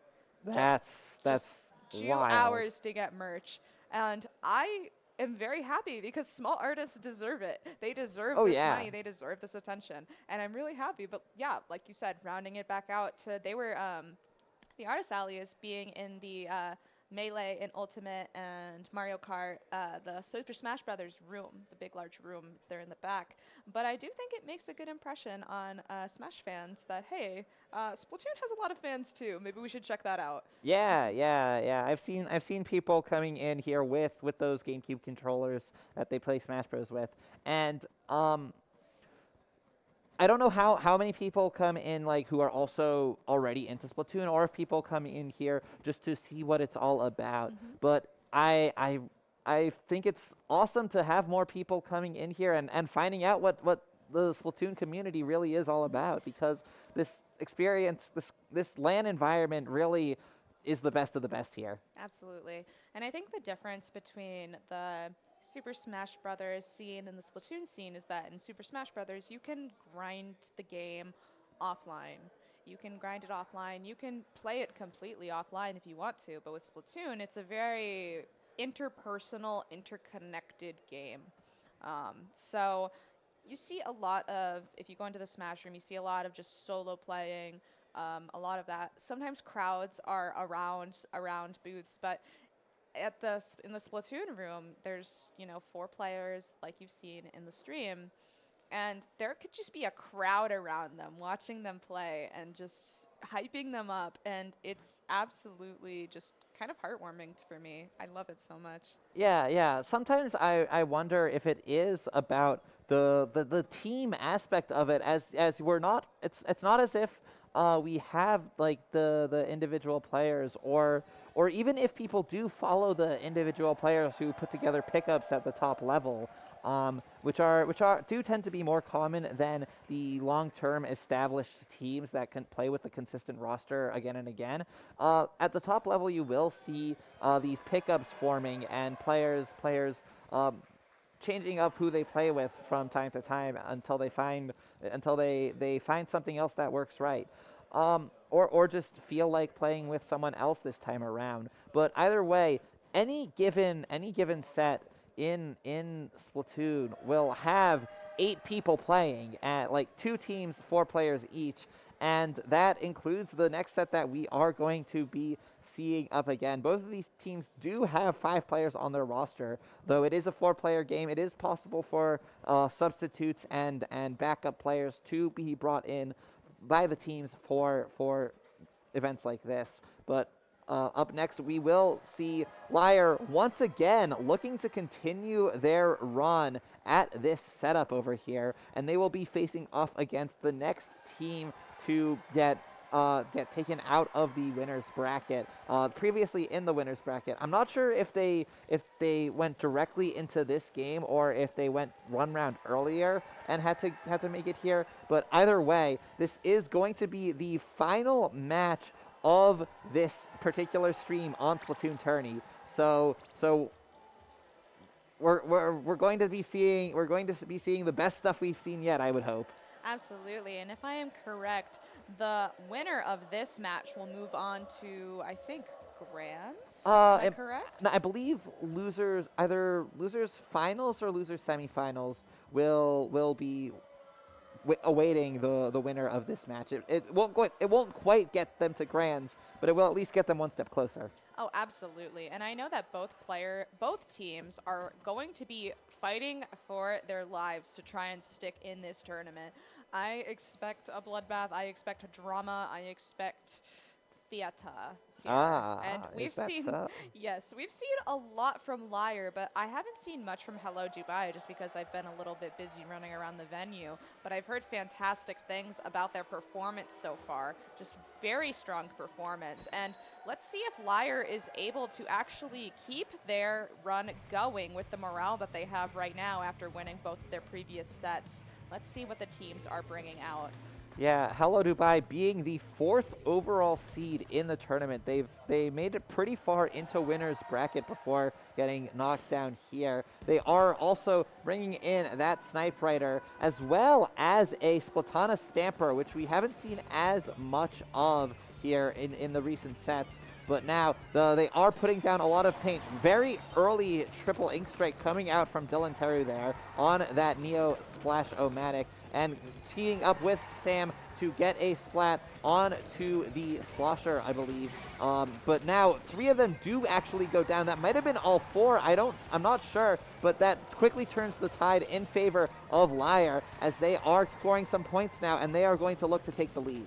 Yep, this is LYRE's opportunity to show their defensive prowess, but as you can see, Grape on the 52 gal is trying to make something happen well. Their teammate is striking the zone, trying to retake, trying to get a penalty for LYRE, which they do succeed in doing. 2 down on the side of LYRE, and let's see if Hello Dubai is able to take advantage of this. I believe they are with 3 down. They are not letting up. This is going to be a huge retake, and Sam on the Stamper is not leaving the Snipe Rider alone, trying to just be in their face, make sure they know that they are being pushed up on.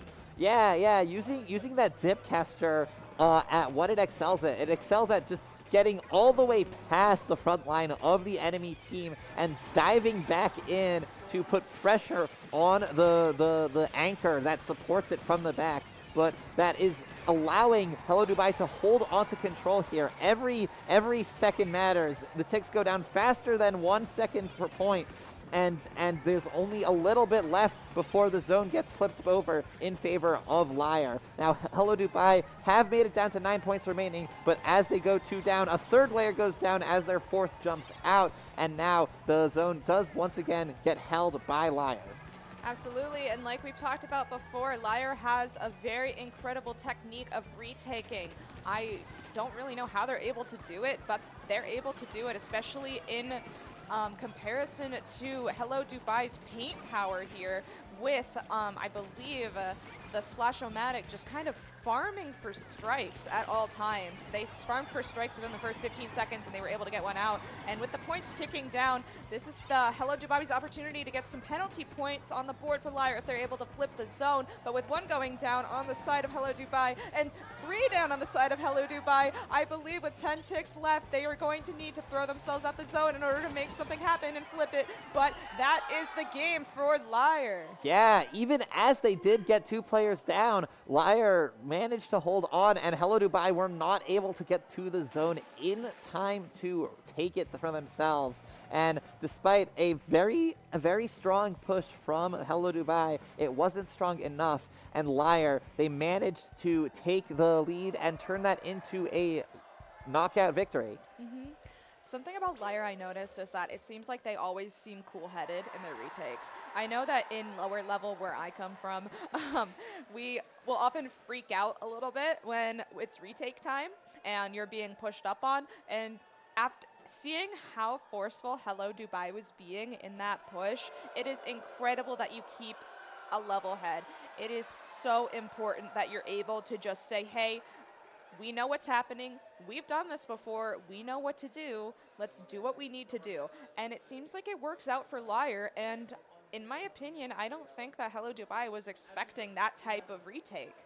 Yeah, I don't think so either. And I don't think they might have been expecting such consistency in terms of the players, the individual players on LYRE holding back from making those dangerous hero plays that try to dive in alone and go for 1 or 2 splats. They've been playing so consistently as a unit and playing together, working together. It's really showing how much that matters, and they will obviously be trying to keep that up going into Rainmaker on Manta Maria once again.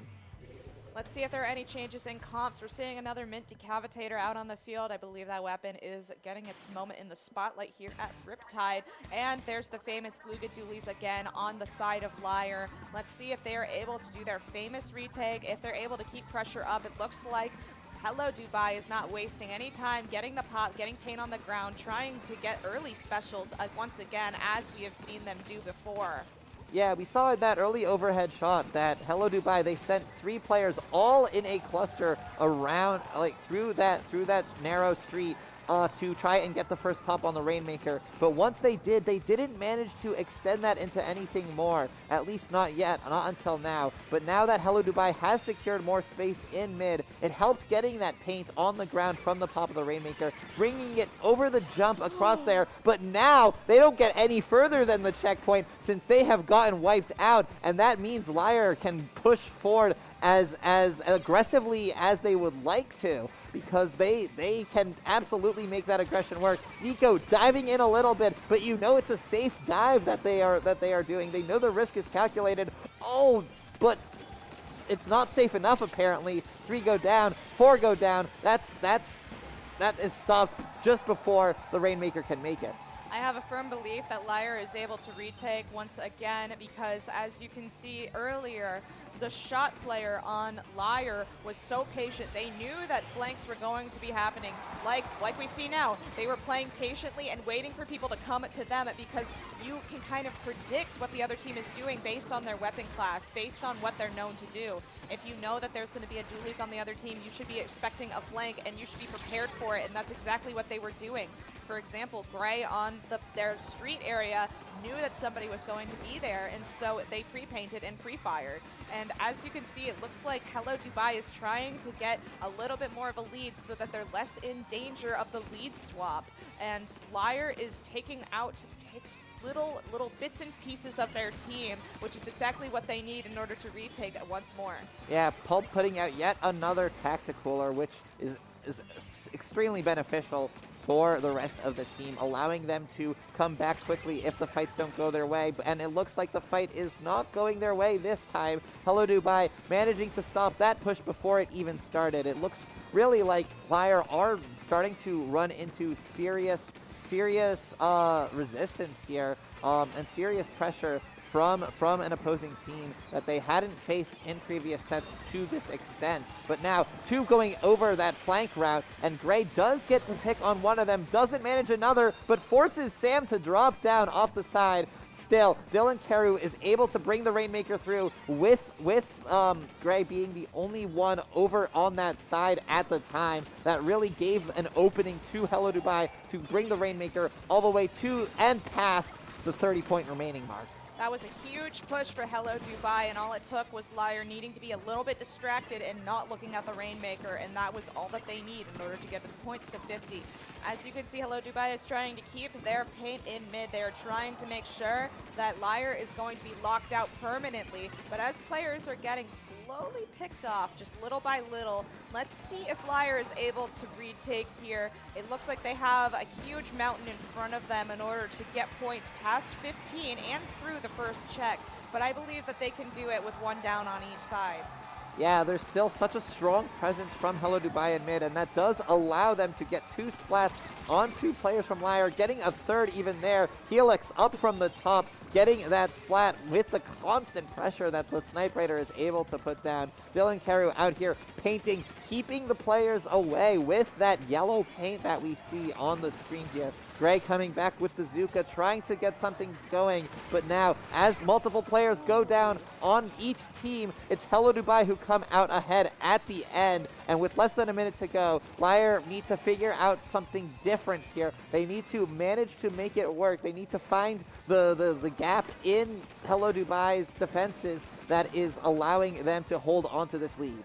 With teams both so incredibly mechanically skilled, it is a pleasure just to watch this back and forth match. I do think that with a special on the side of Hello Dubai, they are prepared for a push. And with 20 seconds left on the clock and one member of LYRE only left alive, it's a delayed wipe on the side of LYRE. They are going to need to move mountains in order to get the lead swap.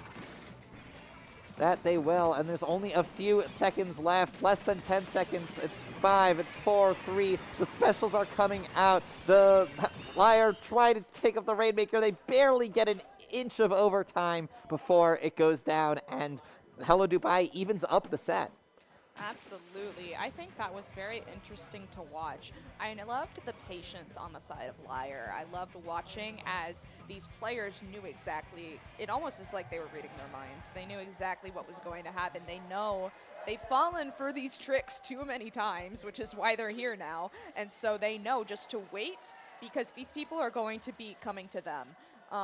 Of course, it didn't end up working with just the sheer paint power of Hello Dubai, and I know that Dylan is paint support. I was looking over their shoulder earlier, and I was like, oh my goodness, this person is just painting the floor as much as possible for their team and just kind of special spamming. But I think that maybe maybe LYRE will need a bit more of a paint-heavy comp. We'll see if there's going to be any changes here on Clam Blitz Ramen. Yeah, the paint is going to be as important as it ever is here as we move to Robo Ramen for Clam Blitz. That is consistent with what we have seen from Hello Dubai before, and also consistent with what we've seen from LYRE Super Ultra Deluxe 3rd Anniversary Edition. The pencil hanging back on both teams, painting for that early cooler, putting down a lot of paint to maybe give some bit of clues if the other team is trying to sneak in. Oh, an early Trizuka pick takes out Gray. One down on the side of both teams, an unfortunate early Zuka taking members. Now 2 down on the side of both teams. It looks like there's just pretty much a bloodbath in mid here. Players being pushed back by the player at Grape by their whale in order to get their team in, and it's working. Both players on LYRE are backing up. They need to give them space. They need to just kind of, in order to not die, they need to give them the space that they want and are asking for. Nico unfortunately drops off of the platform, and this may be a score with a huge kill by the Trizuka. Beautiful arc shot there. With the bubble as extra protection, they are going to be able to get jumps in safely and get more points on the board. Let's see if they're able to get it past 71. Yeah, they have to feel good about this, even though it isn't necessarily the safest score, as 2 power clams would easily overcome it. Hello Dubai might feel good still here. They've consistently, for the last whole game and for this one as well, been doing a decent job of preventing preventing LYRE from making significant progress into their territory here. Sam out in front here, trying to make more happen here, only getting a trade and dropping that power clamp below. But one of their teammates does manage to pick it up. That's Grape carrying it, tossing it aside as they want to play more aggressively. They want to continue to use that 52 gals shredding, slaying, splatting power, as well as that splash wall to hide behind and allow them to set up in the position where they can completely splat the other team. Hello Dubai 2 up, and now they're all fully back. I believe both teams were cooler. They're able to come back quickly. It looks like Hello Dubai is preparing a push here, using their specials, just trying to do something. They're holding about 2 power clams here, now 1. And they're being slowly picked off with only 1 member of Hello Dubai back. It looks like their push is a bust, and they need to run away now in order to keep their team alive. Yeah, those power claims that Hello Dubai had, we're disappearing.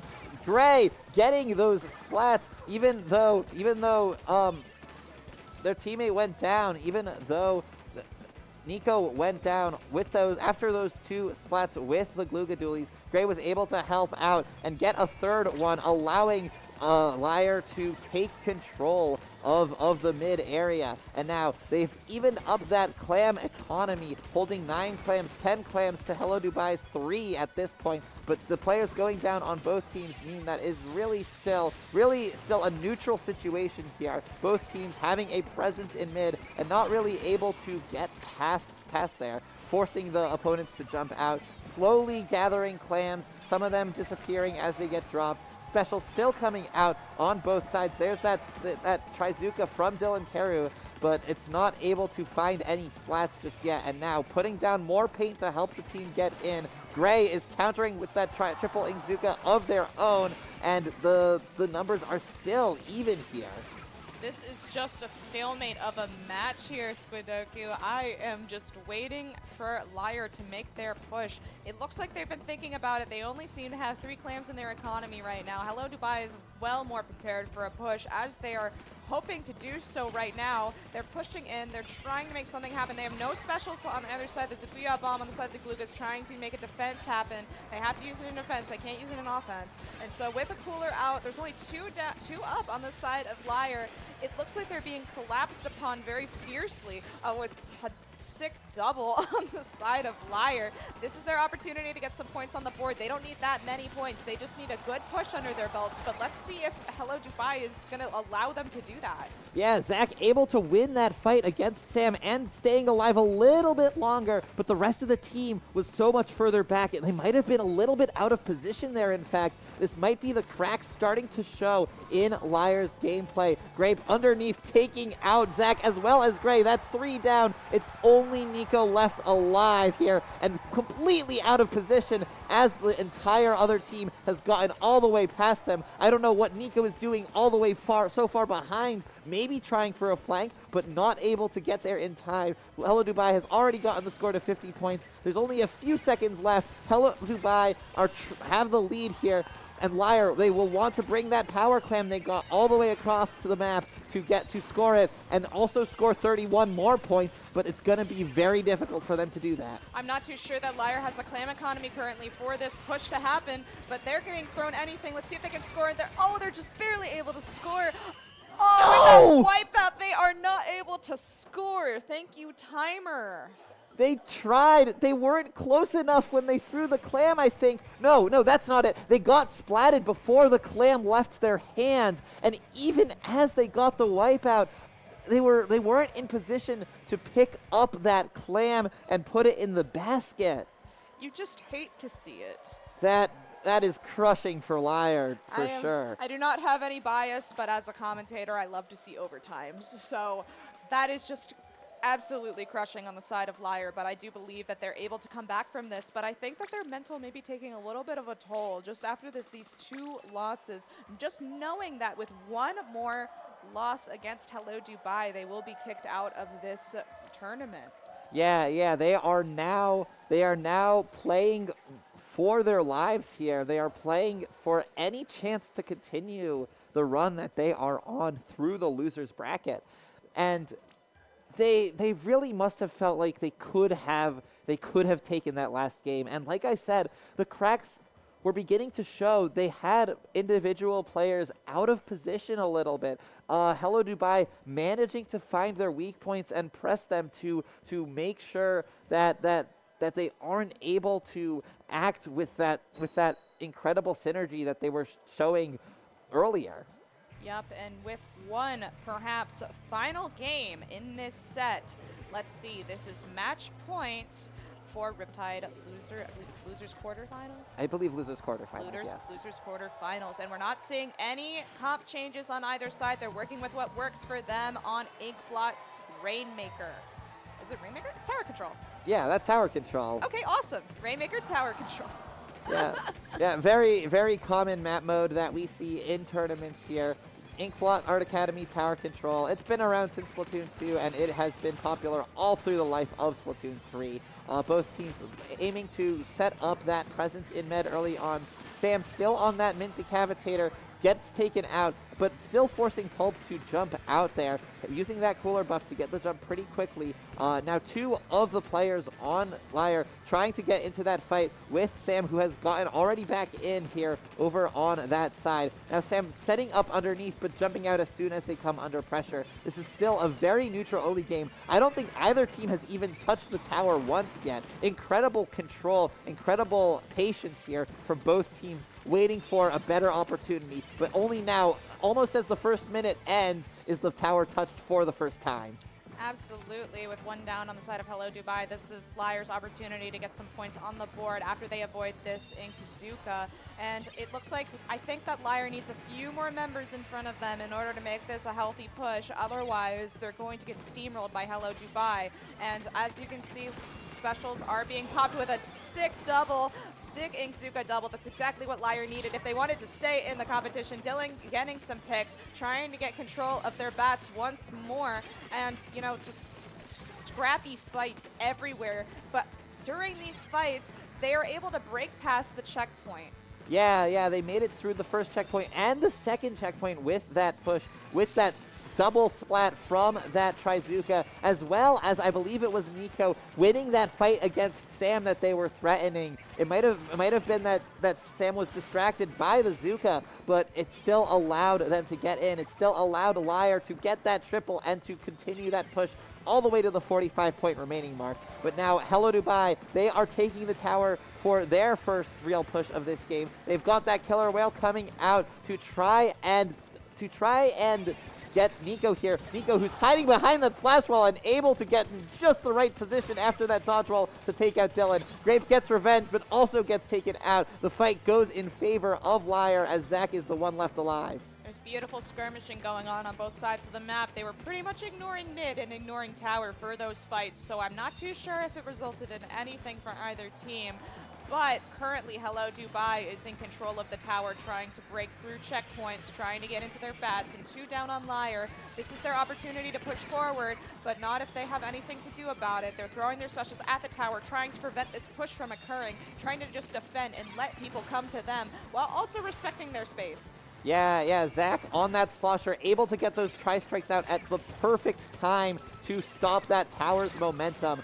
Hello Dubai able to get through the first checkpoint, but the tower does get backed up into mid though. Great, only able to manage a trade there, and now Zach is the only one left alive on LYRE, and now with Hello Dubai pushing the tower once again, they are continuing to score points, and they are almost all the way to that second checkpoint that LYRE was able to take before. Absolutely. They are just a hair's width away of getting the lead swap here if they're able to get through the checkpoint. LYRE needs to make a collective push against them in order to prevent that from occurring, because the instant that they go through checkpoint, the lead will be swapped, and that is the opposite of what they want going on right now. So as you can see, 2 down on the side of Hello Dubai. This is exactly what they want. They need to take the space, but there's 2 specials from Hello Dubai. There is a cooler and there is a bubble. It looks like the bubble is shredded, or it wasn't even popped. And, you know, this is just bloodthirsty and scrappy fights going on. There's a booyah being held from LYRE.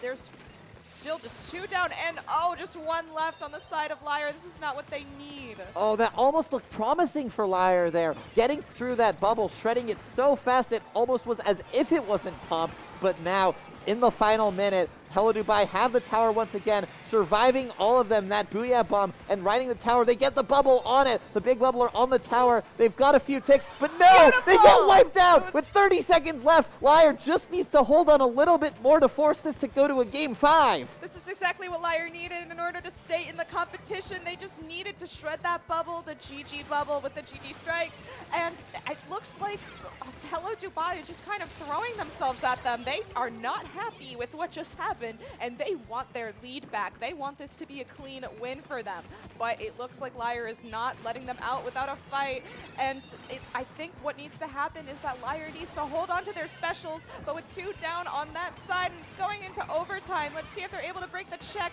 and with everybody on the tower, are they able to do it? It's a bloodbath, and they're able to take the tower, making it game 5. LYRE hold on that fight, diving onto the tower with those tri-strikes at the end. It wasn't just enough to get the tri-strikes. They really needed the Squids and Octolings on the tower to win that close quarters fight and take this set to a game 5, evening up the score here in the losers quarterfinals. I can see smiles, I can see excited, I can see relieved faces on the side of LYRE. This is exactly what their morale needed, I think. I think they just needed that one win. The one win on Tower Inkblot, and now they are ready to go. They are ready to take this home. And regardless of who takes this home in Splat Zones, Mako Mart in the game 5, I think both teams are incredibly skilled and they played their absolute best. Yeah, they played their absolute best. When you were saying that, it almost sounded like you were going to say they played their butts off. But which they did. They sure did. They sure did play their butts off. but we will be seeing this continue as we go to Splat Zones on Mako Mart, another map mode combination that we've seen so many times, even throughout the 3 days of this tournament, that these players are all too familiar with, and they have to be ready for it now. Absolutely, and I think Mako Mart is a deceptively difficult map, in my opinion. I think that it looks simple at first, but you really need to master this in order to get a handle at higher level competitive, because this map is, like you said, it's a classic, it's beloved, it's first seen in Splatoon 2, and it was continuing to be seen now. But if you have a handle, if you have a plan for this map mode, which I'm sure both teams are incredibly familiar with everything that can happen, I'm pretty sure we're in for a very delicious match here. Yeah, absolutely. I couldn't agree more. This is a deceptively tricky map. It's easy to get a grasp on. You have those 2 stacks on either side of the zone that are important to keep control of, and it's easy to get a handle on that. But there's so much nuance to it, that there's so much else around that, and so much to do with getting into the right positions as a team and looking at the right spots, that it really is a test of skill here and coordination as a team. As Sam goes down very quickly there, with LYRE taking the first control of the zone. I wouldn't say they've won the first fight yet. It is still perfectly neutral, and both teams fighting to take this first battle. Absolutely, and as you know, the first battle does really dictate the way that the map mode is going to go and the match is going to fight, but I have seen very flip-floppy matches on here, and I think that's going to be what this is. It looks like Hello Dubai is just trying to flip the zone here, trying to get paint on the ground, but Gray underneath that right drop is not allowing this to happen. Forced to jump out because they were caught in a bad situation. Grape is trying to just aggress and prevent LYRE from getting this lead. Yeah, and now we see Sam on that Zipcaster once again, diving in to try and take out Pulp. Zach having to jump out, it seems, trying to go back to regroup with the team. Nico does go down. There's a whole lot of yellow paint there. Dylan looking for some splats with that Trizuka, not able to get anything until they do with the third shot. They take out Pulp, and that's just in time for Hello Dubai to take the lead of this game. That is the lead swap. Hopefully it will not be the last lead swap. but we'll see here as Hello Dubai is trying to defend and trying to make sure that LYRE is unable to get in, but with strikes they may be able to flip zone one more time. Hopefully, if not with Booyah Bomb, they have 14 ticks left on the board. If they are not able to flip the zone here, it's almost certainly over, but they are able to flip the zone and give Hello Dubai a penalty with Zipcaster getting a beautiful double. It looks like Hello Dubai is back in charge, and they are not letting this out without a fight. LYRE is going to be trying to retake once again by striking everything and throwing everything they can at the zone. Yeah, I don't know how many players are running last-ditch effort on their gear here, but this certainly is a last-ditch effort for them. There's only 11 points remaining, but plus the penalty points, there's only around 35 to go. If Hello Dubai holds on for that long, they will take this set. Sam over here on the side using that stamper to try and keep the opponents away. Hello Dubai, they managed to hold on. Zach here using those tri-strikes, trying desperately to hold on to the zone, and the Booyah Bomb gets canceled! Sam cancels the Booyah Bomb, and it prevents LYRE from taking the zone. Hello Dubai, hold on and win! And that was match point. Hello Dubai winning the last match of this side stream on Splatoon Tourney. Oh my goodness, GG's all around. That was a tough fight for both teams, and I definitely think that LYRE worked their butts off. Oh, they sure did. Both teams absolutely did, and both teams played their hearts out. Both teams were really could have gotten this. And in the end, Hello Dubai just they managed to win 3 games of these 5. It had to go one way or another, and it went towards Hello Dubai. This will be the last set that we see on this particular channel. And up on the screen right now, you can see where the bracket stands. We are down to the top 8. There are, in fact, only 4 teams left. On the screen now is the top 8. 4 of the teams have been knocked out, and there's only 4 remaining. On the winners' side, we have the Eternal Pursuit of Happiness and Cream Soda, and on the losers' side, we will have Moonlight and Hello Dubai. These 4 teams are the only ones left with a chance to take this tournament. It has been an incredibly eventful Riptide, and these matches are no different. These matches are so bloodthirsty. They're just seeing the best of the best just knock heads against each other like a unstoppable force versus an immovable object, and it is beautiful to see.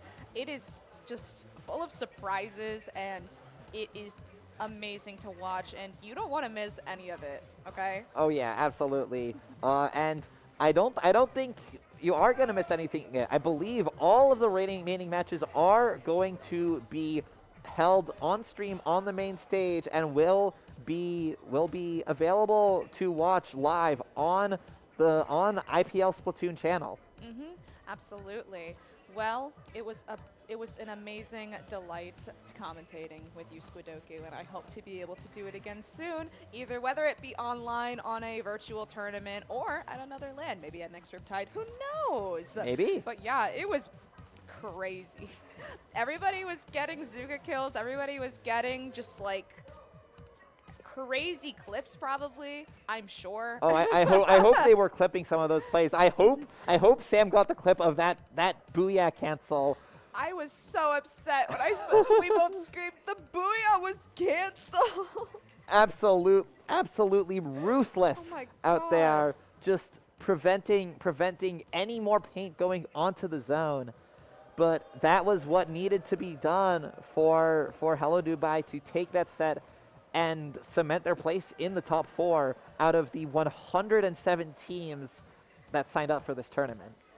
Riptide is, I believe, the largest Splatoon tournament in the West. Yeah, Western history. So it is absolutely a pleasure to be a part of history here. And I'm sure that these teams are not taking these wins for granted. I'm sure they are incredibly excited with their performance. And I'm sure that most of them are probably relieved to, just get out there and maybe go to the pool or something. Yeah, I mean, I'm sure a lot of people are going to stick around to watch the final teams go at it. Absolutely. And so I expect all of you to go visit IPL Splatoon so that we can watch finals together. Oh, same here. Okay, so I believe that I will be signing off now and Squidoku will be signing off now. But hi, my name is Nell. I go by Nellfire, as you can see over here on X or Twitter. And yeah, how about you? Yeah, I'm Squidoku. You can follow me across the internet on Blue Sky. I'm Squidoku. On Splatsville.social, I am Squidoku, and on X, I am Squidoku_. And those are the main places where I post thoughts for the world to see. That's all from us, I believe. Yep, that's pretty much it. We hope to see you at Winners and Grands Finals. Thank you for tuning in, and I hope to see you next Riptide.